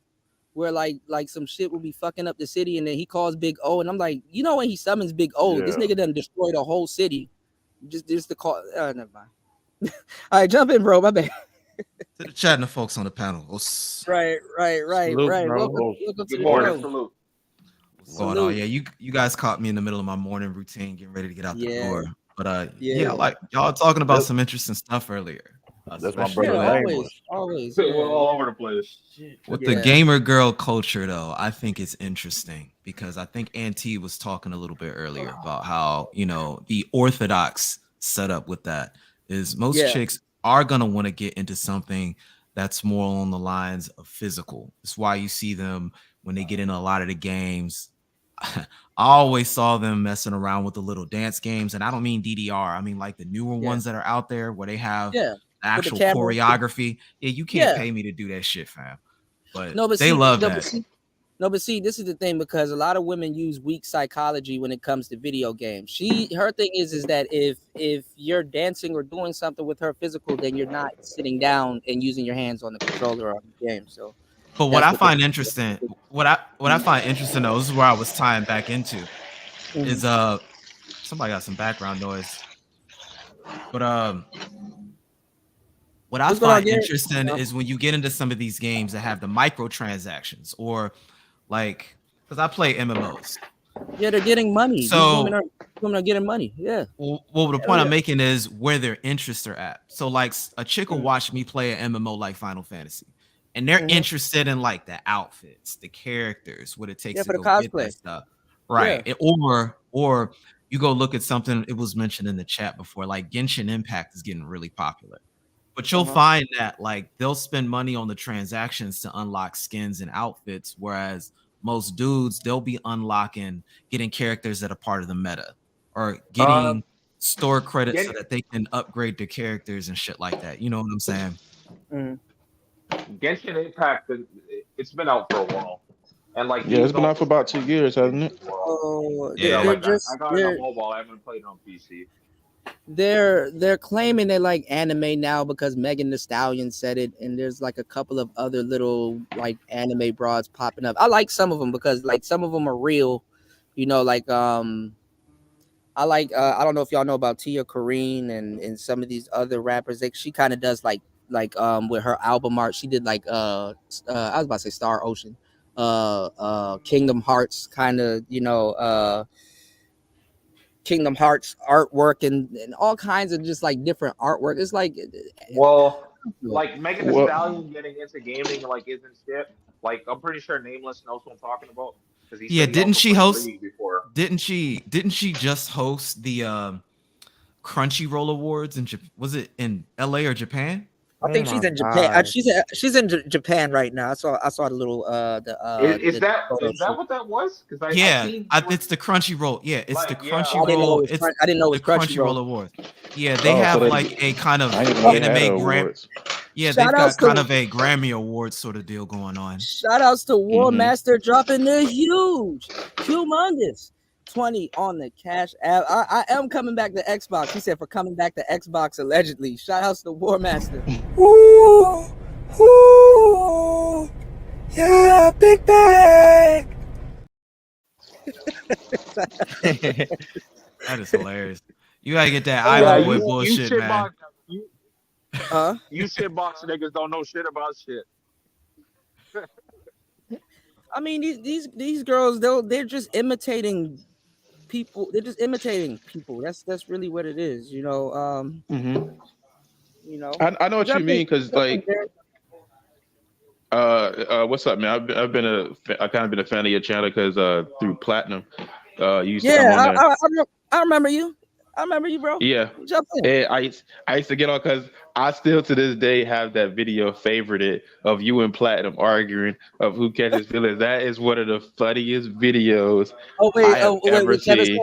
Wait, which one? Kevin Sammy? Was it over Kevin? Okay, so basically, long story short, Platinum made a video saying who catches feelings first, and then he was like, well, listen, like, Kuda, you not get what I'm saying. He's like, I'm saying that some of these dudes are getting caught up, they're getting arrested, they stalking these females, and then he told something that's because they falling for the women, and then you was like, no. He's like, Plat, what are you talking about?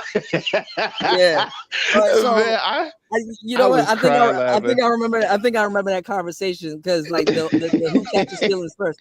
So I was saying like, you know, on site, you know, when guys see certain women and like, let's say you see a particular type of woman and you put her in the girlfriend category. Don't know her, haven't had a conversation with her or anything like that. But what a lot of people don't know is that dudes think of a whole life and scenario with this, like the dude catch the feelings first, you know? So I don't know. Yeah, I think y'all agree, but y'all was kind of getting like caught up in like you know, like the, what do they call it? Like the semantics and stuff like that. Yeah, and, it's different sides of the game. Yeah.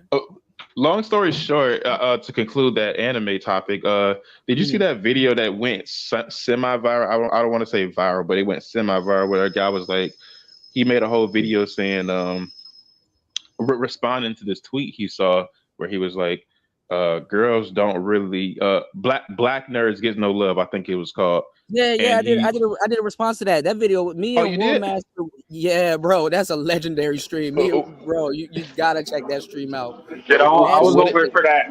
I was over there for that too. That shit was... Yeah, it was a marathon stream like this one because we running 8 hours, but it definitely was a marathon stream. Me and War Master covered that. The Daquan Wiltshire, he's a nerd though.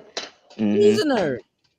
So your initial thoughts is that, like, what was your initial thoughts?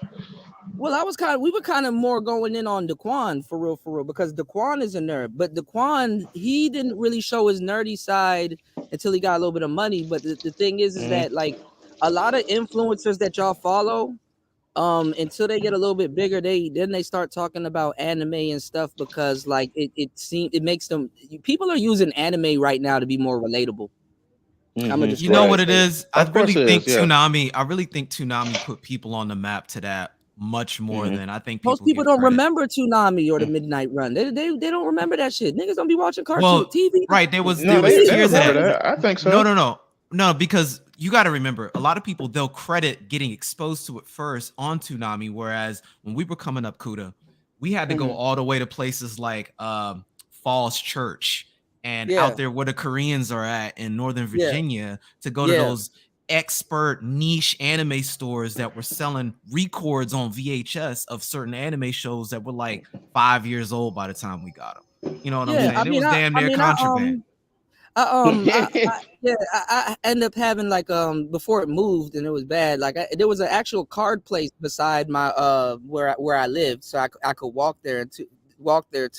You know, because like I know what you're talking about. Those places where you can get like action figures and Yu-Gi-Oh cards and books and all kinds of stuff. Yeah, those were the spots, and those were where the nerds were at. Those are really where the nerds were at. And you know, I ain't gonna lie, I kind of moved around like a Pookie. I used to go in there and try to sell some Yu-Gi-Oh cards. Look, we be the only ones in there with a do-rag on, fam. Yeah, and the North Face and shit. I'm like, I didn't know Yu-Gi-Oh was that old. How much can I get? How much can I get for this Exodia? $10. Man, I'm proud to whip your ass. $10. I didn't even know Yu-Gi-Oh was that old. I thought it was made in the 90s or something. Nah, man, I think Pokemon cards even older than that. No, shout outs to Andre because he was talking about you said you had a friend that was number what in the world? Call of Duty, he said. Yeah, Call of Duty. He was number. I was talking about Call of Duty for Hardcore Domination. Call of Duty, right? I ended up rest in peace to him. I ended up meeting my friend Roy. Roy,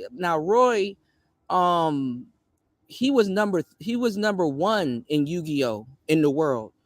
And like that shit was like dope to me because I know that there's like cafes and places all over the place, Starbucks and places where dudes are just sitting down playing Yu-Gi-Oh religiously all day, building their decks and building all different types of decks. And I ended up meeting him, and he ended up being number one in the world. And then what happened was, I ain't gonna lie, he kind of had an asshole personality, but he was smart as hell. You know, he kind of like Andrew Tate.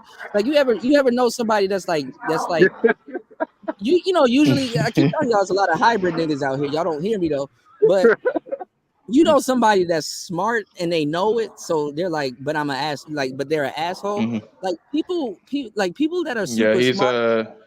He's what's the name? But what's the guy who plays Two-Face? What's his name? What's Two-Face real name from Batman? I forget his name.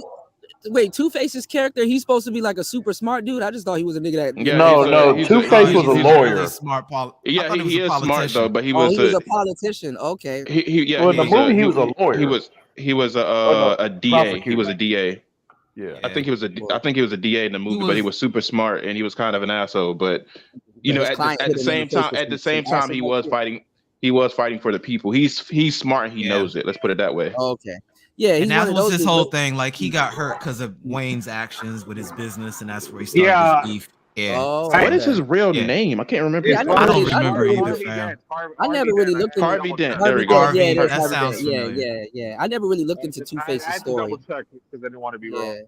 Yeah, I I mean, he didn't. probably the only one with a real reason to be upset at Batman. Real talk.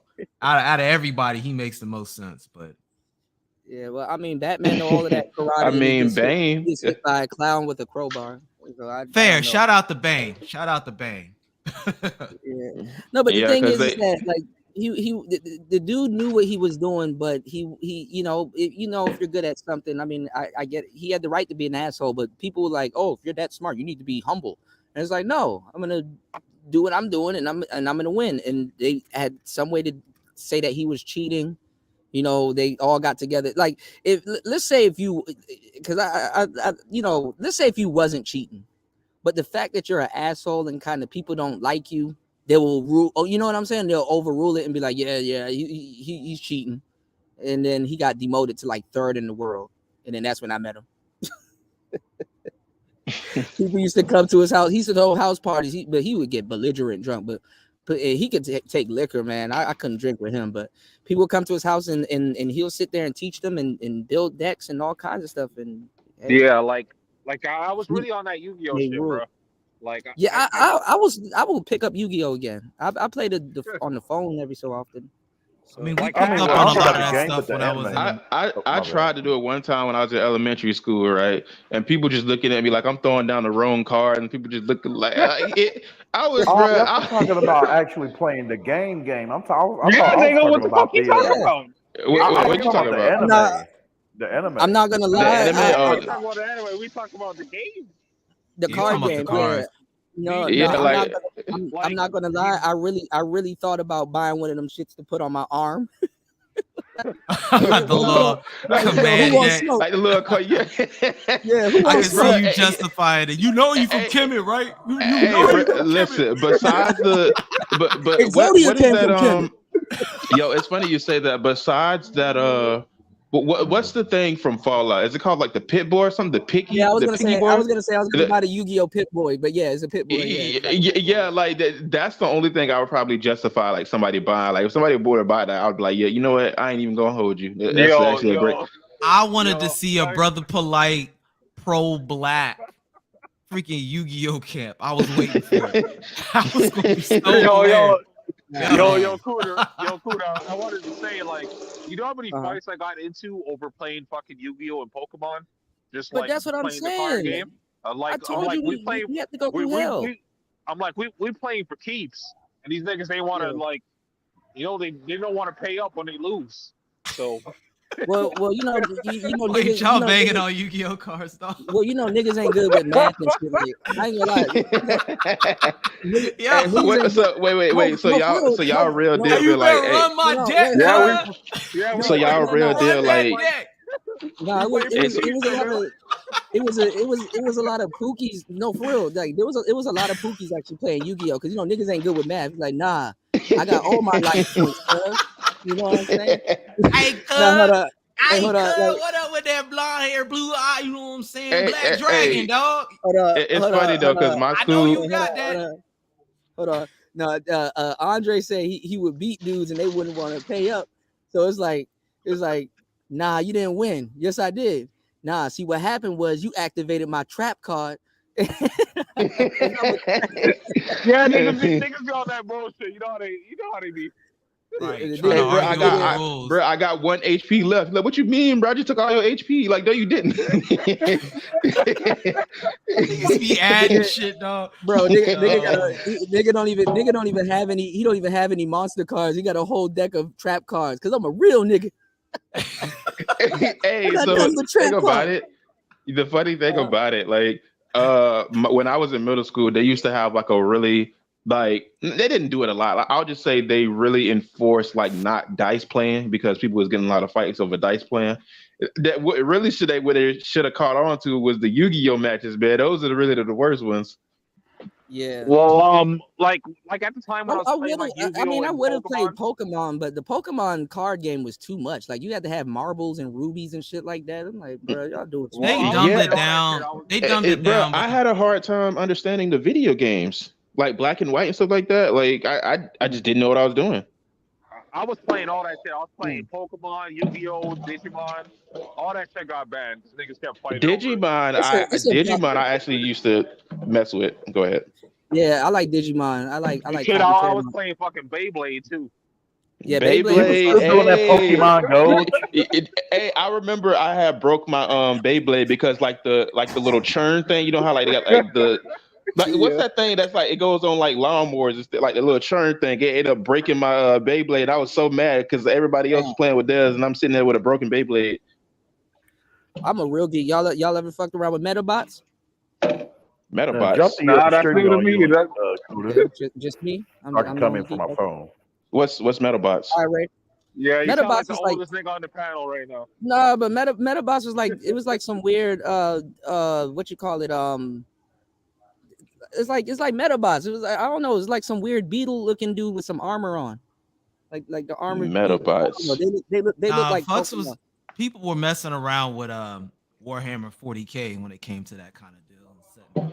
Bro, you know what was a niche thing in the 90s that my brother he just reminded me of, and I totally forgot about it. Well, maybe not the 90s. I'll say like the 2000s.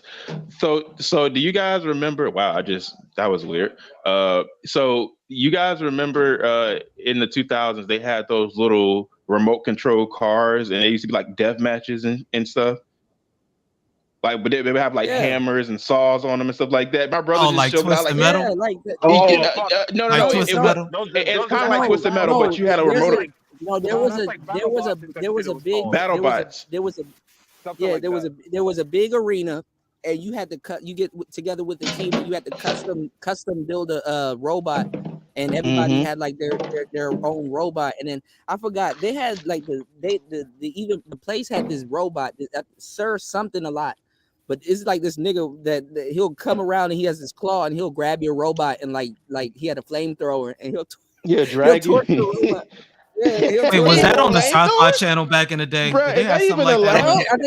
I think it was on Sci-Fi and then it moved to like TNN or something like that. Yeah. So I know they've got a modern league of that right now. There's a modern league of that right now. Is that allowed? Well, yeah, but they've got like these international leagues that do that. They got these international leagues that do that right now. Are you talking about like fighting robots? Yes. So you've got teams that come together. Yeah, they got teams that come together and they'll compete internationally for that. I don't know about no anime. I'm talking about in real life. They got one that swings this big ass hammer. Yeah, my brother showed me one with this this thing had like this they had like a sledgehammer. It was basically like 3 or 4 feet tall, and then he would just lift that thing up, and then like at the last minute he'd drop it on top of the robot. Yeah, bruh. That joke you had to line it up, and then you had like certain places, like certain robots that had saws, and then not even the battleground. Yeah, I saw that. The battleground be having things too going on and stuff. So you like, and it'd be like little bullshit happening, like your wheel went out and all kinds of stuff. And I ain't gonna lie, bro. They released that I forgot what it's called, Surf Flame a lot or whatever, bro. That thing will come out there and grab your thing and torch it. Yo, he got a claw. Yo, on my robot. Can you imagine how disrespectful that is? It is. That's what so I'm saying. I would have been mad. Bruh. And it's not just one person; it's a team. And then y'all agree on somebody to remote control the shit. And like it's don't be smoking on my robot pack, bro. Don't do that. That's disrespectful. Yo, I wanted to respond to what Sane was talking about earlier. He's talking about Magic the Gathering. I'm like, nigga, when that shit came out, like, Yu-Gi-Oh was popping, Magic, like nobody was fucking with Magic. Like at that time, it was like if you played Magic, you was a lame nigga. Like everybody was fucking Magic with the Gathering. I don't think I heard that one. Everybody was with Yu-Gi-Oh at that time. I was just about to say that. Magic was right before Yu-Gi-Oh. Well, we caught on with that when I was in the military and we were learning how to play Dungeons and Dragons because I mean it's all about rah. So all those folks, they put me onto it, and so the place you would go get the books to like get the rules and all of that stuff and places to play at would be the same places where those cards were at. And then I think the people that made D&D ended up buying out Magic the Gathering, and so like they merged their lore universes together. So all the theme packs, all that other stuff, they'd all have leagues in the same spot. So you see But the see, same people in there. niggas didn't care about none of that until they start finding out that there's money into it. Oh, how Right. much is that Bulbasaur? No, Holographic. like not Hey necessarily yo, that. go Google how much a Black Lotus card costs right now. Jesus. Yeah. I mean, I'm serious. How much it costs I right held on to now? all of that shit, and right before I recently lost it. I'm like, damn. Well, like now, like Magic and like Yu-Gi-Oh are a thing now because like I did have like a friend that he was like I was his supervisor. He was like an Asian dude, and like he was into like playing Magic and Yu-Gi-Oh and shit. And this was Oh like a shit, few I years found him. ago. So like His they're name is still doing I think tournaments and shit. his name is Sir Kill-a-Lot. Hold on, I found him. Sir The Killer name Lot. disrespectful. Hold on, The hold on, I name. found him. You There only he have a is. name like that when you just racking up so This is many. him right here. Look, he lighting shit on fire right here. See? That is insane. We fighting. Bro, they should have some limits, bro. Flamethrowers, but that's just too much, bro. That's just the They instant gonna kill. have to see me after the show. That's the You equivalent. gotta make hella repairs and shit. Hey, yo, who Yeah, I buying can that say if juice? somebody burnt my shit up, like yeah, we gonna have problems after that. Yo, that's the equivalent of picking Liu Kang in Mortal Kombat. It's just not fair. As soon as that garage door and this nigga comes out, I'm dropping my controller and go looking for whoever has the controller controlling him. And bro, that's just OP, bro. He can have the claw that grip. Okay, so I don't know if you guys are a fan of Red Dead Redemption, like the online like multiplayer. One of the most disrespectful things you could do is grab a lasso and just like grab somebody, just like literally drag them along with your horse. That's literally like what the equivalent of what that is. Yeah. I ain't gonna lie. I ain't gonna lie. When I saw that, I got a Negro vibes. But I instantly got Negro vibes. I'm like, yo. You know that was a torture method like long before they were doing that to That's slaves, what though, I right? said. That's what I said. Yeah. When I saw that, I immediately when I saw that, I immediately got the 1,000-mile stare. Oh God. I mean, they did that to somebody in Waco. I'm not gonna lie. I long drug ago. many people in Red Dead. Yeah, But don't let me get a hold of it, because if I do that to somebody, I'm playing the Color Purple music on the background. Well, like I wanted to respond about what was said earlier. It's like somebody was talking about the price of like these cards back in the day, and when I was last fucking with Yu-Gi-Oh, like them God cards were like $100 a piece. Yeah. And I had a friend that had a collection of those, and I borrowed them. Air quotes. Yeah, he borrowed them in quotes. Yeah, I was about to say that. Yeah, that wasn't your friend. I ain't gonna lie, we were savage. Let me hold on to them real quick. You know what I'm saying? We got this match. You know what I'm saying? You know what I'm saying? Listen, bro. We were savages when we were young, man. Oh, for Man. real? That's called a starter deck? Damn. I mean, at worst. Hold on, how comes dudes got mad at me in the manosphere because I told them to get a starter chick? Why you go back to that? Y'all niggas was buying starter decks your whole life. Still mad about that? No, niggas, no. I knew you was gonna go there. Oh man, They going to start off legendary, bro. Now all of a sudden, y'all transition from Yu-Gi-Oh cards to bitches, and now y'all don't want to buy a starter deck. Okay, all right. I just okay. Look. They don't hold their value over time. That's the issue. True. And then they trying to go up on the price on the edition. Look, I gotta keep buying that edition. Then I gotta get this edition. Okay, then I gotta but get the other edition. All because they would have changed the rules up. You wasn't going to play with the card that you keep in that nice book. In them Okay, little but maybe I just want to play singles. You know what I'm saying? Maybe I ain't trying to build no whole house of cards. You know what I'm saying? You could put some wear and tear on that starter deck, though. That's what you know. Them numbers still the same. This red dragon's still going to inflict this power. So look, nobody get nothing meaningful from no starter deck. That's all I'm saying. God. You might be lucky, but most niggas gonna get some trash cards. Hashtag no starter bitches. Man. So what qualifies as a starter chick? Fam, I gotta bounce. Kuda, I will holler at you. All right, bro. Be safe. All right, till next time, man. Be safe. Man, you said, so what qualifies a woman as a starter chick? I mean, nowadays it's a little bit different. I mean, y'all can get some decent starter chick. You can get a dime starter chick nowadays. Cause back, I don't know. I mean, it's a little bit different. A dime starter? Is it really a starter chick if she a dime? No, but I was gonna get into that because back in the day, a dime wasn't a qualification on it. Like she didn't have to be a dime, but she didn't necessarily have to be bad looking. You know, but she definitely wasn't a dime. But nowadays it's different. Like, you know, nowadays it's different. You can get a dime starter chick. Doesn't mean you got to stay with her or anything like that. But usually, dudes would have to get a starter chick like kind of on their way to a dime. You know what I'm saying? Or You no, gotta but lower then the standards first. it's not even lowering their standards because for real, most dudes marry their starter chick. I mean, honestly, you got a woman that's cooperating with you. She's doing certain things. She cares about you and all this other stuff. Dudes never felt that. And it's like, is that really lowering your standard? You know, because that dime ain't gonna care about you.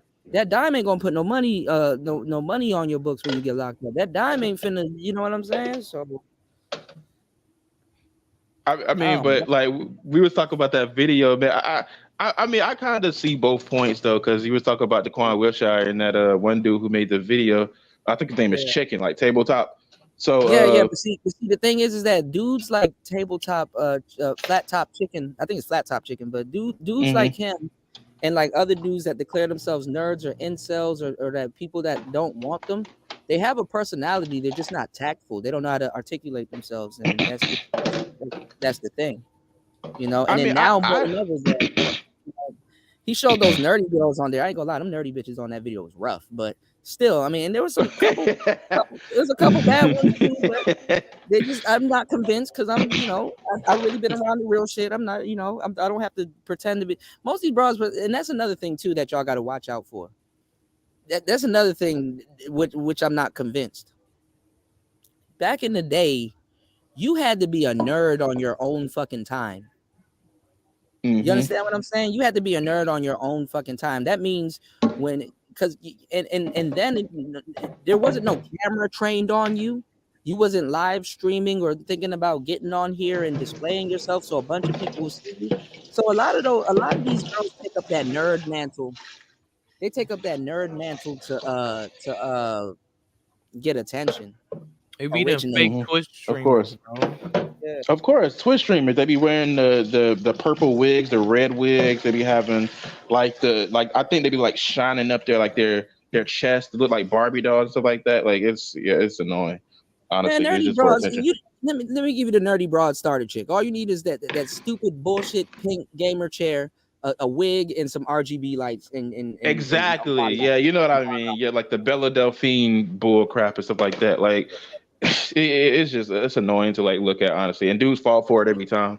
But see, Ward Master, that's true, and nerdy bras did used to smell. But this is the thing: we got a bad deal back in the day.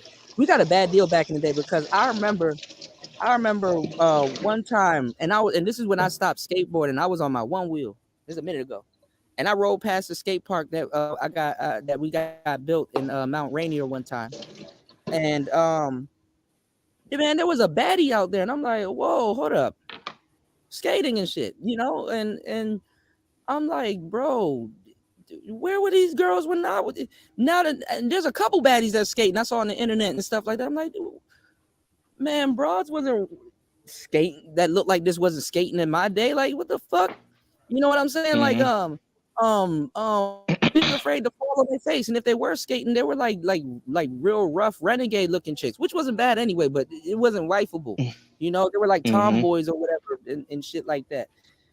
Now these bras are baddies. Like y'all seeing these stories and stuff, and I think I reported some of them. Y'all seeing these stories of teachers sleeping with their kids, and the teacher's a baddie.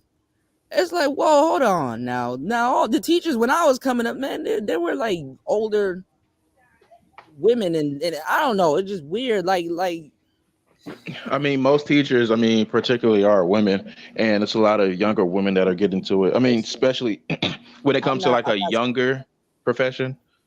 Yeah, but I'm just saying, no. See, now I got older and realized that teachers be getting fucked up on the weekends and all kinds of shit. Like, bitch, don't you got paper to grade? Teachers are freaks. You know, I'm gonna tell you the truth. I'm gonna tell you the truth because they like first of all, they I don't know, because even they get a slap on the wrist. It's like if I was a young dude and this is not right, at all, you know, because and you know these are kids and men have agency too, and shit. Cause you see all these people, you see all these fools running around the manosphere right now, acting like they're the pedo police and shit like that, but they don't call out the women, mind you. And it's like, bro, you see, this is how you know these niggas are new. It's like, bro, you're in the manosphere. The Wait, first thing that they're doing what now? the first fake manosphere, the first thing that should be called a pedo is a shorty doing it. But anyway, that's neither here nor the price of tea and China. I mean,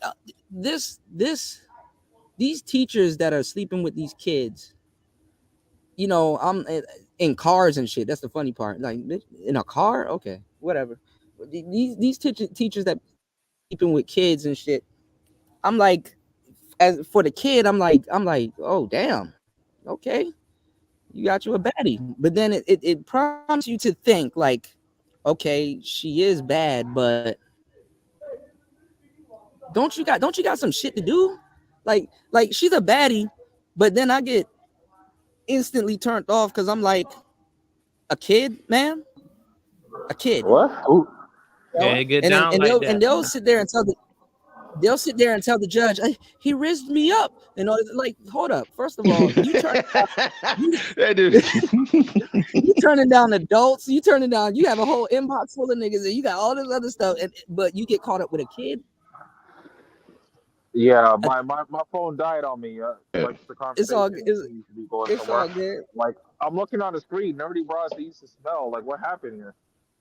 No, because the nerdy bras used to spell. No, but this is the thing. These baddie teachers be sleeping with kids. Kids. Nobody, bro, like, how much? I'm gonna explain to you, bro.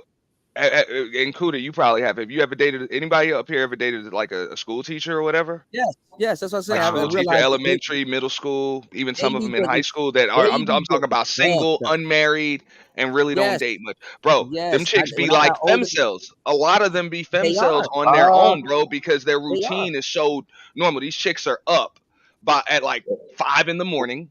4:30, 5 in the morning every damn day, and they are in bed by like 9 p.m. Because they're doing. You know what I'm saying? No, they be off the Adderall. They be doing coke. They be doing. But you know what I'm saying? I never did. I dated a couple of school teachers, like literally a couple too, and they're always in bed by 10 o'clock, bro. There ain't no conversation after 10 p.m. See, these kids nowadays are fucking. I know I sound old. These kids nowadays are smart and shit like that. Like I didn't know until I got into until I became an adult and start dating teachers and people in these professions that I thought were cool and shit, or partying with them. I don't even have to date them. All you gotta do is party with them and be like, damn, you get down like that. These teachers be doing coke and all this other dumb shit. So you go to school, it's easy to fool a bunch of kids. The teachers only really in these schools gotta watch out for staff. You know what I'm saying? So you'll see a teacher and they'll be like tweaking and stuff like that. But then you like, well, I'm a kid. Am I tweaking or this teacher, is she tweaking? And it's like, no, the teachers are tweaking. Yeah. No, the teachers are messed up, bro. The teachers are messed up, dog. When I dated them chicks, bro, I'm like, yo, these are what the hell is teaching our kids? These chicks are crazy. No, but I know why though. Because their profession, their profession is kind of like their life. You understand what I'm saying?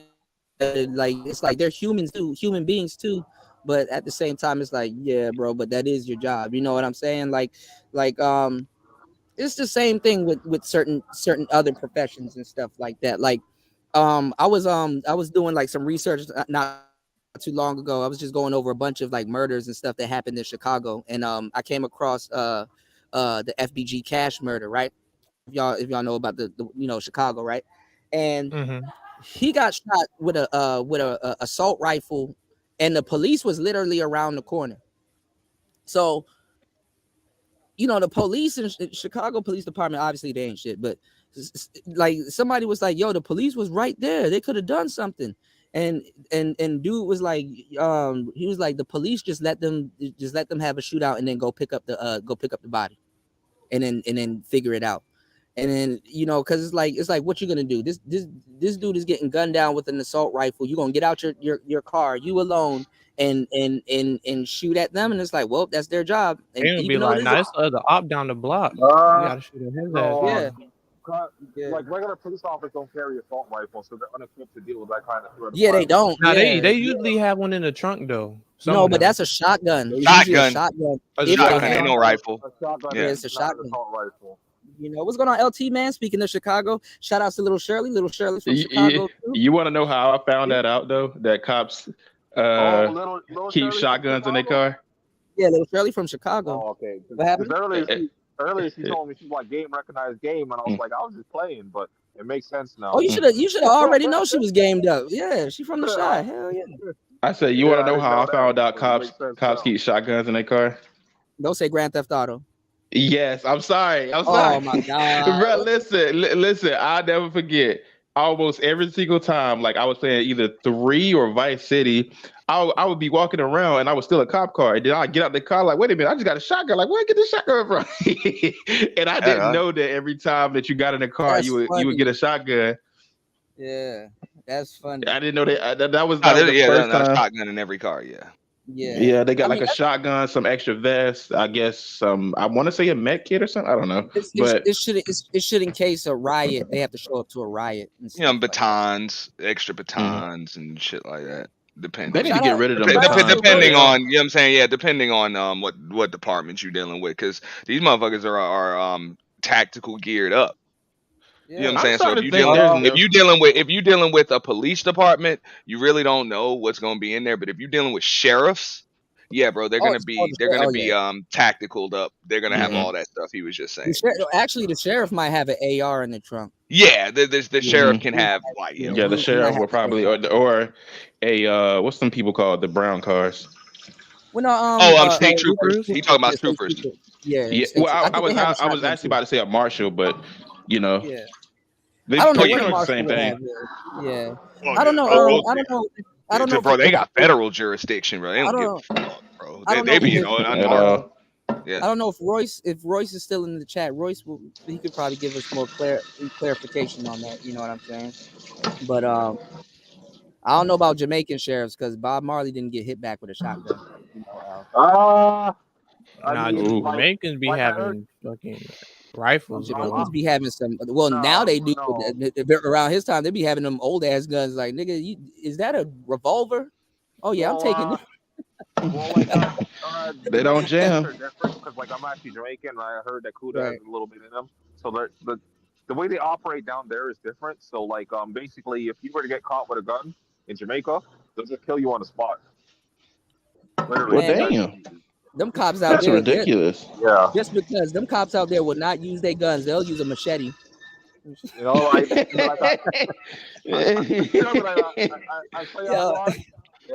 Yeah, that ain't the cops. That's the African militia or something. No, because the real criminals out there are like bought in the real heavy paid criminals. The cops are bought and paid for by them. So they don't even really get into no beef and smoke with the real heavy criminals.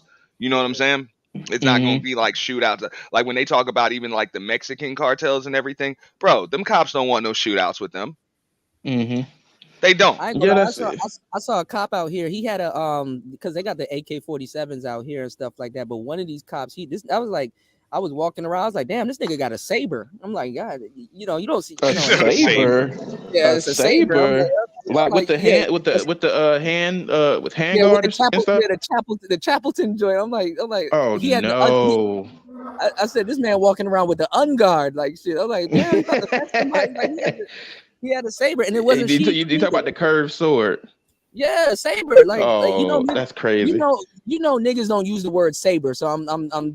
Yeah. I know what a saber is. Yeah, it has like the hand guard. It's the pirate. The pirate. Some niggas exactly. I'm trying to let y'all know it wasn't a regular blade. It was one of them. Okay, this nigga better. He has to know how to use that. You know. Yeah, it wasn't like a long sword or nothing like that. I don't want to misrepresent the country. He didn't have the Sephiroth, bro. He had the unguard. He had the tally ho. He had the what's that movie? Monte Carlo. I don't want to misrepresent the country, but I think it's like I believe it's like China or Vietnam, one of those countries. What you said the full Monty? That one? You talking to me? Yeah, you said that movie. No, Monty? No, it's a movie. It's like a very old movie. It's running remade like 3 or 4 times. It's like you killed my father. You killed my father. Prepare to die. It's like Well, Monte I mean, Carlo or down in something. like Or down in y'all, they call it a cutlass. What they call it, a machete. A machete type shit. I'm sorry, yo. Ghostman King said a scimitar. what now? A scimitar. Yo. Hold What is that? Hold on.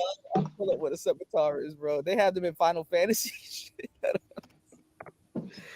Oh my god. This nigga said Sephiroth.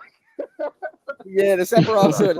Yeah, what, bro? Yo, Ghostman King. This is Sebastian sword right here. This some shit. This is a Prince of Persia sword right here. Wait, bro. are you talking about that double bladed guitar? I mean, that double katana they had or something like that?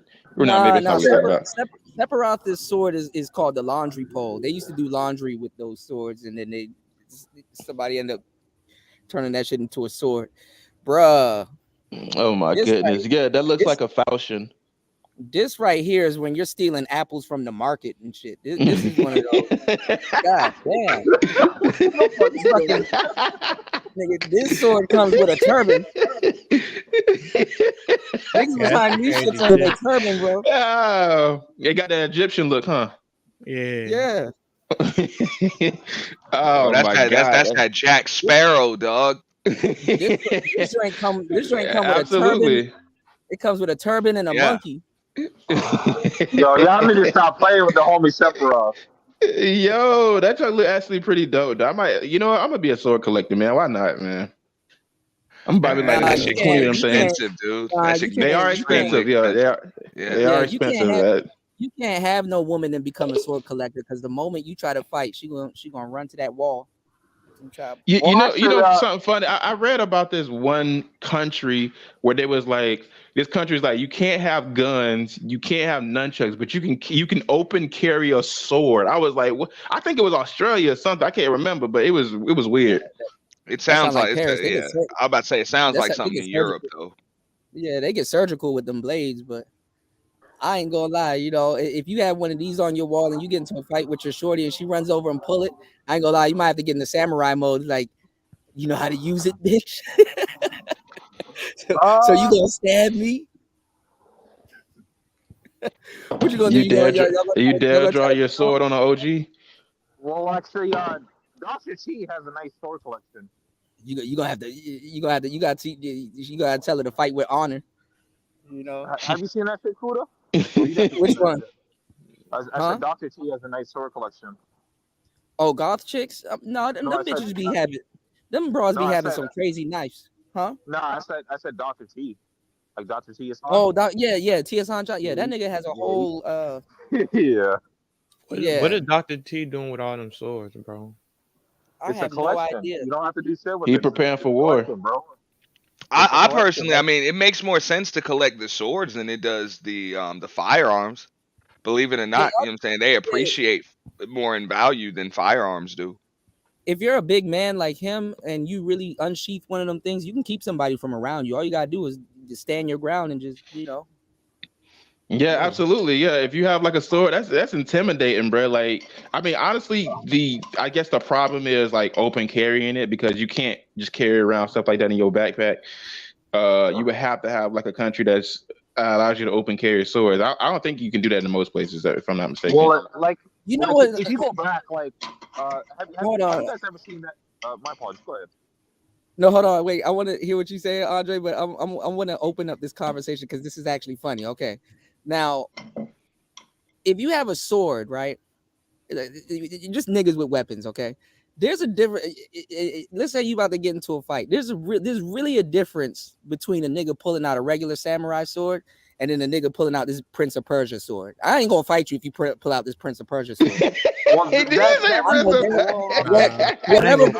problem, you pull out this Prince of Persia sword. Whatever problem we had, man, I try to tell motherfucker, bro. Even a samurai sword, though, bro. Just keep in mind, bro. If you gonna fight a motherfucker with a sword, period. That first punch you throw might be the last punch you ever throw in your life. Like you might literally lose your arm. Like what somebody mentioned earlier, like that's actually a scimitar. And like I don't know if you guys have ever seen that show like Deadliest Warrior. If you guys ever seen Yeah, that I've seen show, that. Yeah, of course, like kind of like so, Ninja Warrior. I'm gonna show you what there's a lot of different things going on that show, but like they were talking about like Japanese like katanas and shit like that, right?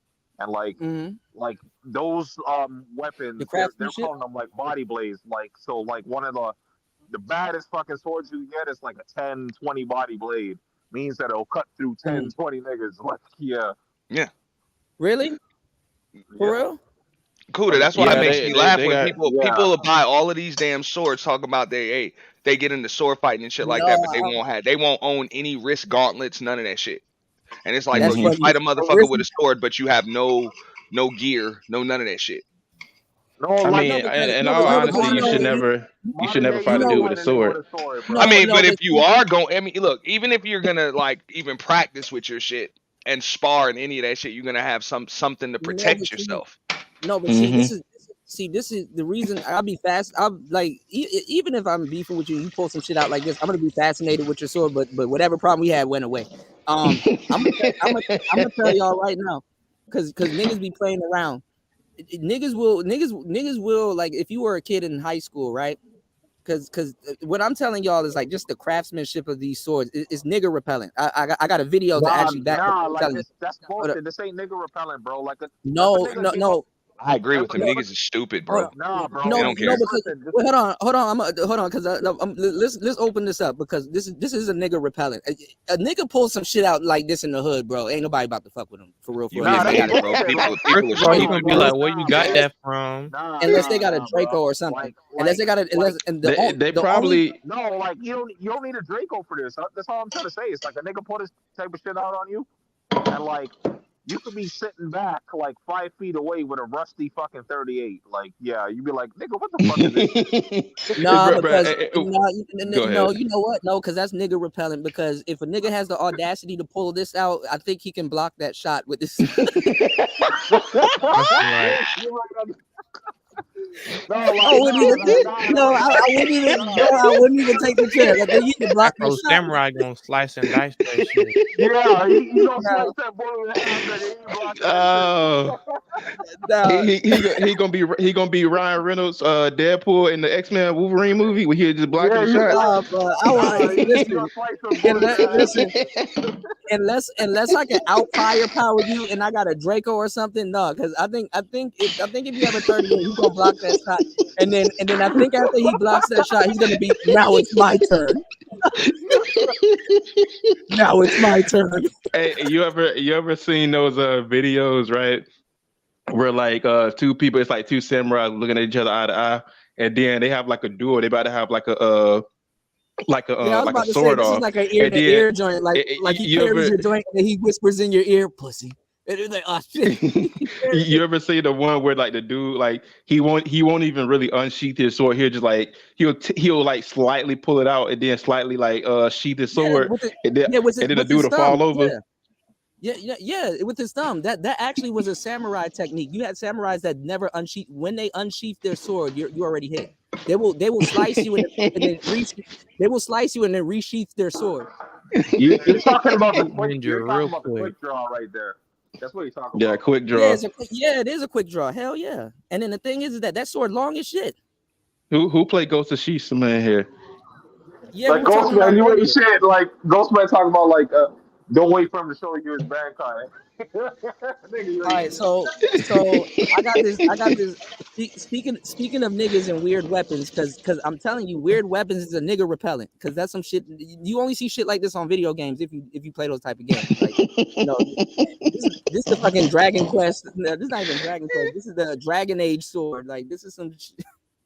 This is a special weapon. It's like, damn, you roll up on this nigga with a special weapon. He pulled out his cannon event weapon. All right, now look at this. It's that cannon event weapon. Yeah, this is the final weapon right here. This is some final weapon activity right here. Now, I'm gonna show you this video of these kids that was never jump a black dude with a backpack. I don't know why niggas don't learn. And these kids, like, they have families that care for them and shit like that. They're not into no hood shit, right? I'm gonna show you this video. Y'all probably seen it before of these kids in McDonald's, okay? Now, let me tell y'all something. You in McDonald's, okay? McDonald's has a different aesthetic. I know now it looks like the fucking child support office. But look, you in McDonald's, right?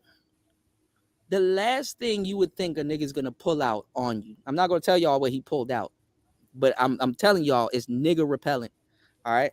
I think, you know what? I think we stumbled on something on today's show. As a man, if you want to be masculine, you need to go find your final weapon. I think I've been playing Final Fantasy too long because I've been binge playing Final Fantasy for the couple of days I was sick. I think you need to find your final weapon. What will be your final weapon while I pull up this video? Nigga, the blades of chaos, nigga. That's funny. You gonna swing them from your wrist or your hands are gonna be on them? Yeah. My hands go be on them. Like, nigga, I'm just be stabbing you repeatedly type shit. Okay, so you're a dual sword dude. Yeah, I'm a dual sword type of dude, man. Okay. What My about final what weapon about- will be a 45 Yeah. hollow tip. He said with hollow tip, but that ain't even fair, man. We his dueling out final here, weapon? man. His final weapon is like the starter gun in Compton. All right. Yeah, nigga, we ain't doing that wild shit out here. Fuck that. Hey, you seen 21 Bridges? Yo, he said I'm gonna pull the Jack Sparrow pistol. Shout outs to JR. In the Oh building, yeah, man. you talking about that pirate pistol, like the one that you like click, like you have like a little, like it's this really long bolt or something like that at the end of the gun.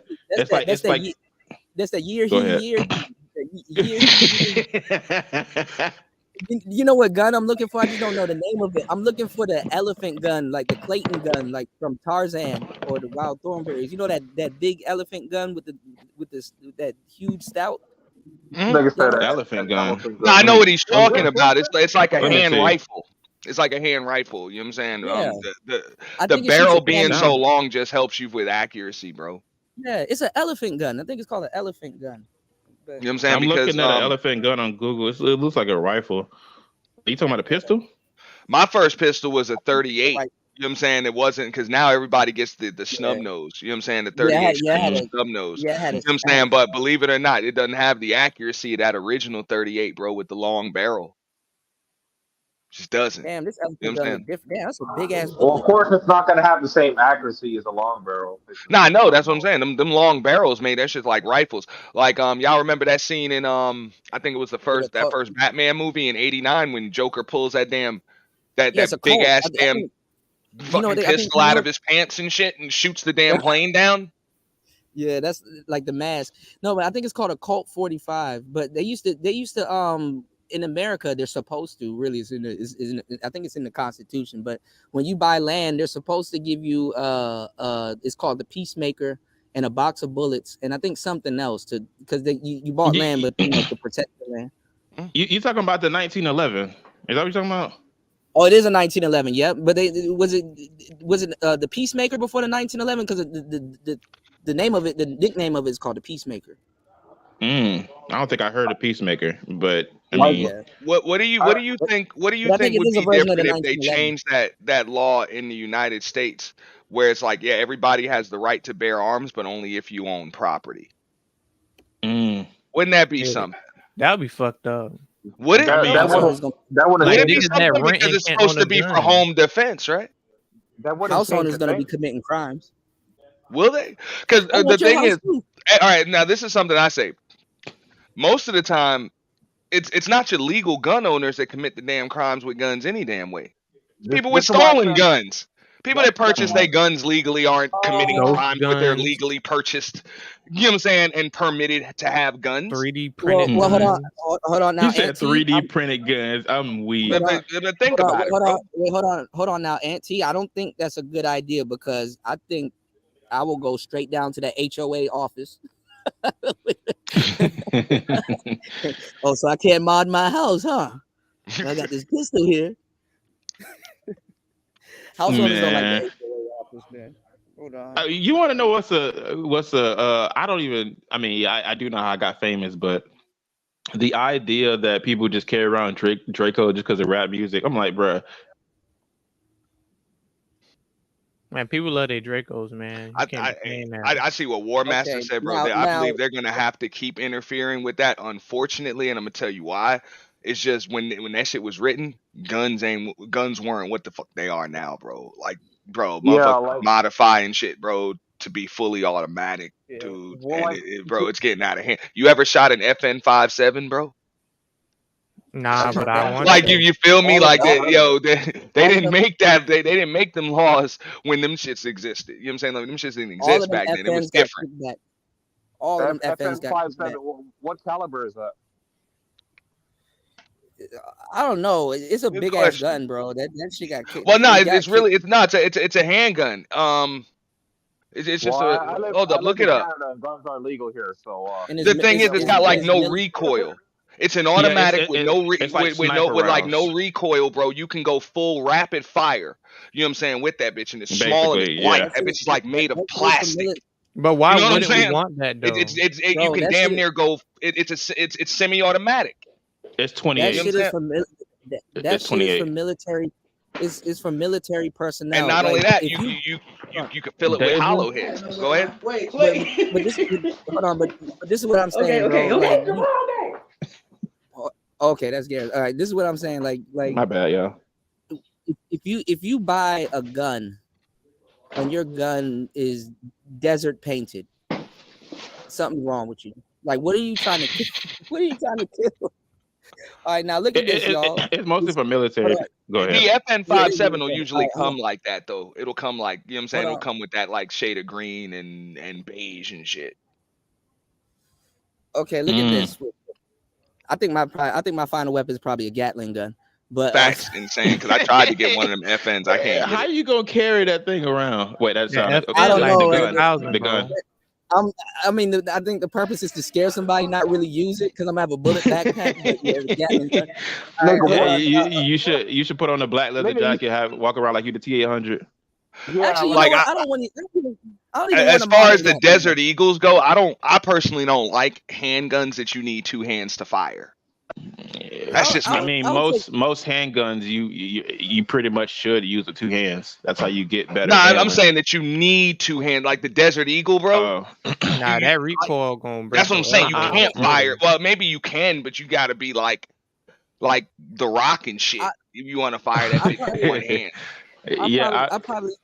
I'll probably take that you know them old army Gatling guns where you got to turn the crank.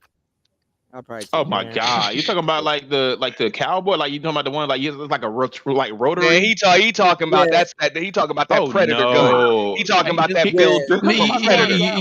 He talking about that Magnificent Seven. He's talking about that Magnificent Seven gun. It's on like the Humvee or yeah, you got to turn the crank because y'all just talked me out of it because I'm like, you know what, a bullet backpack is not feasible. Now that's something that I don't think you can actually own that, bro. You gotta keep that in your bunker, bro. They're gonna come. If they find out you have one of those, they're gonna come get it. If you own one of them if you own one of them World War Gatling guns, you got to keep that shit on your front lawn.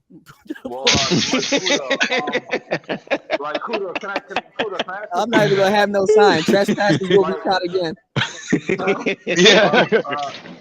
Well, hold on, real quick. Kuda, can I ask you a question? Are you going to carry that Gatling gun while you're working for Al Capone, or? No, it's gonna be mounted on the side of the. It's gonna be mounted on the. Ain't no way, bro. Hey, like the thing about it, like you go ahead. Wait, hold on. I'm about to show y'all this video. Now, y'all let me know what it says is one thing, but it's another thing too. Y'all let me know what type of weapon y'all classify this as, because I'm telling y'all, niggas with special weapon is nigga repellent. Okay, for other niggas. All right, just hear me out. We're gonna put two and two together. Okay. Would you have and would you have done the same thing if you were the people that were jumping this guy? All right, now take a look at this, y'all. All right, let's go. Take a look at this. News exclusive. A man who went on a wild fast food rampage with a hatchet speaks out. The shocking attack happened at McDonald's on the Lower East Side. Thankfully, no one was seriously hurt. You're not gonna cut no burgers with it. Hold on, they're not gonna show y'all the full video. Hold on, this is bullshit. Hold on. Let me go back. Hold on. World Star some shit. No, y'all deserve to see the real video because the news ain't gonna show y'all what happened. All right, look at this. This is in Brooklyn. So you know them niggas wasn't ready for him. Wait. Kuda, go back to that thumbnail. Huh? Go back to that thumbnail. Which one?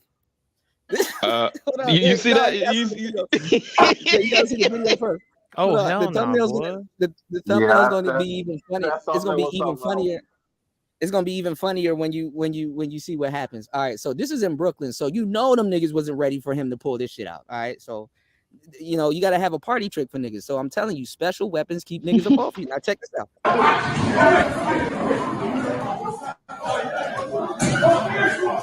First of all, you knew you picked the wrong. See, they think. See, this is what I was talking about with Aunt T. Like if you were a dude in school and you wore gauntlets, niggas will laugh at you because like they'll pop jokes. Like, nigga, what are you, Hercules? Like they'll pop jokes and shit and stuff because you got gauntlets on because they don't do their homework. It's like, no, bro, this nigga got gauntlets on, and I don't think you want to fight a nigga that got gauntlets on. Obviously, if a nigga got gauntlets on, he probably knows what he's doing. Don't pick like him. it's not necessarily just weapons. It's just like, because like for example, But you're looking at him and he has a gauntlet on. He has the shit around his wrists. It's like, well, like I would leave that's him what alone. I mean. That's what I mean. It's kind of like well, it's somewhat what you're saying, because like for example, like if I was ever to have to fight an Asian dude and I seen him get into a stance, I'm like, I'm not fighting this dude. Right. But that's what I'm saying. That's what I'm saying. What I'm saying is upon appearance, you should have left him alone, right? But Exactly. niggas ain't, niggas ain't gonna leave shit alone. So they thought that they thought this guy was I guess they thought he was a clown. Like first of all, a nigga with running shoes and a backpack and a bike. Leave him alone. Leave him alone. A bike pump, it probably is, but a bike pump is not in that backpack. All right, but take a look at this. All right, check this out, y'all. All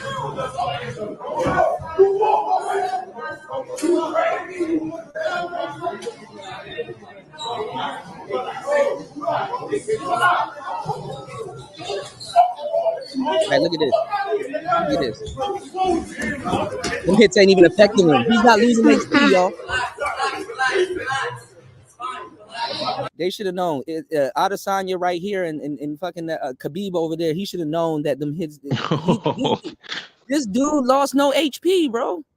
They did. Imagine getting jumped and you didn't lose no HP. Now he on some anime. Now it's his turn. Watch this.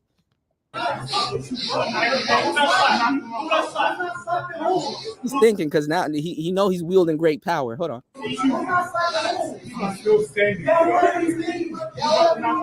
And they talking shit, right? Watch. Now, example number 1, nigga repellent. You knew they weren't from the streets. They let him go into his bag. Mind you. I ain't gonna fight. He look like he about to. Bruh, look at how he went into his bag. He has a whole presentation for them, bro. Yeah, I said it. And this nigga got short shorts on. You should have known not to. Ooh. Let him go in his bag.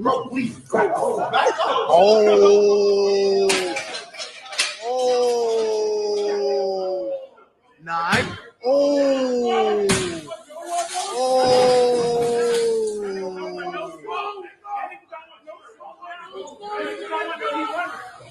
Yo, Dale, we gonna tell you. You better tell, boy. Yo, I'm not stopping. I got the grip. Oh, we got the grip. That's why I keep my knife on me all the time, man. Shit like this, you never know. Man, a knife ain't gonna do shit to this nigga. Yeah, that's why he's slapping dudes around. Like, what you gonna do? Bro, the average man is not trained to fight no nigga with a hatchet in his damn hand, bro. He pulled out the hatchet and showed them what it can do. Bro, the hatchet destroyed that table, bro. When that's the thing. You know them axes got their own set of weight in it that complements the blade. Yeah, and this shit was saying, wait a minute, that shit can one shot a bro. They went from jumping them and calling them all kinds of bitch ass niggas and shit. To, oh, sir, please, no. Yeah, no. because like I don't want to expose myself, but just if you've never never been in that position, then that might be fearful. I'll say that. I mean, honestly, I think it was just a misunderstanding. The dude obviously uses that to chop his papayas and his pineapples at home. Right, Like, he right. ain't He trying ain't to hurt chopping his nobody. Big Mac up there. Yeah, Because that's a nigga like me, a it's Big like Mac. if I see somebody swing a hatchet, and if you miss that swing, you're gonna have some problems. Nah, I think I'll just walk away, bro. It ain't even no point of trying to battle a dude with a hatchet, bro. Especially No, with dudes some I'm short saying the shorts. nigga that's swinging Come at on, man. you. Don't be I'm scared saying with the a nigga dude with that's a swinging hatchet, at you. man. You can Nah, fight. There's no walking away from a nigga that's You trying got to it, get to you. bro. Nah, Well, you got it. Okay. He told us you got it, bro. He gonna be the dude in the background, be like, "Hey, bro, hey, you go first, bro. I'm right. I'll cover you. You go first. Tag me in, bro, when you're done. Yeah, I think You go first. I think if he pulls it, he knows how to use it. I'm gonna barricade myself in the bathroom, or I'm gonna be on some nah, bro. What you gonna tie up? They have like little twisty locks you can tie up. Nah, bro. Paul Bunyan would be impressed, bro. That man pulled out a hatchet out of his book bag, and it wasn't cheap. That's why I say, like, maybe I'm different, because like a nigga can pull a gun on me, right? But like, if it ain't a revolver and I didn't see you cock that bitch, like, yeah, we're gonna have problems. See, Andre, he's played a lot of Metal Gear Solid, so he's gonna be this is a real What are world you- experience. Why I what say are you that. doing with that 1945 12 Yeah, caliber? this is You should get a real. revolver. It doesn't jam. Yeah, exactly. That's why I said unless it is No a bullets revolver, neither. if No it's an shells. automatic or semi-automatic, and I haven't seen you take the safety off or cock it, like, yeah, we're gonna have a problem. Hey, what's? Hold on, my bad. Well, I So mean, what y'all should do? Y'all, Go ahead. I just made a Metal Gear Solid joke, and y'all said that they should pull a revolver. See, it's Ocelot all over again. See, y'all don't be hearing me, man. It's That's why. Snake That's and why I made Ocelot the all over joke. again. That's Okay, why I was made about the to- joke. Yeah. He was like, this is a nice gun, but what he said, no. No. That's when he took the because I was gonna say something earlier about that and mention Snake. That's when he took the gold-plated gun, like the gun that had like the engraving into it. He's like, it's a beautiful gun, but it's not for tactical use. Like, you shouldn't be using it. He was like engravings give you no tactical advantage whatsoever. Yeah. Blah blah blah. Yeah. Now wait, hold on. Now, Andre, if a dude pulls out a revolver and this is street dude, he got a North Face on and everything, right? If a dude pulls out a revolver and he starts spinning it like Ocelot, He don't have to spin shit if you pull out a revolver. Man, what you know about Metal Gear? Sit down. That's my favorite. Come on, man, y'all stop playing. That's my favorite game, huh? I'm saying he don't got to spin shit if you pull out a revolver, and I can see the I'm not sure of a good word to say. So if I can see there's things inside of that, then yeah, you could have whatever. I'm not gonna lie, but if it's a semi-automatic and I never seen you take the safety off or cock it, then yeah, we fighting. I have a confession to make, y'all. I don't know about getting hit with obscure weapons, because if you walk up on me with a crossbow, bro, what do you want? Bro, if you go ahead, it's like, damn, you can't shoot me like a regular person. You got to impale me. Damn, dog. He treat you like a deer. You still got to pull out the arrow. So I mean, that's what I was yeah. just about to say. I'm like, that's what I was about to say. I'm like, I'm gonna have to Google how to pull out this arrow. It's just like, look, let it clear your body. I like certain details like that, because I think like in the Teen Wolf TV show, they was like, why do we use bow and arrows? It was like, because you got to pull them out the heel. That's funny. If you pull out a bow and arrow, it's gonna fuck you up. It's better to let it clear you to go through you. Yeah, man. You better off just leaving it in there. Honestly. Yeah, I was watching one movie where a dude got shot with a crossbow, and instead of like just taking it out because he was like trying to pull it out but he couldn't, he just like clip off the tail and just left it in. Yeah, you break it. Yeah, you break the But now, really, you really want it to go through, but because like remember, it's 1 point going forward, 2 points going back. Right. But what I'm about to say, I got a confession to make, y'all. Unfortunately. I've never played the original Metal Gear. I've only played 4 and 5. Most people haven't. You're not that bad, bro. So Cuda, he didn't play one where he had Liquid Snake on Shadow Moses. I was just about to say, when you played 4 and went back to Shadow Moses, I know you was like, what the hell is this, bro? You got to play Shadow Moses. Yeah. Since we're talking Metal Gear Solid, what was that Metal Gear Solid game? The one where you were fighting that boss and you had to actually switch your controller over to the second slot. Yeah, the Psycho Mantis. Yeah, Psycho Mantis. See what you're doing. Yeah, that's one of the best boss fights. Is that 4? Is that Metal Gear 4? No, that's the first one, Psycho Mantis. No. Oh, okay, yeah. okay. 4 is Guns of the Patriots. Yeah. Yeah. It's technically not the first one, but it's the first one that the first in the entry. No, not the entry, but it's like the first for the PlayStation, and it's like 3D, and it's like just like you can, the other ones were on like Game Boy and I think Nintendo and some other different releases and stuff like that. But yeah, so that means he ain't played Sons. So that means he ain't played 2 Sons of Liberty. Damn it! I never played Metal Gear. I never played Metal Gear Solid. That game was too hard, bro. Same with like Hitman. I didn't play them either. Hitman is awesome. Yeah. Hitman is pretty difficult. I even had a hard time with Hitman as a kid. I had Hitman 2 Absolution, I think it's called. And that game was like difficult. At least for me, it was. Yeah, like them games is like I let my older family members play and I'll just watch, Yeah, exactly. Awesome. Yeah, I'd never be Hitman. They sleep in the newer ones are good, but they took a lot of his features away because he used to use people as a human shield. You can still do that. No, not on the newer ones. I played the latest ones. I mastered the latest ones, but You sure? I could have sworn you could. Like you could use him as a human. Like they took some of his animation away. On the one, the one on the older Xbox, I think Absolution, or that's the last one that you can use people as a human shield. But that's the one I had. That's the one where you have to like strangle that fat guy in like the tower or something like that. Yeah. In the hot tub. They messed up that series a little bit. Like I wanted somebody to mod. You know how like people be modding people and stuff. I wanted somebody to do like a Stone Cold Steve Austin suit, but nobody. my shit for like Hitman and like Metal Gear Solid, it was like after like my older brother and like older cousins and shit would get frustrated. I'll go play it for a bit, and then I might get like back in the day, the big three was Snake. It was Gabe from Siphon Filter and Sam from Siphon Filter. I can play that and Max Payne. Yes, Sam from who? You talking about from Splinter Cell? Yeah, Splinter Cell. Yeah, bro. I've only played 2 Splinter Cells. I had Pandora Tomorrow, and I want to say I had Chaos Theory, or I can't remember.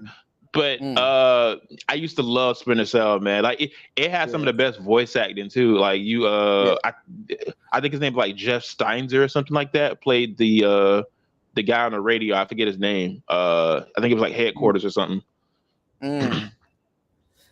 Yeah, I mean, they need to remake Splinter Cell. I ain't gonna lie, Snake will whip all of their asses though. But I ain't gonna lie, I used to get it in with Gabe. Like I used to. Sam Fisher has. Go ahead. No, I was listening to you now because I said I used to get it in with Siphon Filter. I used to walk into places and just start clapping people with the 45. y'all kick brother Nameless off? I see he got off. Man, the thing about it, Sam Fisher been at the top of his game since his 60s, man. Nah, Ray, nobody kicked Nameless off. He had to go to work, but he was up here. He was cooking for a little bit. We were talking. I fuck with Nameless. He's a cool brother. That's one of my big bros, man. Yeah, I'm about to be handling business too myself, but I can be on the phone with y'all and shit, kicking with you at the same time. So for at least a decent while. We're gonna be older cats anyway. Like these kids don't know what the hell. I'm telling y'all, we need to have like some gaming tournaments over here, bro. What games we playing? Man, I don't know. Y'all let me. What's the word? Any y'all got Mortal Kombat?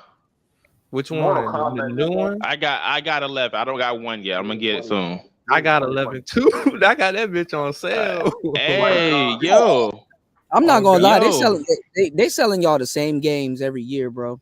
That shit is like that mad is true. I mean, somewhat, but at the same time, they changing like some decent stuff, and I like it. I mean, but you see, this year Scorpio got a scarf on. It's like, okay, did you just say Scorpio? I can't believe you just did Scorpion that dirty. You just said Scorpio. Yeah, because he has a scarf on. Scorpio got a scarf on. They reset the timeline again because like it was like newer players and stuff like that, so they didn't want to like. He doesn't have the chain to say get over here. He throws the scarf at you. No, they reset it because after 11, like it was like they had to like reset it because like newer players are coming in and it's a lot of people that's trying to, you know, keep up with the continuity of the first game. It came out like in the 90s, so they had to reset it again. It's like the second or third time they reset the timeline. Them people are unrecognizable. Johnny Cage don't do a split no more. Yeah, they all look totally different. What you mean? They're still the same. Like, Johnny Cage is almost exactly. Sonya Blade's a feminist and shit. Like they just be fucking up they fuck up everything. Like Tekken. I think you need to. I'm like, I'm not buying no more Tekkens, huh? I think you need to play the recent Mortal Kombat. Like the characters, they give the characters justice. I think if there's anybody that you probably can't recognize, it would probably be somebody like I want to say Raiden because he's went through so many arcs. But yeah, he but I mean, for the most part, everybody's mostly the same. Scorpion, Sub-Zero. Well, actually, I take that back. Scorpion has went through the most character arcs because he's no longer on that. I want to kill Sub-Zero all the time, like BS that they tried to give him. Yeah, that's pretty much it. Everybody's mostly the same. I think Scorpio just realized, like, why am I doing Why do you keep calling him Scorpion? Scorpion. He came to a realization. He's like, you know what? I'm out the nether realm. I could just walk off and shit. I don't have to be banished. Why am I doing it? Well, he found out that he was manipulated the whole time. Well, War Master is right for once. He said Sub-Zero was still fire. Like, yeah, he is. Of course, yeah, of course. Every game. I got tired of these money grabs and shit like that Mortal Kombat and Tekken was doing and shit. Nigga, like that's that. what damn near every game nowadays. Yeah, that's pretty much every game, like. No, but they be forgetting that they introduced characters to us and then just try to introduce somebody else. Like Shang Tsung was supposed to be a bigger enemy. I'm uninterested now. Well, they made sense because Quan Chi's still there. Okay. So the thing about it depends on which game you're talking about. They had a timeline. Of course, if we're going off MK9 and going on to like MK1, they have a timeline that made sense. Pretty much everybody was there. I'm stuck on Deadly Alliance. I stopped. Oh my god, that was bro. You want to know something funny? That was the first game I got on Xbox when it first came out. Deadly Alliance. I had Deadly Alliance, Tony Hawk Underground, and I had Halo because Halo came with the system. But so what happened was basically, long story short, in this timeline, the people are still there. It's just that at a certain point they got killed off, so they had to introduce new villains like Shinnok. They had to release Cetrion, Garrus. Where is Shinnok? Shinnok, he's dead. Did you play MK? What kind of sort of he's dead? Did you play MKX?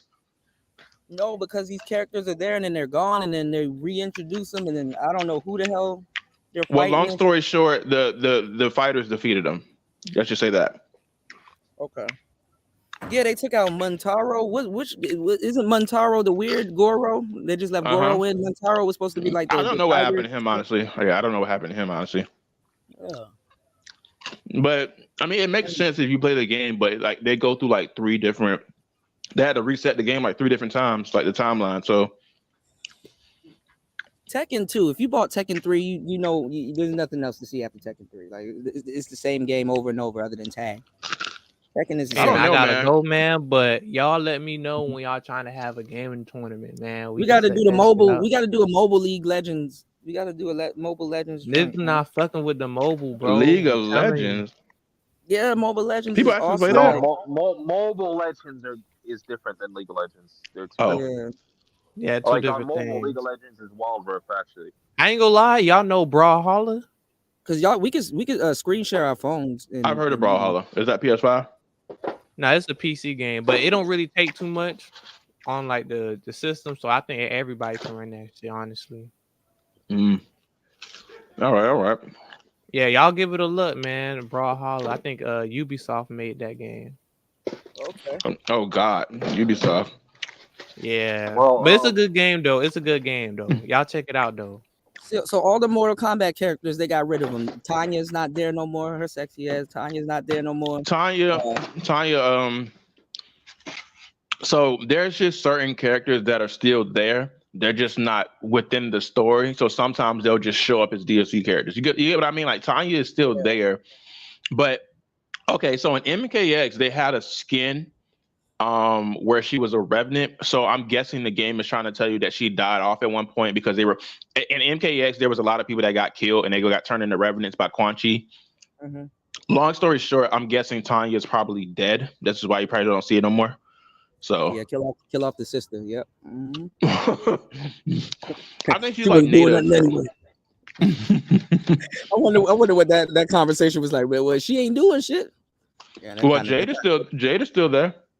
That's realistic. She wasn't doing me stuff. Jada's still there. To the conversation. Kill her off. You know, it's a whole bunch of people that's getting mad and shit because of that new Mad Max trailer. Did you see the new Mad Max that's coming out?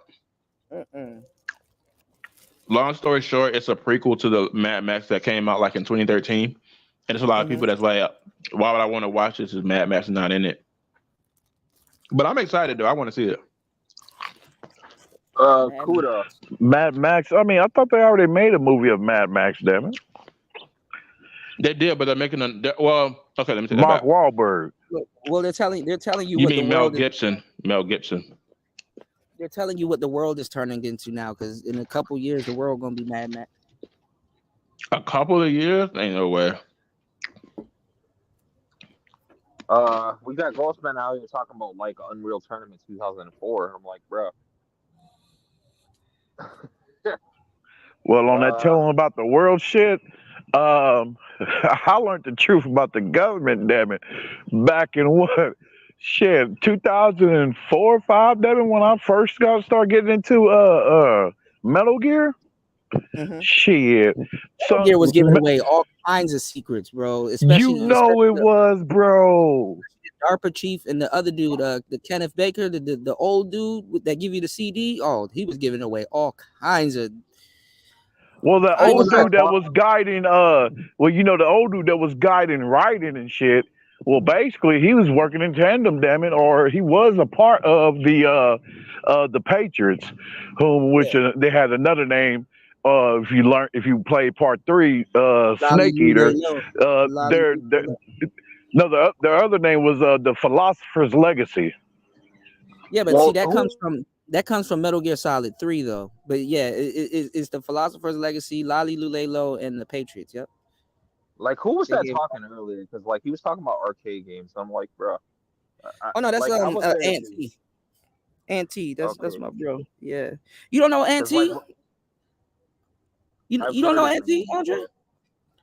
Have you heard of the Purge? I've heard that, yes, but Oh my God, Andre be on the other side of the internet, man. I must have made Auntie mad. He don't come over no more, man. Shit, he came over one time on your boy just to, just to fill me out. You know what I mean, boss. But hey, I was like, damn, shit. Well, like I said, like I came from like the MGTOW side, so it's a little different over there. Yeah. Nah, Auntie good. He yeah, man, he cool people, bro. He run the Purge. Did you ever play Metal Gear Solid 5? Kuda? Oh, yeah. What's 5? Metal Gear, it's called Metal Gear Solid 5, Phantom Pain. Oh yeah, I played a little bit of it. So 5 is a prequel. That's when he's in I played 5. I'm tripping. That's when he's in 5 is one of my favorite games ever played. Yeah, that's when he was in Cuba. I mean, the storyline is weird. Cuba? Like, yeah, he's in Cuba. No, but that's not. He's in like Africa and Afghanistan. Wait, so that means. Oh no, that's a different one. Where's the one that he's in? What's it called? No, I'm talking about Ground Zeroes. My bad. that still is a prequel also though. But Yeah, but Ground both of Zeroes, I those think she's still in Cuba. that's not Snake. That's Big Big Boss. Boss. Yeah. No, that's I what I was mean, saying because I was gonna ask him was technically the it's kid not Big Boss either. So was the kid that he had to save I was wondering, was that kid Gray Fox? Because you know, some of these characters, they end up turning into whatever. I ain't gonna lie, to tell you the truth, between and I know I might get hate for this, but I'm gonna have to say it. Between the real Big Boss and Acid Snake, I think Acid Snake would whip the real Big Boss's ass. I wouldn't. I haven't played the original, so I can't really speak. I Like, don't know about that, Devin, because Devin, in order to take out the Big Boss, I'll say, Devin, he had to put up a challenge against the Boss, which was the Big Boss's mentor, the female. Yeah, but I think Acid Snake would have whipped her ass too, bro. He get busy with that prosthetic arm, bro. Y'all don't sleep on that arm, dog. He got more busy than the real Snake. I actually rather Acid Snake than Big Boss. Did you see that Patriot gun she had? Shit. Acid Snake will disarm her and take that. That's like two times more powerful than the Tommy gun. Yeah, that was her Draco back then. Yep. Gosh. Yep. I mean, but yeah, like Metal Gear Solid is one of my favorite five. Like I think you should play that one, though, Kuda. That one's like great. I mean, the story. I know which one you played. I played it. I beat that one with the regular Ocelot, and he's young, and he be on regular Ocelot. Oh yeah. You're right. Yeah, because that, like, in my opinion, the story. I mean, if I'm being completely honest, it's not all that great. But the gameplay, oh my god. Yeah, it's weird. You tie balloons to niggas and send them back to the base and shit like that. Yeah, Mother Base. Yeah, that's a full thing. Yeah, bro, I spent way too many hours in that game, like farming soldiers. What's that girl name? Is her name Shadow? Quiet. Yeah, I knew it was some weird name. Yeah, Quiet. I mean, pretty much that, because she doesn't speak. But yeah, she was good. She was good too. I mean, I'm pretty sure the only reason they added her is just because they just wanted, like, a guy for, like, I mean, they wanted a girl that guys can ogle over, basically, because she serves no purpose other than to do that. Right. And she's like butt naked and shit like that. Like, okay, clearly this is a money grab. Yeah, it's a money grab. They're just using that for, like, the boys at home so they could just, like, ogle over and stuff like that. I mean, all Metal Gear Solids have one. You had Sniper Wolf in the first one. And then I ain't gonna lie, they kind of downplayed this. They kind of downplayed the sister on Metal Gear Solid 2 with the electric gun. But Sniper Wolf, well, she was a bitch for that sniper. I ain't gonna lie, I would have wiped up Sniper Wolf. Y'all, it's crazy. So that's where that YouTuber get her names from Metal Gear Solid. That's what they be stealing. Yes, SSJ Sniper Wolf, the SS Sniper Wolf chick.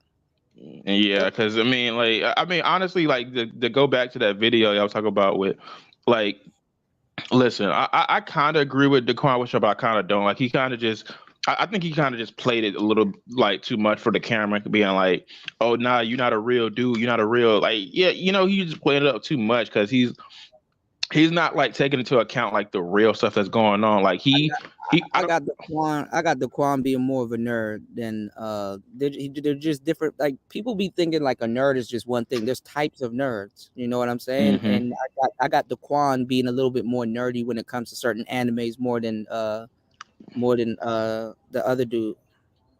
Who? The chicken flat top chicken head dude. I got Daquan Wilshire being more of a nerd than him. Like, really? Anyhow, I ain't gonna lie. Listen, and I'm a nerd too, but I will say this. Anyhow, you got like Naruto headbands, bro. Like, come on, bro. Like, what are you doing with that? Like, most of all, Naruto paraphernalia that you can easily wear. Like, nah, you're a nerd, bro. And if you know them hand signs too, you're a nerd too. Naruto did so much for the black community. People don't even really talk about it. He kind of really did, yeah. Like, that's my favorite anime, and I'm not afraid to admit that. The thing about me, I had to find out a long time ago. I'm not as big as an anime fan as I thought I was.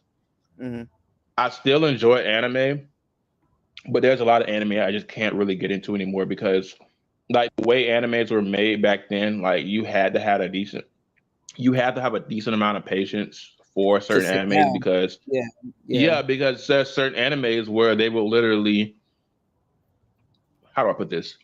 It's not that Shit they don't don't be get to the point. Yeah, shit like don't be it's getting there's started to like episode 6 and shit. And it's like, bro, I'm not about. yeah, like certain ones, and then something like if you don't hook me with shows nowadays, I just can't. I don't want to sit through it anymore.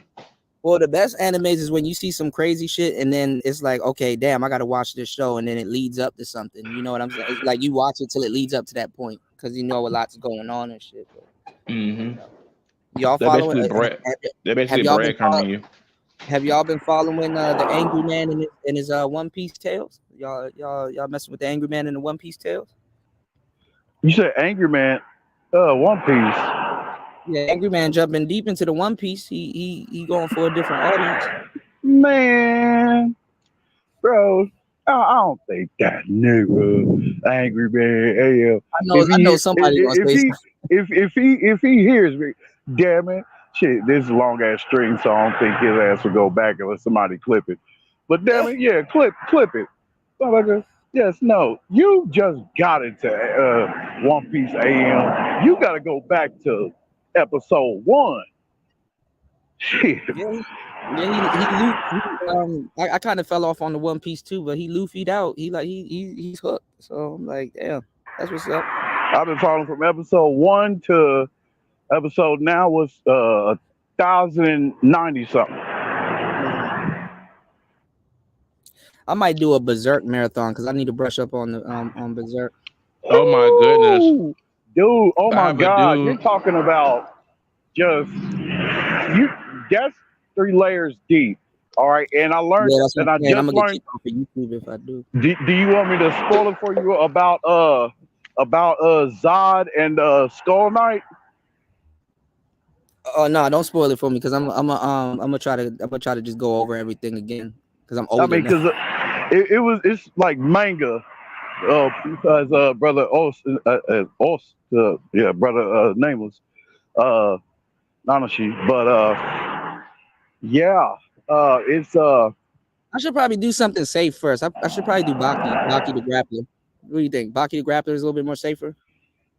Baki, but no, don't forsake Berserk, bro, because that has like multi-dimensional level of meaning to it. Yeah. Because Berserk, and rest in peace to him.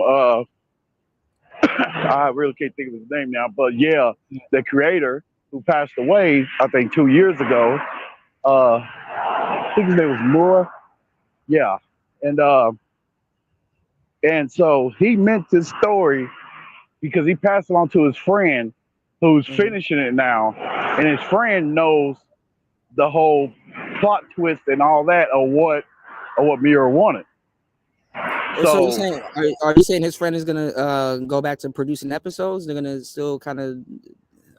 I thought it was done. I believe so, but the thing is, I don't know what happened. I gotta go back and do research on it too. But the dude who created Castlevania was gonna take over the project. Oh wow! Oh, that would have been. That's awesome. Yeah, and so and Miura, right? He meant it as he passed along to his friend that Berserk is a 1,000-year story, right? And the situation between Guts and Griffith is replica because what their situation is not new because the same thing happened between Skull Knight and the Void. The same situation. So, and it's speculated too. Well, it's highly speculated and it's highly possible. Skull Knight was one hell of a powerful, strong ass king back then. You know what I mean? And yeah, so it's just all fucked up, dude. It's like that. So that anime is top. That anime is in the top 5. Is he gonna do it like a prequel? So that it will be a prequel, right? I mean, prequel, and even if they do like the prequels, it's gonna be like a switch between the prequel and the present, like all at the same time, because they're gonna have to in order to be in continuity with the manga. Yeah. You know, because the manga does that itself. You know what I mean? So therefore, so you can get the in-depthness of the story and what's going on. But see, this is the thing, right? And especially with like anime and like video games and certain things, like you got to keep up with like the prequel and then the sequel and then you got like with the timeline. That's why like Dragon Ball Z lost me with that alternate universe bullshit. I'm like, okay, see, this is people trying to revamp the storyline. Like easily, if like if you watch an anime or something like that, you can easily tell where it was bad writing, or there's certain things that should have been canon, or you mean alternate universe? Oh, if that's the case, yeah. I mean, well, my God, you might as well be shitty at Android 17 because he started it like with his wish. Yeah. You know what I mean? Because all the planets are supposed to come back and they're supposed to show all that shit like that of the warriors that was erased by Zenho. The only timeline jumping thing that I would accept from Dragon Ball Z is Trunks coming from the future. That's the only timeline jumping thing I would accept. Well, the thing about it, if you heard the stories, I mean, rest in peace to Akira. Yeah. But I gotta show y'all this thing about Piccolo. If you heard the stories about what was happening at the time, so when it came to like the showrunner, I'm sorry, I can't remember whether he was the showrunner or not, but basically he had like a higher up who was like breathing down his neck like every 5 minutes. So he had like this whole planned out storyline where he was going to have like the Destroy All Saiyans like saga, to where like they made some. This is before GT, because I actually rather GT. Yeah, this is before. This is Z. This is Z. This is like before, like way before Z. So he was going to have like this certain saga to where it, of course, you would jump back between timelines, because in the future timeline they had created androids and they were like killing most of the Saiyans, and then of course they end up killing like a lot of the Z fighters too, because they're protecting people like Goku, Gohan, Trunks, and stuff like that. Eventually, he made Android 19, and I think it was Captain Giru or something. And his higher up was like, I don't like the way these guys look. These guys look, look bad. So what he did was,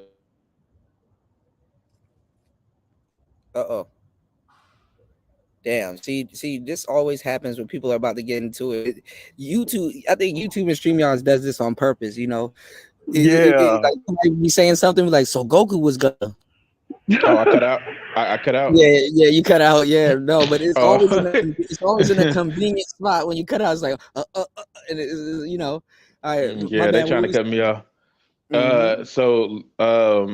So basically, after Captain Giru and Android 19 was created, so basically, you're trying to say he wanted to do the Saiyans like they did the Namex, like kill them niggas.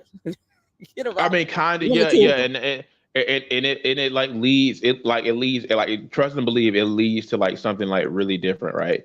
So he made Android 19 and Captain Giru, the creator, didn't like it, so he was like, okay, he's like, that's no problem, I'll change it. And he changed it, and then the villains. He said Captain Ginyu, the purple guy, right? For the Ginyu. No. I think his name was like Giru or something. He was the guy who created like the android. I can't remember his name. Maybe we're talking about Dr. Gero, but Dr. Gero. I'm sorry, Dr. Gero. Yeah. So and then eventually, that's what I talk about. And then eventually, the creator was like, I don't like the way these guys look, so he ended up changing it. He ended up killing them off. It's like, the new villains are actually android. So he didn't like Dr. Gero and that Chinese the other one, 16, the one that was choking Goku and made him have a heart attack. Or which one? The android with the green scouter jacket. So long story short, the creator for Dragon Ball, Akira, he had a higher up breathing down his neck the entire time. He had this whole planned out wait, hold on. Well, Garrus, hold on, wait. Which one didn't he like? Okay, he didn't like Dr. Gero, who came from Dragon Ball, and then which android? Which android? So The one with the green, the one with the Android green scalp? 19 and Dr. Gero. Android 19 is the fat one. Yeah, the Chinese one that Yeah. made Goku had a heart attack. Yeah, Yeah, okay. yeah. So basically, his hierarchy was like, "Yo, I don't like Android and Dr. Gero," I'm and not then he gonna was lie, like, "Okay, their art style, they did look a little bit vintage. yeah, it did, yeah." And long story short, he was like, "Okay," he's like, "That's no problem." This nigga Dr. Gero had corduroys on. All right, okay. Yeah, he Throwing said, kicks and shit. Nigga, I know your legs hot. he said, "I'm gonna change it." So he changed it, and it was Android 17 and 18. And then when Android 17, 18 came out, a lot of people did like Android 17, 18, but the problem was his higher up was like, I don't like the way these villains look either, because they're just way too bratty. They're just way too young and way too bratty, right? No, but see, So what you're saying is kind of making sense, because I can see the conversation that took place, because Dr. Gero and the Chinese one, I keep forgetting his number, they look vintage Android and 19. old. Yeah, they look vintage Right. and old. Like they look like they came from Dragon Ball. And then like I guess he probably told him like modernize them, and then that's when when he modernized him, he didn't like that either. Yeah. So after that, he was like, okay, fine, I'll change it again. So he changed it again, and then that's when another quote unquote Android came in, which was Cell. And then Cell came in, and then the creator again was like, I mean, I like him, but why does he look like a bug? I don't like that he looks like a bug. Like he couldn't catch a break. So that's when they had to change. This was Cicada Cell. This is Cell number 1. This is the first Cell, right? So that's when Akira had to change it up again and make it to where Cell has different transformations. Like you have the transformation 1, 2, 3, and then like the final Cell, like perfect Cell. Yeah, write it in. Yeah. Yeah, he couldn't catch a break. Like every single time he tried to make something, his like higher ups was like, nah, I don't like the way this look. He probably did the same shit with Boo. That fat one again? Why you keep drawing fat? Because Fat Boo Super like B. 19. I actually like. Funny enough, I didn't even know this until I looked up online. I didn't know a lot of people didn't like Fat Boo. I actually do like Fat Boo, but a lot of people hate Fat Boo. They prefer the Super Boo and I can see how he could be annoying. He kind of grew on me because I didn't like him at first too, because I thought it was like the android again. And then that's the first Boo that shows up. I actually like the taller one, or the one with Gohan's jacket. I like the one that when he went all the way up to the tower and stuff like that. I like Buhan. that one. To my Buhan. Yeah. Okay, that's when he absorbed Gohan. No, it's another one. I think the version right before he absorbed Gohan, because didn't after he absorbed Gohan, he had his jacket. He had his jacket. Yeah, Gohan. To my Bootinks. Hold on, let me see if I can pull it up. I can find it. Yeah, but I think you're probably talking about Bootinks. That's the one when he absorbed Gotenks. Hollywood did offer me. Did y'all remember when this is random, but did y'all remember when T.I.'s son was going off and I knew he looked like something and I couldn't put my finger on it, and then I did a post on my YouTube showing Frieza with like the long head and the teeth and stuff like that, and that looked just like T.I.'s son. But my bad. What were you saying? Hold on. Let me see. Boo transformation. But with Metal Gear Solid though, they messed up the story so many times, but they brilliantly saved it with the prequels. You know. Because I'm not gonna lie, they saved Ocelot. I thought he was just some old nigga with a gun. I didn't think his story would have got that deep. You know, hey, bro, him and Snake fighting, boy, on top of that damn Metal Gear, that was epic. Yeah, they saved it. But what they did though, because he was lying, they tried to make it seem like Liquid's arm was taking him over, but it wasn't. You know. Hold on. Yeah, I gotta go back and eventually play these. I'm gonna wait for the remake to come out. I can play Peace Walker. That's good money right there. This one right here, I like this one. This one right here. Oh, I forgot about the chocolate one. I forgot about that nigga. This nigga was funny. He would huff and shit. How would you feel if they had Tom Cruise playing a snake? Why do people pick on Tom Cruise so much, man? He's a good actor, man. I really wanted Sean Connery to play Solidus, and you know, in a weird way, who could play Snake and Liquid? Triple H in his prime. What? Yeah, Triple H. Triple H is huge, man. Think about it. Triple H would look crazy in a snake suit, bro. That's insane, man. Oh my gosh. Then again, I thought about it. I'm like, damn, he could play Liquid too, though. But they're twins, so why not just have somebody like who's the guy who could play him? I would say, what about Adam Driver? I don't know who that is. I would say though, he plays Kylo Ren in Star Wars. Okay, I didn't know, because I would say if they come out with a Metal Gear Solid movie, they have to start with Snake Eater, because they will mess up that whole franchise if they don't start with Snake Eater. Snake Eater got to be the first one. As much as I love Metal Gear Solid 5, I don't think I want to see a movie Metal Gear, because the story is just too complicated. It would be too many. There would be too many concepts people wouldn't understand. Like it's just, I don't think it would translate on the big screen. Honestly, they're about to make a Naruto movie, and I'm dreading that too. So. Well, I mean, because it's so deep and political in the political realm to where it's gonna F people's heads up. Yeah, I think people, if they keep the storyline the same, people would rebel, right? That's some real shit. People would rebel, because that's a black pill game. When we were introduced, where it really goes into that concept of where it goes into where talking about the president being a puppet. Yeah, but it's true. Mm-hmm. Look who they got in office now. You gonna tell me that ain't a puppet? Fucking niggas glitching out and stuff like that. What happened? What's that dude's name that glitched out? He looked troubled. What was the name? Bitch McConnell. He that nigga glitching out and shit.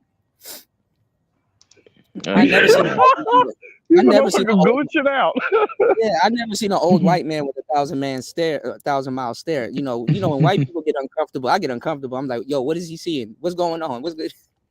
Niggas, we don't think about shit. If we see somebody running, we gonna run too. So when he looked like that, I'm like, oh, hold on, man.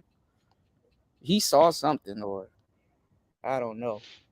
Or maybe, you know what he could have done, because people ain't as advanced as we think we are, especially like conversational wise.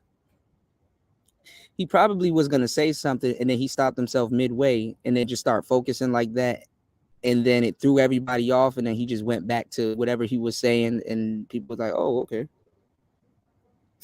you don't need to do much," you know. I think they just dropped the 97 for the X-Men, but I don't know what it's on though. They about to mess up X-Men too. You think so? All them fucking X-Men. I think the original creators are back. They're gonna fuck it up. All them X-Men movies, and you didn't see a Sentinel. These niggas wasn't fighting them big ass Sentinels, them tall There were ass Sentinels. Did you see Days of Future Past? Nah, man. I got pissed off. I just stopped. Yeah, it's Sentinels in Days of Future Past. Yeah, I think the last joint I saw was a long time ago. I think Halle Berry was still Storm and shit. Those are actually pretty decent, honestly. I mean, no. Okay, let me say that back. I think they were great. I would say Last Stand is decent. Yeah. Because I think 1 and 2 are probably one of the best superhero movies ever made.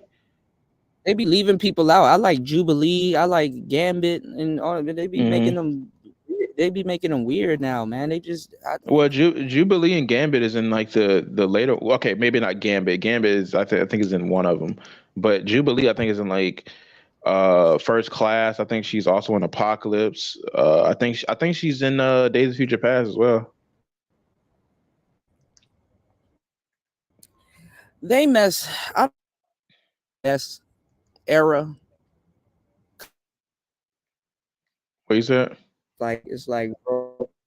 No, and I think we're cursed a little bit. I don't know if it's a thing like so now we have to sit around and now watch trash remakes when it's like, Yeah, they bro, ran out y'all of could have just ideas on a put whole out. bunch of stuff. They're They could have going to just keep making repurposed the remakes, same thing, but just honestly. upgrade the. Yeah, they could have just repurposed the same thing and just upgrade the draw style. That's all. I think that's what they're doing. You know, I think that's mostly what they're doing, though. I don't care Yeah, about that Jubilee's political view.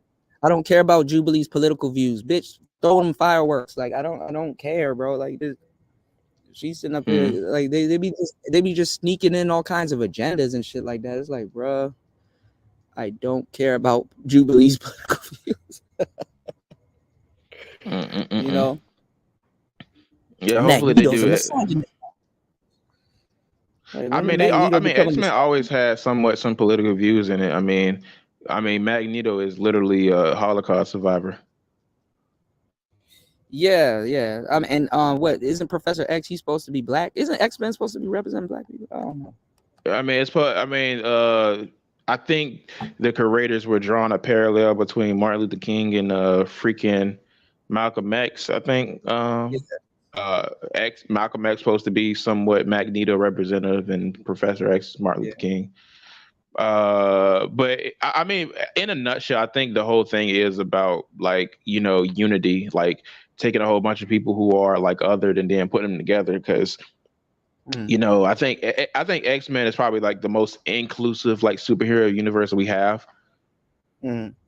Like when it comes to like different races, different like genders and stuff like that.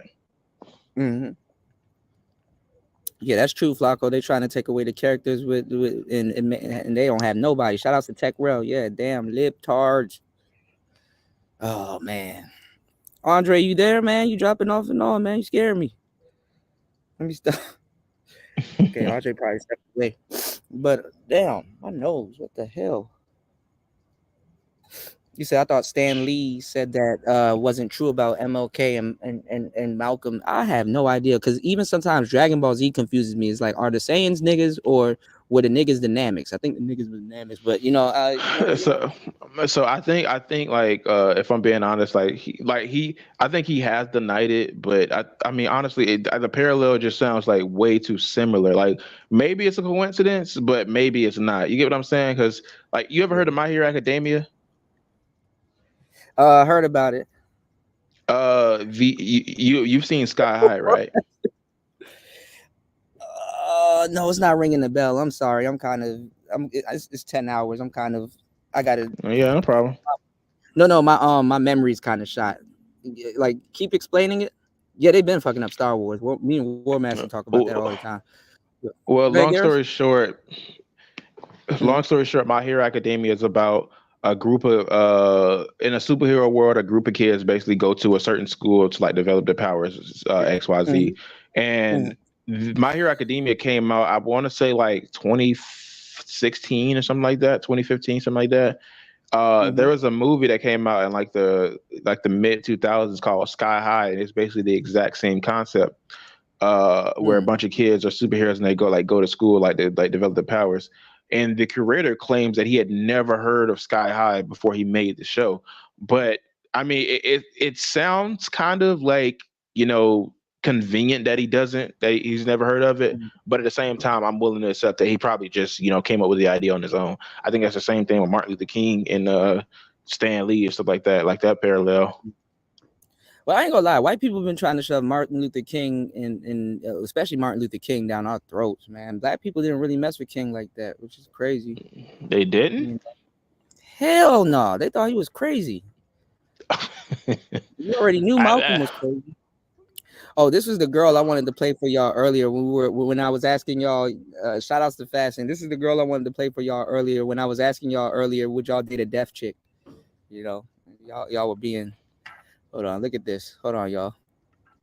I want to show y'all something too, because what Ghostman King is saying is a bit true, and I want to show y'all something. But look at this. What y'all doing? Hold on, I'm not trying to. Damn, they got music. Fuck. Hold on.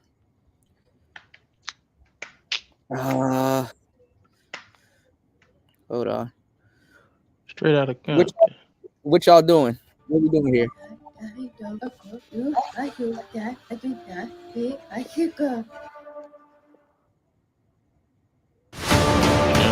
A deaf accent. Hold on, this is not a good video. Hold on, I'm trying to find one without some goddamn music.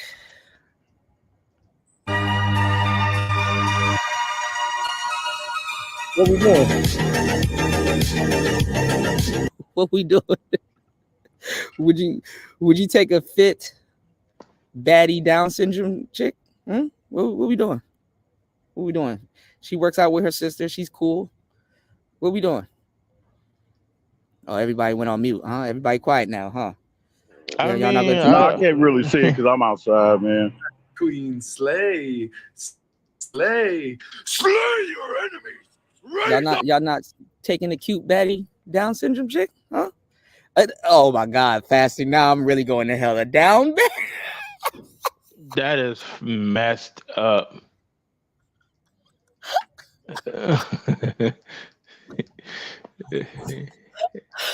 Man. A down baddie. Yo. Y'all need help. I mean, dudes are getting on airplanes to go date chicks. I mean, there's some deaf baddies out here. Like y'all are not looking hard enough. You know. All right, let me get out of that. The laws, you know, the laws are messed up in this mother. Huh? What happened? I said, you know, the laws are too messed up in this motherfucker, man, for motherfucker to take any of these broads seriously. Dudes be like, I want my girl quiet and submissive and fit. I mean, there you go. There you go right there. She just got a little bit of problems, but hey, nobody's perfect. Hold on. Where's that short that I saw? God damn. There's a short with Piccolo. I don't know. And a lot of them got them too, like, rough I gotta go, voice. man. I can't deal my with. phone about to go dead. Okay, damn. All right, bro. Be safe, okay? Come through, man. You know, we always... Hold on. Look at this. Look at this, y'all.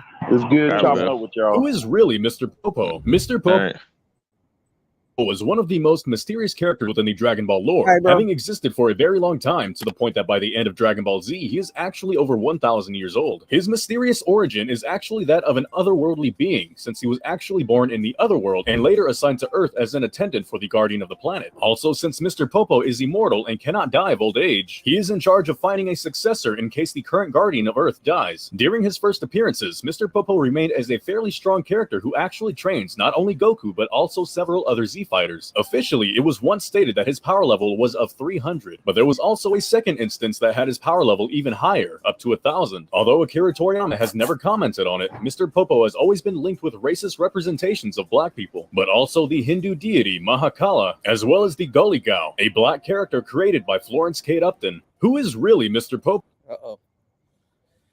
All right, y'all. Is it too soon? Too soon or I think black people gave Mr. Popo a pass because he was a Moor. Because that's a Moorish garb. What is it? Too soon, y'all? Or do we go in on Akira, or we just let it slide? He brought us good memories, you know. Just let the man rest. What we doing? You know, it's racist, but I'll take it. You know, it's definitely racist, but I'll take it. You know, I think that's where black people are at with it. You know. Mm-hmm. Come here. Yeah. Come here. That's why I'm confused with the Negroes, with the Namex, the Negroes, because he did watch over Kami in the tower and shit. So.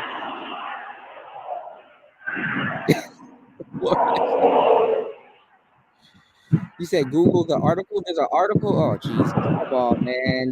Oh, it goes designed after the Indian deity, but he came and said EBC was.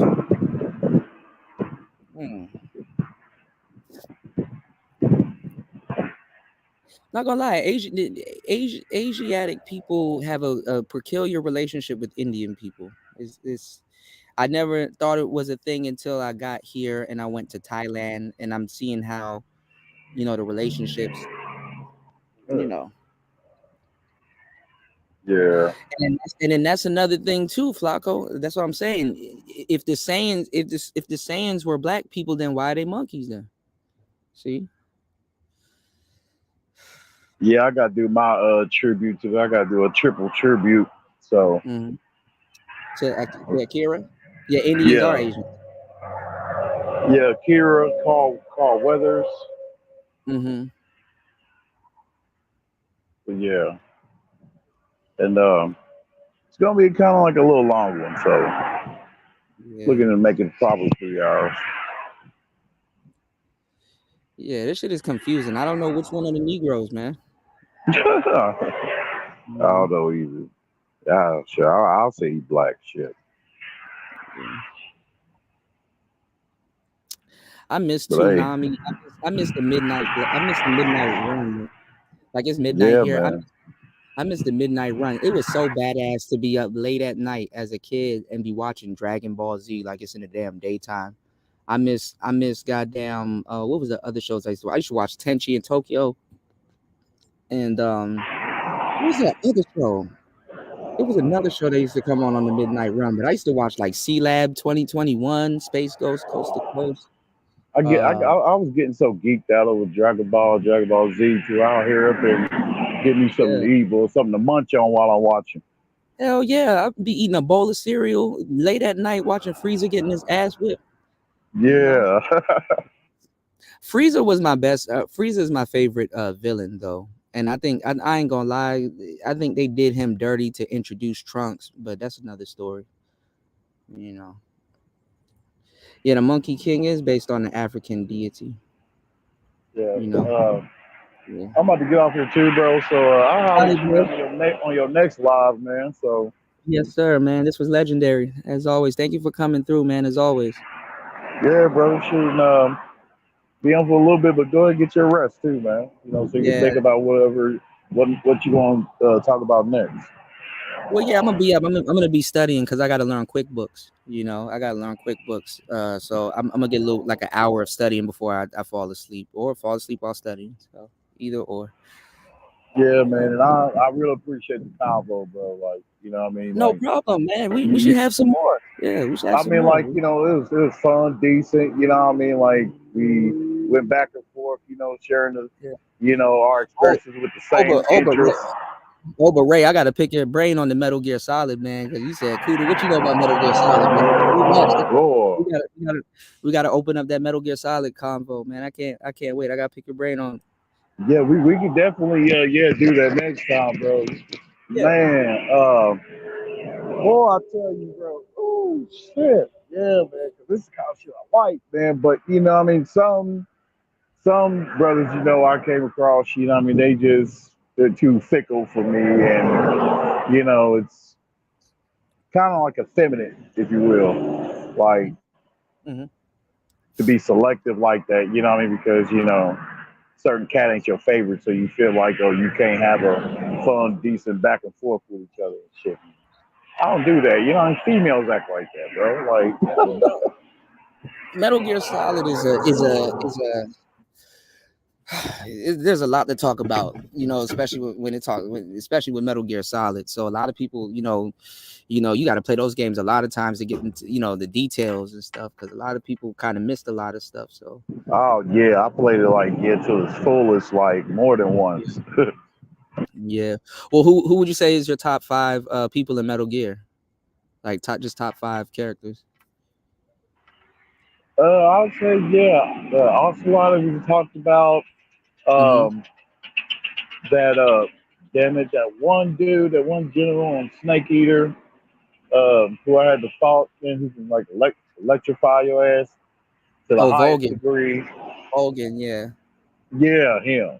Yeah. And damn, and I'll say a little bit more than the top 5. Yeah, I mean, Big Boss is my dude, but yeah, she ended up growing on me. I ain't gonna lie. I got mad at her. She kept taking my gun apart and shit. I'm like, bro, that's foul, bro. Yeah, you know what I mean? And, I ain't never took a Patriot. It's a little bit more than 5, but it's the Cobra unit. Yeah, the Cobra unit was awesome. You know, Yeah, I wonder they're what it would have been like to fight Decoy Octopus, but he had a heart attack, so it's like shit. he did. And that that one ghost dude and shit, they replicated him in a sense, like not directly, but it was basically a spitting image of him in part 4 when you play that one thing that's like it acts like a spirit or that Sons of the Patriot was weird though, because like Vamp was weird. I ain't gonna lie, that black sister with the electric gun, she annoyed me, but she was weird too. And I ain't gonna lie, Fat Man was weird. But I did end up liking Raiden. But you know. Yeah, bro. So we're all shit. I gotta take care of this business out here. Shit. Yeah, have a productive day at work, all right, man? All right, brother. Thank you, bro. I appreciate that. Definitely. And shout outs to everybody here. Shout outs to Thanks for everybody having in me the up. room. Take care, all right, bro. See you soon. Shout outs to everybody in the room. It's midday on a Friday, y'all. Midday on a Friday. If you guys are liking and enjoying the show, make sure to hit the like button and support the show, man. Damn, 10 hours and 44 minutes, man. Classic show. Time flies when you're having fun, you know. I ain't gonna lie, I think black people gave fucking Dragon Ball Z a pass because, you know, in the DMV area, a whole lot of niggas started going to jail and shit and start turning Muslim. So they're like, hey man, you know what? I think Piccolo's garb drew a lot of niggas and shit like that, you know. Niggas just, you know, oh okay, he's Muslim. You know. Gohan was a nigga at one point. Hold on, just off principle. I'm gonna have to play this. I mean, where is he from? What? No, that's too much for me. Black people walk like that because we have style, we got flavor, we got rhythm. I mean, the black man in America is the most copied man on this planet, bar none. Everybody want to be a nigga, but nobody want to be a nigga. How about that question?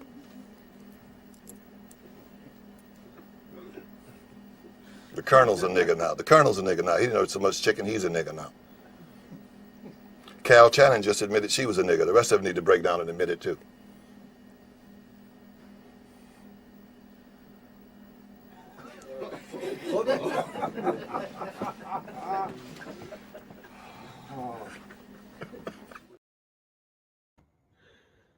Oh shit. Oh my god. I laugh at no matter how much times I laugh at that shit. Like Paul Mooney is the GOAT, man.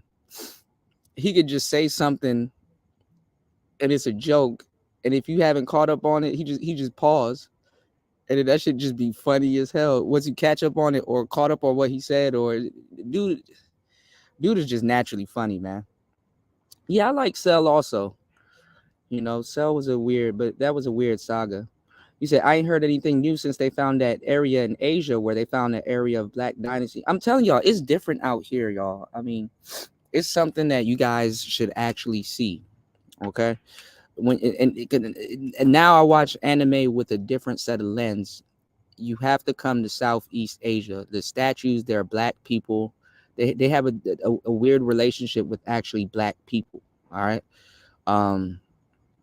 And like I said, with the Akira Toriyama thing, I mean, you know, maybe he was racist, you know what I'm saying? Or, you know, really wanted to get the depiction off or whatever. You know, they look at certain things a little bit different, or they vow certain things a little bit different. But if you look at anime, right? And if you look at like how dogs and cats and stuff be just walking around and stuff, and they're a part of society and shit like that, in stuff in Asia and stuff like that, it's like, okay, I see why they write dogs and cats and dudes in anime and nobody's tripping. It's like, you know, even in Dragon Ball Z, there were dogs and cats and dudes walking and running around and shit like that, and you know, but I ain't gonna lie, man. I mean, I love Dragon Ball. You know, Dragon Ball was my shit. You know, and Goku was fighting that Indian nigga. Oh, that Indian nigga was whipping ass at that tournament, bro. Like, Toriyama had so much chances to be racist, bro. So much chances to be racist, but hey, man, it's kind of funny. Yeah, I'm in the group with Austin Holloman fasting. Y'all notice I haven't been doing no Austin Holloman Floyd shows. I'm in both of their groups and shit. I'm like, I actually feel, like I said before I even joined their group and stuff, I actually feel sorry for them. Because their audience supports them. I give them that. You know, their audience be funding their trips and stuff like that. But I'm gonna tell you the truth, man. Their audience is just waiting for a slow train wreck. They're just staking out and waiting. You know. But I don't know why he thought he could go to Colombia, bro. He just playing. Stop playing with them people, man. You know. You said it's sad that the king of that dynasty. You said the next king claimed all of the remaining stuff and left after the flood as his own, and like he made it happen. Oh, yeah, I gotta check that out. I mean, Japan, they had niggas over there too, and like, you know, we were talking about samurais earlier. They say the same shit. Like, niggas been everywhere, bro. Like, we just gotta understand our history and what's going on. Japan, they say you can't be a samurai unless you got a drop of black blood. What do they say in Italy? You know, with that drop of black blood, you know. Deity. It's either we deified or niggas don't like us, or they put stipulations on what they like and what they don't like. You said another Paul Mooney joke. You said that nigga invented using the DNA to date stuff. He's gone now. You said that's another Paul Mooney joke. That nigga invented using DNA to date stuff. What do you mean, Insane One? Flacco said, don't feel bad for Floyd. He's not a good dude. Yeah, I ain't gonna lie. When Ty City said he only got 3 emotions, bro, man, I spat out my water so fast. I really wanted this. I ain't gonna lie. Every so often, I really wanted that drink of water, and I spat that shit out. That was gonna be a good drink of water. He didn't have to say that. The timing was fucked up. Ty did not have to say that while I was drinking, man. If it was a second later. 3 emotions, bro. That's crazy. So y'all not gonna date the down baddie? She probably got 3 emotions too. You know? You said that scientist came up with scientist came up with carbon dating shit. Yeah, he probably hiding too. They make the frogs gay. You said he called his supporters incels. Well, I'm not even gonna lie. I mean, I would get tired of, especially if I was a young man like him and shit like that, because I know what he wants, but he kind of doesn't, you know. He getting egged on. Like, how much women are you trying to get, bro? We get it. Ain't about your catch hand, it's about your keep hand. You know? It should start getting weird, you know? You said it's a joke Paul Mooney used about how everyone came from a black woman and how the oldest woman was dated in. Yeah. And to this day, I forgot her name. Y'all always remind me her name. There's a sister that got supreme genes, and the hospitals are using they're replicating and using her DNA without her family's permission. And for real, like, if you really want to play games and shit, and they tally up actually how much she's really owed, she's gonna be past the Rothschilds, bro. The Rothschilds. Her DNA revolutionized the medical world. Yeah, they call her Lucy. Yeah, War Master knows. See, you guys are super smart. Super smart. You said the white scientist figured out it's probably dead because he white people killed them because he made it a proven scientific thing. Yeah. You said he might be CIA. You said search Cambodia found temples under the jungle in Google and scroll to the first Guardian link. without the quotes. I gotta try to handle instructions. Okay. Cambodia found temples under the jungle. I get into debates with people out here because honestly, I think Thailand stole Muay Thai from Cambodia, but yeah, that's another conversation. All right. Wait, damn, I done forgot. I ain't gonna lie, I done forgot what you told me to look at first. Hold on. Cambodia found temples under the jungle.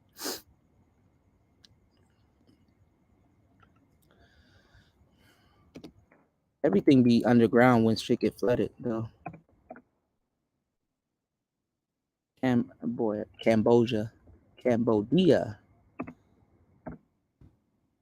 Thailand be little boy in Cambodia. Cambodia found temples under the jungle.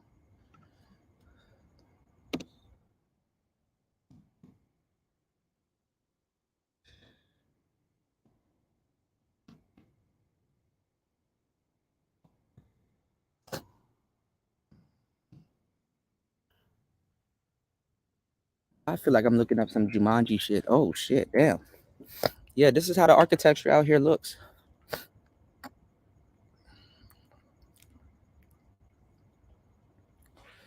Damn.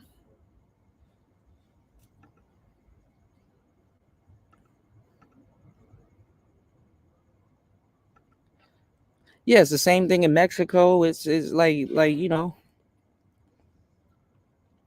I'm thinking that Atlantis is like, you know, Cambodia hidden temple Bing Milea, an airy jungle type that invokes the early list of the discovered days of Angkor Wat. Wow.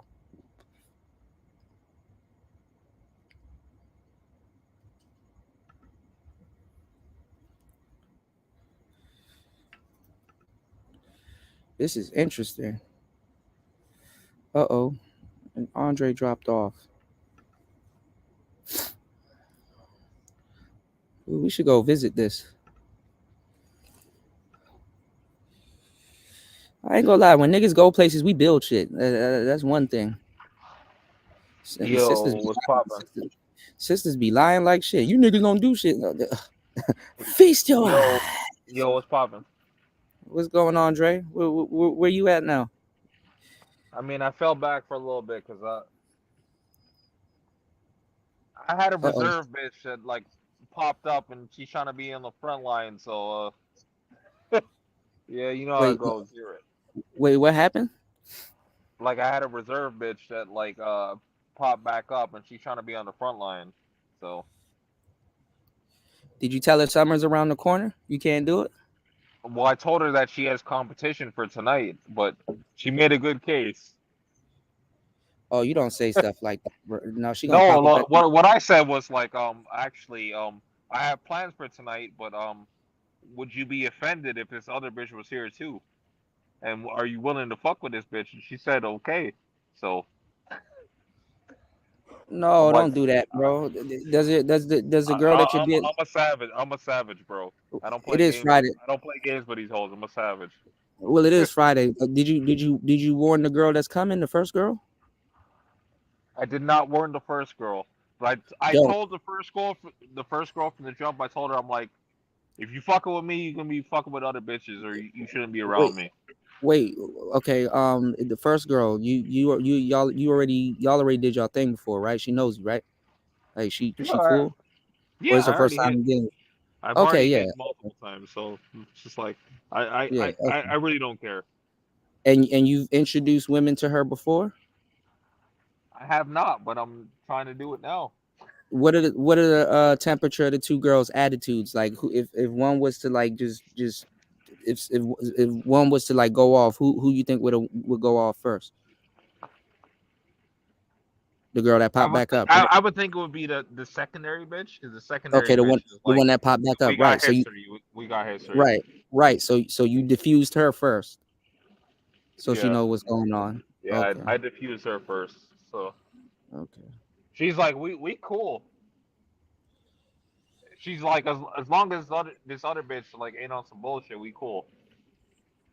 Okay, because I was about to be like, no, because sometimes if you got a shorty coming over and you inviting another shorty and shit like that, sometimes the first shorty cancel and then like sometimes you gotta be like halfway, like when the girl gets there, just be like give it an hour, tell the other girl give you an hour or whatever, or depending on what time she's gonna show up, and just be like, yo, my friend coming through to grab something that she left. You mind if she kick it with us for a little bit?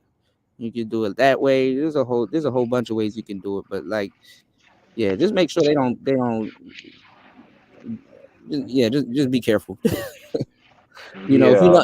if you know how to do it, you know how to do it. You know what I'm saying? Yeah, I'm I'm just not new to the shit, but yeah. I'm new to like on the spot type shit. But this is kind of Yeah. what's happening right now. No, because But dudes in in this space general, I'm will used to ask you a question like, Kuda, how do you get two girls around each other? And it's like, first of all, you you just gotta gotta fucking do it. yeah, no, well, not even just that. You just gotta know who you bringing around each other. It's a clash of personalities and stuff, and you know. So. This is why I've been quiet, like from earlier when you were talking, because I was just like I was trying to set this shit up, and Mm-hmm. it didn't happen the way that I planned it out, but Mm-hmm. it happened. So I'm trying to make it work. Yeah. That's what's up. I mean, shit. Nowadays, it's more easier to get two girls to mess with you and shit like that. You know, they fuck around and exchange social medias and oh, y'all dating now. You go to a place, you took one of them, and then she in there with the other. You're like, what the? Hold up. Well, like kind of how like the secondary bitch is the bitch that I've been fucking with. Well, I fuck with longer than the first bitch, but like the No, I could secondary bitch, tell. I could tell. well, That's why I said. And if she just popping up like that, I can already kind of tell y'all got history. well, That's why she just feels she could pop the up. secondary bitch, I was just like, you can come through if you want to come through, but just know, like, I got other plans for tonight right now, and I have a guaranteed bitch Yeah. right now. So No, I get that. That's you what I was know, saying. like, I was I just got a saying that. guaranteed bitch, Yeah. so I'm not gonna like, I'm not gonna put you on a pedestal if I got a guaranteed bitch. I'd rather go with the guaranteed bitch. But if you're No, if you're willing to go along with the program, then like we can make something happen. No, I understood that. I was just saying, make sure she don't mess up a new prospects. But you said you done been with both of them, so I'm like, okay, you Yeah, good. I hit both already, so it ain't shit to Yeah, me. you good. So I'm just playing with these hoes, but You good. You know. that's All why I'm right. like the whole, you know, like I mean I can fuck with certain parts of it, but it's just like in general, it's like Well, I mean, like what don't. you said, like what you I said mean, you. earlier, like Mhm. sorry, what you said earlier, I am a natural, so yeah, Yeah, a lot stuff of like stuff that doesn't happens. apply to me. But I was just about to say, I'm like, you cool here on Player Talk Radio. You know, we could chop it up, but don't say it too loud in the space because the niggas gonna start hating you and stuff like that. Why you They get can hate two? me I all need you one. want. They can hate me all they Right. want. It's like these niggas, they ain't doing it. How he get two? I need one. One could have been for me. Like, Lord, stop. Well, I'm like, you can wipe one of these hoes after I'm done with them. That's on you.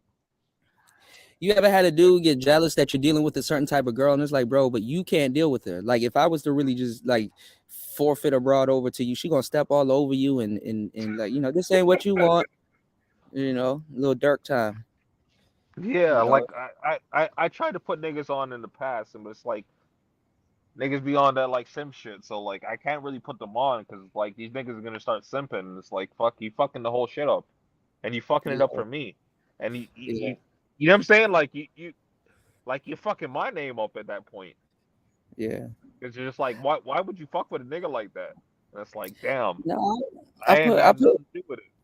I put one of my boys that was cool. He did a favor for me. He like really wanted a shorty, so I put him on with one of the shorties before that I know, and I don't know what she did because he never texted me back, but she got rid of him and she texted me back and was like, so what you doing? I'm like, ain't you out with she's like, nope. Damn, dog, got rid of him. Got rid of him quick, you know. Well, this We bitch is like, Mhm. like this bitch right now. It's like I'm adding her in after the fact. I didn't want to add her in, but like the Mhm. chick been checking up on me, like you know. Yeah, she That's trying to why I pop up. dropped. She trying to pop up on you. that's why I dropped off, right? Because like Shorty was like, you know, she But messaged me. who? All right, She's like, hold "Oh, on. good afternoon. How you doing today?" And I'm just like, "Bro, Who better though, her or the girl you got coming over first? uh, it's it's it's pretty equal. It's hard to I can't call it. Who? It's hard to say. Okay, because It's because you hard to because say. you because you're running a stable tonight. So who would be who between the two girls that you know, who would be more impressed by the other? Like, I mean, obviously she'll be impressed that you pull beautiful women and be down, but would she be impressed by the other girl that you're gonna have coming over first? Like, would she be impressed? Like, okay, because honestly, you just really need to go after a girl that you know that she would probably fuck. Well, Or my secondary bitch, like uh she's done a lot for me in the past. okay.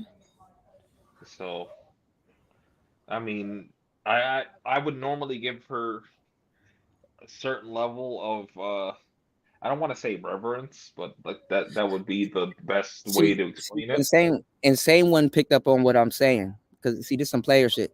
The insane one picked up on what I'm saying. All right, maybe I worded it wrong. I'm sorry. It's been 11 hours. He said, I hope he realizes that at least one of them is going to analyze his choice of the other girl. And if she's smart, she'll also look at herself in regards to how they look, personality type. Yeah, that's what kind of where I was going and saying one, like which one will be more impressed by the other, or if she come through and see, you know, the other girl and be like, okay, you know, because this happens with women. So, you know, we're dealing with women here. But yeah, he said they equal, so it shouldn't be that bad. So that's good. That's good. Okay. So the secondary girl is the girl that's coming over later, and the other girl is coming over first. Bingo. Well, I mean, my primary bitch was supposed to be the one that was supposed to come over first, but the secondary bitch, she been pressing me, so I'm like, you could come over first, and then I'm Wait, gonna see. hold on. All right, now you're confusing me. Okay, so let me get this Yeah, straight. like Okay, it got so the confused. first, yeah, okay. Basically So the first girl was gonna the come over, secondary but bitch is trying to be the primary, basically, is what I'm trying to say. so the first girl wants to come over first. I mean, the secondary. All right, you had a girl plan to come over, and then a second girl hit you up, and the second girl, you told her that she can come through, but now she's trying to get there before the first girl. Is that what you're saying? She's trying to get there first. Like, I'm confused. What do you mean, Dre? Okay, he went on mute. She probably blowing him up. My fault. I was taking a piss. You The get secondary bitch basically, he was on some shit like I could come through now, but I'm like I already got plans, and we were talking for a bit, you right? And I'm uh-huh. like, bitch, you could come through, but like you got competition. And she's like, I could put up a good fight, and I was like, damn, okay, we'll see. Nah, don't say she got competition. No, those fighting words, man. You gotta be I like, but don't you play got. with these hoes, man. So I'm like, you I got know, but competition out you gotta be, you gotta be playful. You be like, but my wifey here, so you gotta show wifey love for real, for real. You know, you gotta show wifey love for real, for real. Nah, nigga, like none of these hoes are my wife, and I don't love these hoes. So yeah. Are you planning on having you planning on having a threesome, or what we doing? What Um, we? hopefully that would be better. Hopefully Yeah, that's where I'm getting that at. would be my I'm up here. ideal scenario here. I'm up here thinking you orchestrating a threesome. I'm like, so what are we Nigga, doing? that's what I'm trying to do, but like, That's what I'm I ain't saying. Don't tell cheating. the Like, don't tell the girl it's competition. Just be like, yo, but you gotta make me a promise. Like, you gotta show my wifey love. You know what I'm saying? She kind of, nigga, I ain't Jesus, so I'm trying. yeah. You gotta dumb it down a little bit. You know, she gotta be over there on some love shit. The bitch gonna show up with some boxing gloves. Like, whoa, hold up. You know. That's like part of my problem. 'Cause I'll be telling these hoes, I'm like, yo, like you're not special. Like, uh, like Shorty over here is over there, and she ready to go. So if you ain't trying to get with the program, like That's on you. Yeah, that's what I'm saying. I'm trying to see how you got the program set up, because like I'm on some before you come, you know, your attitude gotta be on this type shit. You know what I'm saying? Like if you gonna orchestrate a threesome or something like that, you know, you gotta break the ice before the ice breaks, you know? You gotta, Yeah, you I know, feel you on that. That's why I'm yeah. like, nigga, you know what you're talking about. Yeah, I'm not trying to put the cart before the horse. I'm like Yeah, I'm like, exactly. shorty. I know you ain't bullshitting because like just Yeah, I'm like okay, if you face, like come in I know through, you talking about. So yeah, we can actually like you know, like Jamaican, we call this like, you know, we can reason. yeah, you know, when she come out your yard, you know, you want to act right. You know what I'm saying? When you show up, when she show up, act right, you know. So that's funny. What you say earlier? That shit was funny as hell about the machete and the cops. Oh, I was saying like Jamaicans, they call that shit a cutlass, and Yeah. well, I mean, the other part wasn't quite so funny. Maybe it might have been funny to you. I don't know. But I Yeah. was just saying that like Nah.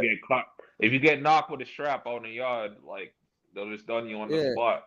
So Yeah, no, I know that, but I was gonna make a joke because it's like I was like a Jamaican dude with a machete is way more scarier to me than a Jamaican dude with a gun. You know, but nah, Jamaican police do not play, man. You know. well, like that's why I actually brought up. I was talking about like China or Vietnam Mm-hmm. actually. That was talking Mm-hmm. about just if you get knocked with some herb, um, they'll done you for that as well. No, weed is all over the place in Vietnam. They just you'll get scammed, but weed is all Well, over the place in Vietnam. it's Vietnam or China, but it's one of those countries where like Probably if you China. get knocked with like the smallest bit of herb, like they'll No, done the you on the Philippines. spot. Oh, the It ain't no Philippines. Oh, joke. they're Oh, gonna make it seem actually, like you like did I think something. you're talking about the Philippines. Maybe Yeah, that's what I meant. yeah, Philippines. the Philippines. Yeah. But I think it's Duarte that's the president or whatever, or was I the don't know. president. There's a lot of stuff going on in the Philippines. But like down them type of place that like yeah, you get knocked for them kind of thing. Like yeah, they'll done you on the spot still. Yeah. Are you Gaza or Gully? My dad's from jungle. Okay. Yeah, I was listening to a bunch of Movado the other day. I'm like, bruh, niggas ain't ready for no damn Movado. But nah, man, I hope they My free. dad's from jungle, but you know, Gaza myself. Yeah, but I know that I that's what I'm saying. I hope they free World Boss, man. Like they tripping, man. You did. I'm pretty sure he's not gonna get free up still. Nah, he got an appeal coming up. He can appeal now. So He has to go through the UK courts the to get his UK appeal for the exactly. possibility of getting freed up, but like he's Yeah. not getting freed up. Like Yeah. it's a done it's a done thing in my eyes, but you know, Yeah. other people might see differently. Did you see But their verses? I was playing that shit on the show the other day, last year. That shit was funny as hell. Like Movado versus Vibes. Where Vibes showed up in the army uniform. fuck. You didn't see it? Fuck. Man. What happened? What I happened? wish I could remember it right now. It's like, oh man, like all I can remember is like the original. I can't remember the exact words, but it's like, you know. No, it was a good battle. I think No, it was a barba boy door on.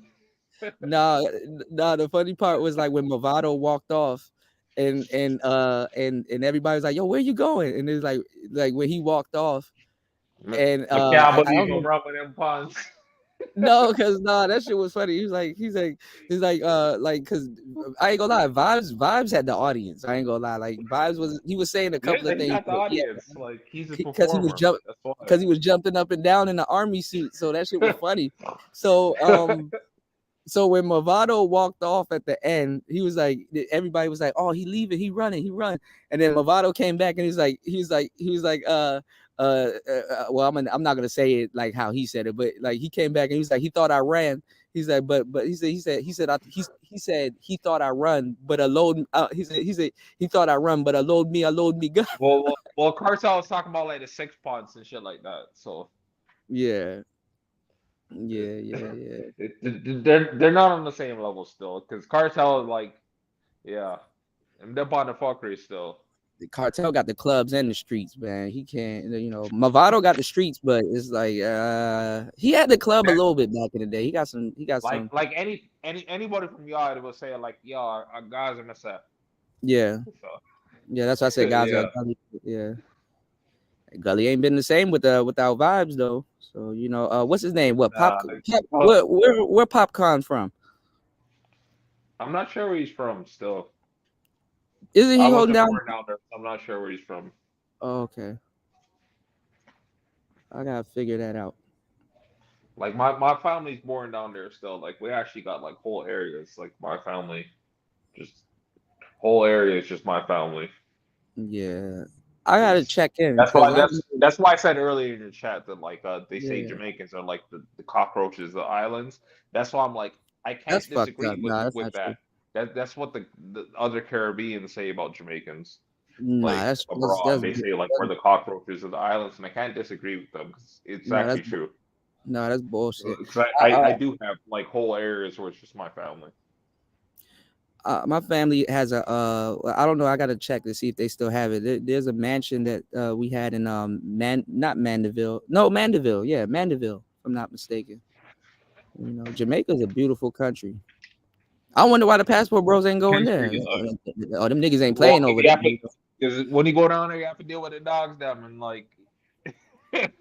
I'm gonna say in the Discord group, I'm gonna tell Austin to go to Jamaica. Go down there like at your own will.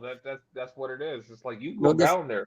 And go get some roti. Go to Kingston. I mean, like that's the thing. You can go down there if you want to go down there, but like why they not going? Why Passport Bros ain't going to Jamaica? They just skipped Jamaica. Keisha go to Jamaica more than Passport Bros. Well, because like the Jamaican dudes ain't fucking with Keisha, but like Tyrone going down to Jamaica, it's like you have to fuck with the dogs them, and the dogs is like yo, what happened to this Yankee boy? I'll come to you try and take. Niggas know where to go. Niggas know where to go to play. Don't get it fucked up. They ain't playing down there. They ain't playing. Jamaica ain't on his list, bro.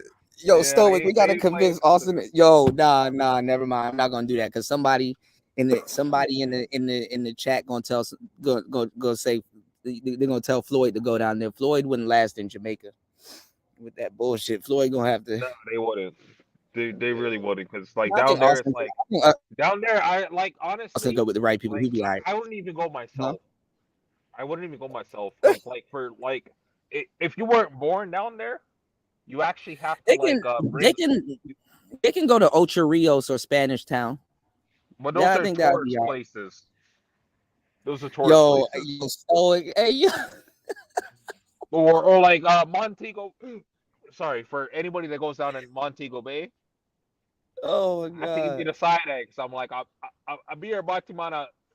A bar on a Montego Bay still. Oh, so no, man. Beer Batiman them are going down there. So. He can go to Ocho Rios, man. Go rift on the Rio Grande and go to Dunn's River. He'll be all right, on the thing. He said Floyd gonna die in Jamaica. That's funny. I mean, yeah, you're probably right, bro. Flacco said we need to see that. His audience is waiting for him the audience love a slow train crash, but I ain't gonna lie, that train crash might be a little too fast. I don't think he won't go to Jamaica, man. Like Montego Bay is them kind of places. It's like the Batiman them they kind of congregate down there. So yeah, it's a little bit different now, but I mean. People be wondering like, oh, Jamaicans are homophobic and stuff like that. I'm like, if you know history, yeah, they are. Yeah, like I mean, but not even like they try to make it seem like they're ignorantly homophobic. But like I said, if you know the history, you know sex was weaponized. Ignorant or not, they are homophobic down there. Because even my own dad like told me like, yo, he told me my older brother He's like, yo, if either one of you like grow up to be a Batman, like, he's like, man, I got dead you in front of the boy them. So yeah. I'm not gonna lie. I went to a concert in DC one time, and it was a minute ago. And I ain't gonna lie, it was a bunch of there were some gay dudes in there, right? And somebody, for some reason, they were playing Jamaican, they were playing dance hall music and stuff, you know, Wayne Wonder and all that other stuff. And then out of nowhere, somebody played. I've never seen no shit like this in my life. Somebody played "Bun Down the Chichi." Oh, that's fuck. Who's and that? it- Who's that again? Bro, the gay dudes was dancing. I'm like, bro, they don't dance to that. Who played this? Don't dance to that, bro. I gotta look it up. I can't remember right now. That's like what, Beanie Man? No, that's not Beanie Man. That's like No, I think it's Buju. I think it's Buju, that's not bro. Buju. I think that's like TOK. What's one of them dudes? I can't remember. Right TOK would never sing "Bun Down the Chichi." Hell no. Hold on.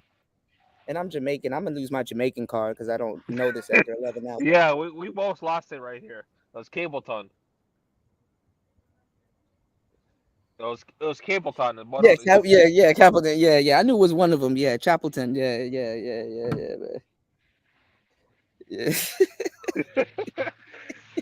Yeah, to get corrected right now in the chat, it's like, yeah, we both lost our card right now.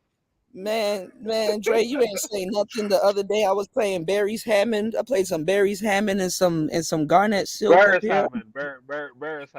Yeah, I played Garnet Silk. I played all of that shit, man. Yeah, we both lost our cards still. Yeah. You said speak on the weaponization of rape in Jamaica and why they homophobic. Yeah, that's what I was talking about. Stoic. Yeah, if y'all know about buck breaking, man, the Caribbean is wild, man. Like the stuff that was going on in the Caribbean. I ain't gonna lie. There's some things that was going on in the Caribbean that will make American slavery seem like a cakewalk. And not because it was different. It was because those islands are so small. It's like a concentration. You know what I'm saying? It's like a concentration of evilness and shit. So Yo, there's another thing too. It's like who was it? It wasn't. Oh shit! Insane one. I didn't know TOK made music like that because that dude be hollering and them niggas be kind of But hey, I'm pretty like who was it? Was it like Bounty Killer or Cableton? The one that like got knocked in the States and he did like 10 years or some shit. It's Buju.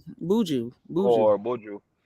Yeah, he got like but he did caught 10 with years, heroin. but it's like the conspiracy theory is that like he did that time because he made that track Bombay and Abatimane. Yeah, that was another one. Yeah, I get Bun Down the Chichi and that one mixed up for some reason. I don't know. Yeah. That shit was funny, man. Yeah, that was the conspiracy theory, is that he got that time because he put out that song. Probably other dude, I forgot his name. DJ Khaled had him on a track. Like earlier when we were talking about music, like people selectively go to Jamaica and then they pump and dump Jamaica, which is crazy. And I don't know, he's just weird to me still. It's just he's older now and he's kind of weird. The only person that really survived from Jamaica on his own is Sean Paul. Did you really just say Sean Paul? Yeah, so me go set in. My God. Did you really just say Sean Paul? Sean Paul was the only person that survived. Okay. In a weird way, because like he kind of got into the pop scene. And Sean Paul's not even Jamaican. He's from fucking Bermuda. He's not Jamaican. He's from Bermuda. Close enough. No, it's not close enough. We take him. It's not. He's from Spanish Town, I heard. So like anytime I try to play Sean Paul around Jamaicans, I would get clowned for it. Anytime. They probably don't like him. He been gone so long. Like I said, he's successful. They all them other people had to go back. He from Spanish Sean Paul's Town. not Jamaican. Like unfriendly. Sean Paul's not Jamaican. Stop this shit. Ghostman King said, when I found out Shaggy's accent wasn't real. Speaking of Griffith and anime and Shaggy, Did you guys know Rob Banks is Shaggy's son? And he signed to Cash Money. And he made the song Griffith Did Nothing Wrong. I fucks with Rob Banks. He's an anime rapper. See, a lot of these rappers are making anime cool and shit in certain places and shit like that. Cause niggas be like, they jamming the Griffith did nothing wrong. They probably never watched Berserk a day in their life. Griffith was all in Casca's gut. See what I did there? Griffith was all in Casca's gut. My apologies, sir. Go ahead. No. I was saying, my bad. I was like, see what I did there? I said Griffith was all in Casca's guts. It's an inside joke, but yeah, my bad. Go ahead. Like my whole shit is like why I'm into anime is I'm Jamaican and Chinese, so they call that like Black Chinese. Mm-hmm. So I'm into a bit of both. I mean, I know I like, and it's probably, I mean, I don't even think it's probably why I'm out here, but my friend told me that the other day, and I said stop, but I ain't gonna lie, it's been on my head. Like my first like girlfriend, honestly, like legit joint, was half Black and Asian, and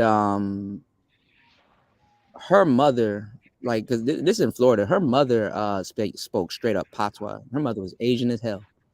You know what I'm saying? And then it wasn't weird to me because I'm, you're in Florida. Like Shansia, like I heard she's Jamaican Chinese as well. Mm-hmm. Chinese. I never checked for her, but apparently she is. But you know. So what you call yourself, Chinese, or what do you call yourself, Chinese or Jamaican? We say Black Chinese. Okay. Oh man, that shit is funny. And there's Chinese people in Jamaica. A lot of people don't know, man. I mean, I had a friend, and this is weird, right? Because like, don't get me wrong, like in the South, and when I mean the South, like Florida and in certain places, anybody can cook food, right? But at this point, like I was working at this Greek restaurant, and there was this Jamaican dude that ended up buying one of the restaurants close to the restaurant that I was working at in College Park. And it was like a grand opening. So I'm like, oh shit, I'm about to get some jerk chicken. I'm about to brown rice, kingfish stew. I'm about to go stupid, right? So they had the grand opening and it was cool, but it's like when he was going like in between the kitchen and stuff like that and opening the door and you can't really see in the kitchen, but it's like when the doors open and swing forward and swing back, I ain't gonna lie, I kind of felt slighted. And it's not because what I saw, but it kind of was. But it's like, because don't get me wrong, they be cooking their ass off, right? Because I love Peruvian chicken, I love all of that, and we all know each other. We swap dishes and stuff. But when that Jamaican man opened up that back door and I saw Spanish, like Mexican people back there cooking the food, I said, oh, my heart dropped. I said, oh. Now, mind you, like I don't mind because they know how to cook the shit out of our food, but it just like I ain't gonna lie, I just kind of expected to see some dude back there, like some dreadhead dude back there with sandals on, no teeth, in a I'm like, damn, dog. I don't know. I felt some type of way. That was one of the only times in life I felt some type of way. I'm like, damn, dog, this shit ain't even gonna be hitting no more. But anyway, it was all right. I'm just like, damn, dog. There ain't no Jamaican people back there. Shit, give me a older Jamaican lady, something. But Mexican people know how to cook our food. They know all that shit. Rice, the dirty rice, they know all that shit. You said China bought up a lot of land in Jamaica in the next 10 years. They're gonna open up incredible resorts. Yeah, Chinese are everywhere, man. Yeah, that's Somebody tried to say that the Chinese are going to do what they said. The Chinese are following the white people in Africa, and they're going to do what the white people failed to do. I said, damn. Well, like, Damn it, I wouldn't say they're following the Chinese people in Africa, because the Chinese people have been around for a while, right? Otherwise, I wouldn't be here now having this conversation if that wasn't the case. Like, the Chinese people have been around. Well, this is the thing, because I'm like one hop, skip, and a jump away from China, and I'm like observing every single thing. Even this country is being taken over. China is actually better off to a certain degree outsourcing their jobs, and what I mean by that is basically they go somewhere else. They build. You could tell when they took over a spot because it's bright. It looked like Vegas. Like everywhere else will be dark, and then this whole place, the kanji is different, and it's bright, and it just looks like Vegas. They like lights. They like bright shit. This part is ran by China. So what they do is that what I mean by outsourcing jobs is a little bit different. What I mean is that they will set up shop somewhere else, but do commerce back and forth between China and locally. You know what I'm saying? So it's like all roads lead back to China, you know. So they're good at what they do. Like they'll make, you know, you want a really good high quality knockoff, China. You know, I thought they were going to take over Taiwan. I was like, shit. But I guess they just kind of sat back and was like, you know what? Let me see how this goes with Russia. And if they need us, and then maybe later. Because I know Taiwan is like, Laos is like, There's certain parts in Laos that the Chinese done took over. I can show y'all. There's certain parts in Laos that the Chinese done took over. They don't even use the Laos currency there. They use the yuan. You know. You thought about going to China, Dre? See what's up? See what's up there? I thought about it, visited. What's your thoughts about going to China? Well, I haven't America lying to y'all too. But China ain't worried about no goddamn America. America lying to y'all. America worried about China. You know. I'm assuming you know this, brother. Like he's a good dude that's been around the space for a while. Like Hot Sauce. No, I don't know Hot Sauce. Hot Sauce. He's been around the space, but he lives in China. Actually, he's American. Yeah. And he moved to China, and yeah. I've been trying to say, I'm just like, I have a slight connection to China. Not. It's just based off of like just last name alone. It's like I got a Chinese last name, so I'm like, I should go down there and try to make some ties. But he's just like, it doesn't matter what ties you have. It's what you could provide them.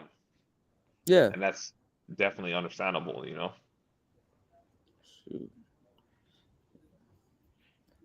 Shoot, when them sisters might wife you up, they be wanting little exotic last names and shit like that. You never know. Well, I mean, I already have my youth still, so yeah. You know. Sisters be naming themselves Asia. I'm like, okay, Asia. You ever been to Asia? Nope. Wow. Okay. It'd be girls that be like, yo, I'm Filipino, and it's like, you're black. You are black. Nothing about you looks Filipino. But then again, there's black people everywhere, man. All jokes aside, you said my island connected with Taiwan. Yeah, I ain't gonna lie, man. Taiwan got some, you know, you can get some good fake shit for less the price, you know. Makes no sense wearing Gucci and all that shit out here and shit like that, you know. You wearing Gucci and you on a motorbike. Make that make sense, man. I want to put them on the one wheels out here. The closest, but I would have to go to Thailand. I linked up with the one wheel group in Thailand. I got a new tire out there and some and some plugs and stuff. I got some footage that I have to put out, and I know Junior probably like, this nigga ain't putting out none of that footage, bro. I got endless footage, man. We went on a crazy hike out there. You know. You said, oh, you meant China. He has a connect in China. Okay. Yeah, China chilling though. China, you know, America is like they trying to really rile up Okay, he dropped. They're trying to really rile up the American morale against China and shit like that. And it's like, man, China ain't even worried about America. Yeah, China does connect with Africa and other islands, but that's what I'm saying. I'm like, they have a hub and stuff like that. I wouldn't be surprised, right? I wouldn't be surprised if you go to Africa and you go to a certain area where they're at in Africa, they're probably trading their own currency there, which is why I was like you know, and I've said this several times, like, you know, I'm like, you know, in America, like black people, we need our own currency. Like we need our own currency. Like even if it tanks a little bit or it fails or whatever, like I think black Americans we need our own currency. That's what I'm saying. Yeah, you get your reparations back that way. Hey, if you want us to do something for you, you need to pay us in this currency. Hey, I would say that's if bullshit. we Black people don't need their own currency. They need to no, I think operate. they do. I They think they need to do. operate within the current systems that are available to them, They have rather been. than trying to make their own currency. Nah, I'd be like, I'm niggas need to overhaul the whole system. I'm like, yo, if a African American or black people work at your business, you need to pay them in this currency. In I exchange, think you might have misunderstood what I was trying to say, because what you mean? so one of the most prominent people that's been talking about this is BGS. He was talking about how black Okay. people need to actually make connections with people on the continent, right? Rather Yeah. than like trying to But operate within the current system. I I mean mentioned that that is before. kind of that is kind of operating within the current systems. What he's talking about, like operating within those systems that No, are but currently available, but in a more favorable no, but I mentioned that before. I mean, I don't know if that offer is still open or whatever. But was it what country was it? Ghana or Liberia? They were like, yeah, y'all come here. We got loans, we got land, and all this other stuff. They were telling. There was a campaign telling niggas to come back home. But I was on some like, okay, we need to send some of our families over there, and we still need to send the currency back and forth.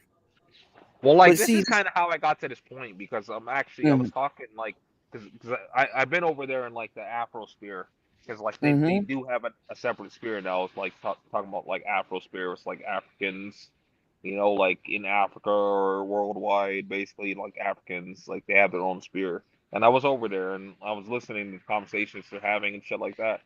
And I'm just like, I was told that Kenya has an open border policy. They have an open visa policy between Jamaica and Kenya, and I was like, okay, so let me go over to Kenya and get me a dirty foot Kenyan bitch. And I was told I was wrong for saying that. what's the Kenyan currency? They use the naira. What did they They use use? shillings, Kenyan shillings. Shillings. Okay, I But remember. I was I like, think. let me go over to Kenya and get me a dirty foot Kenyan bitch. And I was told I was wrong for saying that, right? Yeah, they're not And gonna now appreciate it's that. just like now it's like even dudes from there are like, yeah, I got me a dirty foot Kenyan bitch. I'm just like, isn't that what I said? Like I You are literally said that. Isn't that what I said? you are in a kata. You are kata. I'm just waiting for somebody that's hip. But no, I mean, let me tell y'all where a lot of people fucked up. When you start talking the currency talk, that's where a lot of people start getting mad. You gotta tread lightly when you start talking the currency talk, because that's what got JFK up out of here. That's what got Gaddafi up out of here. You know, because then niggas start talking about commodities and pairing and shit. You know, you said Kenyan girls are not dirty foot at all. You said, bro, they got some bad. Yeah, man, look, I'm already hip. Well, Shout out to my B nigga, from Kenya. if they ain't dirty foot, I ain't fucking with them. Cause like I'm trying to get a Kenyan bitch straight out the fucking bush, and if her foot I ain't dirty, mean, we ain't talking. He said, "If her foot ain't dirty, she ain't heard me." All right, so Yeah, we ain't talking. If her foot ain't dirty, we ain't talking. no, but that's what dudes were running around and calling women, foreign women in the manosphere a couple years ago. They trying to pretend like it's not. They said the dirty foot's a wifey now. So I mean, go figure. they are. It's just dudes like dudes aren't looking for wives. That's why they're saying the Scoopy shit. No, dude, a lot of dudes can't. Well, yeah, that's true. That's true. Eddie, why do you treat me like animal? Cause bitch, you look like an animal to me. Well, you don't look like an animal to me, but that's how you're perceived. Half Eddie.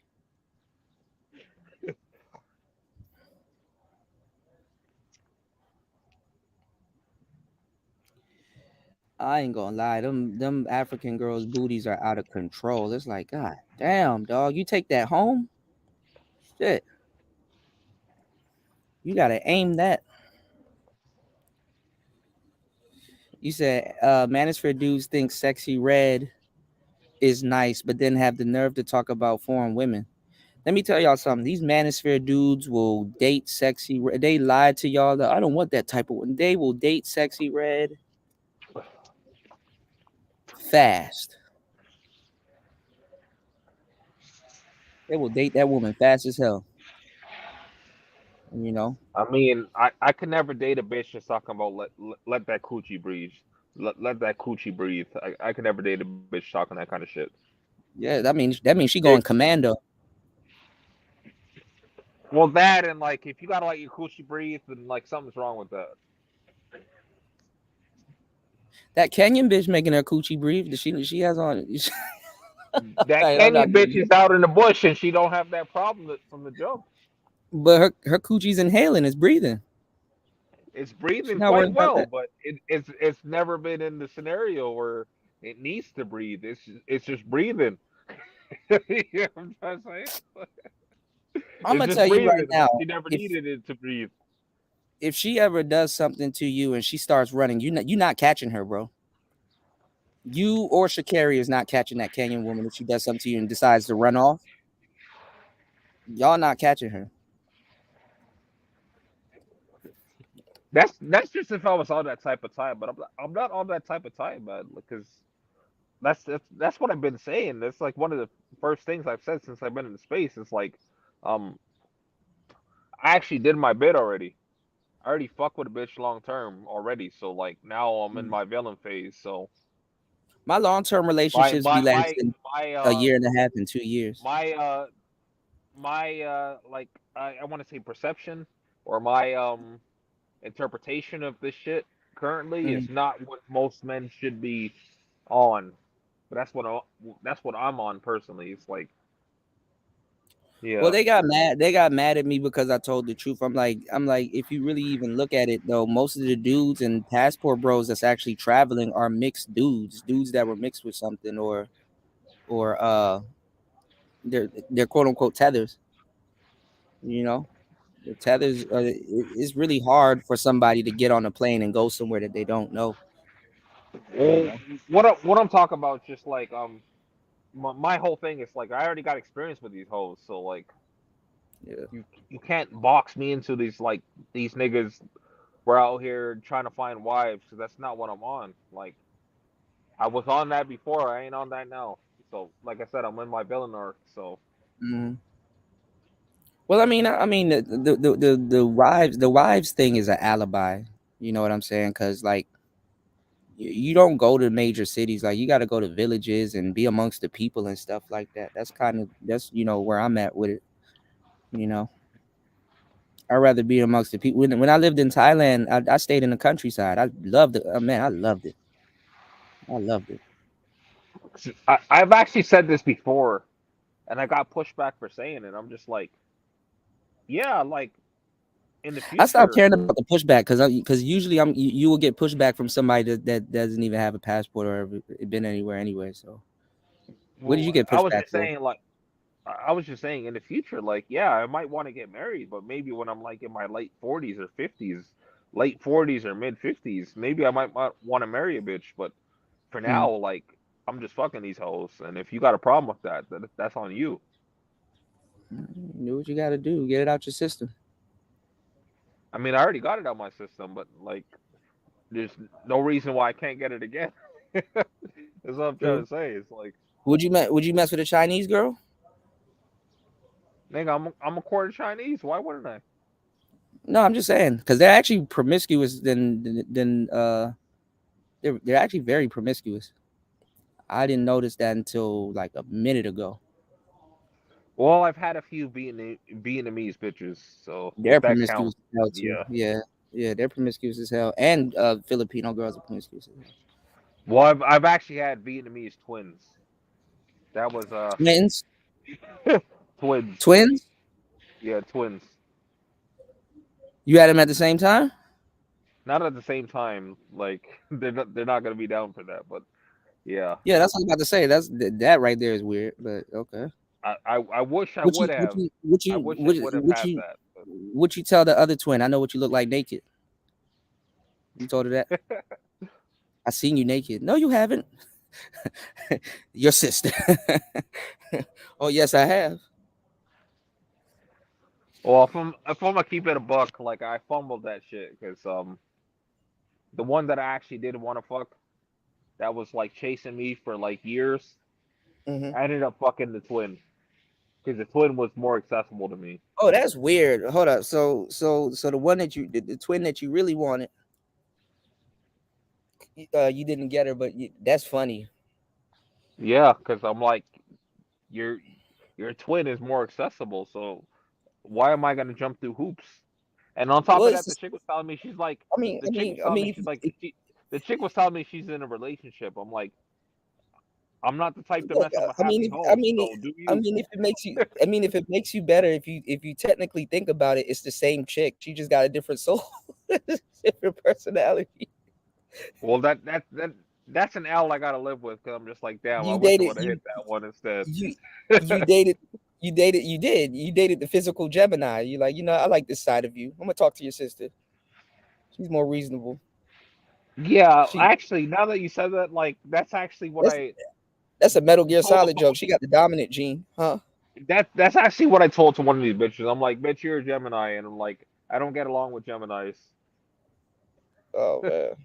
Cause y'all bitches like, yeah, y'all got two sides, and I was raised to deal with one, not two. So I mean that's surface level. Geminis actually have three sides. They selectively try to fire off two, or two of them comes out. But what you got to do is you got to impress the person. So whenever you think that she switches, or whenever she actually switches, bring it to her attention. That that she's paying, that you're paying attention to her, and then overall who she is, because she, they'll receive that message and be attracted. You know what I'm saying? So like when she does something like, see, I hate this side of you. I'd rather the other side. I'm gonna try that tonight. Yeah. Oh, you got a Gemini coming through? Yeah, she a Gemini, man. Well, one of them is a Gemini. Ooh. What the other girl is? She's a Sagittarius. Ooh. The original girl coming over, she's a Sag? She's a Sag? Yeah. Damn. Be careful with that one, because Sages, they come off as picky, but they're not. They're particular, so she might be. I don't know. I don't know. You can only see, I guess you can only find out. So, but Sages are cool. They all right when you get to know them. Geminis too. I attract a lot of Geminis. Some of my best relationships have been with my grandmother's a Gemini. Cool. I've got problems with Geminis. I haven't met a bad one yet, but I know they do exist. So. Well, you gotta relax before they come through, man. You about to be a full-time babysitter, man. Oh, My whole thing is Oh, everybody's talking about Austin Holloman. All right. Somebody got a link. Now I got to see this, or did somebody share it in the Discord? Let me see, because Reg about to go in on Austin Holloman right now. This is funny. So I guess something did happen. I just heard he just got checked in Colombia. Like, it probably ain't nothing big, but I wonder if Stoic is in here. Stoic, what happened to Austin? Fasting gonna keep. I ain't gonna lie. That shit is funny. I ain't gonna lie. Fasting called him Austin Hooligan. Yeah. I gotta put out that video. I had a cigar out here. I think it's called the Filthy Hooligan. well, my whole thing is like I could have these hoes, but I don't want these hoes. What, the two that you about to deal with? Yeah. Oh, I was gonna say earlier before I got sidetracked by this thing.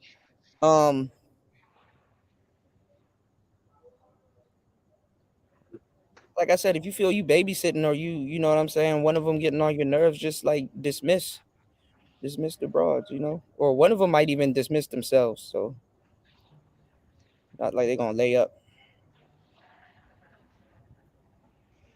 Oh, they both on some layup shit.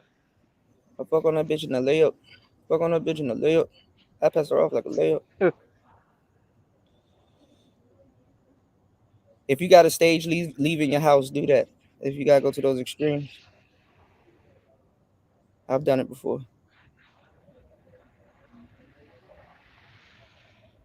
I'm more on some like what is the point shit, but I know what the point is. At least for me. Well, I'm like, you know, like I said, if, in that situation, I'll try to get both of them acquainted with each other and just see what happens. I mean, that's the day and age that we live in right now. So it's like I said, gauge their attraction.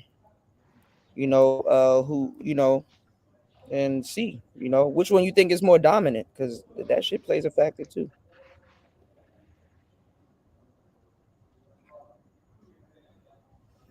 Who you I'm think is going more? after the bitch that I'm going after the bitch that's actually been putting in work. So the one that's popping back up? Yeah, she popped back up, and we got some history, so I'm more focused on that one. Yeah, people go for what they know. Can't knock you there. What's going on, Chaos? Jump in, man. Man, you put me on the bottom, man. Please line us up, man. There's only 3 of us on the panel, man. Oh my Oh, God, what's good, bro? Chaos coming. We've been talking a whole bunch of shit for hours now. Chaos coming in, Yeah, giving you orders. stayed up for. All right, fine, that's cool. No, you good, Chaos. Go ahead. What you saying? Damn, Andre, you been here for like 7, 8 hours? No, hell no. Yeah, He probably was listening. No, like you know, like when I went to sleep, it was like almost close to 6. I woke up and the stream was still going, so I hopped in. Okay, all right. Kuda, did you play that video with that panel with I'm trying to remember what's on there. Well, hold up. Let me see With I guess the lady on the bottom, I think her name is Twana, and some other ladies were on there. Who? Twana G. Oh, I'm supposed to play that Melly Monaco video. What'd you say? Who? Was it Melly Monaco? No, it was a panel with a few ladies and a few dudes. Like, you know, like, went on. What, that is risky? That is risky show? Is that when they were talking about the manosphere? I think so. Might be that. Wait, what show? I'm confused. I'm confused because I went to sleep and I saw some short clip of it. I don't know what you were playing, but you know, I don't know the name of it. So what was going on? What was going on? I probably still got the tab, but what was going on? Maybe I think it was talking about the manosphere, but I can't recall now because the Kevin Samuels joint, the Lapeef. That's what it was. Okay, then. Yep, that's the one. Yeah, they were talking about Kevin Samuels. I was questioning like why they worried about if his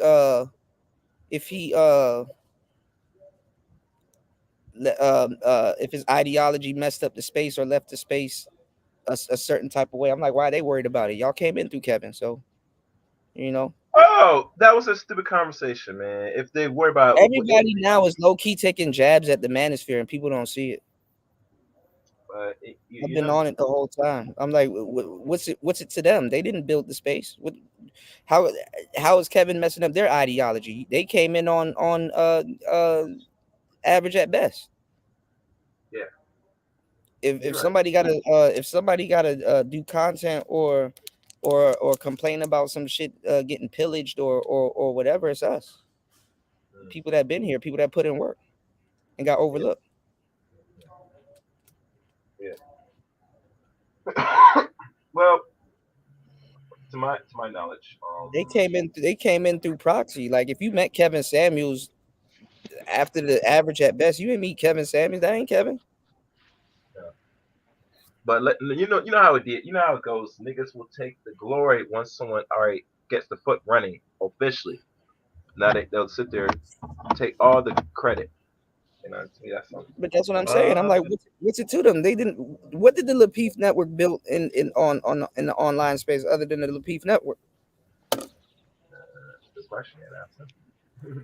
Well, like Kevin Samuels, the whole thing with the Kevin Samuels wave was like you niggas made him popular. Because me personally, I was listening to the Angry Man instead. No, we didn't. We supported Kevin because if you go look at all of his older shows, The Manosphere and us, we were there. His audience got swapped out. It wasn't us that made Kevin popping. We didn't elect Kevin to be big. We didn't make him popping. We didn't do none of that. World Star Hip Hop did. He went viral and he had a bunch of advertising dollars behind him. Kevin had an actual campaign, and sponsors. So we didn't make him pop. The Manosphere didn't agree on that. Kevin is not even on the list. I mean, everybody's running around calling him the Godfather, so yeah. No, but dudes in the space other than Obsidian, the only dudes in the space that really calls him the Godfather is Obsidian. Obsidian is the only person that called Kevin the Godfather here. I don't know anybody else, but I mean that's the name that he was dubbed. Shit, even Tom Likas. There's a lot of niggas that was calling him the Godfather, but I ain't gonna call names. So okay, I'm gonna leave that to you. yeah. I don't know. I mean we just know him as Kevin. Like Kevin been around, and